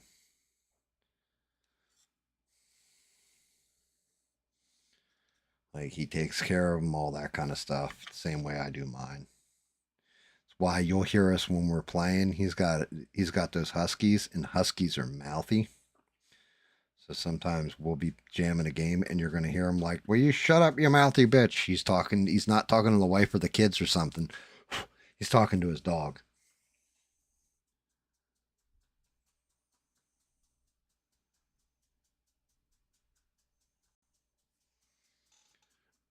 Those huskies do get loud though. You can hear them through the mic and everything. You guys will be laughing.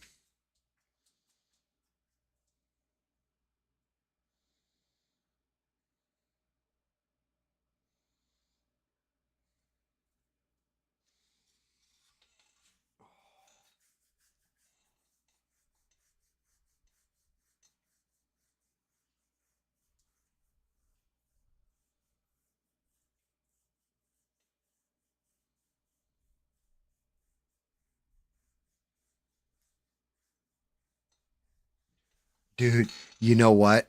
You're not wrong. So with my dog with the tail thing, that's a good call on that, right?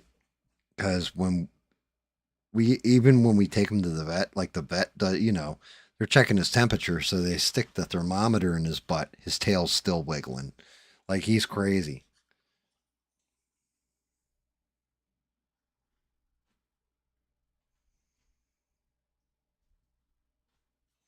But yeah, it's a shame. Pit bulls get a bad rap, and I understand why because I see some of the people around here, and I'll let you assume all that kind of stuff about them. But they just let their pits run around, and like those things will pick off a cat. I've had it where I've had like 3 or 4 of them together. That's when it starts getting dangerous when you get like a pack of them.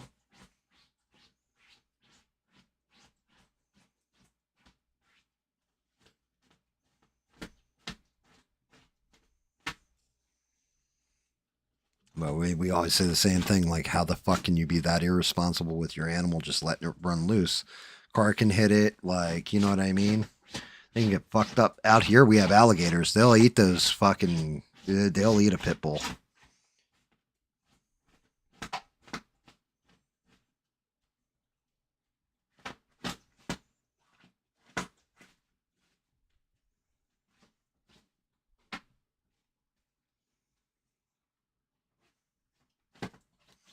Sweetest dog I've ever owned. I treat him like nothing less than a gun.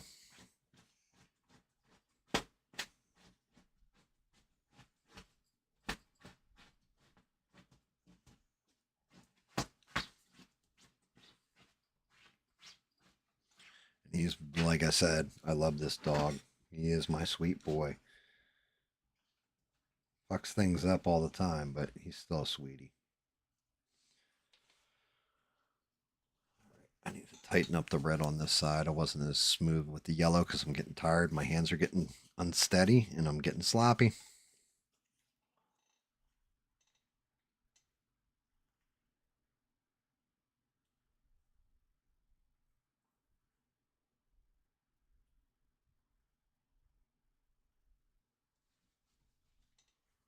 Oh, I hear you. Yeah, German Shepherds. Um, Shih Tzu is one of the craziest. Yeah, my mom with the Chihuahuas. My mom had a pair of Chihuahuas, and those fuckers, anybody that was outside the family, and sometimes even the family, those fuckers, yap, yap, yap, yap, yap, yap, yap, yap, yap, right? My buddy Guido would come over. The one time the dog ran across the room, little Chihuahua, jumped up, bit his leg, and hung from him while he was walking. Like, if Chihuahuas had the bite power of a pit bull, they would be the most deadliest fucking things on the entire planet. I swear to God, they would be.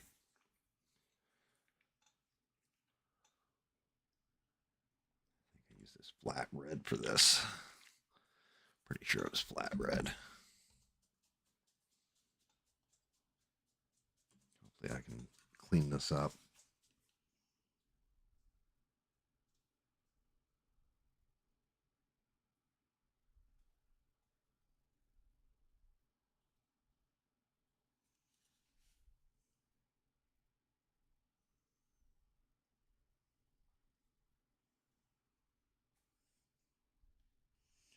Yeah, I'm gonna have to re-hit these lines in here too.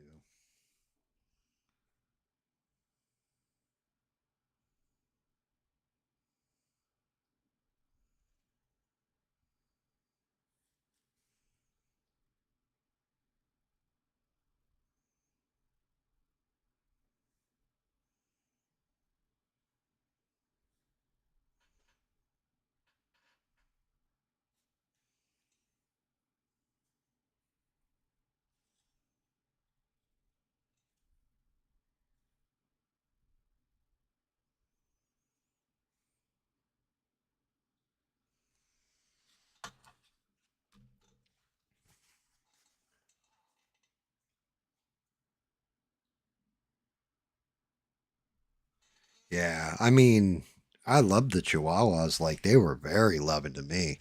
But like my buddy Guido, like I said, he was around this dog, this Chihuahua since it was a puppy. And like, it didn't give a fuck. As soon as it saw him, rah, rah, rah, rah, rah, and would bite the shit out of him. Again, no bite strength to him, but it was still just the point. It was like, damn, if that dog had some bite strength, he would have ripped him open like 6 times over.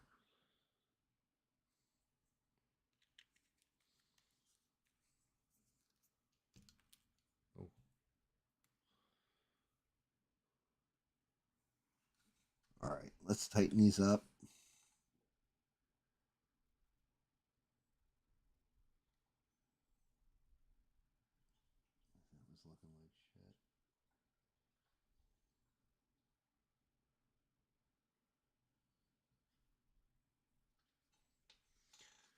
Clean that up.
hate the way this trails off in here because it's so tiny.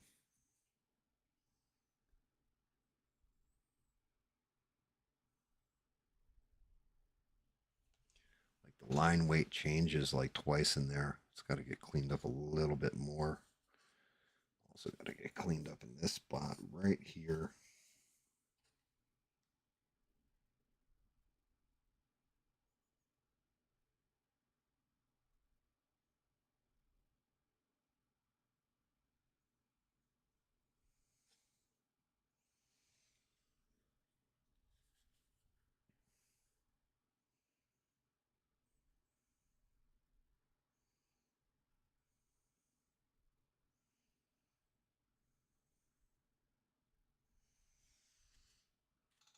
Mm. Let's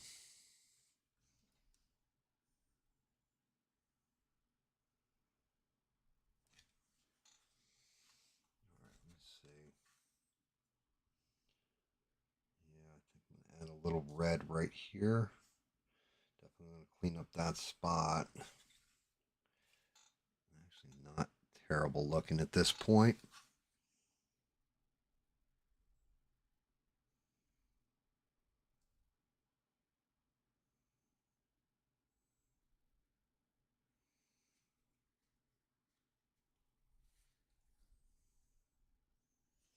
The weight of that line right there is fucked.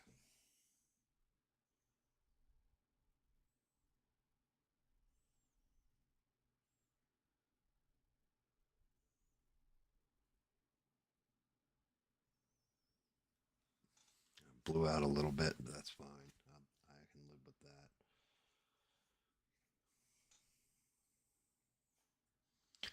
Fix the weight of this line.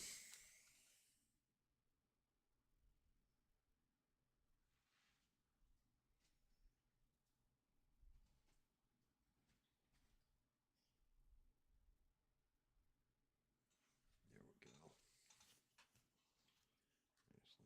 right here.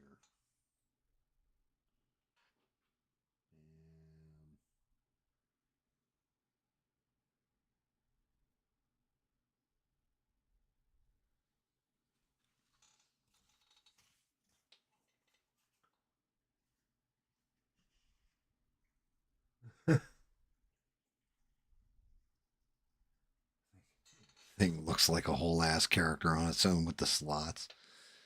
What can I say? Video games.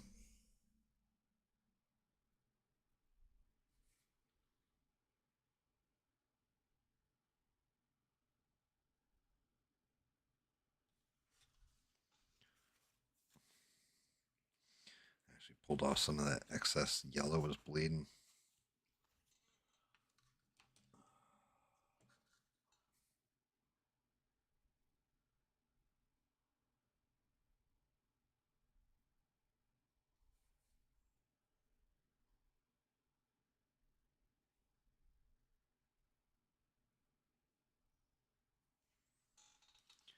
Good Lord.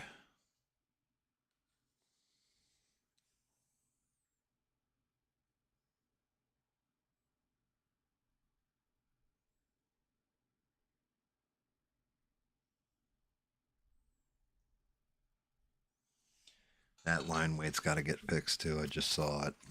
Damn it.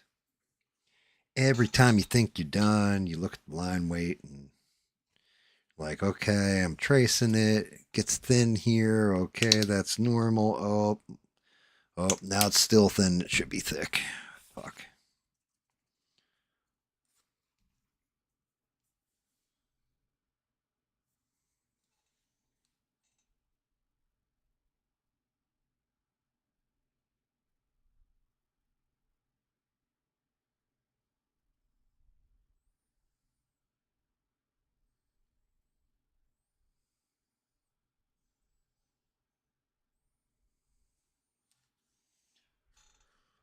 Ooh.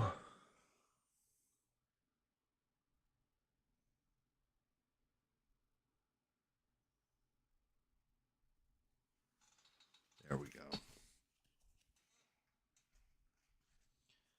One last look over. That can get cleaned up. That can get cleaned get fixed.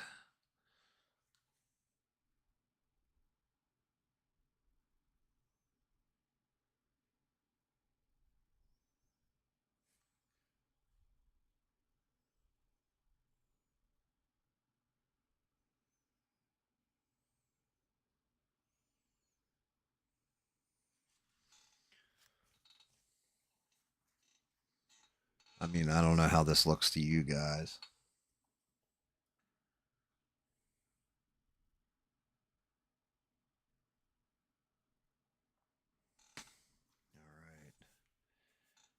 All right. Just clean up.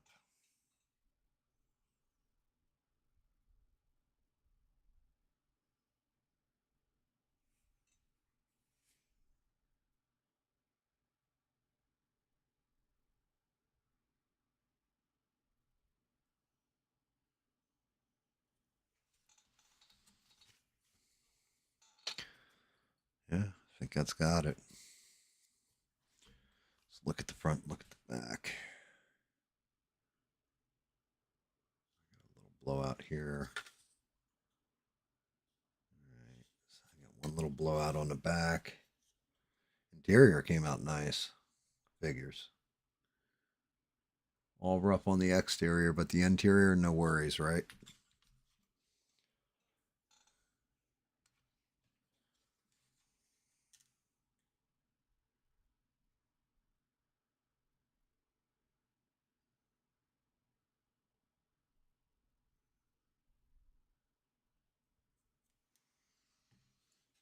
There we go. Blowout fixed.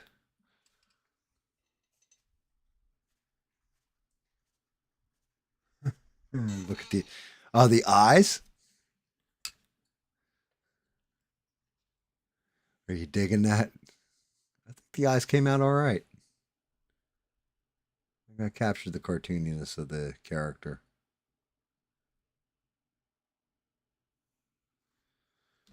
All right, so let's finish them off. Oh shit! God damn! So worried about that. I forgot the fucking blue gem in the center.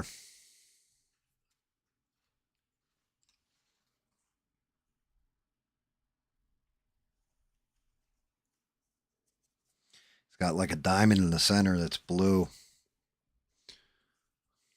I don't know if I want to go. We got a deep blue on that. Electric blue, I think, is perfect for him. I think electric blue would do it. Let's take a look. Yeah, that would have really sucked because, like, like I said, shout out to this is actually Wicked did this one. They're amazing.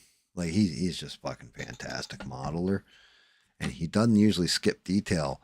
But because I did this in FDM for the cape and resin for the body, once it snaps in, it's a pain in the ass. I tested to make sure the cape would go on, and it took me a minute. I thought I broke it trying to get it off.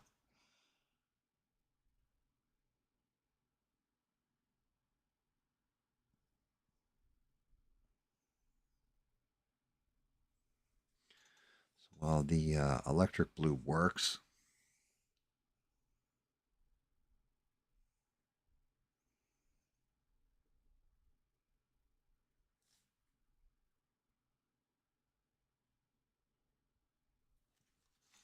Well, the electric blue is popping.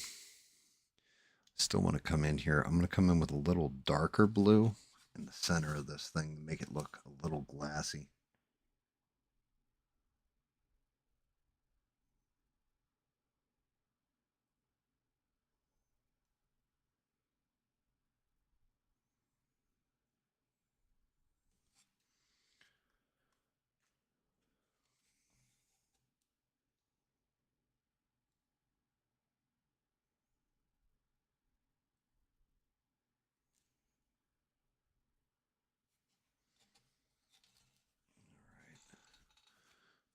Lighter blue. I'm going to let that dry for a second here. I'm going to come in with very heavy dark blue. Sure that looks good. Don't need a ton of it. And I'm going to come in sky blue. Just need a drop of that. I'm just going to accent the outside of it.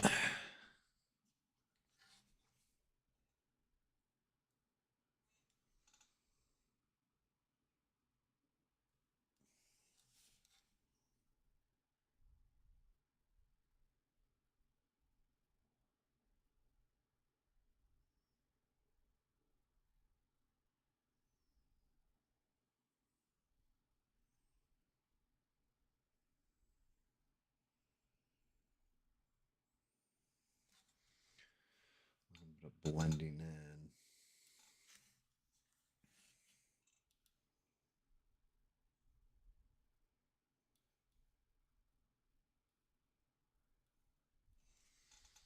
So I'm just coming in with that dark on the bottom sides, stuff like that, to give it a little depth. Trying not to go too heavy.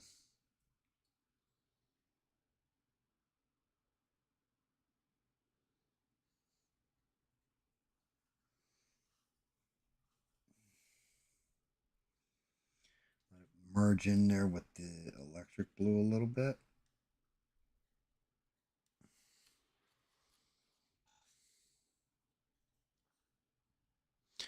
I'm going to try and pull something off here. I don't know if it's going to work or not. So I'll just cross my fingers and pray with my butt cheeks.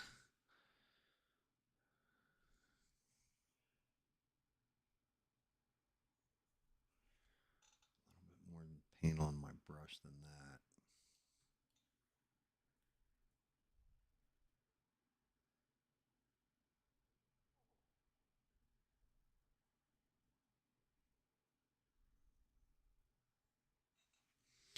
Work that darker blue down into the recesses. You guys can see it. You can't really see it under the light. And then I'm going to come in with this light blue and just edge the entirety of it. Maybe the top. Let me see. Go off the top. I guess it would be my right, your left, watching it on camera. And just cut the lines in the ultralight blue, the sky blue.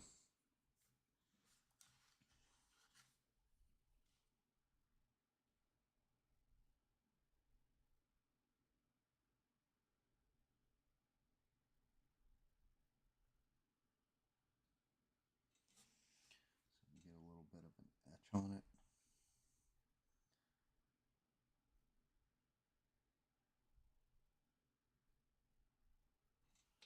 Yeah, there we go. Get this nice little etch on the outside of the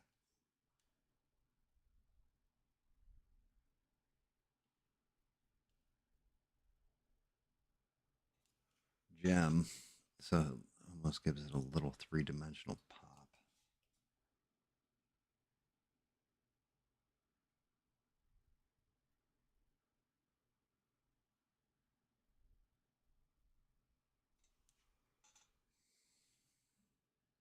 And I don't even know if it's coming across on the camera. I mean, it looks good in person, but not like that helps. At this point, it's just the equivalency of a trust me, bro kind of thing.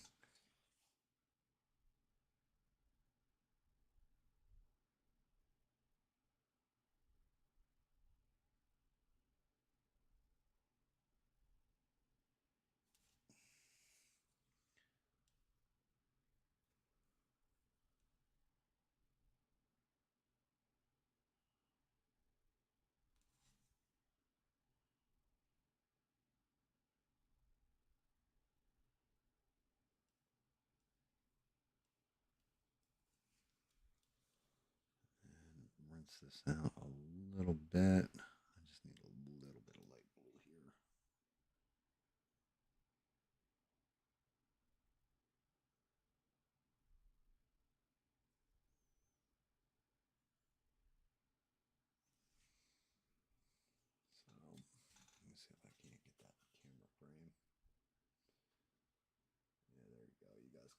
see it. Hold on, cut down the light a little.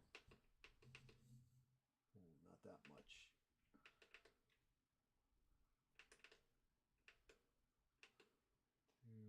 Right about there. I think you guys should be able to let me put the focus on it. There you go.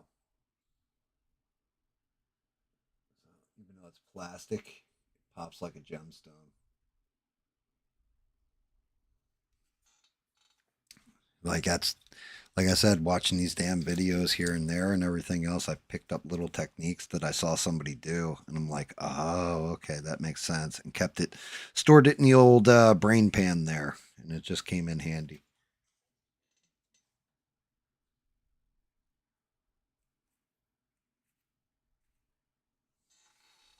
See all the little spots in the center? Can you see it better though? Like, can you actually see what I'm talking about with it? So what I did was I went in with my base electric blue, and that's underneath. Then I came in with the darker blue, left it heavy on the sides, the bottoms, and the inset in the middle. Right, like you can see it. And then how it goes light here is because I came in with an ultralight blue and kind of etched the outside, but did it where I'm barely putting any paint on. Like I'm doing it real gentle. And it gives it a 3-dimensional pop. All right, let's hope I can get this in here without fucking this up. Where I do, everything's looking good. And tell you what, sealing the model though, I got to work on sealing the model. It's not real noticeable when you're looking at it from afar, but if you really inspect the shit out of this, you can definitely see where you've lost smoothness and everything else, and that's just my inexperience with a product.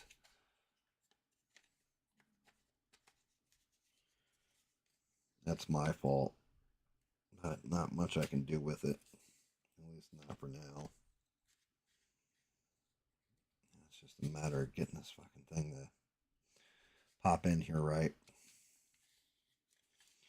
This rock's back.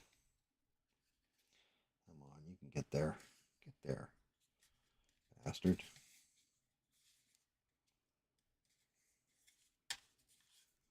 Ah, twisted. Feel like I'm gonna end up breaking the arm off.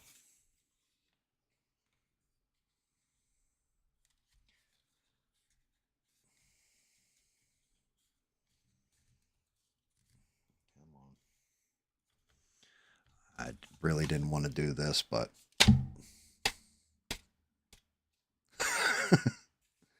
sometimes you just gotta whack it in a place, especially the FDM, it bends. Nope, slid out.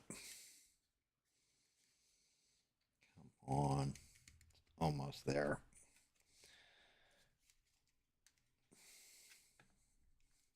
On, you fat bastard. I didn't have to seal that arm on. I probably shouldn't have. Should have waited to seal this on. Swear to God, if I got to get in there and grind that shit out, I'm going to be pissed.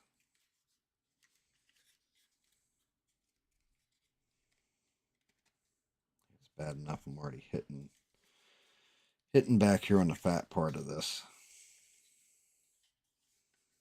All right, let's try going about this a different way.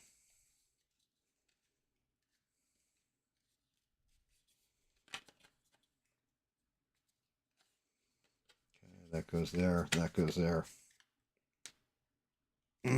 Almost had it.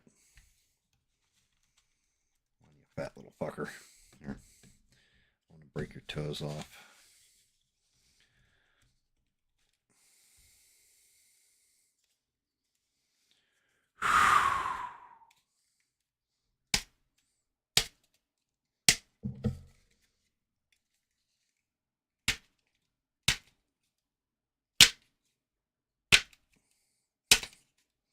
Almost there. Poor dog's looking at me like, have you lost it, Daddy? Daddy, have you lost your fucking mind? You're beating the shit out of that thing. Stop, please. Oh my God. It's so close. Let me see if I can't. Like I said, once the cape, when I test fired this, the cape goes in, that's it. It's over. Because I have about a millimeter to get it in.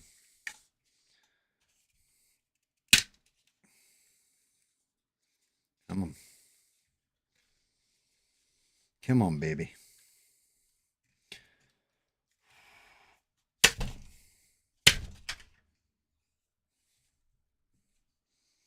me a tool.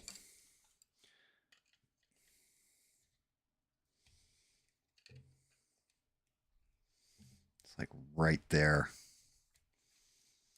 Thing's going to piss me off and make me pull out the Dremel and go ham on it.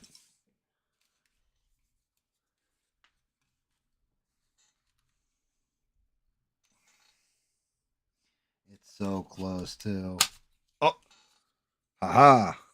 Got it. All right, there's one side slid in. I bet I ripped the paint job. Little green touch up, not bad. Now it's just the other side. How close am I?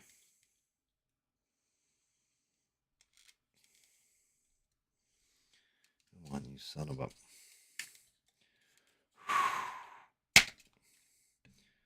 Oh, God. And I popped the other side out. You piece of shit.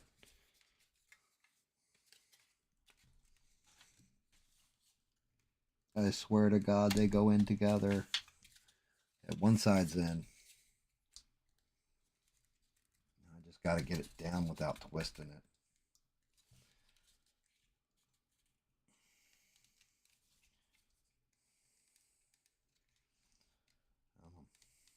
Come on, flex just a little more. I'll tell you what. The one good part about the cape, once it's on there, it ain't coming off.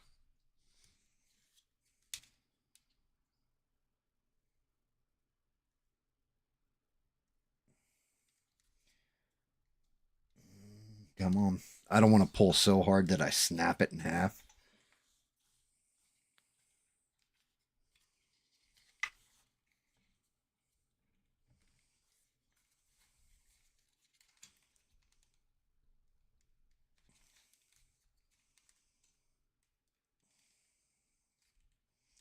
I don't think that one's actually locked in either. Yeah. Oh, lost that arm. I knocked the glue out of the arm, which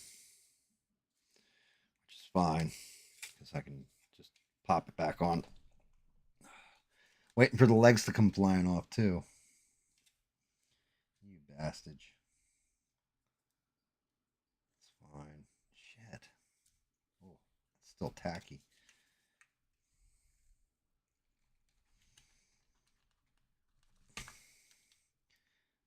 Shit should be easier now.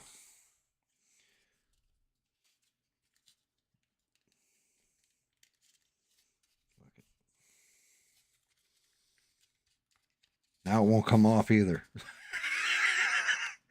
It won't go on and it won't come off. It's stuck right in the middle. It's like turning the bed crooked in the doorway.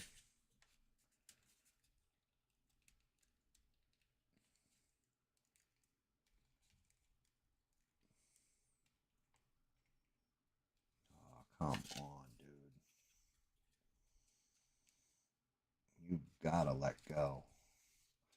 You've got to either A, let go, or go the fuck in.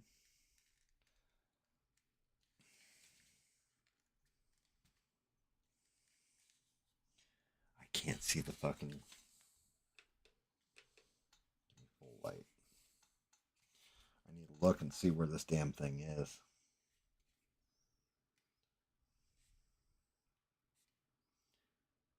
Okay, that's there. Where's my slot? Determine. That's got to shift.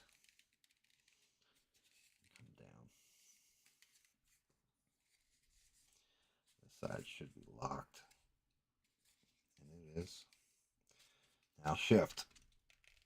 I gotta keep one side in there.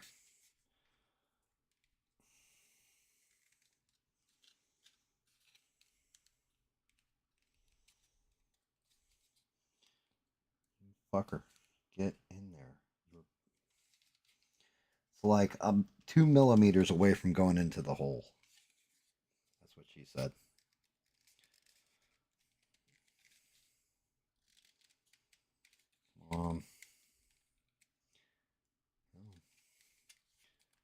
Slip just a little more.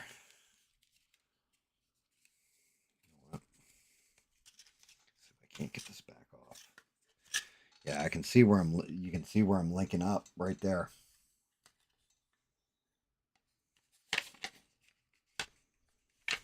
All right, fuck nuts. Let's try this. I don't think it's gonna let me do it the other way though.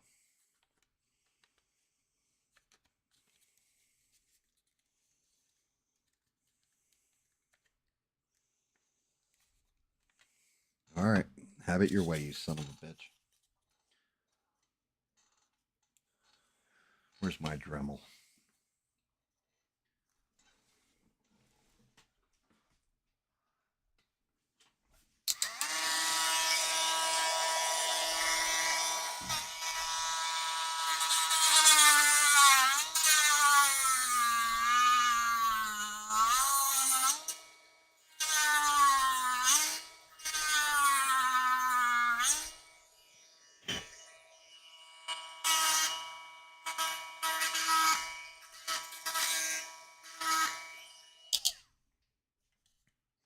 You will go in.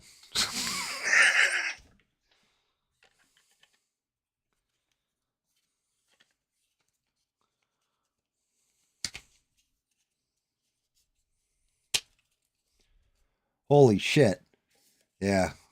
Little nail out with my Dremel. It's over.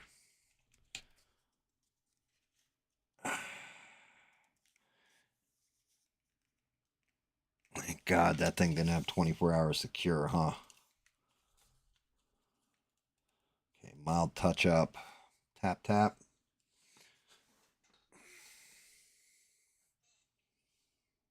No, I don't want that. Give me that.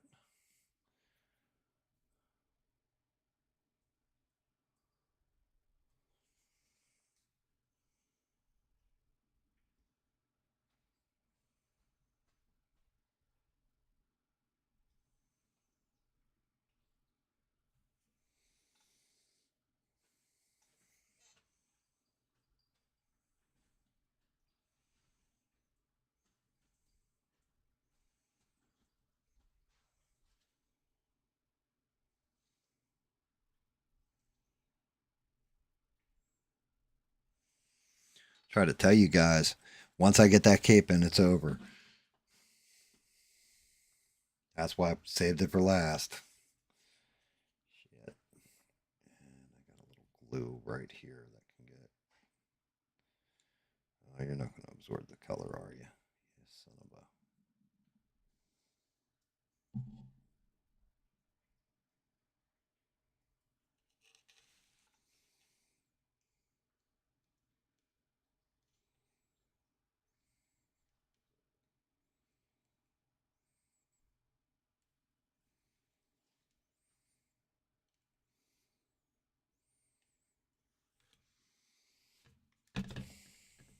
See how he sits anyway.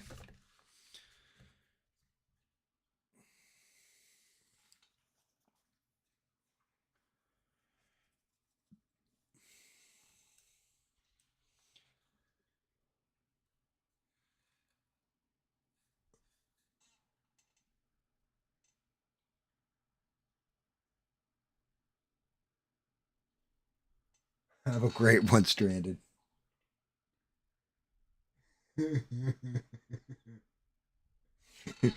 GAM going ham. Yeah, you're not wrong. I mean, had to. I still got to do the bass. Actually, yeah, that I think I'm going to do another time though, because then you have the. So I'm going to have to paint this all out too, because you have the Donkey Kong Country logo or what have you. So that's the only thing that's probably going to not get done this stream. All right, so let's see. What's weird is these fucking hands. I don't know. Like at first I thought he was nuts for doing it in this pose, and then looking at it, I'm like, oh, that's why you did it in this pose. That's actually how he looks.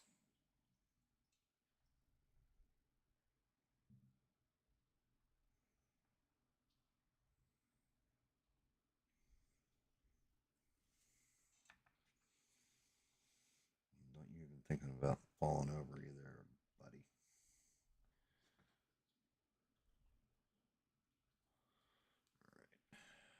Let them sit for a minute or two. Actually, to tell you the truth, I should be able to put this one together too. The only thing is, I think this, no. Boom. So it should go like this.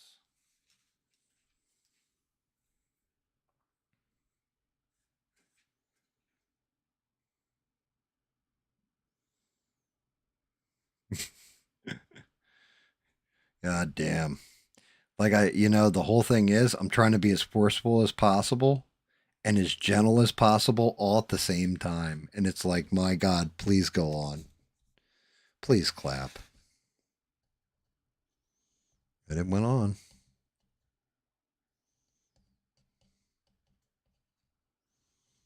And because I didn't allow 24 hours for that shit to harden, we're in good shape.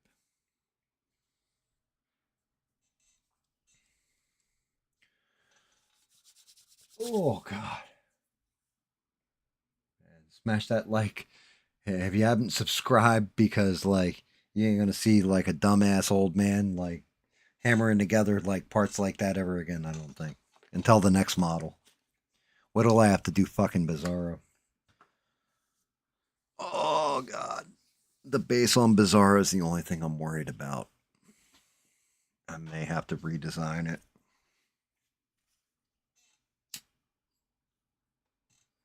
I may have to redesign the base on Bizarro and reprint it.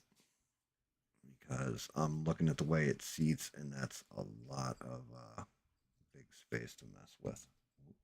Rip the whole arm out. Get that on there. Okay, let me see. Yeah, I got a little bit of glue coming out the side.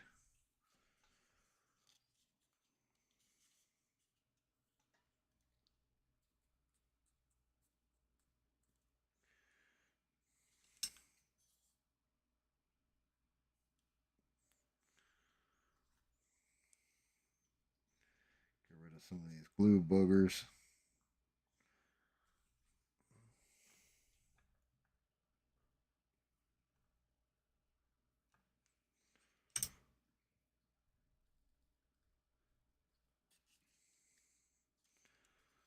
Okay. Next arm.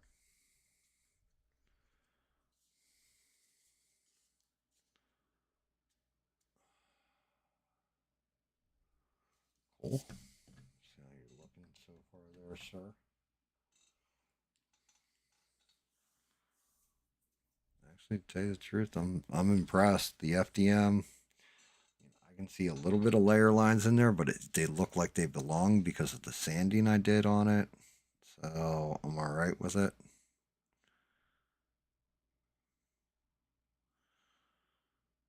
I'll tell you what, my wife wasn't wrong. This shit works great, but you got to wait 2 minutes.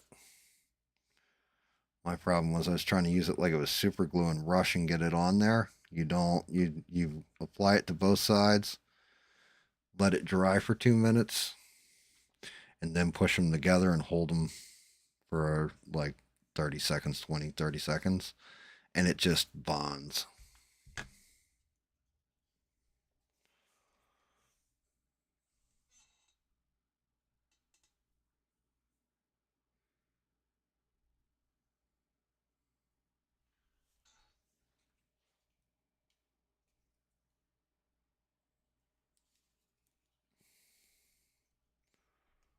Make sure that's all pushed together nice. Looking up top, make sure the shoulder's not separating.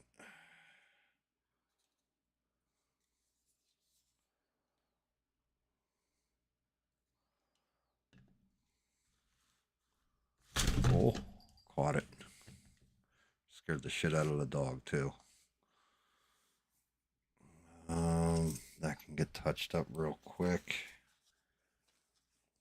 Definitely from pushing down on it, I scraped some of the paint on the cape.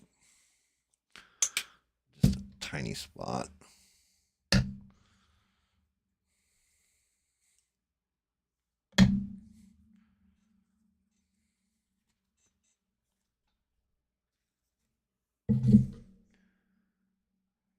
Try that real quick.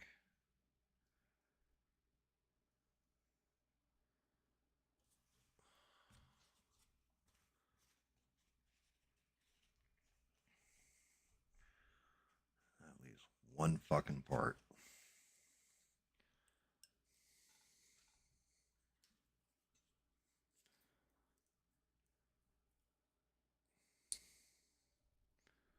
Should I pop the eyes? Should I give the eyes a wet look? Damn, I gotta slow down on my cigarette intake. So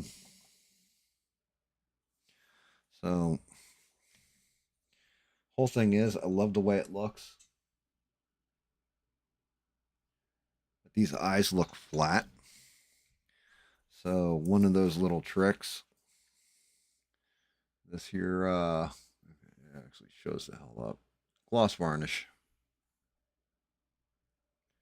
Not a ton of it. I definitely recommend you don't use your normal ass paintbrush for this. Use one that's either a throwaway or a spare. I guess brush one of my older brushes. Get enough on there.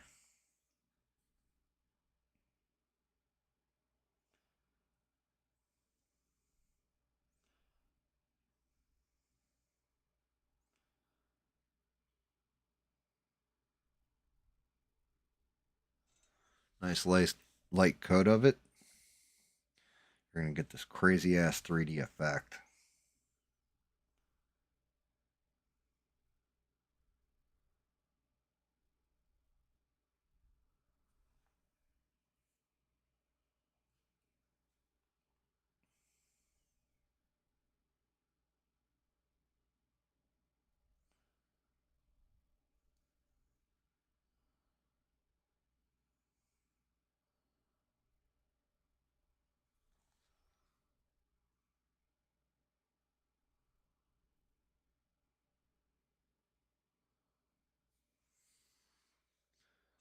So now, instead of it looking flat, you have natural reflection on it, and it actually adds a bit of depth. Makes it look soft. If you do human eyes, not cartoony, but actual like irises and everything, it'll make them look wet. You can also use the gloss varnish on lips. So when I do She-Hulk, you'll see it'll almost be like I'm applying lipstick to her when we get to that part. Oh God. Oh, that's gonna have to get retacked. Yeah, that's a shame.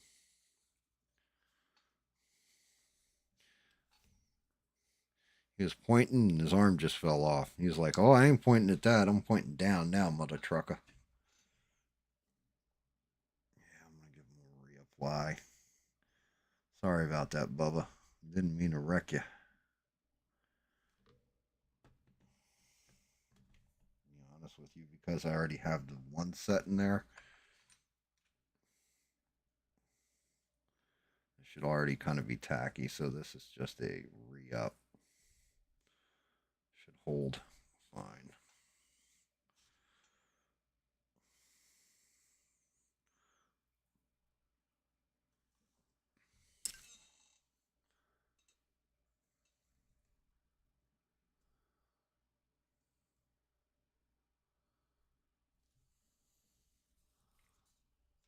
That should actually hold and cure. Just get the extra crap off of here.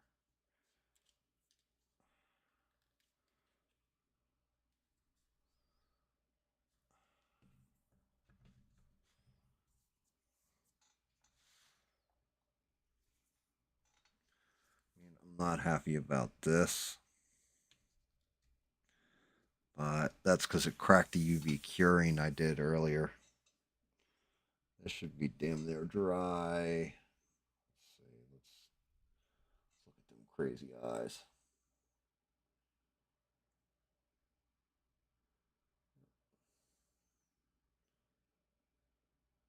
So,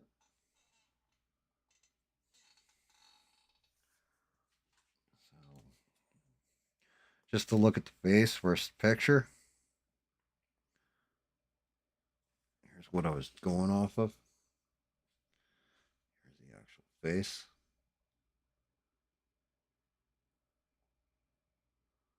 I think I nailed it.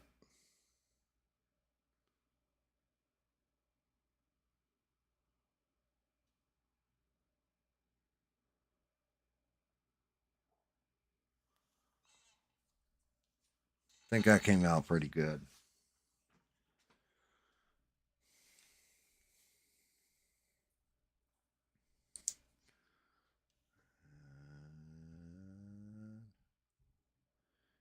Here's King K. Rool. King K. Rool. I'm hoping I get a good bead where this sits just about, as David would say. Right. Damn. I can't wait till those magnets get here in a couple days. It's going to change up how I hollow out the heads.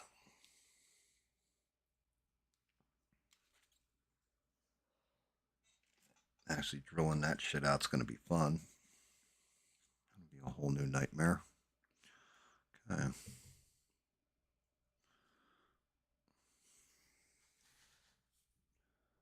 Okay. Time for your touch up there, King.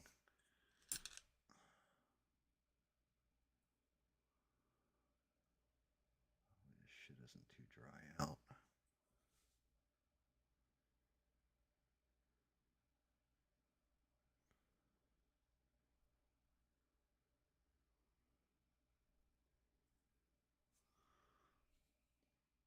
So FDM and resin mixed together in this model, and I'm impressed. Actually came out all right.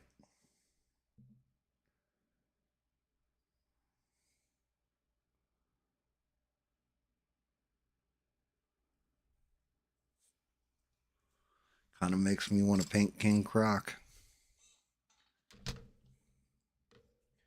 Or Killer Croc, rather. King Croc. Combining the names of King Shark and Killer Croc.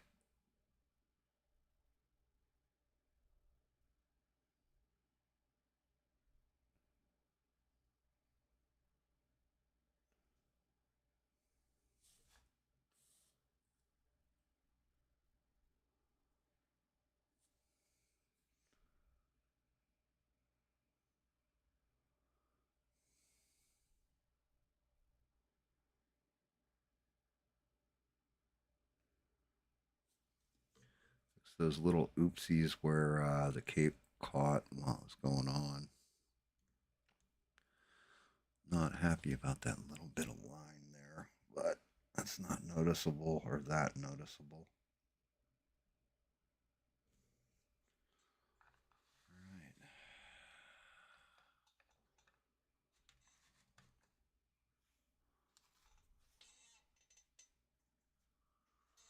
Only thing not done on this, and it's not getting done tonight. Maybe I'll do it first thing next session. Or I'll just do it offline and show it off next session. It's this fucking base. And not because I'm lazy or tired or anything else, because I don't know what I want to do with it. I haven't decided on how I want to lay in the color on this thing to make it pop a certain way. I'm not sure if I want to do it as stone. I want to do it like it's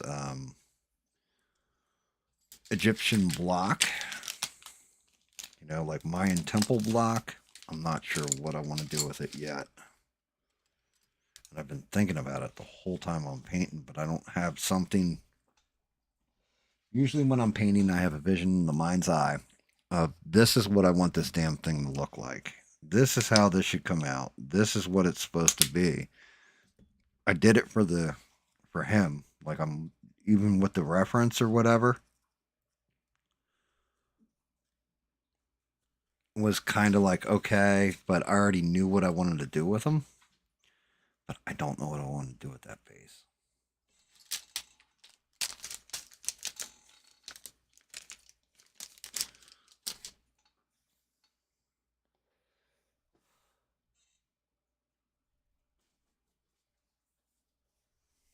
Here we go. Let's take a look.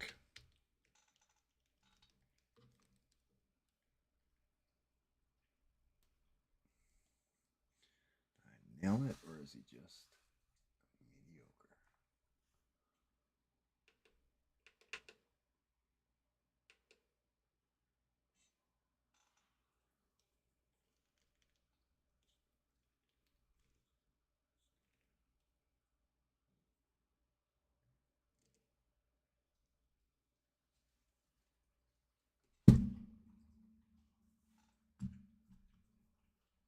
What do you think? How'd he come out?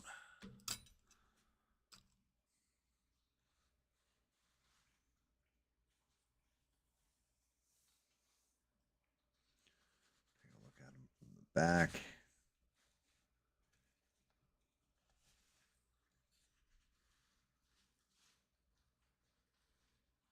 I think I nailed him.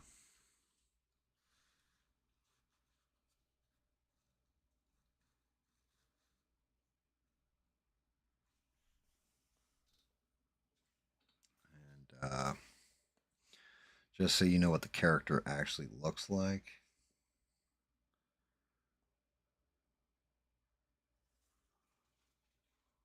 Oh, well, if the advertisement gets the hell out of my way. Back. This is what he looks like. Without the advertisement, fucking bar. Shit really pisses me off. Okay, so there you go. Reference. And that's what I did.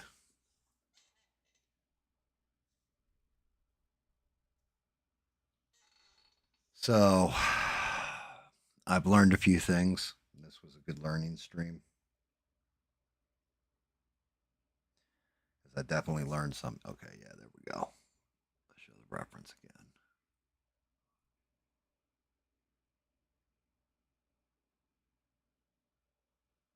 And then boom. What I've learned is this. FDM, I can blend it in with the resin. Now, granted, this was the first body and model that I had printed fully with the center part being FDM. The head, the arms, the hands, the feet, and all that kind of stuff had more detail to it, so I went to resin with it. I wasn't sure that I was going to be able to blend them where it looked like it was all resin and worked. And lesson learned, I can. The cape, the belly, and the body are all FDM, or PLA rather. So what I've learned is also settings on my printer so that it's smoother now when it's printing. I've actually slowed it down because the one I got like can just, it's like a jackhammer. It can just kick shit out. So I actually had to slow it down so I get finer detail to it, cleaner, and everything else. But I have learned that if I have a cape that is flowing like this one, FDM is absolutely the way to go with it. Body, not so much. That arm's coming free again. You son of a bitch. The body, there's a couple spots in there where it's really rough. Like, but it's all hidden. It's in the crotch region. You're never going to see it when it's mounted like it is. You're never going to see that part of it. Yeah. Yeah. Also, I got to work on a little bit better prep with my resin, but I got like a whole bunch of sandpaper files and all kinds of new shit to fuck around with to see if I can't get stuff as smooth as possible.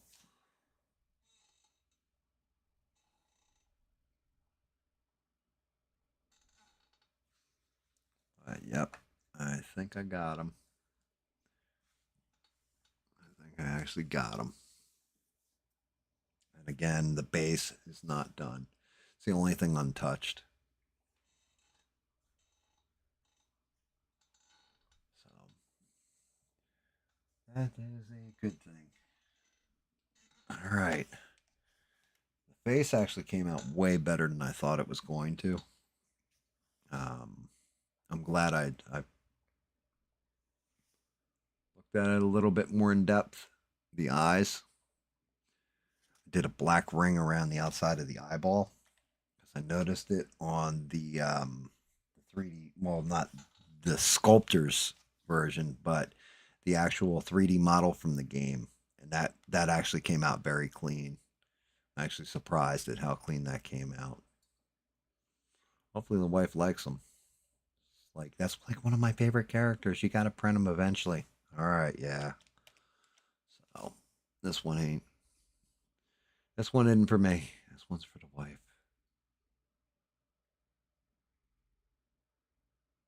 Pretty cool though.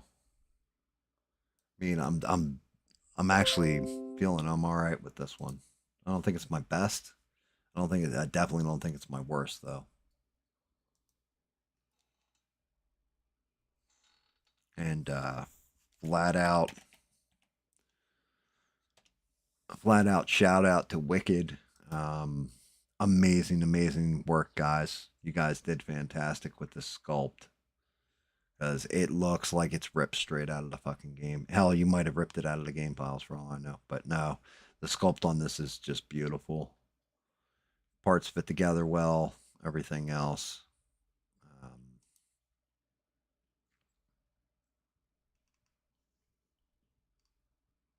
It's definitely been a long one, but I got them all done in one session. So there's that.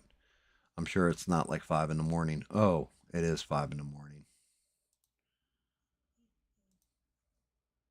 Like even the dog's like, bro, you promised me if I was a good boy, I would get my ice cream. Where's my fucking ice cream, bastard? Yeah. All right, guys. I'll be back Thursday. I will be back on Thursday. I don't know which model I'm going to print this week. But I'll be doing, I don't know if I'm going to go to She-Hulk next. I don't know if I'm going to go to Bizarro next. I may even go to the Mario Brother one, although I might hold off on Mario. There's a lot of parts there, and I'm actually debating reprinting the whole damn thing and doing it much bigger. Either that or else maybe doing part of it in FDM to give it a real solid base. Because some of the stuff broke free, and it was mainly because it was in resin. But any which way you slice it, we'll be back there. Well, I'll be back Thursday. Hopefully you'll be back to watch and hang out and chill. I appreciate the hell out of that comment too, Ian. Just FYI, that was awesome, brother. Thank you.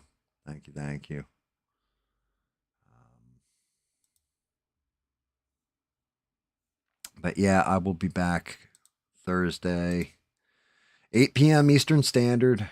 Grinding away. Hopefully we pull something nice out. Everybody hang tough. Have a great week. Try and take her easy. Always be creative. You know, and you're only going to get better. The more you do it, the better you're going to get. So always be creative. And most importantly is thank you again, guys. You guys are amazing. I'll see you Thursday. And also, most importantly, don't take shit from anyone. Talk to you soon, guys. And thank you again. Shout out to the new subscriber, too.